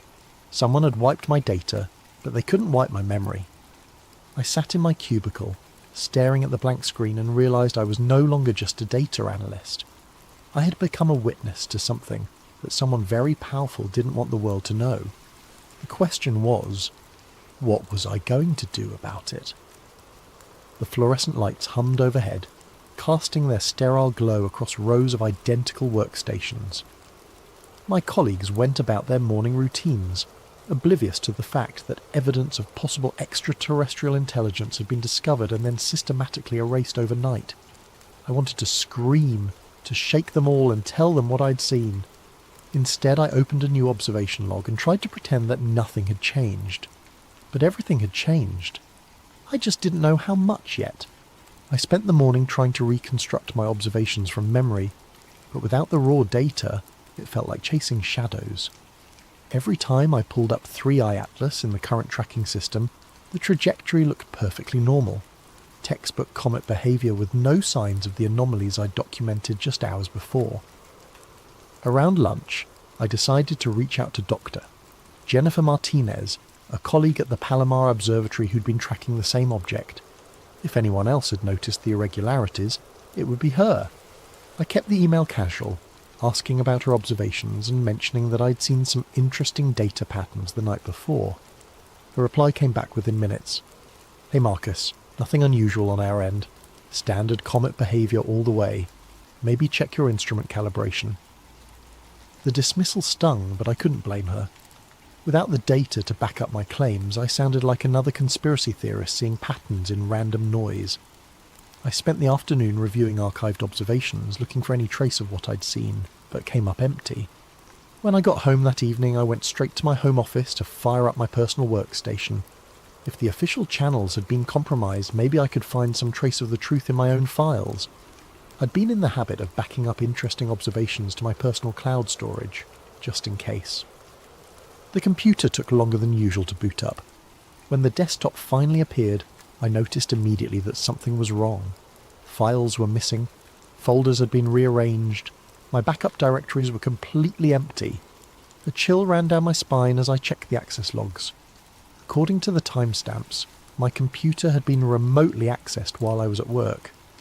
Someone had systematically gone through my personal files and deleted anything related to astronomical observations from the past month. I was reaching for my phone to call tech support when it rang. The caller ID showed an unknown number. "Hello? Marcus Webb?" The voice was calm, professional, with a slight electronic distortion that suggested it was being run through a voice changer. "Who is this?" "Someone who wants to help you avoid making a very serious mistake. You filed a report last night about anomalous observations of Object 3I Atlas. That report has been classified and removed from all systems." My mouth went dry. "I don't know what you're talking about." "Mr. Webb, we know exactly what you saw, and we know you backed up the data. We also know you've already reached out to colleagues trying to verify your observations. This is your only warning. You didn't see what you think you saw. Drop it." "Listen, I don't know who you are, but we know where you live, Marcus. We know about your sister in Portland, your ex-wife in Denver, your elderly parents in Florida. We know about your mortgage, your student loans, your chronic insomnia, and your prescription for Ambien. We know everything about you, and we're asking you nicely to forget about last night." The line went dead. I sat in my darkened office, phone still pressed to my ear, trying to process what had just happened. The specificity of the threats was terrifying. They weren't bluffing.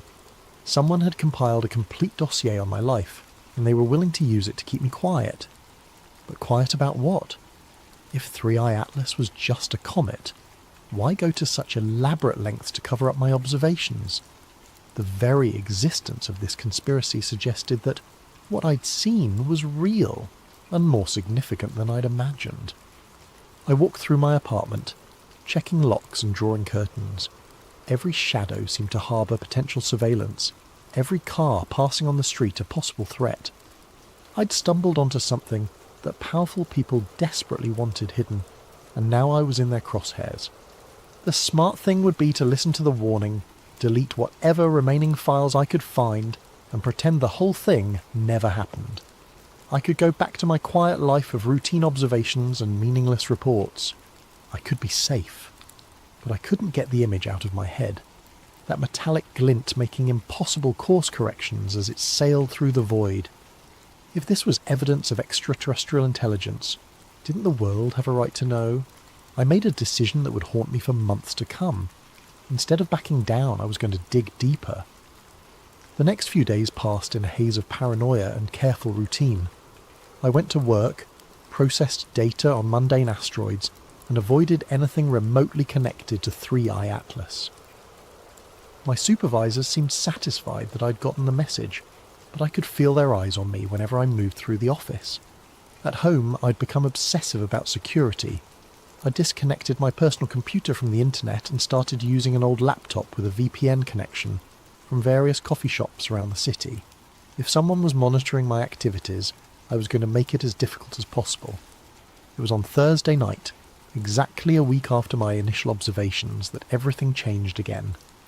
I was reviewing innocuous comet data on the disconnected computer when a notification chimed from the old laptop. New email. That was odd. I hadn't given the address to anyone, and it was supposed to be completely anonymous. The sender field was blank. The subject line read simply, "You're not alone." My cursor hovered over the message for several long minutes. Every instinct screamed that this was a trap, another layer of the conspiracy designed to draw me deeper into danger. But curiosity won out, and I clicked. The email contained no text, just a single encrypted attachment. The file name was project_1-1987_declassified.pdf. I stared at the screen, heart pounding. 1987. That was decades before the discovery of our first confirmed interstellar visitor.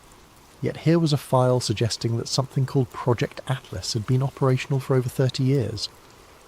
The decryption key was embedded in the file metadata, almost as if someone wanted to make sure I could access it easily. I ran the file through every security scanner I could find, but it came back clean. Finally, I opened it. What I saw made my hands shake so badly I nearly dropped the laptop. The document was a partial intelligence briefing stamped with classifications I'd never seen before. The header read, Interstellar Object Reconnaissance Program, Project Atlas, Eyes Only.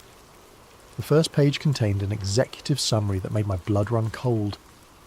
Analysis of Object Designation 1, I/2017 U1, Oumuamua, confirms artificial origin and reconnaissance capabilities consistent with previous visitations dating to 1987. Object demonstrated controlled trajectory adjustments, non-gravitational acceleration, and structural properties incompatible with natural formation. Recommend continuation of monitoring protocols and information containment procedures. I scrolled through page after page of technical analysis, trajectory data, and spectroscopic readings that painted a picture I could barely comprehend. Oumuamua, the first officially recognised interstellar visitor, hadn't been a natural object at all. According to this document, it was some kind of reconnaissance probe, and it wasn't the first. The file included a timeline that made my stomach churn. 1987, first confirmed artificial interstellar object, designation classified. 1996, second visitor, trajectory adjusted to avoid detection. 2003, third visitor demonstrated active camouflage capabilities. 2017, Oumuamua arrival, too large to conceal from public observation. 2019, Tuai/Borisov, partial artificial characteristics detected, and at the bottom of the timeline, a chilling projection. Pattern analysis suggests visitation cycle of 6 to 7 years, with each object following optimized surveillance trajectories through inner solar system. Recommend heightened monitoring for next projected arrival, 2025 to 2026 time frame. 3i Atlas had arrived right on schedule. I spent hours poring over the technical data trying to understand the implications.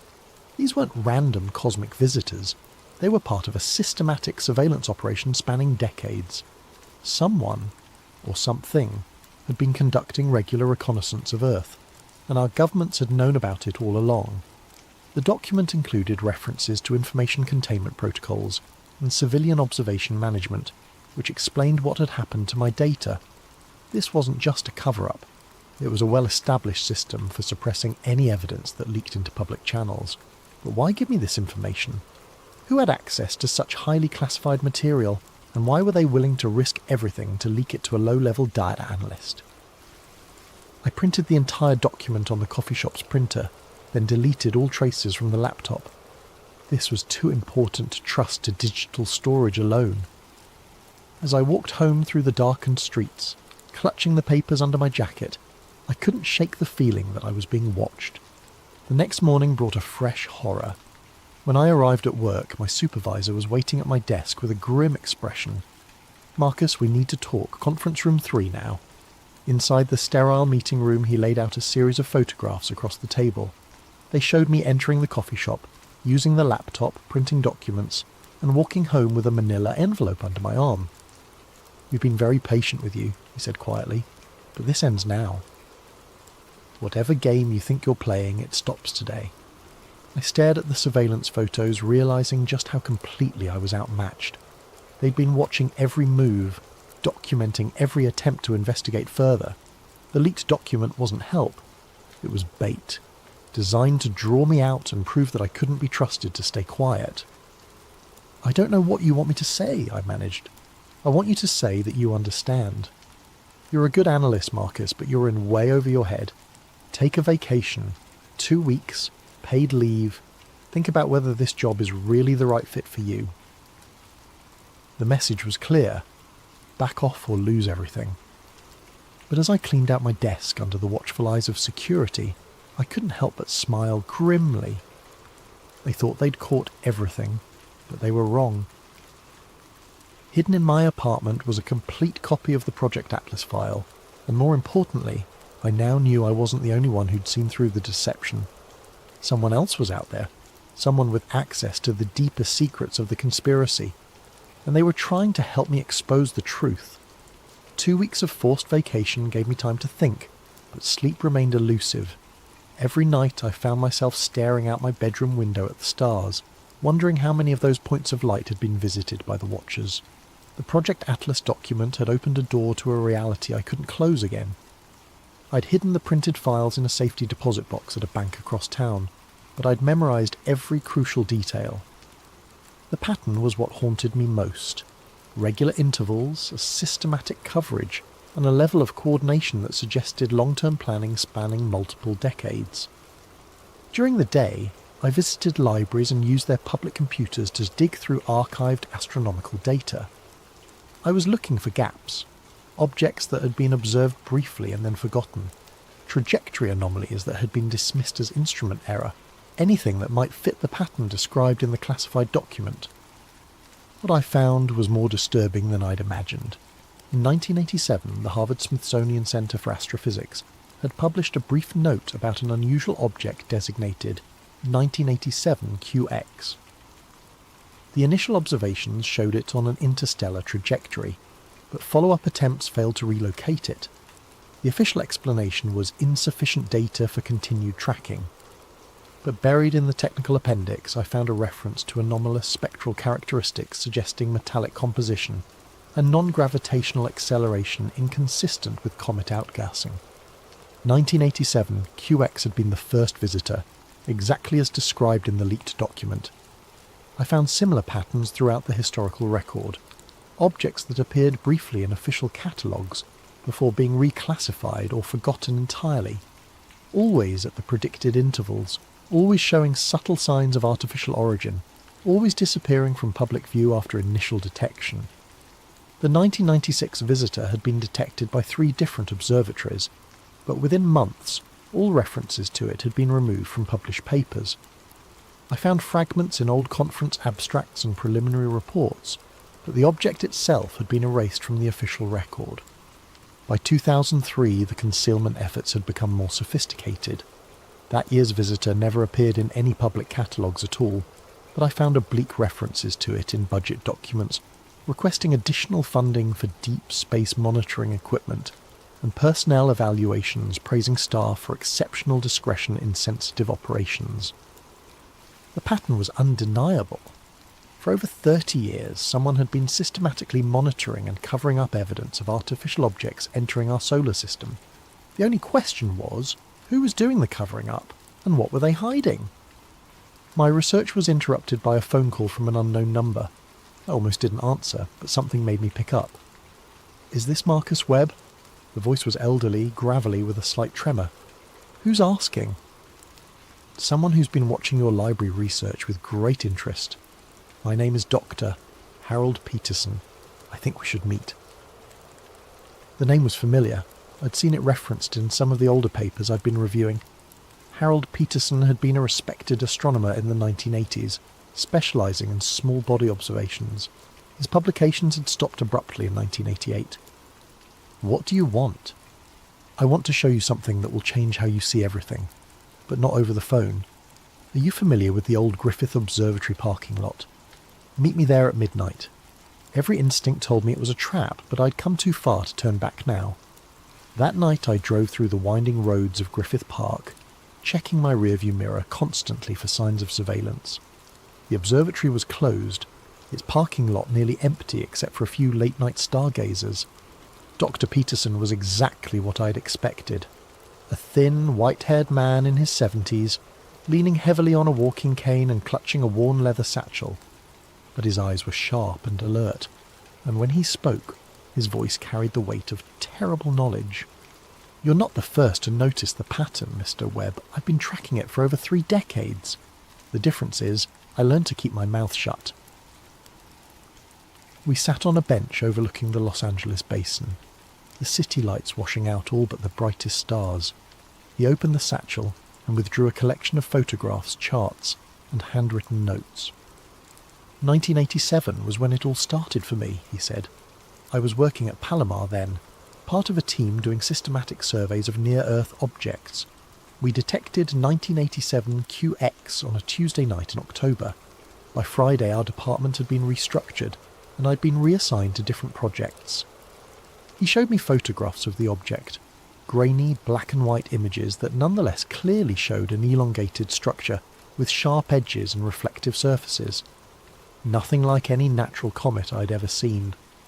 They offered me a choice: sign a non-disclosure agreement and continue my career studying harmless asteroids, or maintain my academic integrity and find myself blacklisted from every observatory in the world. I chose my career and I've regretted it every day since. Why are you telling me this now? Because I'm 74 years old, mister. Webb, I have pancreatic cancer, and I'm going to be dead within 6 months. They can't threaten my career anymore, and I'm tired of carrying this secret. He handed me a manila folder filled with documentation I'd never seen before. Internal memos about visitor protocols, budget allocations for special projects, and correspondence between observatories about maintaining operational security. There are more of us out there, he said. Astronomers who've seen things they can't talk about, technicians who've been reassigned after asking too many questions, graduate students whose thesis projects have been mysteriously cancelled. We're scattered, isolated and afraid, but we're not alone. The final document in the folder was a list of names and contact information. 24 astronomers, all with similar stories of suppressed observations and forced silence. At the top of the list was a note in Doctor. Peterson's handwriting. Project Atlas isn't just about covering up alien visitation. It's about preparing for something much bigger. The pattern is accelerating. What do you mean, accelerating? The intervals between visits are getting shorter. The objects are getting larger, and according to my calculations, the next one isn't coming to observe anymore. He pointed up at the stars with a trembling finger.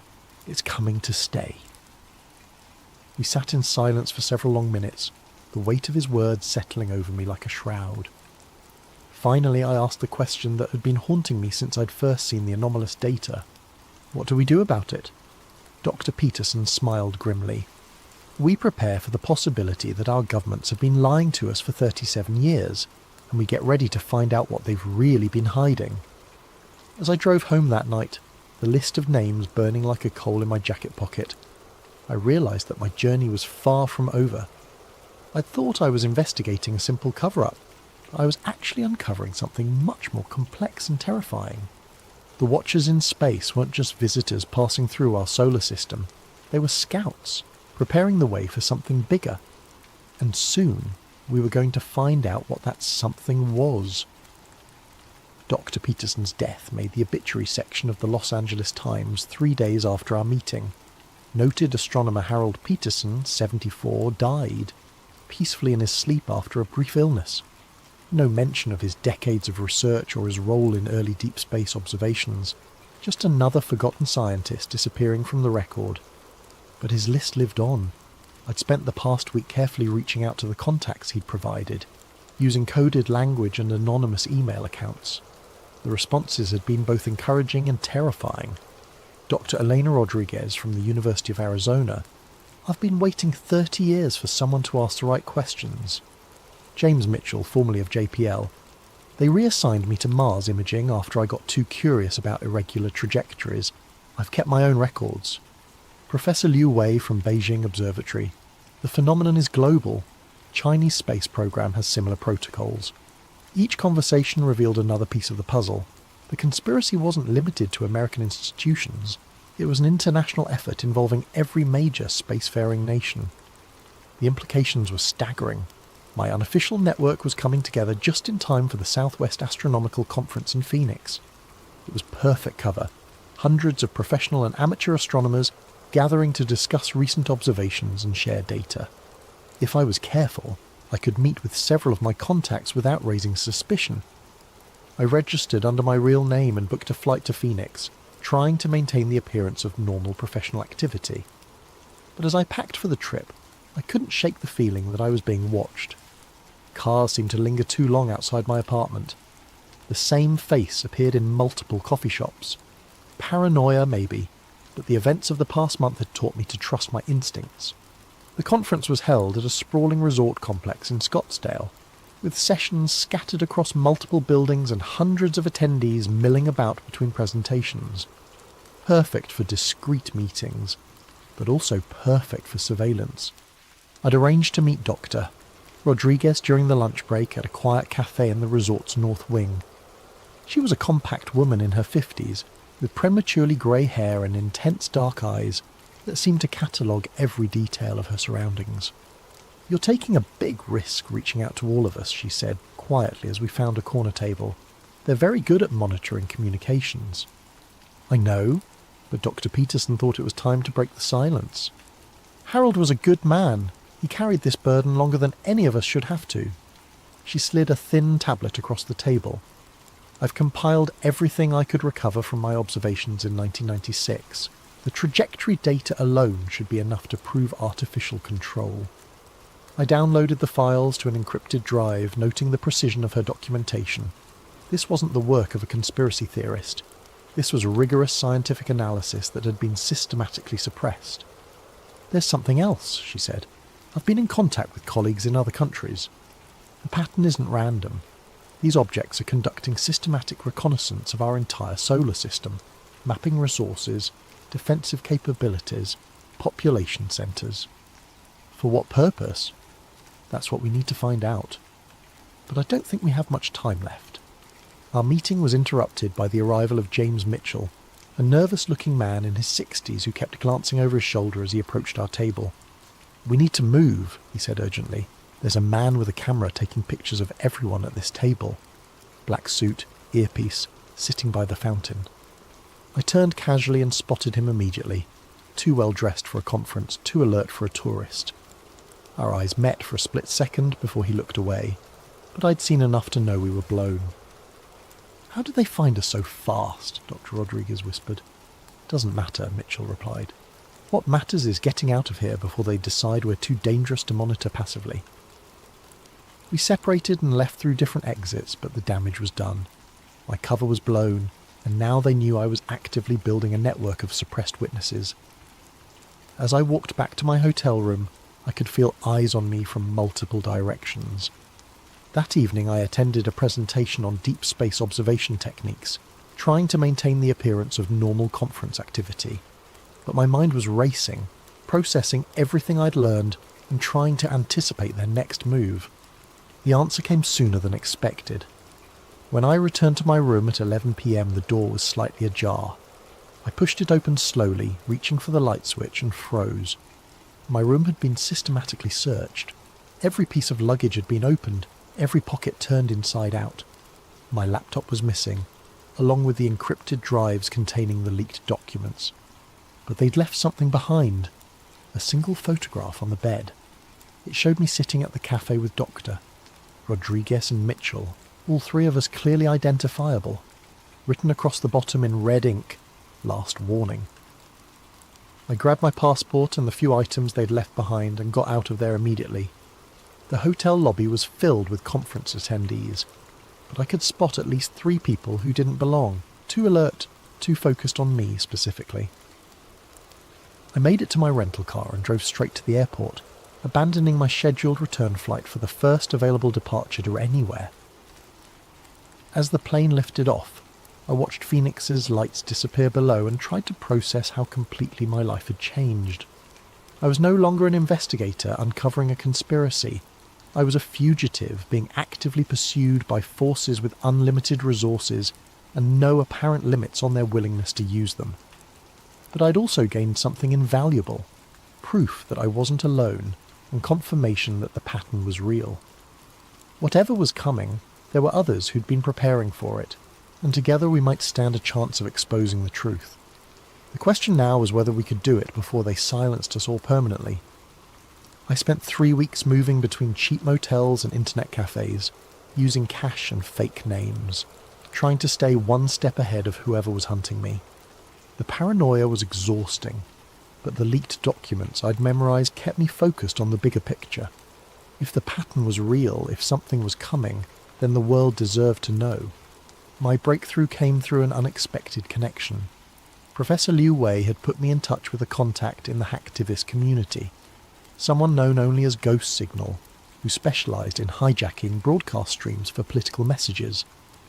If I could provide credible evidence, they could get it in front of millions of people before anyone could stop them.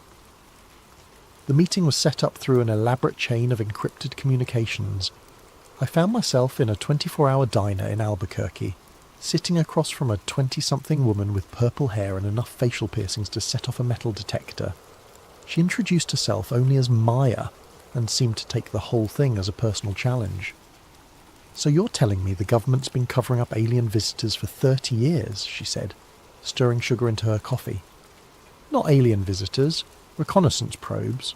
There's a difference." "Is there?" "Either way, it's the biggest story in human history and they've been lying about it." She pulled out a modified tablet and began typing rapidly. "I can get you into any broadcast stream you want. Major networks, streaming services, social media feeds. The question is, what exactly do you want to tell people?" I'd been preparing for this moment for weeks. The message needed to be clear, credible, and impossible to dismiss as a hoax. I outlined my plan, a 10-minute presentation laying out the evidence, supported by the data I'd compiled from multiple sources. "Here's the problem," Maya said. "As soon as you start broadcasting, they're going to try to shut you down. I can keep the stream live for maybe 15 minutes before they find all my back doors. You get one shot at this. That's all I need." We spent the next hour setting up the technical details. Maya would hijack a popular astronomy livestream during peak viewing hours, giving me access to an audience already interested in space-related content. The broadcast would go out simultaneously across multiple platforms, making it harder to suppress completely. "One more thing," she said as we prepared to leave. "Once this goes live, there's no going back. They'll know exactly who you are and where you are. You sure you're ready for that?" I thought about Dr. Peterson dying alone with his secrets, about Dr. Rodriguez and the others spending decades in forced silence, about 3i Atlas sailing through space on its impossible trajectory while the world remained oblivious to the truth. I'm ready. The broadcast was scheduled for 9 p.m. Eastern Time on a Thursday night, prime viewing for astronomy enthusiasts. I'd rented a small studio space under a fake name and set up basic recording equipment. Maya would handle the technical aspects remotely, leaving me to focus on delivering the most important message of my life. At exactly 9 o'clock, Maya's voice crackled through my earpiece. "You're live in 3, 2, 1. Good evening. My name is Marcus Webb, and I'm a data analyst for the Near-Earth Object Surveillance Network. What I'm about to tell you will challenge everything you think you know about our place in the universe." I started with 3i Atlas, describing my initial observations and the systematic erasure of evidence. Then I expanded to the broader pattern, using charts and graphs to illustrate the regular intervals and artificial characteristics of the interstellar visitors. "These objects aren't random cosmic debris," I continued, holding up copies of the leaked documents. "They're part of a systematic reconnaissance program that has been monitoring Earth for over 3 decades. Our governments know this, and they've been actively covering it up." The chat feed exploded with comments, skepticism mixed with fascination as viewers tried to process what they were hearing. Some demanded additional proof, others shared their own unexplained observations, and a few confirmed that similar anomalies had been reported in other countries. "The pattern is accelerating," I said, moving to my final slides. "The intervals between visits are getting shorter, and according to my analysis, the next object, designated 4I/ATLAS, isn't coming to observe. It's coming to establish a permanent presence." I displayed the trajectory calculations that showed the next visitor would arrive within 18 months, on a path that would bring it into a stable orbit around Earth rather than passing through the solar system. Based on the data I've compiled from multiple sources, 4I/ATLAS will arrive in approximately 543 days. Unlike its predecessors, this object will not be leaving. It will take up position in our local space, and we need to be prepared for what that means. The chat feed was going crazy now, with thousands of viewers sharing the stream and demanding answers. Several amateur astronomers confirmed they could verify parts of my data with their own observations. The message was spreading faster than I dared hope. That's when Maya's voice crackled urgently in my earpiece. "We've got company." Black SUVs surrounding the building, and my feeds are being traced. "Wrap it up now." "If you're watching this, please share it with everyone you know," I said quickly. "The truth has been hidden for too long. In less than 2 years, we're going to find out what 37 years of reconnaissance has been preparing for. Don't let them keep you in the dark anymore." The feed went black just as I heard heavy footsteps in the corridor outside. I grabbed my notes and headed for the fire exit, but it was too late. 3 men in dark suits were already coming through the door, moving with the efficiency of people who'd done this many times before. "Mr. Webb, you need to come with us." I thought about running, but there was nowhere to go. I'd accomplished what I'd set out to do. The message was out there, spreading across the internet faster than they could contain it. Even if they silenced me now, the truth was already in motion. "Did I get your attention?" I asked. The lead agent smiled coldly. "You have no idea what you've just done." As they led me out in handcuffs, I caught a glimpse of my reflection in a storefront window. I looked exhausted, paranoid, probably more than a little crazy. But I also looked free. For the first time in months, I wasn't carrying the burden of the secret alone. The truth was finally out there, and now the world would have to decide what to do with it. I spent the next 72 hours in a windowless room that officially didn't exist, being questioned by people who officially weren't there. They didn't identify themselves, didn't read me my rights, and didn't seem particularly interested in following any legal procedures I was familiar with. The questions were always the same. Who had given me the classified documents? How many copies existed? Who else was involved in my conspiracy to disseminate false information? I stuck to the same answers. I'd acted alone, based on my own observations and publicly available data. They showed me printouts of the social media explosion that had followed my broadcast.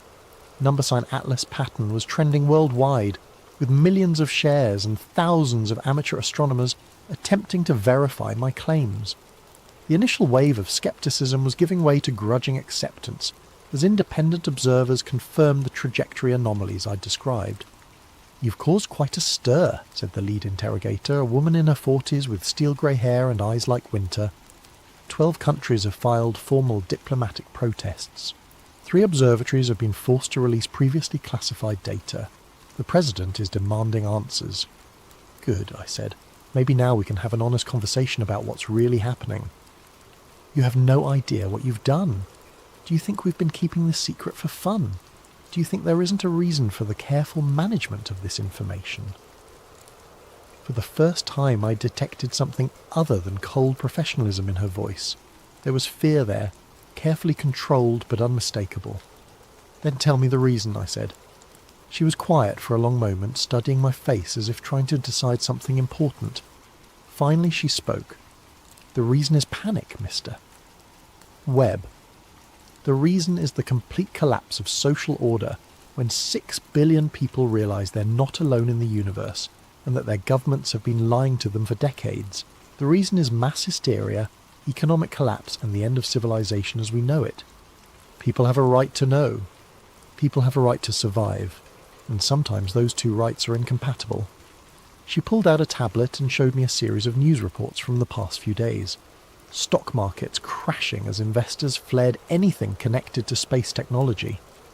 Religious leaders declaring the end times. Protest movements demanding government transparency. Military bases around the world placed on high alert. "This is just the beginning," she said. "Your little broadcast has started something that none of us can control anymore. I hope you're proud of yourself." They released me that evening without explanation, dropping me off at a bus station in a city I didn't recognise with nothing but my wallet and a warning to maintain a low profile. As I waited for a bus back to Los Angeles, I checked my phone for the first time in 3 days. The internet had exploded. My broadcast had been downloaded millions of times before the original streams were taken down. Amateur astronomers around the world were confirming the trajectory anomalies. Government officials were being pressed for statements, offering carefully worded non-denials that only fueled more speculation. But there was also a disturbing counter-narrative emerging. Professional debunkers were dissecting my presentation, pointing out inconsistencies and questioning my credentials. News outlets were running pieces about dangerous conspiracy theories and the psychology of false pattern recognition. My personal life was being scrutinised, with emphasis on my history of insomnia and anxiety medication. By the time I made it back to Los Angeles, the story was already shifting. The initial excitement was fading, replaced by sophisticated disinformation campaigns that made my claims seem increasingly implausible. Fake documents were circulating that contradicted my evidence. Expert witnesses were appearing on news programs to explain how natural phenomena could account for the observed anomalies. The cover-up was adapting, evolving to contain the damage I'd caused. I found my apartment exactly as I'd left it, but something felt different. The locks hadn't been changed. Nothing appeared to be missing, but there was a subtle wrongness that I couldn't quite identify. It wasn't until I checked my computer that I understood. Every file related to my investigation was gone, replaced by different versions that told a completely different story. The trajectory data now showed normal comet behaviour. The leaked documents appeared to be obvious forgeries. My own research notes had been altered to make me look delusional. They weren't just discrediting my story. They were gaslighting me on a personal level, making me question my own memories and observations. But they'd made one mistake. Hidden in a safety deposit box across town were the original printed documents Dr. Peterson had given me, physical proof that couldn't be digitally altered. As long as those papers existed, I had evidence that the conspiracy was real. I spent my first night back trying to contact the other members of my informal network, but most of their numbers had been disconnected. Dr. Rodriguez's university claimed she'd taken an extended sabbatical. James Mitchell's former colleagues insisted he'd moved overseas without leaving a forwarding address. Only Maya responded to my encrypted messages, and her news wasn't encouraging. "They've been thorough," she typed. "Every copy of the broadcast has been scrubbed from major platforms. The mirrors I set up have been taken down. Even the cached versions are disappearing from search engines. What about the amateur confirmations? Being systematically debunked. They've got teams of experts explaining away every anomaly, providing alternative interpretations for every piece of evidence. It's like watching history being rewritten in real time." I stared at my screen, feeling the weight of defeat settling over me. I'd sacrificed everything to get the truth out, and they were erasing it as efficiently as they'd erased my original data files. "There's something else," Maya continued. "I've been monitoring the official astronomy networks. They're planning something big.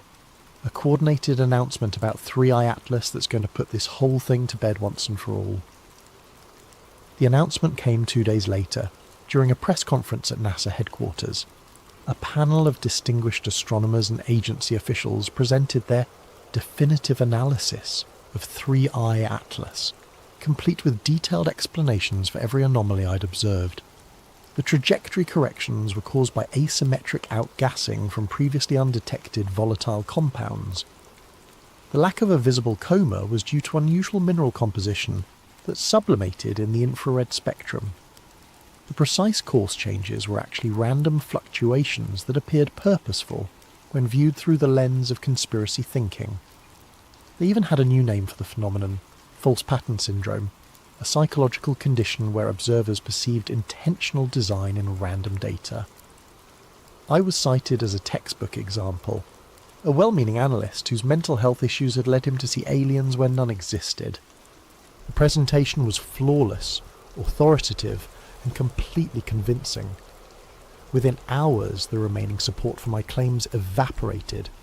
Social media moved on to other conspiracies. The news cycle found new crises to exploit.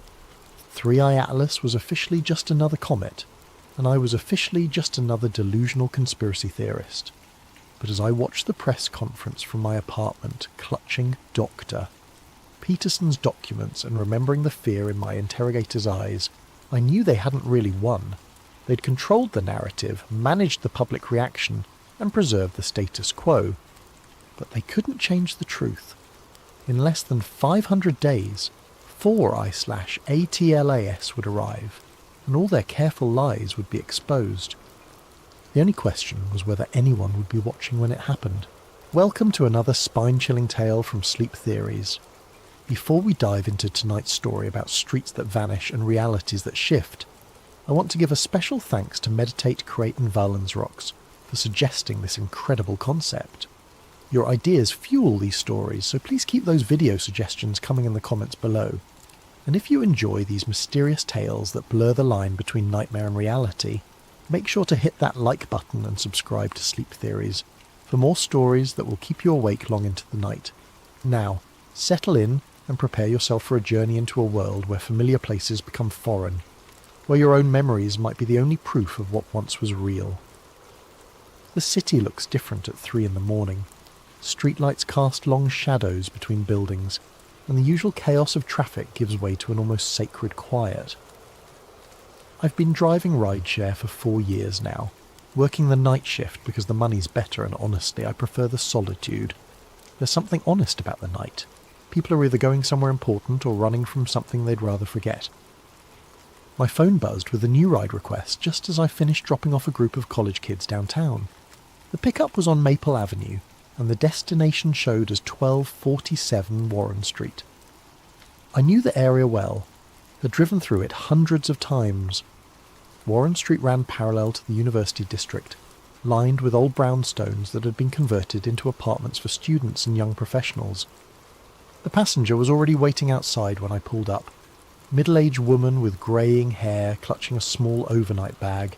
She looked tired in that bone-deep way that comes from more than just staying up late. "You're going to Warren Street," I confirmed as she settled into the back seat.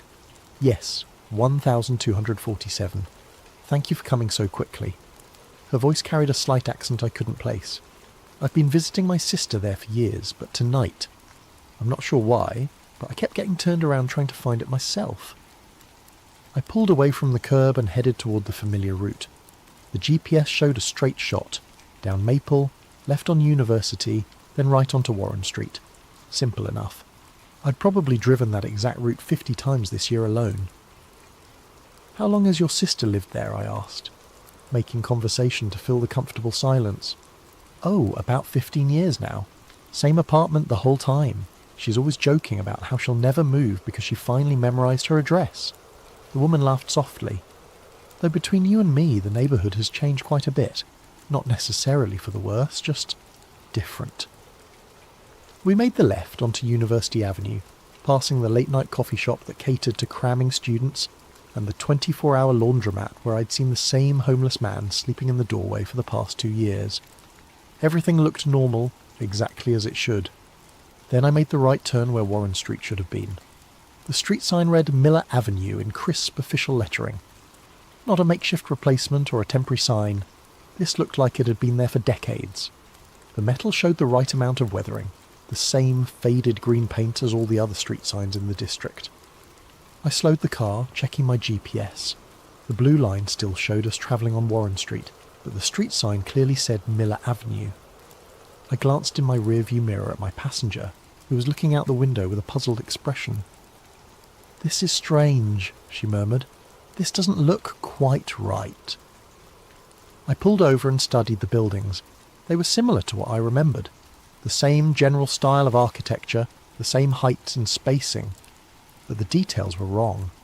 The corner building had been painted a warm terracotta colour in my memory. Now it was a muted sage green. The small community garden that used to occupy the lot between 2 apartment buildings had been replaced by a pocket park with different trees, different layout, different everything. "The address should be right down there," I said, pointing toward where the 1200 block should have been. But even the building numbers seemed off somehow. My passenger was quiet for a long moment, staring out at the street. "This is Miller Avenue," she said finally. "But I could have sworn. I've been coming here for 15 years. I know this was Warren Street last week." We drove slowly down the block looking for 1247. We found it, a narrow brownstone wedged between 2 larger buildings with the right number painted on the door. But something felt fundamentally wrong about the whole scene, like looking at a photograph where someone had digitally altered small details. "This is it," my passenger said as we pulled up to the address. But she didn't sound certain. She sat in the car for several more seconds studying the building. The door used to be blue. I'm sure it was blue last time I was here. The door was dark green with paint that looked like it had been that colour for years. She paid me through the app and got out, but hesitated on the sidewalk. Driver, you've been through this area before, right? Have you ever heard of Warren Street? I nodded slowly. I thought I had. I could have sworn this was Warren Street. So did I. She walked toward the building, then turned back one more time. Maybe we're both just tired. Maybe I've been calling it the wrong name all these years. But as I drove away, checking my mirrors to make sure I was heading in the right direction, I knew she was wrong. I had definitely driven down Warren Street before, many times, and it had definitely been Warren Street, not Miller Avenue. I made a mental note to check my paper map when I got home. I kept an old road atlas in my glove compartment, one of those habits left over from before GPS became reliable. But first I had 3 more rides to finish before my shift ended. The rest of the night passed normally, but I couldn't shake the feeling that something fundamental had shifted. It was like when you rearrange furniture in a room you've lived in for years. Everything is technically correct, but your body keeps expecting things to be in the wrong places.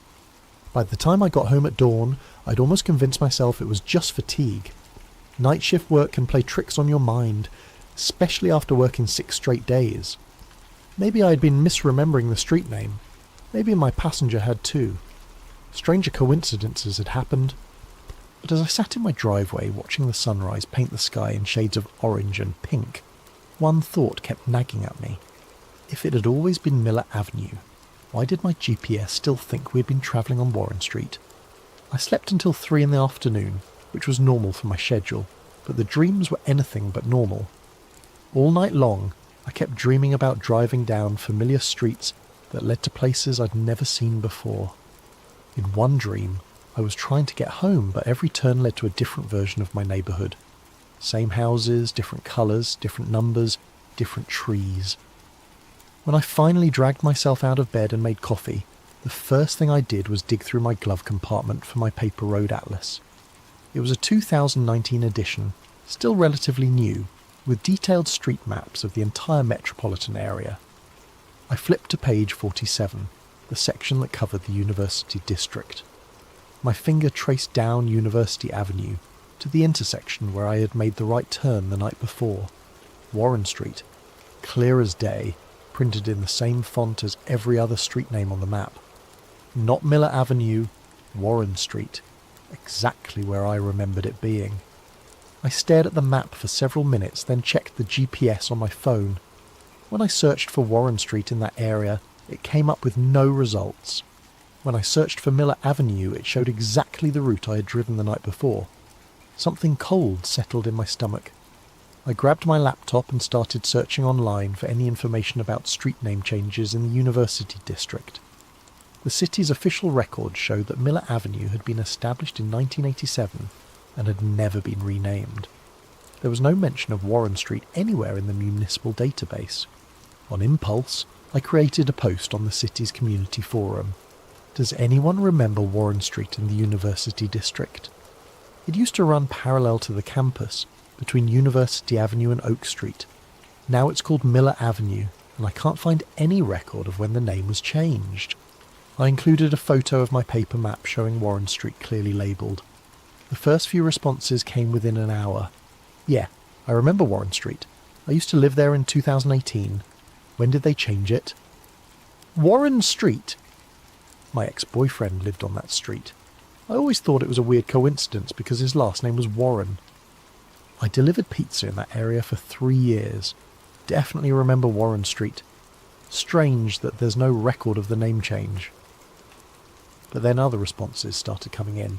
Are you guys serious? That's been Miller Avenue for as long as I can remember, and I've lived here for 30 years. This is obviously fake. Why would you create a fake street name and Photoshop it onto a map? Miller Avenue was named after the Miller family who donated the land to the city in 1887. It's never been called anything else. The thread quickly devolved into arguments between people who insisted they remembered Warren Street and people who were equally certain it had always been Miller Avenue. By evening, the tone had turned ugly, with accusations of lying and attention-seeking behaviour. I went to bed that night feeling unsettled but oddly vindicated. At least I wasn't the only one who remembered Warren Street. Maybe there was a reasonable explanation. Perhaps the city had renamed it recently and hadn't updated all their records yet. When I woke up the next afternoon, I checked the forum thread immediately. The post was gone. Not deleted, with a note saying it had been removed for violating community guidelines. Completely gone, as if it had never existed. My post history showed no record of ever creating it. More disturbing, when I checked my paper map again, page 47 now showed Miller Avenue, where Warren Street had been printed the day before. The font was identical to all the other street names, and the paper showed no signs of alteration. It looked exactly like it had been printed that way originally. I sat at my kitchen table staring at the map, trying to convince myself that I had misremembered what I had seen. But I distinctly recalled running my finger along the printed words Warren Street less than 24 hours earlier. I grabbed my phone and tried searching online for any cached versions of my forum post, any screenshots, any evidence that it had ever existed. I found nothing. That night, instead of starting my usual rideshare shift, I drove back to Miller Avenue. I parked across the street from where I had dropped off my passenger and studied the buildings more carefully. The corner building was definitely sage green, and the paint job looked professional and weathered, but something about the colour seemed wrong to my eyes, like seeing a familiar person wearing an outfit that doesn't quite suit them. The pocket park was well established, with mature trees and worn paths that suggested it had been there for years. I walked through the small park looking for any signs of recent construction or landscaping changes. The trees were all at least 10 years old, maybe more.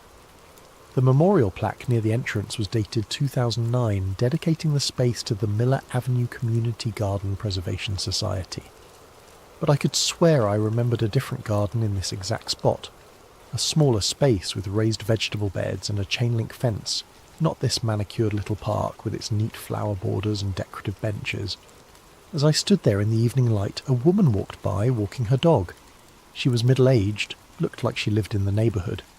"Excuse me," I called out. "I'm sorry to bother you, but I'm trying to settle a bet with a friend. Do you happen to know if this street used to be called something else?" She stopped and looked at me suspiciously. "Miller Avenue?" "No, it's always been Miller Avenue. My grandmother lived on this street in the 1940s. Family's been here for generations." "What about this park? Has it always been here?" Now she looked at me like I might be mentally unstable. "The Miller Community Park?" "Of course it's always been here. Are you from the area?" "I thought I was," I said. "Thanks anyway." As I walked back to my car, I noticed something that made me freeze in place. Across the street, leaning against a lamppost, was a man in a dark jacket who seemed to be watching me. When I looked directly at him, he turned away and started walking in the opposite direction. Maybe it was paranoia, but something about his posture had suggested he'd been observing me for a while. I got in my car and drove home, checking my rearview mirror more frequently than usual. I didn't see the man again, but I couldn't shake the feeling that my questions about Warren Street had attracted unwanted attention. That night I started keeping a notebook by my bed. I wrote down everything I could remember about Warren Street, the colour of buildings, the storefronts, the layout of the street. If my own maps couldn't be trusted to stay consistent, at least I could document what I remembered while the memories were still clear. I had no way of knowing it then, but that notebook would become my only anchor to reality in the days to come. 3 days later, I decided to do a systematic survey of the university district. If Warren Street could disappear and be replaced by Miller Avenue, what else might have changed? I armed myself with my notebook and drove to the area in the late afternoon when the lighting was good for observation. I started at the corner of University and Miller, the intersection I thought I knew so well. The first thing I noticed was the mural on the side wall of the Riverside Grocery Building. I had admired that mural dozens of times while waiting at the traffic light. It depicted a World War II soldier in uniform saluting against a backdrop of an American flag. The plaque at the bottom read, "In honour of local veterans, painted by Lincoln High School Art Class 2017. But the face was wrong. I sat in my parked car, staring at the mural, trying to understand what I was seeing. The soldier's features were different. Broader jaw, different nose, darker hair. The uniform was the same, the pose identical, but it was definitely not the same face I remembered. The original soldier had looked younger, with lighter hair and a more angular face. I got out and walked closer to examine the plaque. The bronze was weathered in a way that suggested it had been there for years. There was no sign of the recent replacement or alteration. According to this plaque, Lincoln High School's art class had painted this specific mural in 2017, and I was sure I had been seeing it regularly since at least 2019. I took several photos of the mural and made detailed notes about the differences I remembered. The next stop was Murphy's Diner, 3 blocks down Miller Avenue. I had eaten there probably 20 times over the past 2 years. Decent coffee, good breakfast, friendly staff who knew the night shift workers in the area. The neon sign in the window had always been slightly crooked, and the owner, an elderly man named Murphy, always wore the same green apron. But Murphy's Diner was gone. In its place stood Riverside Pharmacy, with a crisp new sign and a bright, sterile interior visible through large windows. The building was the same shape and size, but everything else had changed. Where Murphy's had been painted a warm yellow, the pharmacy was stark white. Where there had been a small parking lot, there was now a landscaped area with modern benches. I went inside, hoping to find someone who could tell me about the previous business. "Excuse me," I said to the pharmacist, a woman in her 40s with greying hair. "I'm new to the area, and I was wondering what used to be in this building before the pharmacy." She looked puzzled. "This has always been Riverside Pharmacy. My family has owned this location for 12 years. No other business before that. Well, my husband's father ran it before us, but it's been a pharmacy for at least 20 years. Maybe longer. We have records going back to 1998. I thanked her and left, my hands shaking slightly as I made notes. In my notebook, I wrote down everything I could remember about Murphy's Diner. The layout, the menu, the colour of the booths, the way Murphy always hummed while he cooked. The pattern continued throughout the afternoon. The barber shop I remembered had been replaced by a coffee shop that looked like it had been there for years. A vacant lot where I was sure there had been a small apartment building now contained a well-established community garden with mature plants. Most disturbing, the people I talked to didn't just disagree with my memories.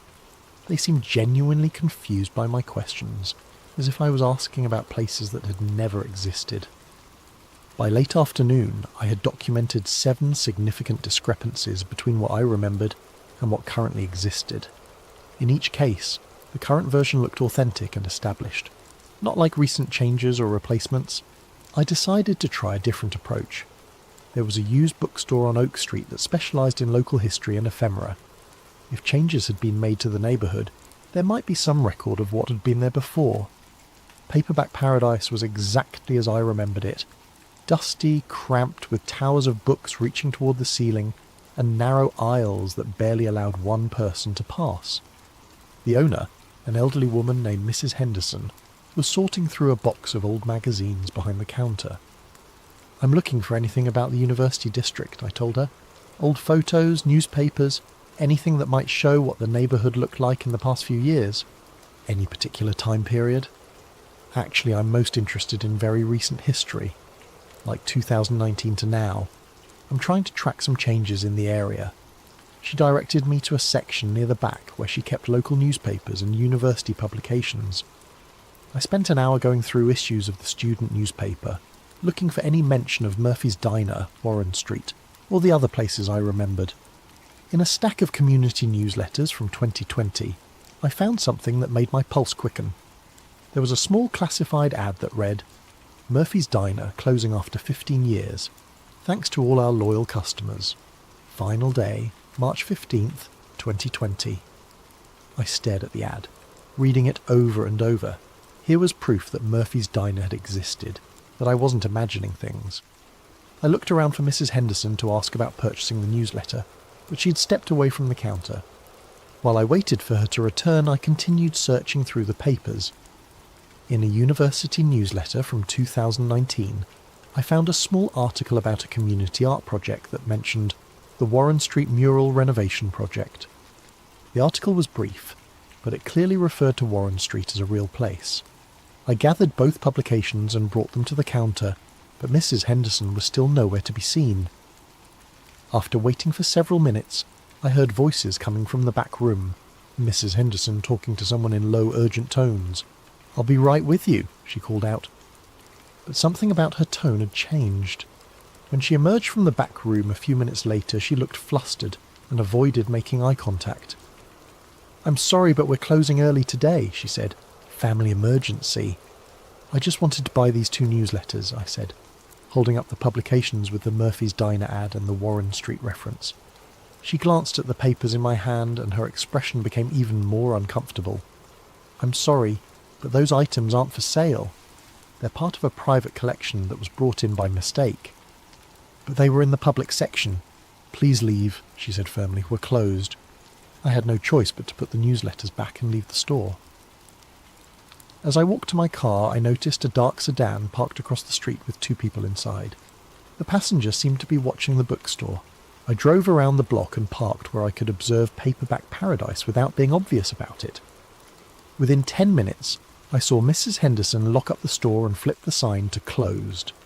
The dark sedan pulled away from the curb and followed her as she walked to her own car. That night I tried calling the bookstore.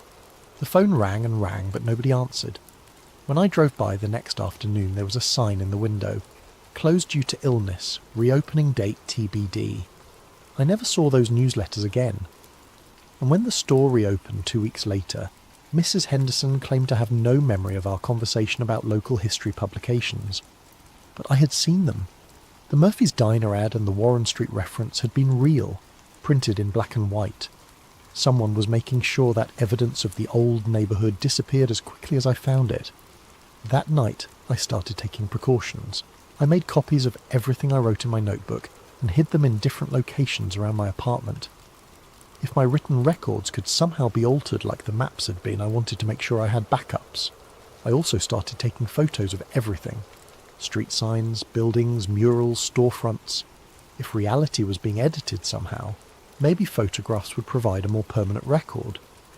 I had no idea how naive that hope was.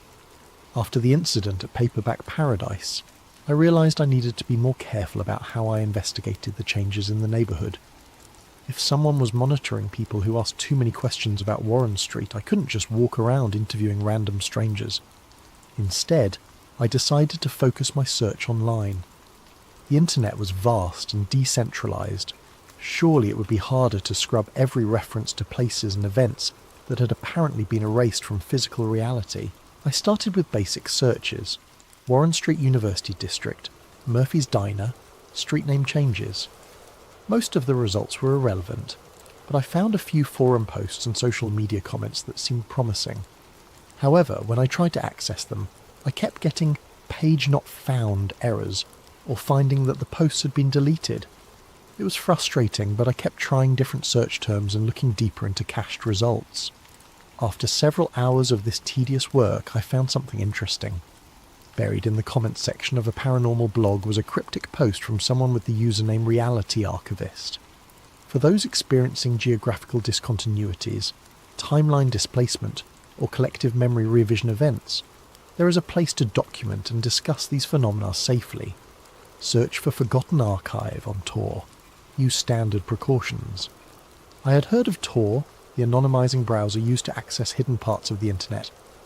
I had never needed it before, but the idea of geographical discontinuities was too close to my own experience to ignore.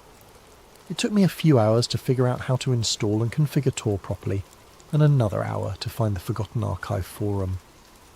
When I finally accessed it, I found a simple, text-based discussion board with several dozen active threads. The forum's description read, "A space for documenting and discussing places, events, and people that no longer exist. Share your memories, compare experiences, and preserve what has been forgotten.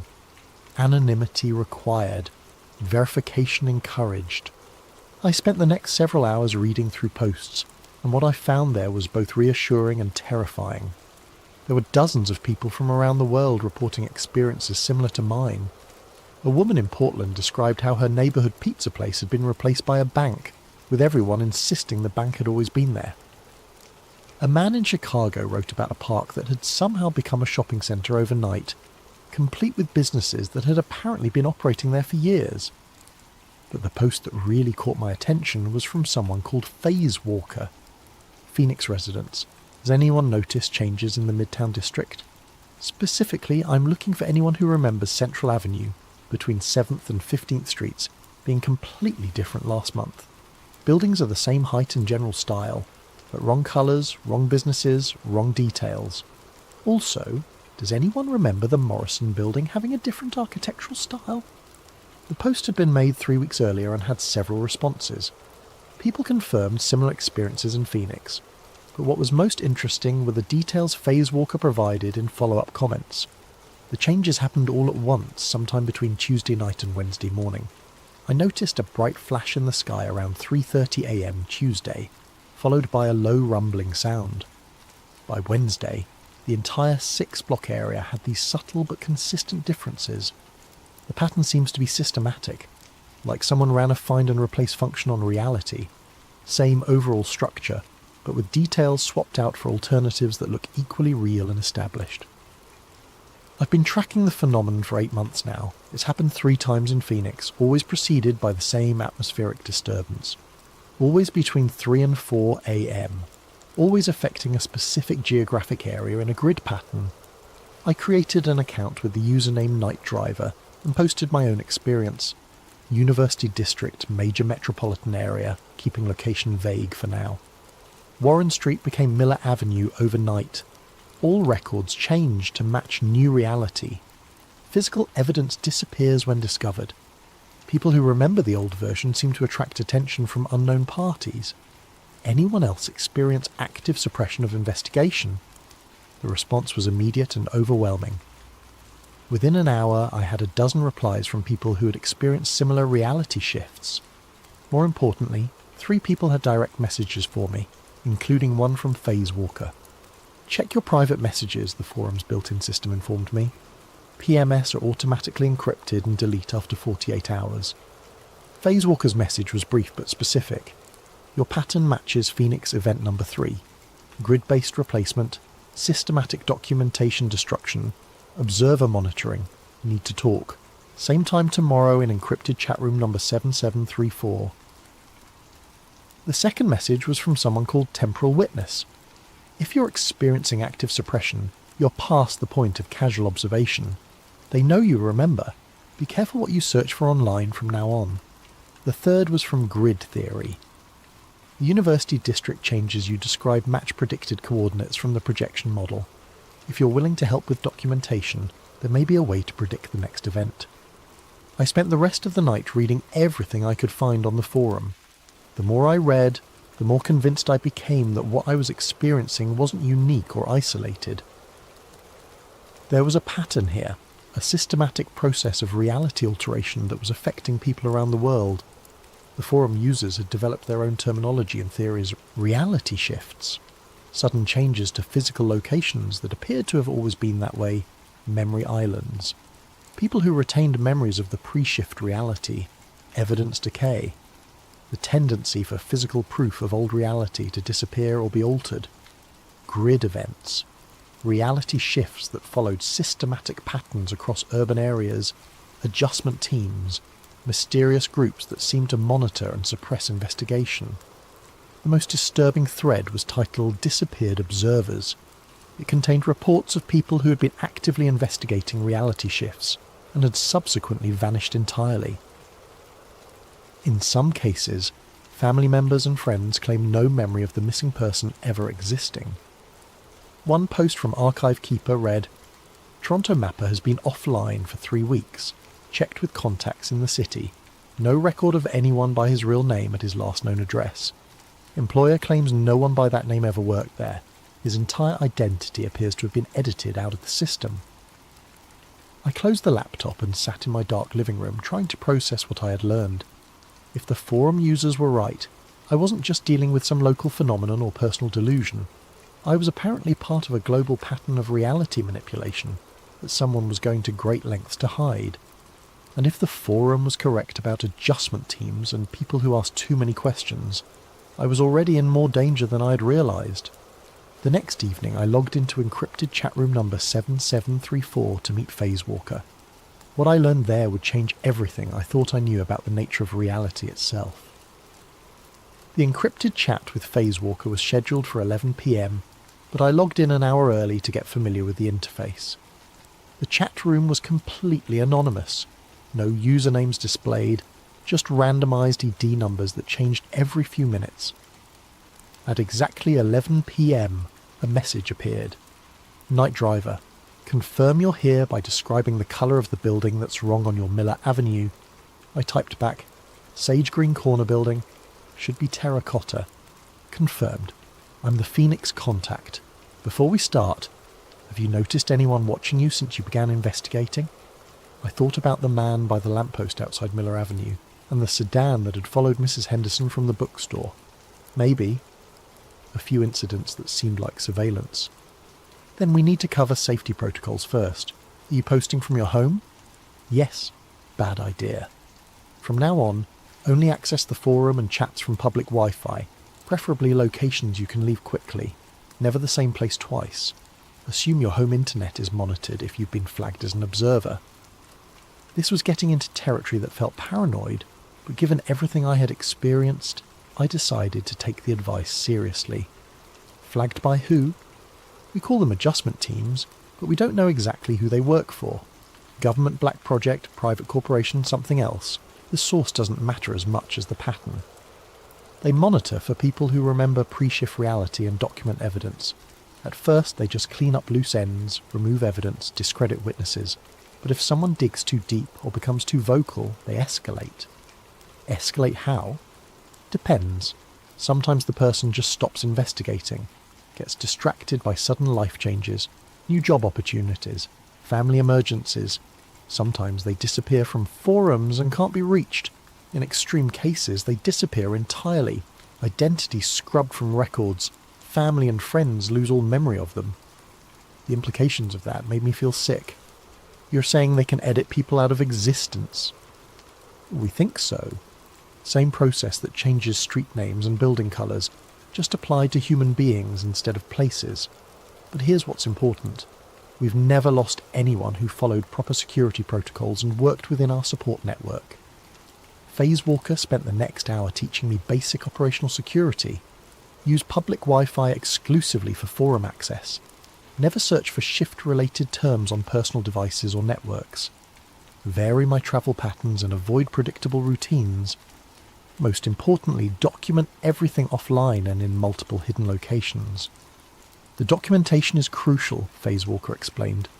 They can alter physical evidence, but they seem to have trouble with distributed, redundant records. If you hide copies of your notes in 10 different places, they might find and alter some of them, but usually not all. Finally, we got to the technical discussion of what we were actually dealing with. The working theory is that we're experiencing timeline convergence events, Phasewalker wrote. Imagine two almost identical realities running parallel to each other. Same basic structure, same historical events, but small differences in details. Street names, building colours, business locations, individual faces.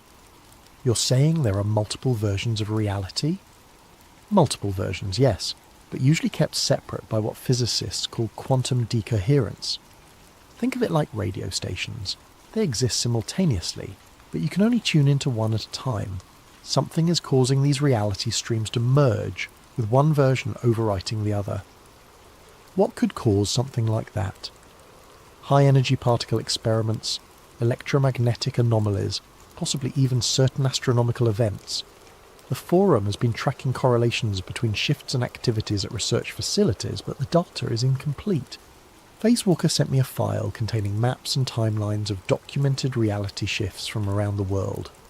The patterns were striking, events clustered around major universities and research facilities, with timing that suggested coordination or a spreading effect. Phoenix has a major particle physics lab 30 miles south of the city, Phasewalker noted. Every shift event here has occurred within 72 hours of high-energy experiments. Your university district, any major research facilities nearby? I thought about it. The university had a physics department, but I didn't know about major experimental work. However, about 20 miles northwest of the city was Brookhaven Research Institute, a private facility that did contract work for the government. Possibly, I'll need to research it. Be careful how you research it. Don't use normal search engines or library computers. The adjustment teams monitor for certain types of inquiries. We agreed to meet again in 3 days, same time, same protocol. Phasewalker gave me a list of specific things to document: any unusual atmospheric phenomena, timing of changes, geographic patterns, and especially any signs of surveillance. One more thing, Phasewalker added before signing off. If you see a bright flash in the sky followed by low-frequency rumbling, that's the signature of an active shift event. You'll have maybe 6 hours before the changes lock in. That's your window to document everything you can about the pre-shift reality. The next day, I implemented the new security protocols. I found a different coffee shop with public Wi-Fi and spent an hour researching Brookhaven Research Institute. What I found was concerning. Brookhaven specialised in advanced particle physics research with applications for national security. Their website was deliberately vague, but academic papers referenced work on quantum field manipulation and dimensional interface studies. Most significantly, their experimental schedule showed high-energy runs every Tuesday and Friday night between 2 and 5 a.m. Warren Street had become Miller Avenue on a Wednesday morning. The last high-energy run at Brookhaven had been Tuesday night, 2 to 5 a.m. I started paying attention to details I'd previously ignored. On Friday afternoon, I positioned myself in the Miller Avenue area with my notebook and camera, planning to monitor the area through the night. At 11 p.m. I noticed the first watcher. He was sitting in a car parked at the far end of the street, positioned to have a clear view of the entire block. Middle-aged, wearing dark clothes, professional demeanour. He wasn't trying to hide his presence, but he wasn't obvious about surveillance either. At midnight, a second watcher appeared on foot, casually strolling through the area but lingering near streetlights and stopping frequently to check his phone. At 1 a.m, a van with tinted windows parked near the corner intersection. By 2 a.m, there were at least 5 people in the area who seemed to be conducting some kind of coordinated observation. They weren't focused on me specifically. They seemed to be monitoring the entire neighbourhood. At 3:17 a.m, I saw the flash. It started as a bright point of light in the northwestern sky, roughly in the direction of Brookhaven Research Institute. The light expanded rapidly, not like an explosion, but more like a ripple spreading across the sky. For about 3 seconds, the entire northwestern horizon was illuminated with an eerie blue-white glow. Then came the sound, the deep thrumming rumble that seemed to come from underground rather than the sky. It was felt as much as heard, a vibration that made car alarms start going off throughout the neighbourhood. The watchers immediately became more active. I saw them talking into radios and checking devices that looked more sophisticated than cell phones. The van started its engine. I spent the next hour documenting everything I could see in the area, taking photos and writing detailed descriptions. At first, nothing seemed different, but around 5 a.m, I noticed subtle changes beginning to appear. The streetlight on the corner flickered and went out. When it came back on a few minutes later, it was a different style, same height and position, but with a more modern LED fixture instead of the old sodium vapour lamp. The stop sign at the intersection looked slightly different. The red was a shade deeper, and the reflective strips were positioned differently.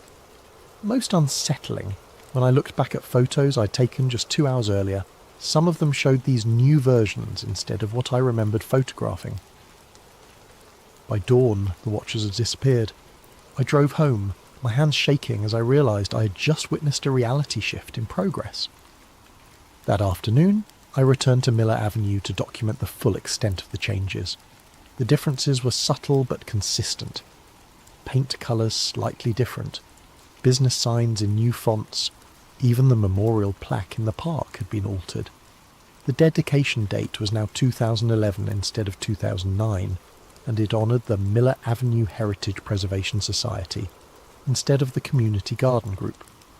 Most disturbing of all, when I tried to access the photos I had taken during the night, half of them had been automatically corrected by my phone software to match the new reality. My camera had somehow been convinced that it had always photographed the updated version of the neighbourhood. But my handwritten notes remained unchanged. Whatever technology was altering physical evidence couldn't seem to affect ink on paper, at least not immediately. I spent the rest of the week implementing additional security measures and preparing for my next meeting with Phasewalker. I made multiple copies of my notes and hid them in different locations around the city. I bought a second phone that I kept turned off except for emergencies. Most importantly, I started paying attention to my daily routine and varying it randomly. It was a good thing I did. On Wednesday morning, I noticed a car that had been parked outside my apartment building for 3 days straight. Different cars, different people, but always someone maintaining visual surveillance of the building entrance. On Thursday, I received a phone call from someone claiming to be conducting a survey about community memory and local history. The questions were oddly specific about Warren Street and recent changes in the university district. On Friday, I found that my apartment had been searched while I was out. Nothing was missing, but small things had been moved. Books in slightly different positions, papers shuffled, furniture shifted by inches. It was done professionally by someone who wanted me to know they had been there without making it obvious to anyone else. The message was clear. They knew who I was, where I lived, and what I was investigating. That night I packed a bag and left my apartment. I didn't know if or when I would be able to return safely. I spent the next week staying in cheap motels and internet cafes, using different locations each day to access the Forgotten Archive forum. The pattern of surveillance had made it clear that my investigation had moved beyond casual interest.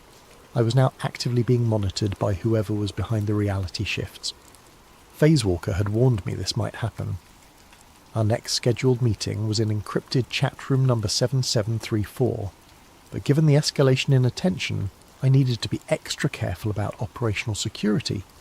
I chose a 24-hour internet cafe in a different part of the city, paid cash, and used a computer terminal in the back corner where I could see anyone approaching. At exactly 11 p.m, I logged into the chat room. Phasewalker was already waiting. Night driver, confirm status. Are you still operating freely?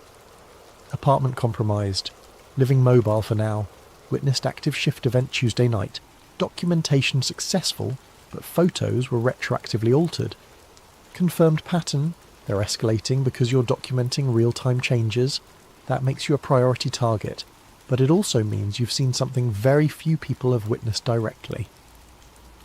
I described the flash in the sky, the rumbling sound, and the gradual transformation of the neighbourhood over the following hours. Phasewalker seemed particularly interested in the timing and the electromagnetic effects. The 6-hour lag between the flash and full manifestation is consistent with other observations, Phasewalker typed. We think that's how long it takes for the quantum decoherence field to fully stabilise. During those 6 hours, reality is basically in flux. Some people see the old version, some see the new, some see both overlapping. What about the retroactive changes to photographs? Quantum field effects can alter magnetic storage and digital memory. That's why we rely on handwritten documentation, and physical photographs when possible. The analogue formats seem more resistant to alteration. Phasewalker sent me a file that made my skin crawl. It was a detailed map of my city with a grid overlay, marking predicted locations for future reality shifts. We've been tracking the pattern for 8 months now, Phasewalker explained. The shifts aren't random. They follow a systematic grid pattern radiating outward from specific central points, usually research facilities or locations with unusual electromagnetic properties. The map showed Brookhaven Research Institute at the centre of concentric circles, with predicted shift zones marked at regular intervals. The university district where I had witnessed the Warren Street change was in the second ring. According to the projection, the next affected area would be the downtown financial district, approximately 3 miles southeast of Brookhaven. When? I typed. If the pattern holds, next Tuesday night. The high-energy experiments at Brookhaven run on a regular schedule, and each cycle seems to push the effect field a little further outward. I studied the map more carefully. The grid was precise, almost mechanical in its layout. Each shift zone was approximately the same size, roughly 6 city blocks in a square pattern. Within each zone, the changes appeared to follow consistent rules. Same basic infrastructure, but with details altered in systematic ways. This looks like a spreading wave pattern, I observed. Exactly. Like ripples in a pond, but moving through dimensional space instead of water. Each experimental cycle at Brookhaven creates another pulse, and each pulse pushes the effect boundary a little further out. Phasewalker sent me additional files, documentation from other cities where similar patterns had been observed. Phoenix, Seattle, Austin, Atlanta, all had research facilities at the centre of expanding grids of reality shifts. Is this coordinated? Are all these facilities working together? We don't know. Could be coordinated, could be that multiple groups are working on similar technology and creating interference patterns. What we do know is that it's accelerating. The time between shift events is getting shorter, and the affected areas are getting larger. The implications were staggering. If the pattern continued, eventually the entire metropolitan area would be affected. Millions of people would wake up one day in a slightly different version of their own city, with most of them never realising anything had changed. Why don't more people notice? I asked. Most people don't pay attention to small details. If your street sign changes colour or a building gets painted a different shade, do you really notice? Even if you do, you assume there's a mundane explanation, routine maintenance, normal updates. The human brain is remarkably good at rationalising small inconsistencies. But some people do notice. About 1 in 1,000, based on our estimates. Usually people with strong observational skills or particular attention to detail. Night shift workers see it more often, probably because they're more aware of their environment during quiet hours. Phasewalker sent me detailed instructions for documenting the predicted shift in the financial district. The key was to be in position before the experimental window, document the pre-shift state thoroughly, then track changes in real time during the 6-hour transformation period. This is dangerous, Phasewalker warned. If you're caught in an active shift zone during the transition, there can be complications. What kind of complications?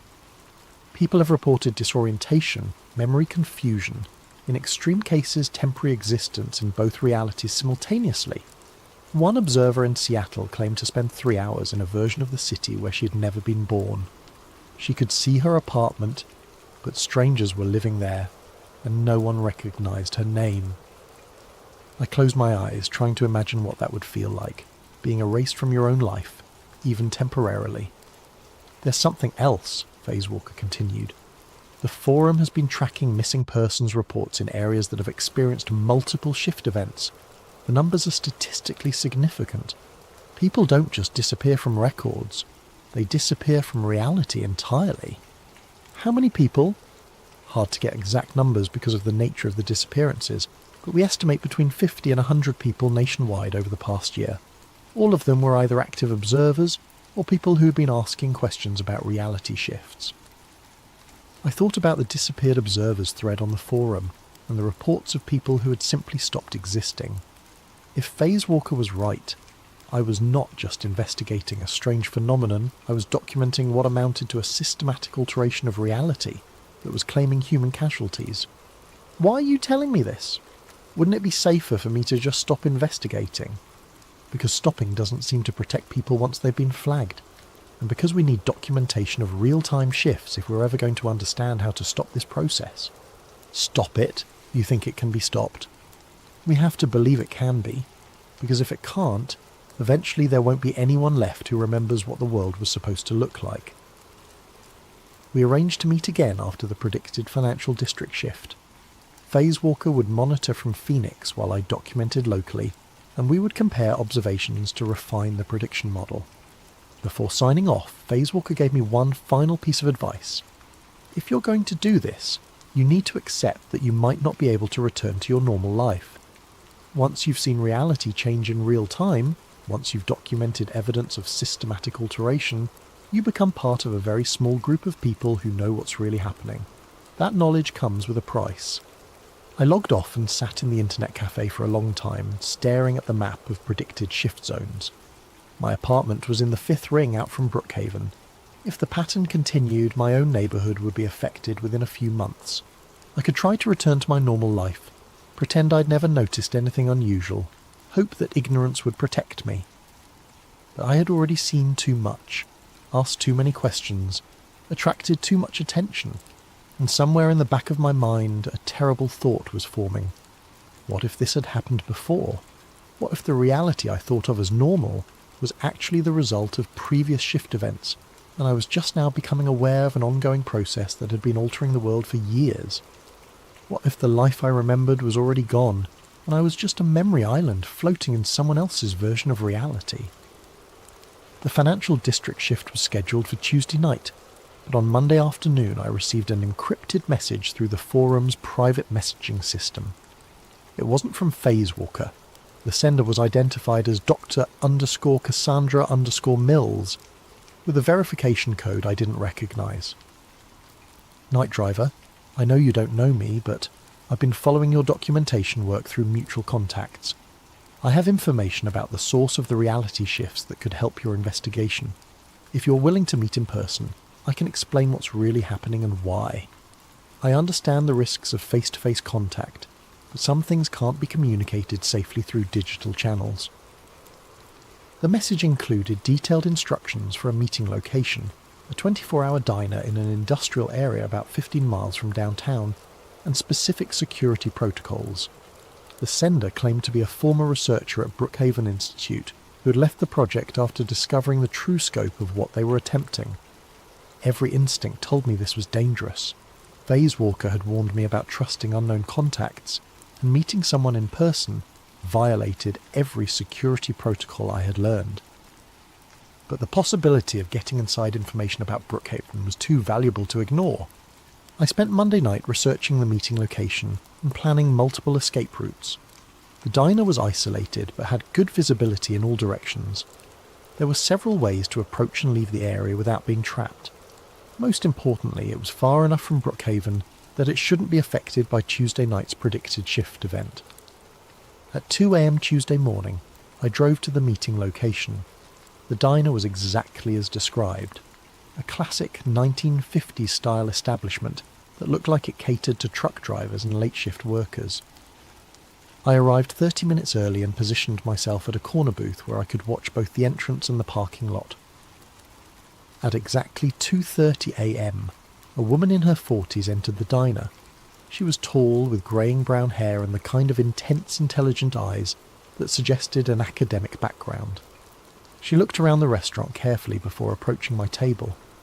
"You must be the rideshare driver," she said quietly. "I'm Cassandra Mills. Thank you for coming." She sat across from me and immediately began speaking in low, urgent tones. "I need to start by telling you that everything you've observed is real, but it's not what you think it is. The reality shifts aren't accidental side effects of particle physics experiments. They're the entire point of the project." "What do you mean?" "Brookhaven Institute isn't conducting pure research. They're working on a contract for a consortium of government agencies and private organisations. The goal is to develop technology for what they call reality optimization." The phrase sent a chill down my spine. Reality optimization? Think of it as editing history on a small scale. Imagine being able to change inconvenient facts, remove evidence of mistakes, alter public memory of events. The applications for intelligence agencies and corporations are obvious. She pulled out a tablet and showed me documents that looked like technical specifications and project timelines. I couldn't verify their authenticity, but the level of detail was impressive. "The technology works by manipulating quantum decoherence fields," she explained. "In simple terms, we're forcing reality to choose between multiple possible versions of the same location or event. The version that gets selected depends on parameters we input into the quantum field generator." "You're saying this is deliberate?" "Someone is choosing what changes." "Exactly. Each experimental run at Brookhaven isn't testing the technology, it's implementing specific changes requested by clients. Warren Street became Miller Avenue because someone wanted that change made. But why? What's the point of changing a random street name? It's not random. Every change serves a purpose, usually to alter or obscure some piece of evidence or memory. Maybe there was a crime on Warren Street that someone wanted forgotten. Maybe a business or political deal that needed to be erased from public record. The street name change forces all the associated records and memories to be updated." She showed me more documents, project files with client codes and change specifications. I saw references to memory revision protocols and evidence nullification procedures. "The process has limitations," Cassandra continued. "It can only alter small areas at a time, and it works best on details that people don't pay close attention to. But the technology is improving rapidly. Early tests could only change things like paint colours and sign fonts. Now they can alter entire buildings and create false histories going back decades. What about the people who remember the original versions? Most people's memories are automatically adjusted along with the physical changes, but about 1 in 1,000 individuals seem to be resistant to the memory revision effect. You're what we call a persistent observer, someone whose brain maintains quantum coherence at a level that resists the alteration field. And that's why I'm being watched. Persistent observers are a problem for the project. If too many people notice the changes and start comparing notes, it could expose the entire operation. So there are protocols for dealing with observers: surveillance, evidence removal, and if necessary, more direct intervention. Direct intervention? Cassandra's expression became grim. The same technology that can edit buildings out of reality can be applied to people. Remove someone from the quantum field entirely, and it's as if they never existed. No body, no crime scene, no investigation, because no one remembers there was ever a person to disappear. The implications hit me like a physical blow. How many people? I don't have exact numbers, but I know it's been used at least a dozen times since the project became operational, always on persistent observers who are getting too close to the truth. Why are you telling me this? Why risk meeting me? Because I helped design this technology, and I need to live with what it's being used for. When I agreed to work on quantum field manipulation, I thought we were developing tools for scientific research. I didn't know it would be used to erase people from existence. She handed me a small device that looked like a modified smartphone. This is a quantum field detector. It can sense reality distortions up to 6 hours before they manifest. It will also alert you if you're being targeted for direct intervention. Targeted how? If someone initiates an erasure protocol on you, the device will give you approximately 30 minutes warning. That's how long it takes to calibrate the field for a specific target. It might be enough time to get out of range. Out of range of what? The erasure field has a limited radius, about 2 miles from the generation source. If you can get outside that perimeter before the protocol completes, you should be safe. I looked at the device, trying to understand what she was telling me.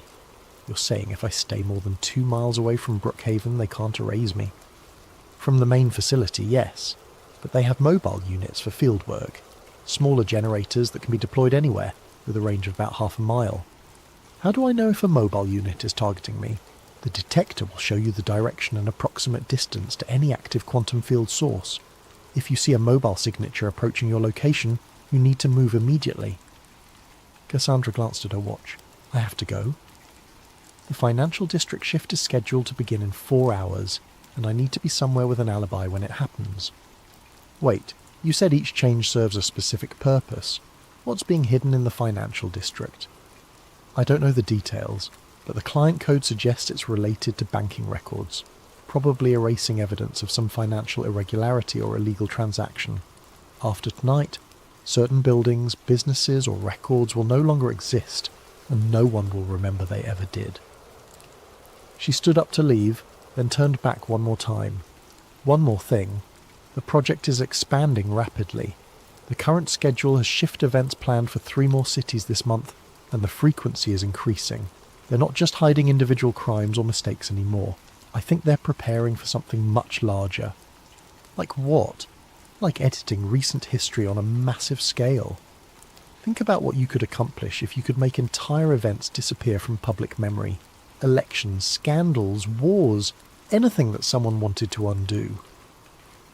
After she left, I sat in the diner for another hour, trying to process what I had learned.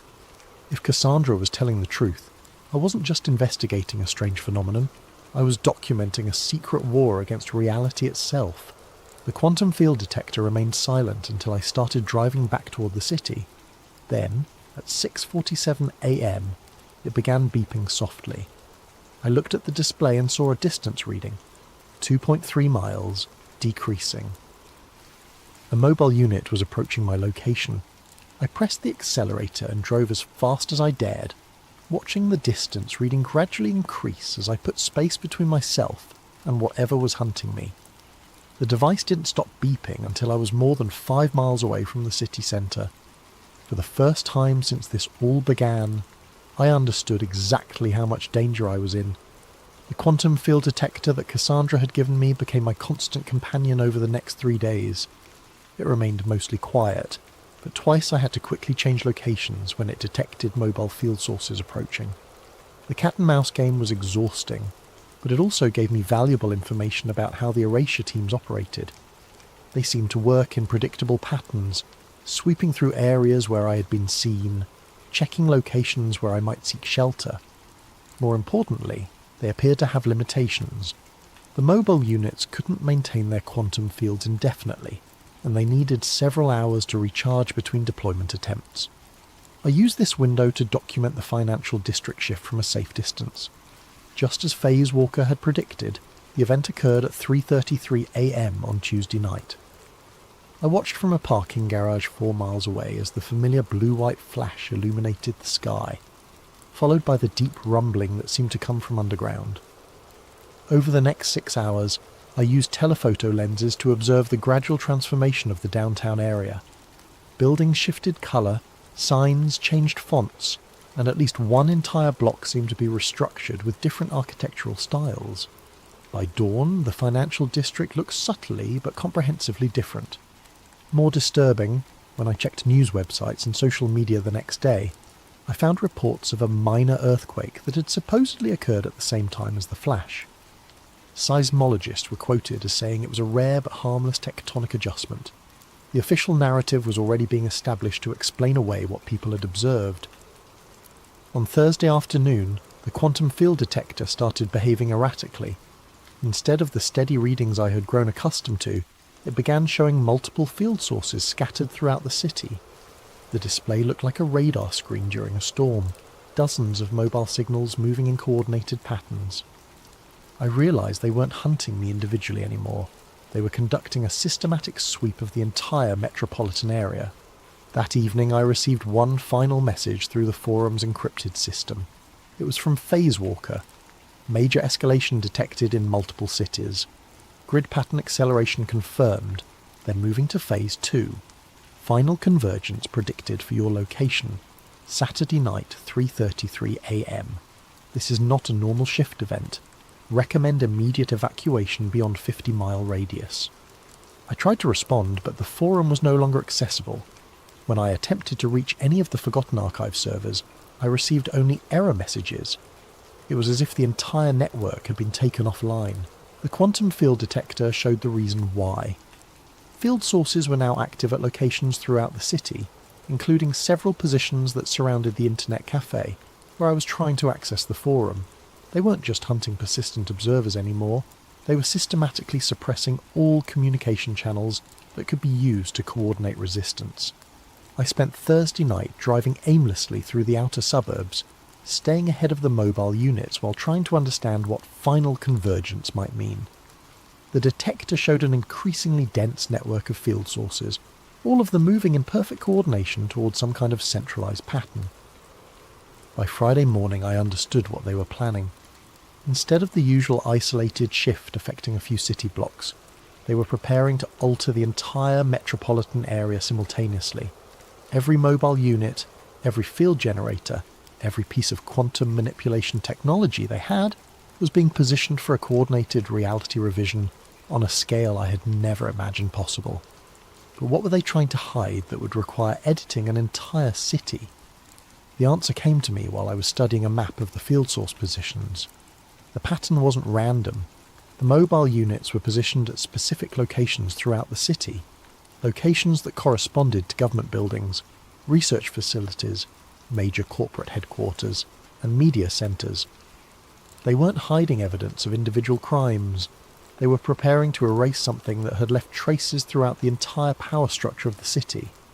Something big enough that removing all evidence of it required changing the reality of 3 million people simultaneously.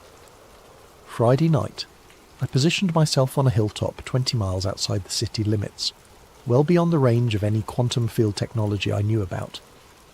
The detector showed the massive build-up of field sources throughout the metropolitan area, all synchronized for simultaneous activation.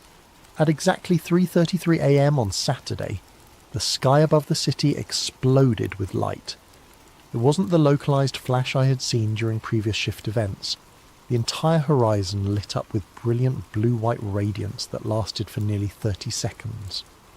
The rumbling that followed was so intense I could feel it through the ground, even at my distance. Then, as I watched through binoculars, the city began to change. Not gradually as I had observed before, but rapidly and comprehensively. Buildings flickered between different versions of themselves. Entire blocks shifted layout and architectural style. The skyline itself was being rewritten in real time, but something went wrong. About 10 minutes into the process, the light began to flicker irregularly. The smooth transformation became chaotic, with buildings and streets oscillating between multiple possible versions. The quantum field detector was screaming with alarms as it registered massive instabilities in the reality distortion grid. Through my binoculars, I could see people in the streets, wandering in obvious confusion. Some appeared to be experiencing multiple overlapping realities simultaneously, stopping and starting as they navigated spaces that were changing around them faster than their minds could process. At 4:15 a.m. there was a final blinding flash, followed by complete darkness. When my vision cleared, the city looked normal again, but not the same normal I remembered. The skyline was subtly different. Buildings I had known for years were gone, replaced by structures in completely different architectural styles. The highway system had been rerouted. Even the geographical features looked wrong. Hills in different positions, the river following a slightly altered course. I tried to use my phone to call someone, anyone, to see if they remembered the old version of the city. But when I checked my contacts list, it was empty. When I tried to dial my sister's number from memory, the recording said it had never been assigned. Worse, when I checked my driver's license, my own name was spelled differently. Not dramatically, just one letter changed, but enough to make me question my own identity. I drove back toward what used to be my neighbourhood, but the streets were laid out differently. Where my apartment building should have been, there was a small park with a memorial plaque dated 1987, dedicating the space to those lost in the Great Reconstruction. I found a motel and spent the next several hours trying to access any information about what the city had been like before the final convergence. Every internet search, every historical record, every photograph showed the new version, as if it had always existed. The quantum field detector had gone silent. When I examined it more closely, I realised it was no longer functional. The massive field convergence had apparently burned out its sensors. On Sunday morning, I drove to where Brookhaven Research Institute should have been. I found an empty field with a historical marker indicating that the land had been preserved as a natural habitat since 1962. There was no sign that any research facility had ever existed there. I tried calling the number Cassandra had given me for emergency contact. The line was disconnected. When I searched for any record of Dr. Cassandra Mills, I found nothing. No employment history, no academic publications, no evidence that she had ever existed. By Sunday evening, I realised the terrible scope of what had happened. They hadn't just hidden evidence of some scandal or crime. They had rewritten the entire history of the city, creating a version of reality where their project had never existed at all. It's been 6 months since the final convergence, and I've learned to navigate this version of the city that wears my home's face but doesn't quite fit. The streets have familiar names but wrong layouts. The landmarks exist in different locations. The people I thought I knew have different histories, different personalities, sometimes different faces entirely. I tried to return to work, but the rideshare company has no record of my employment. My bank account exists, but with a different balance and a transaction history I don't recognise. My apartment building exists, but strangers live in what used to be my unit, and the landlord insists no one by my name has ever rented there. I found a few other persistent observers, people who, like me, retained memories of the pre-convergence reality. We meet occasionally in carefully chosen locations, sharing stories and comparing notes about what used to be. But we're careful. Even in this edited reality, we suspect that asking too many questions about the old world might still attract unwanted attention. The Forgotten Archive forum is gone completely, not just offline, but removed from internet history as if it never existed. The search terms that used to lead to discussions of reality shifts now produce only academic papers about memory disorders and psychological delusions. I've tried to document what I remember of the original reality, writing everything down in multiple notebooks that I hide in different locations.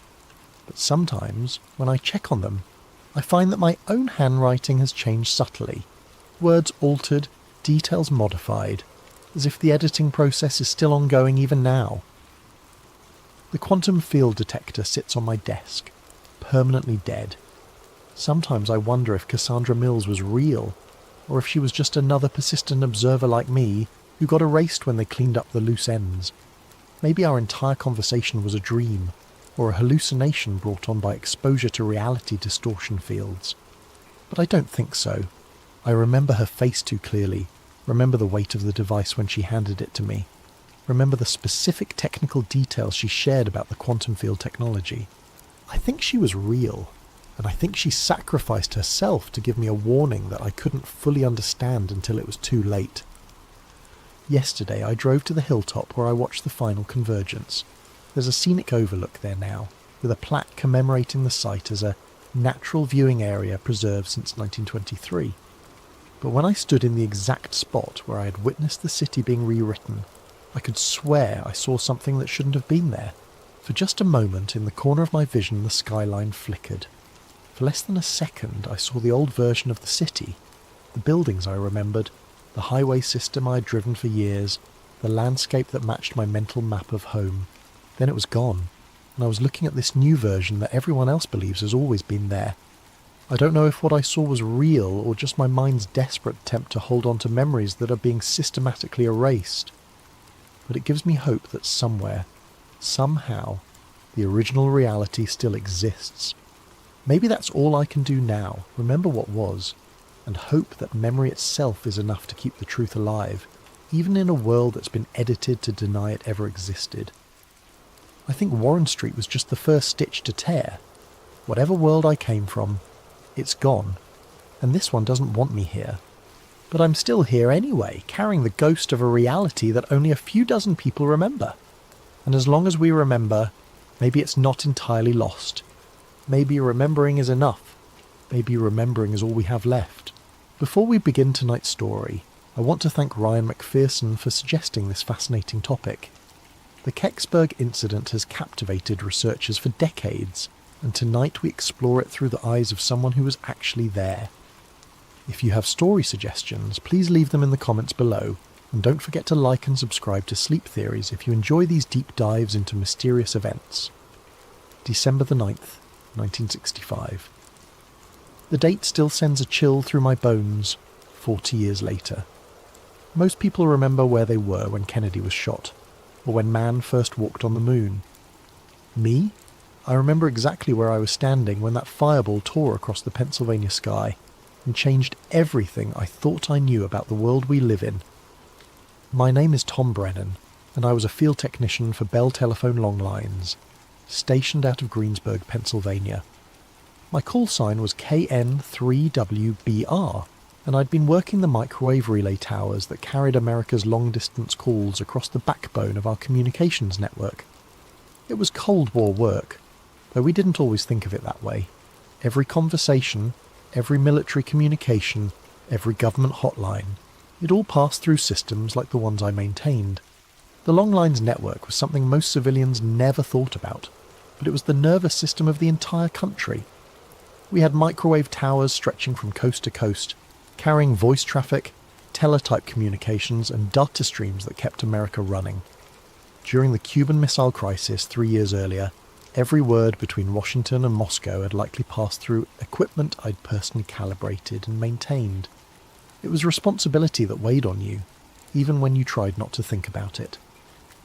That Thursday afternoon, I was up on Chestnut Ridge, working on the microwave site that overlooked the rolling hills of Westmoreland County. The December air was crisp and clear, perfect conditions for long-range propagation. I'd just finished aligning a dish antenna that carried traffic between Pittsburgh and Harrisburg when I saw it, a brilliant streak of fire racing across the western sky, moving from northwest to southeast with a speed that made my trained eye immediately discount any aircraft. The thing was massive, burning white hot with a tail that stretched across maybe 30 degrees of sky. But what struck me as odd, even in that first moment, was how controlled it looked. I'd seen meteors before, plenty of them during my late-night tower climbs. This wasn't the chaotic tumble of space rock hitting atmosphere. This thing was oriented, nose forward, trailing what looked almost like rocket exhaust. The trajectory was too steady, too purposeful for natural debris. I grabbed my binoculars from the truck and tracked the object as it continued southeast. Through the lenses I could make out what looked like a definite shape, not the irregular chunk you'd expect from a meteorite, but something with clean lines and a purposeful design. It was maintaining attitude, flying like a vehicle rather than falling like debris. I was still watching when my monitoring equipment started acting up. The westbound long lines hop, the one carrying traffic from Chicago to Philadelphia, showed a sudden 2 to 3 decibel fade right as the fireball passed overhead. That was unusual. Atmospheric events didn't typically affect microwave propagation unless they involved significant ionization. Simultaneously, a cluster of dial switches at the Latrobe Exchange dropped into holdover mode, a protective state they only entered during serious system anomalies or electromagnetic interference. The timing wasn't coincidental. Whatever that object was, it was putting out enough electromagnetic energy to disrupt solid-state communications equipment across a wide area.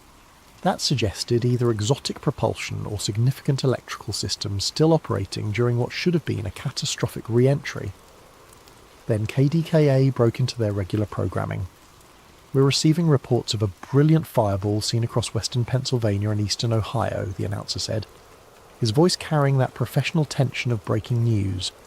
The object was visible for several minutes and appeared to impact somewhere in the wooded hills southeast of Pittsburgh. "We're dispatching news teams to investigate. If you witnessed this event, please call our newsroom."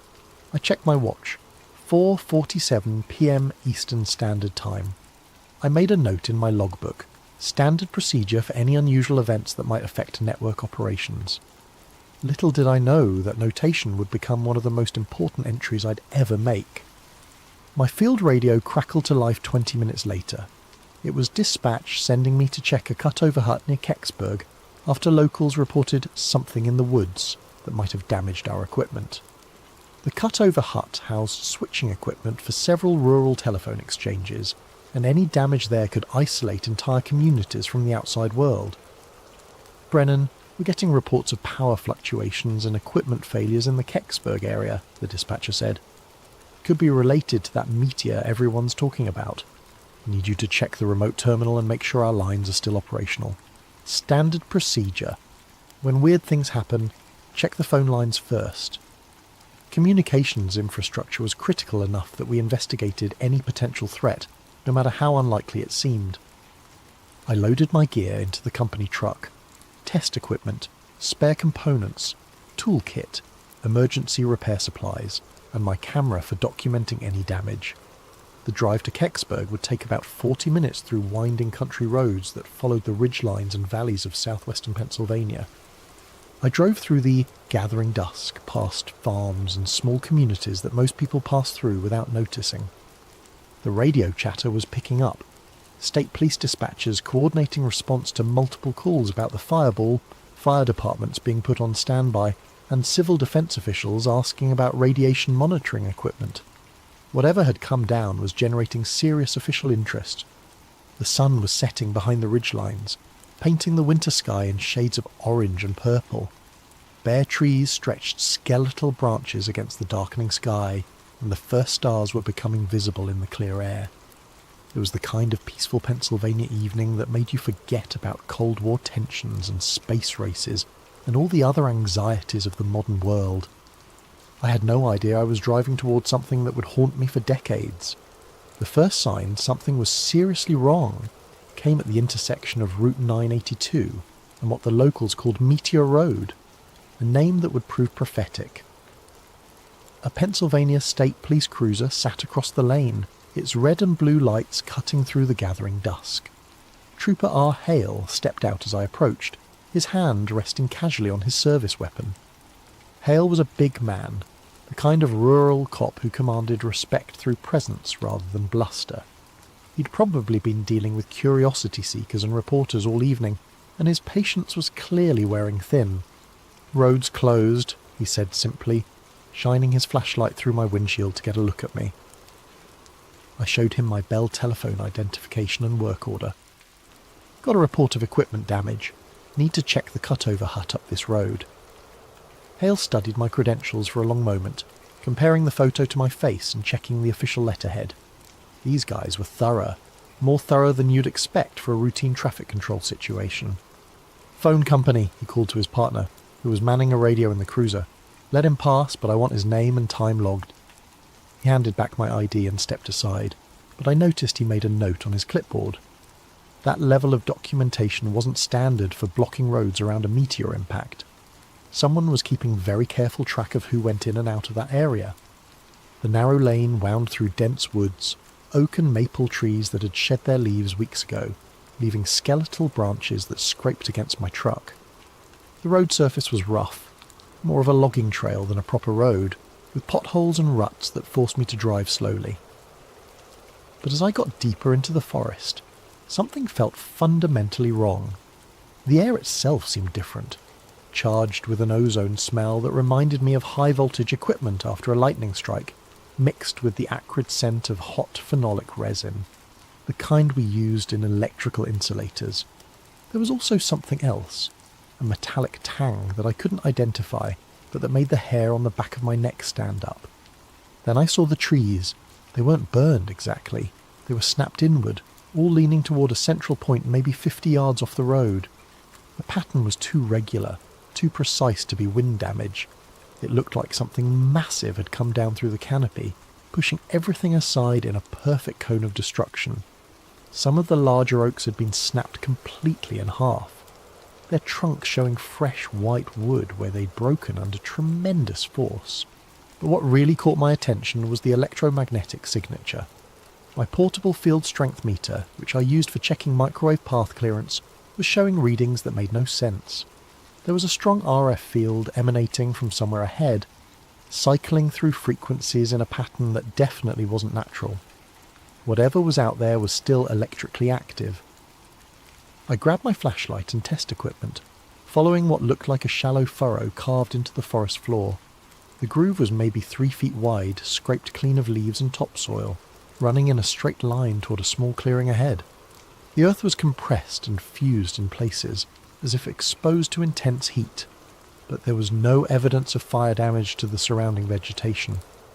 The furrow led me through about 100 yards of damaged forest, before opening into a natural clearing where the real mystery waited. Chief Dombrowski of the Kecksburg Volunteer Fire Department was there when I arrived, along with 3 of his men. They stood in a loose semicircle around something that made my engineer's mind struggle to categorize what I was seeing. It was an acorn. That was the only way to describe it. A bronze-coloured acorn, maybe 10 to 12 feet long, and perhaps 8 feet at its widest point, half buried in the soft earth. But this was no natural object. The surface was smooth, machined, with what looked like copper-bronze alloy that still radiated heat despite the December cold.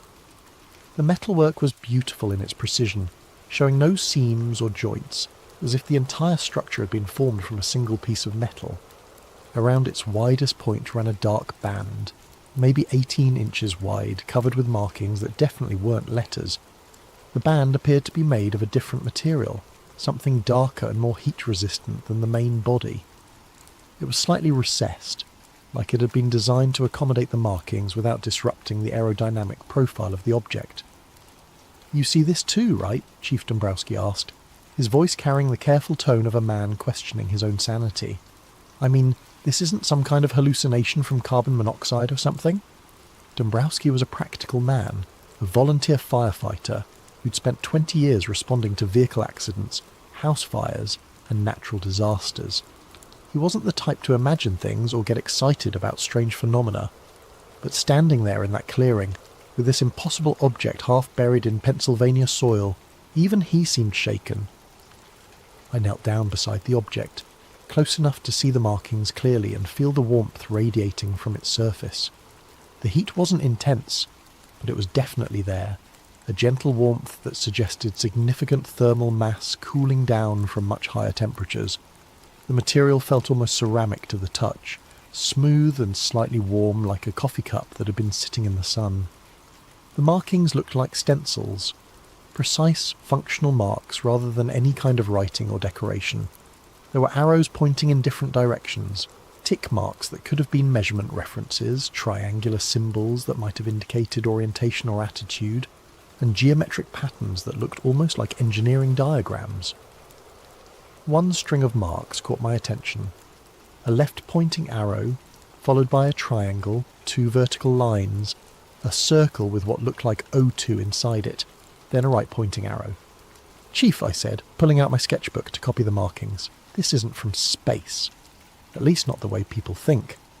The symbols had a functional quality that reminded me of the stenciled markings on military equipment. Serial numbers, part designations, maintenance instructions, safety warnings. These weren't decorative or ceremonial markings. They were the kind of practical notations you'd find on any piece of complex aerospace equipment. As I sketched the markings, I noticed other details that reinforced my growing suspicion that this wasn't extraterrestrial. The object's surface showed what looked like ablation patterns, areas where material had been deliberately burned away during atmospheric entry.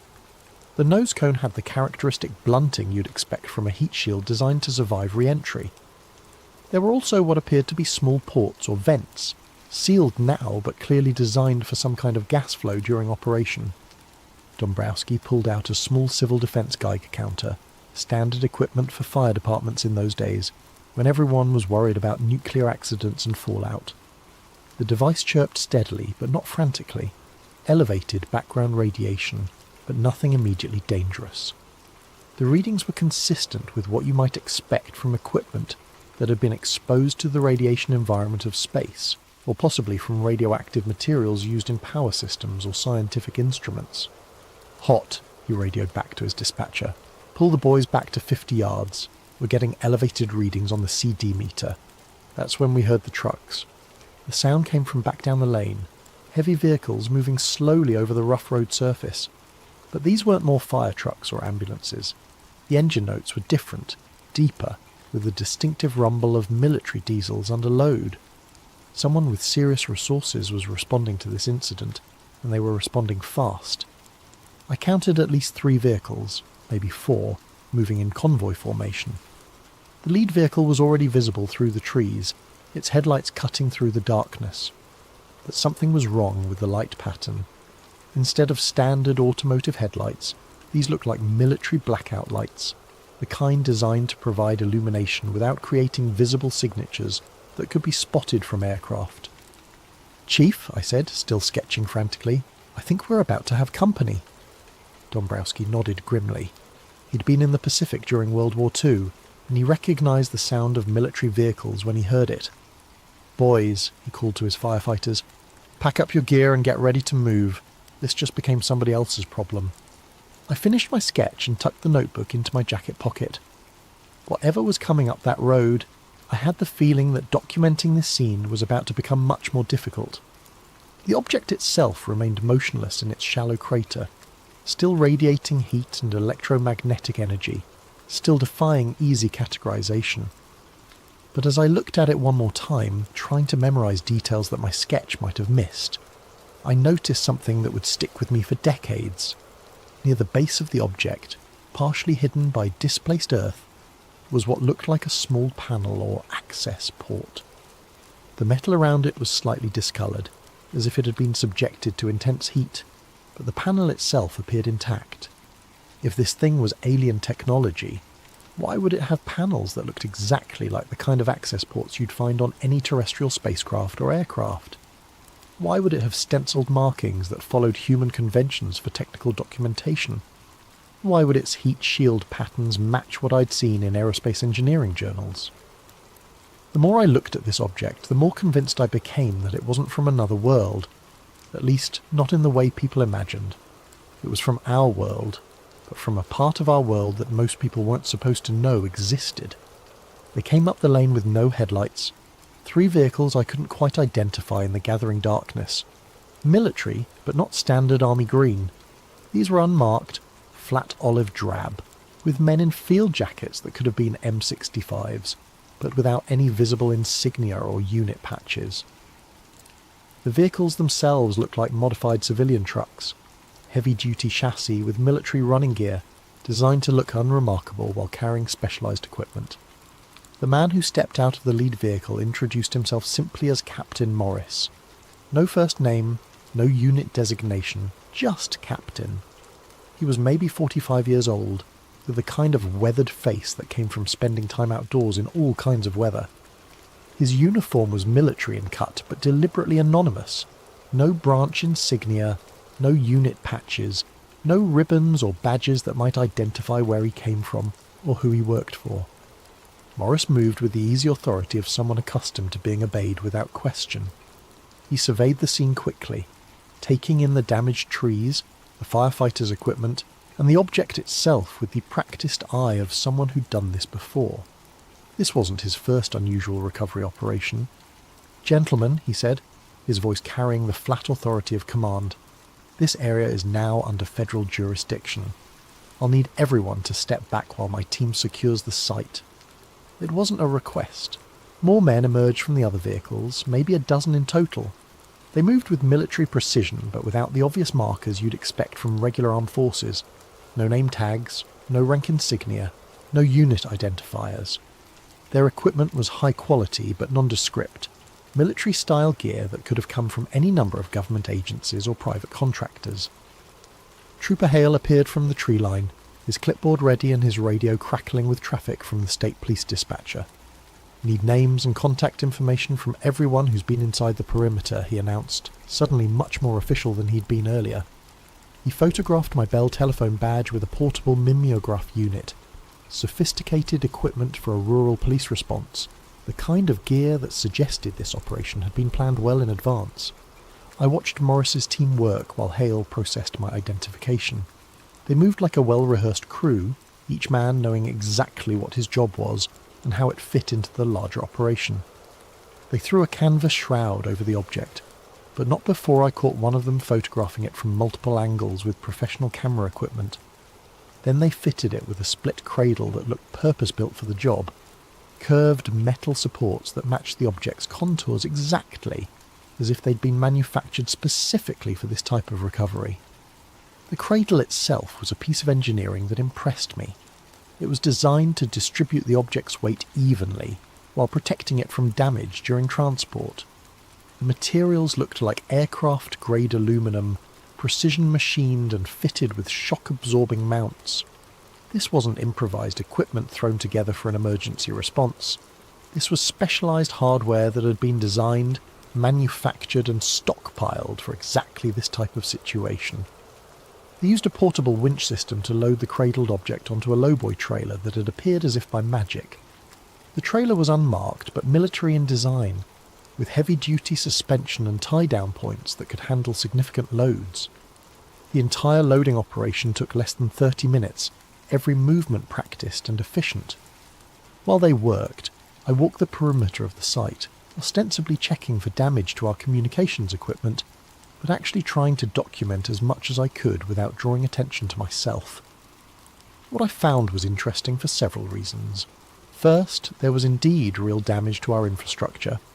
A burned waveguide isolator at a nearby microwave repeater, the ferret core cracked and discoloured by what looked like intense electromagnetic energy.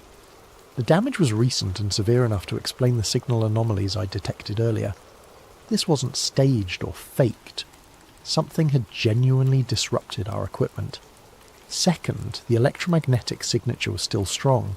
My field strength meter continued to show elevated readings centred on the crash site, even with the object covered by the canvas shroud. Whatever was generating that energy was still active, still putting out enough RF power to interfere with sensitive electronics. Third, and most intriguingly, I found evidence of previous activity in the area. Tyre tracks in the soft earth that didn't match any of the emergency vehicles currently on scene. The tracks were from heavy trucks, probably military, and they were at least several hours old. Someone had been here before the official response began, someone who'd known exactly where to look and what they'd find.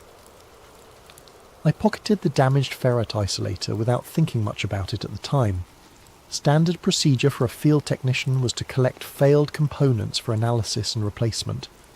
But that particular piece of hardware would turn out to be one of the most important pieces of evidence I'd ever handle. By 2300 hours, the convoy was gone. The object, whatever it had been, disappeared under heavy tarps and chains, headed southeast toward what Morris had mentioned in passing was a secure facility for proper analysis. I later learned that the route they took led directly toward Lockbourne Air Force Base in Ohio, which specialised in handling sensitive materials and classified research programs. The cleanup was thorough and professional. Morris's team raked the impact site, collected soil samples that glowed faintly under their ultraviolet inspection lights, and even gathered fragments of damaged bark from the affected trees. They worked systematically, methodically, leaving nothing to chance. By morning, the only evidence of what had happened would be the broken trees themselves, and even those could be explained as storm damage to anyone who didn't know what to look for. But what struck me most about the entire operation was how routine it felt for Morris and his team. They weren't improvising or figuring things out as they went. They had procedures, equipment, and protocols specifically designed for this type of recovery. They'd done this before, probably multiple times, and they expected to do it again. As the last truck disappeared down the lane, I stood in the empty clearing with Chief Dombrowski and tried to process what we'd just witnessed. The forest was quiet now, except for the normal sounds of a December night. Wind through bare branches, the distant hum of traffic on Route 982, the occasional call of a night bird. "Tom," Dombrowski said quietly, "what do you think that really was?" I looked at my sketch one more time before putting it away. "Chief, I think it was ours. I think it was something we built, something that was supposed to come down somewhere else, and now somebody's got a lot of explaining to do to people with security clearances higher than ours." He nodded slowly. "That's what I was thinking too. But if it was ours, why all the secrecy? Why not just say it was a satellite or a test vehicle?" "Because," I said, "sometimes the truth is more dangerous than the mystery. Sometimes people would rather have you wondering about little green men than asking questions about what kind of technology we're actually capable of building." We packed up our equipment and headed back to the road, leaving behind only tyre tracks and trampled vegetation. But we both knew we'd witnessed something significant, something that would stay with us long after the official explanation started appearing in the newspapers. The drive back to town was quiet, each of us lost in our own thoughts. But as I reached the main road and saw the normal traffic of a Thursday evening, commuters heading home from late shifts, teenagers cruising the strip, families returning from dinner out, I realised how quickly the extraordinary could become routine again. In a few hours this would all feel like a dream, something that might have happened to someone else. But I had my sketch, and I had the damaged isolator, and I had a growing certainty that what I'd seen in those woods was just the tip of a much larger iceberg that most Americans would never be allowed to see. The official story appeared in the papers the next day, just as I'd expected it would. A meteor had been observed across several states, probably fragments from the annual Geminid shower arriving early. Ground searches in the Kecksburg area had found nothing of significance. Some scorched earth and broken trees, but no meteorite fragments or other debris. Case closed, move along, nothing to see here. The Pittsburgh Post-Gazette ran a small item on page 3. Meteor search yields no evidence. The article quoted state police officials confirming that extensive ground searches had failed to locate any meteorite fragments, despite numerous eyewitness reports of an object impacting in the Kecksburg area. What people saw was probably a very bright meteor that burned up completely before reaching the ground, explained a spokesman for the Allegheny Observatory. KDKA ran both versions, the official meteor explanation and eyewitness accounts of something being recovered from the woods. But they presented the eyewitness stories as curiosities, human interest pieces about people who thought they'd seen something unusual. The official explanation got top billing and authoritative sources. The eyewitness accounts got relegated to the strange but true category that every local news operation used to fill time on slow days. Most people chose to believe the official version. It was tidier, less troubling to the comfortable order of things. Meteors were natural phenomena that happened all the time. Secret government recovery operations were the stuff of science fiction movies and paranoid conspiracy theories. In December 1965, most Americans still trusted their government to tell them the truth about important matters. I went back to my regular duties, maintaining the microwave relays that carried America's conversations across the continent. The damaged isolator was replaced with a standard unit from our repair stock, and within a week the entire communications path was back to normal operation. The incident was noted in my maintenance log as equipment failure due to electromagnetic interference from natural phenomena, which was technically accurate even if it didn't tell the whole story, but I couldn't shake what I'd seen. The image of that bronze acorn half buried in Pennsylvania soil kept returning to me during quiet moments. The precise markings on its dark band, the professional efficiency of the recovery operation, the obvious familiarity that Morris's team had shown with the entire procedure, all of it suggested something much more complex than a simple meteor impact. I labelled a shoebox KECKSBURG and filed away a Polaroid of the damaged isolator, my hand-drawn sketch of the band markings, and the time slips from that evening. I wasn't sure why I was saving them, but some instinct told me they might be important someday. Then I tried to get on with life. The 1970s brought significant changes to the communications industry. The longlines network was gradually being converted from analog microwave to digital systems. Satellite links were becoming more common, and the entire structure of American telecommunications was evolving rapidly. I found myself working on increasingly sophisticated equipment, systems that would have been pure science fiction just a few years earlier. But the changes also brought new neighbours and new social connections. Westinghouse had a significant presence in the Pittsburgh area, including their Astronuclear Laboratory, WANL, which had been working on nuclear rocket programs and heat shield technology for NASA. The NERVA project, which was developing nuclear thermal rockets for deep space missions, had generated a lot of advanced research into materials that could survive extreme temperatures and radiation environments. Over backyard barbecues and community events, I started picking up fragments of conversation from Westinghouse engineers who worked on these programs. They talked about ablative heat shields designed to protect spacecraft during atmospheric re-entry, about beryllium copper alloys that could withstand tremendous heat loads, about phenolic resin composites that charred away in controlled patterns to carry away thermal energy. I logged these conversations in a notebook, not sure why, but following an instinct that someday the pieces might fit together. The technical details they mentioned, the materials, the design approaches, the testing procedures, all seemed somehow relevant to what I'd seen in that forest clearing. But the connections remained tantalisingly vague, hints and suggestions rather than concrete evidence.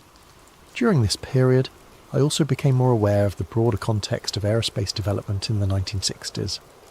The space race between the United States and Soviet Union had generated enormous investments in advanced technology, much of it classified and developed in parallel with the public NASA programs.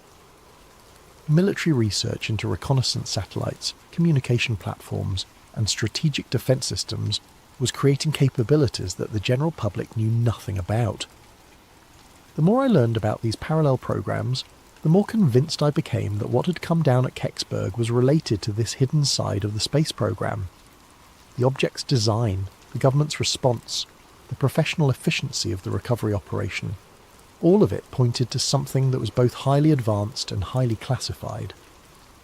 But I also learned to keep my suspicions to myself. The 1970s were a time of growing skepticism about government secrecy, but they were also a time when asking too many questions about classified programs could have serious consequences for your career and your security clearance. I was a communications technician with access to sensitive systems and facilities. Drawing attention to myself by pursuing conspiracy theories would not have been a wise career move, so I kept my documentation, maintained my notes, and waited for more information to surface. I had the patience that comes from working in technical fields, the understanding that complex problems often take years or decades to resolve, and that the most important insights often come from seemingly unrelated developments that suddenly reveal new patterns and connections. I also developed relationships with other technical personnel who might have relevant information. ham radio operators, aerospace engineers, military contractors, research scientists, the informal network of people who worked on advanced technology projects and might have insights into what the government was actually capable of building. These conversations were always careful, always indirect. Nobody wanted to violate security regulations or compromise classified programs. But over time, I began to piece together a picture of just how advanced American aerospace capabilities had become by the mid-1960s, and how much of that advancement was hidden from public view. The hints came in fragments, stories about test flights that never appeared in public records, about facilities that didn't officially exist, about research programs that had been terminated without explanation. Individual pieces meant nothing, but together they suggested a shadow aerospace industry that was decades ahead of what most people imagined was possible. By the late 1970s, I had assembled enough circumstantial evidence to be fairly confident in my basic theory. What had come down at Kecksburg was an American test vehicle or satellite that had malfunctioned and come down in the wrong place. The recovery operation had been professional because it was routine. This was the kind of contingency that classified programs planned for and prepared to handle. But I still didn't have proof, and I wasn't sure I wanted it. The more I learned about the security apparatus surrounding advanced aerospace programs, the more I understood that pursuing this investigation too aggressively could have serious personal consequences. I was a technician with security clearance and access to sensitive facilities. Drawing the wrong kind of attention could end my career and potentially result in criminal charges, so I continued to collect information passively, filing away documents and conversations that might be relevant, but avoiding any active investigation that might trigger security concerns. I told myself I was being cautious and responsible. Looking back, I think I was probably being scared. The 1980s brought new developments that added context to my growing understanding of the incident. The Strategic Defence Initiative generated enormous investments in advanced materials and propulsion systems. Reports began surfacing about stealth technology that had been under development for decades. The Space Shuttle program revealed capabilities that had been theoretical just a few years earlier. All of these developments reinforced my belief that American aerospace technology in the 1960s had been far more advanced than most people realized. The materials, science, the propulsion systems, the guidance and control technology, all of it suggested that building something like what I'd seen at Kecksburg would have been technically feasible, if politically and financially challenging. But the 1980s also brought the first serious challenges to the official story about Kecksburg. Researchers began filing Freedom of Information Act requests, seeking government documents about the incident. Journalists started investigating the eyewitness accounts more seriously. Former military personnel began speaking publicly about their involvement in unusual recovery operations. None of these developments produced definitive proof of what had really happened, but they did establish that the official explanation was incomplete at best. Too many credible witnesses had seen too many things that didn't fit the meteor story. Too many government agencies had responded too quickly and too professionally for this to have been a routine natural phenomenon. I followed these developments with great interest, but I remained reluctant to contribute my own evidence to the growing body of research. I was still working in the communications industry, still maintaining security clearances, still vulnerable to retaliation if I violated secrecy agreements I'd never actually signed, but that everyone understood were implicit in the job. But I also began to realise that my documentation might be uniquely valuable. My technical background gave me insights that most UFO researchers lacked. My presence at the scene as an official responder, rather than a curious bystander, gave my testimony a credibility that most eyewitness accounts couldn't match, and my collection of physical evidence, the damaged isolator, the technical sketches, the contemporary documentation, provided objective support for claims that might otherwise be dismissed as fantasy or misremembering.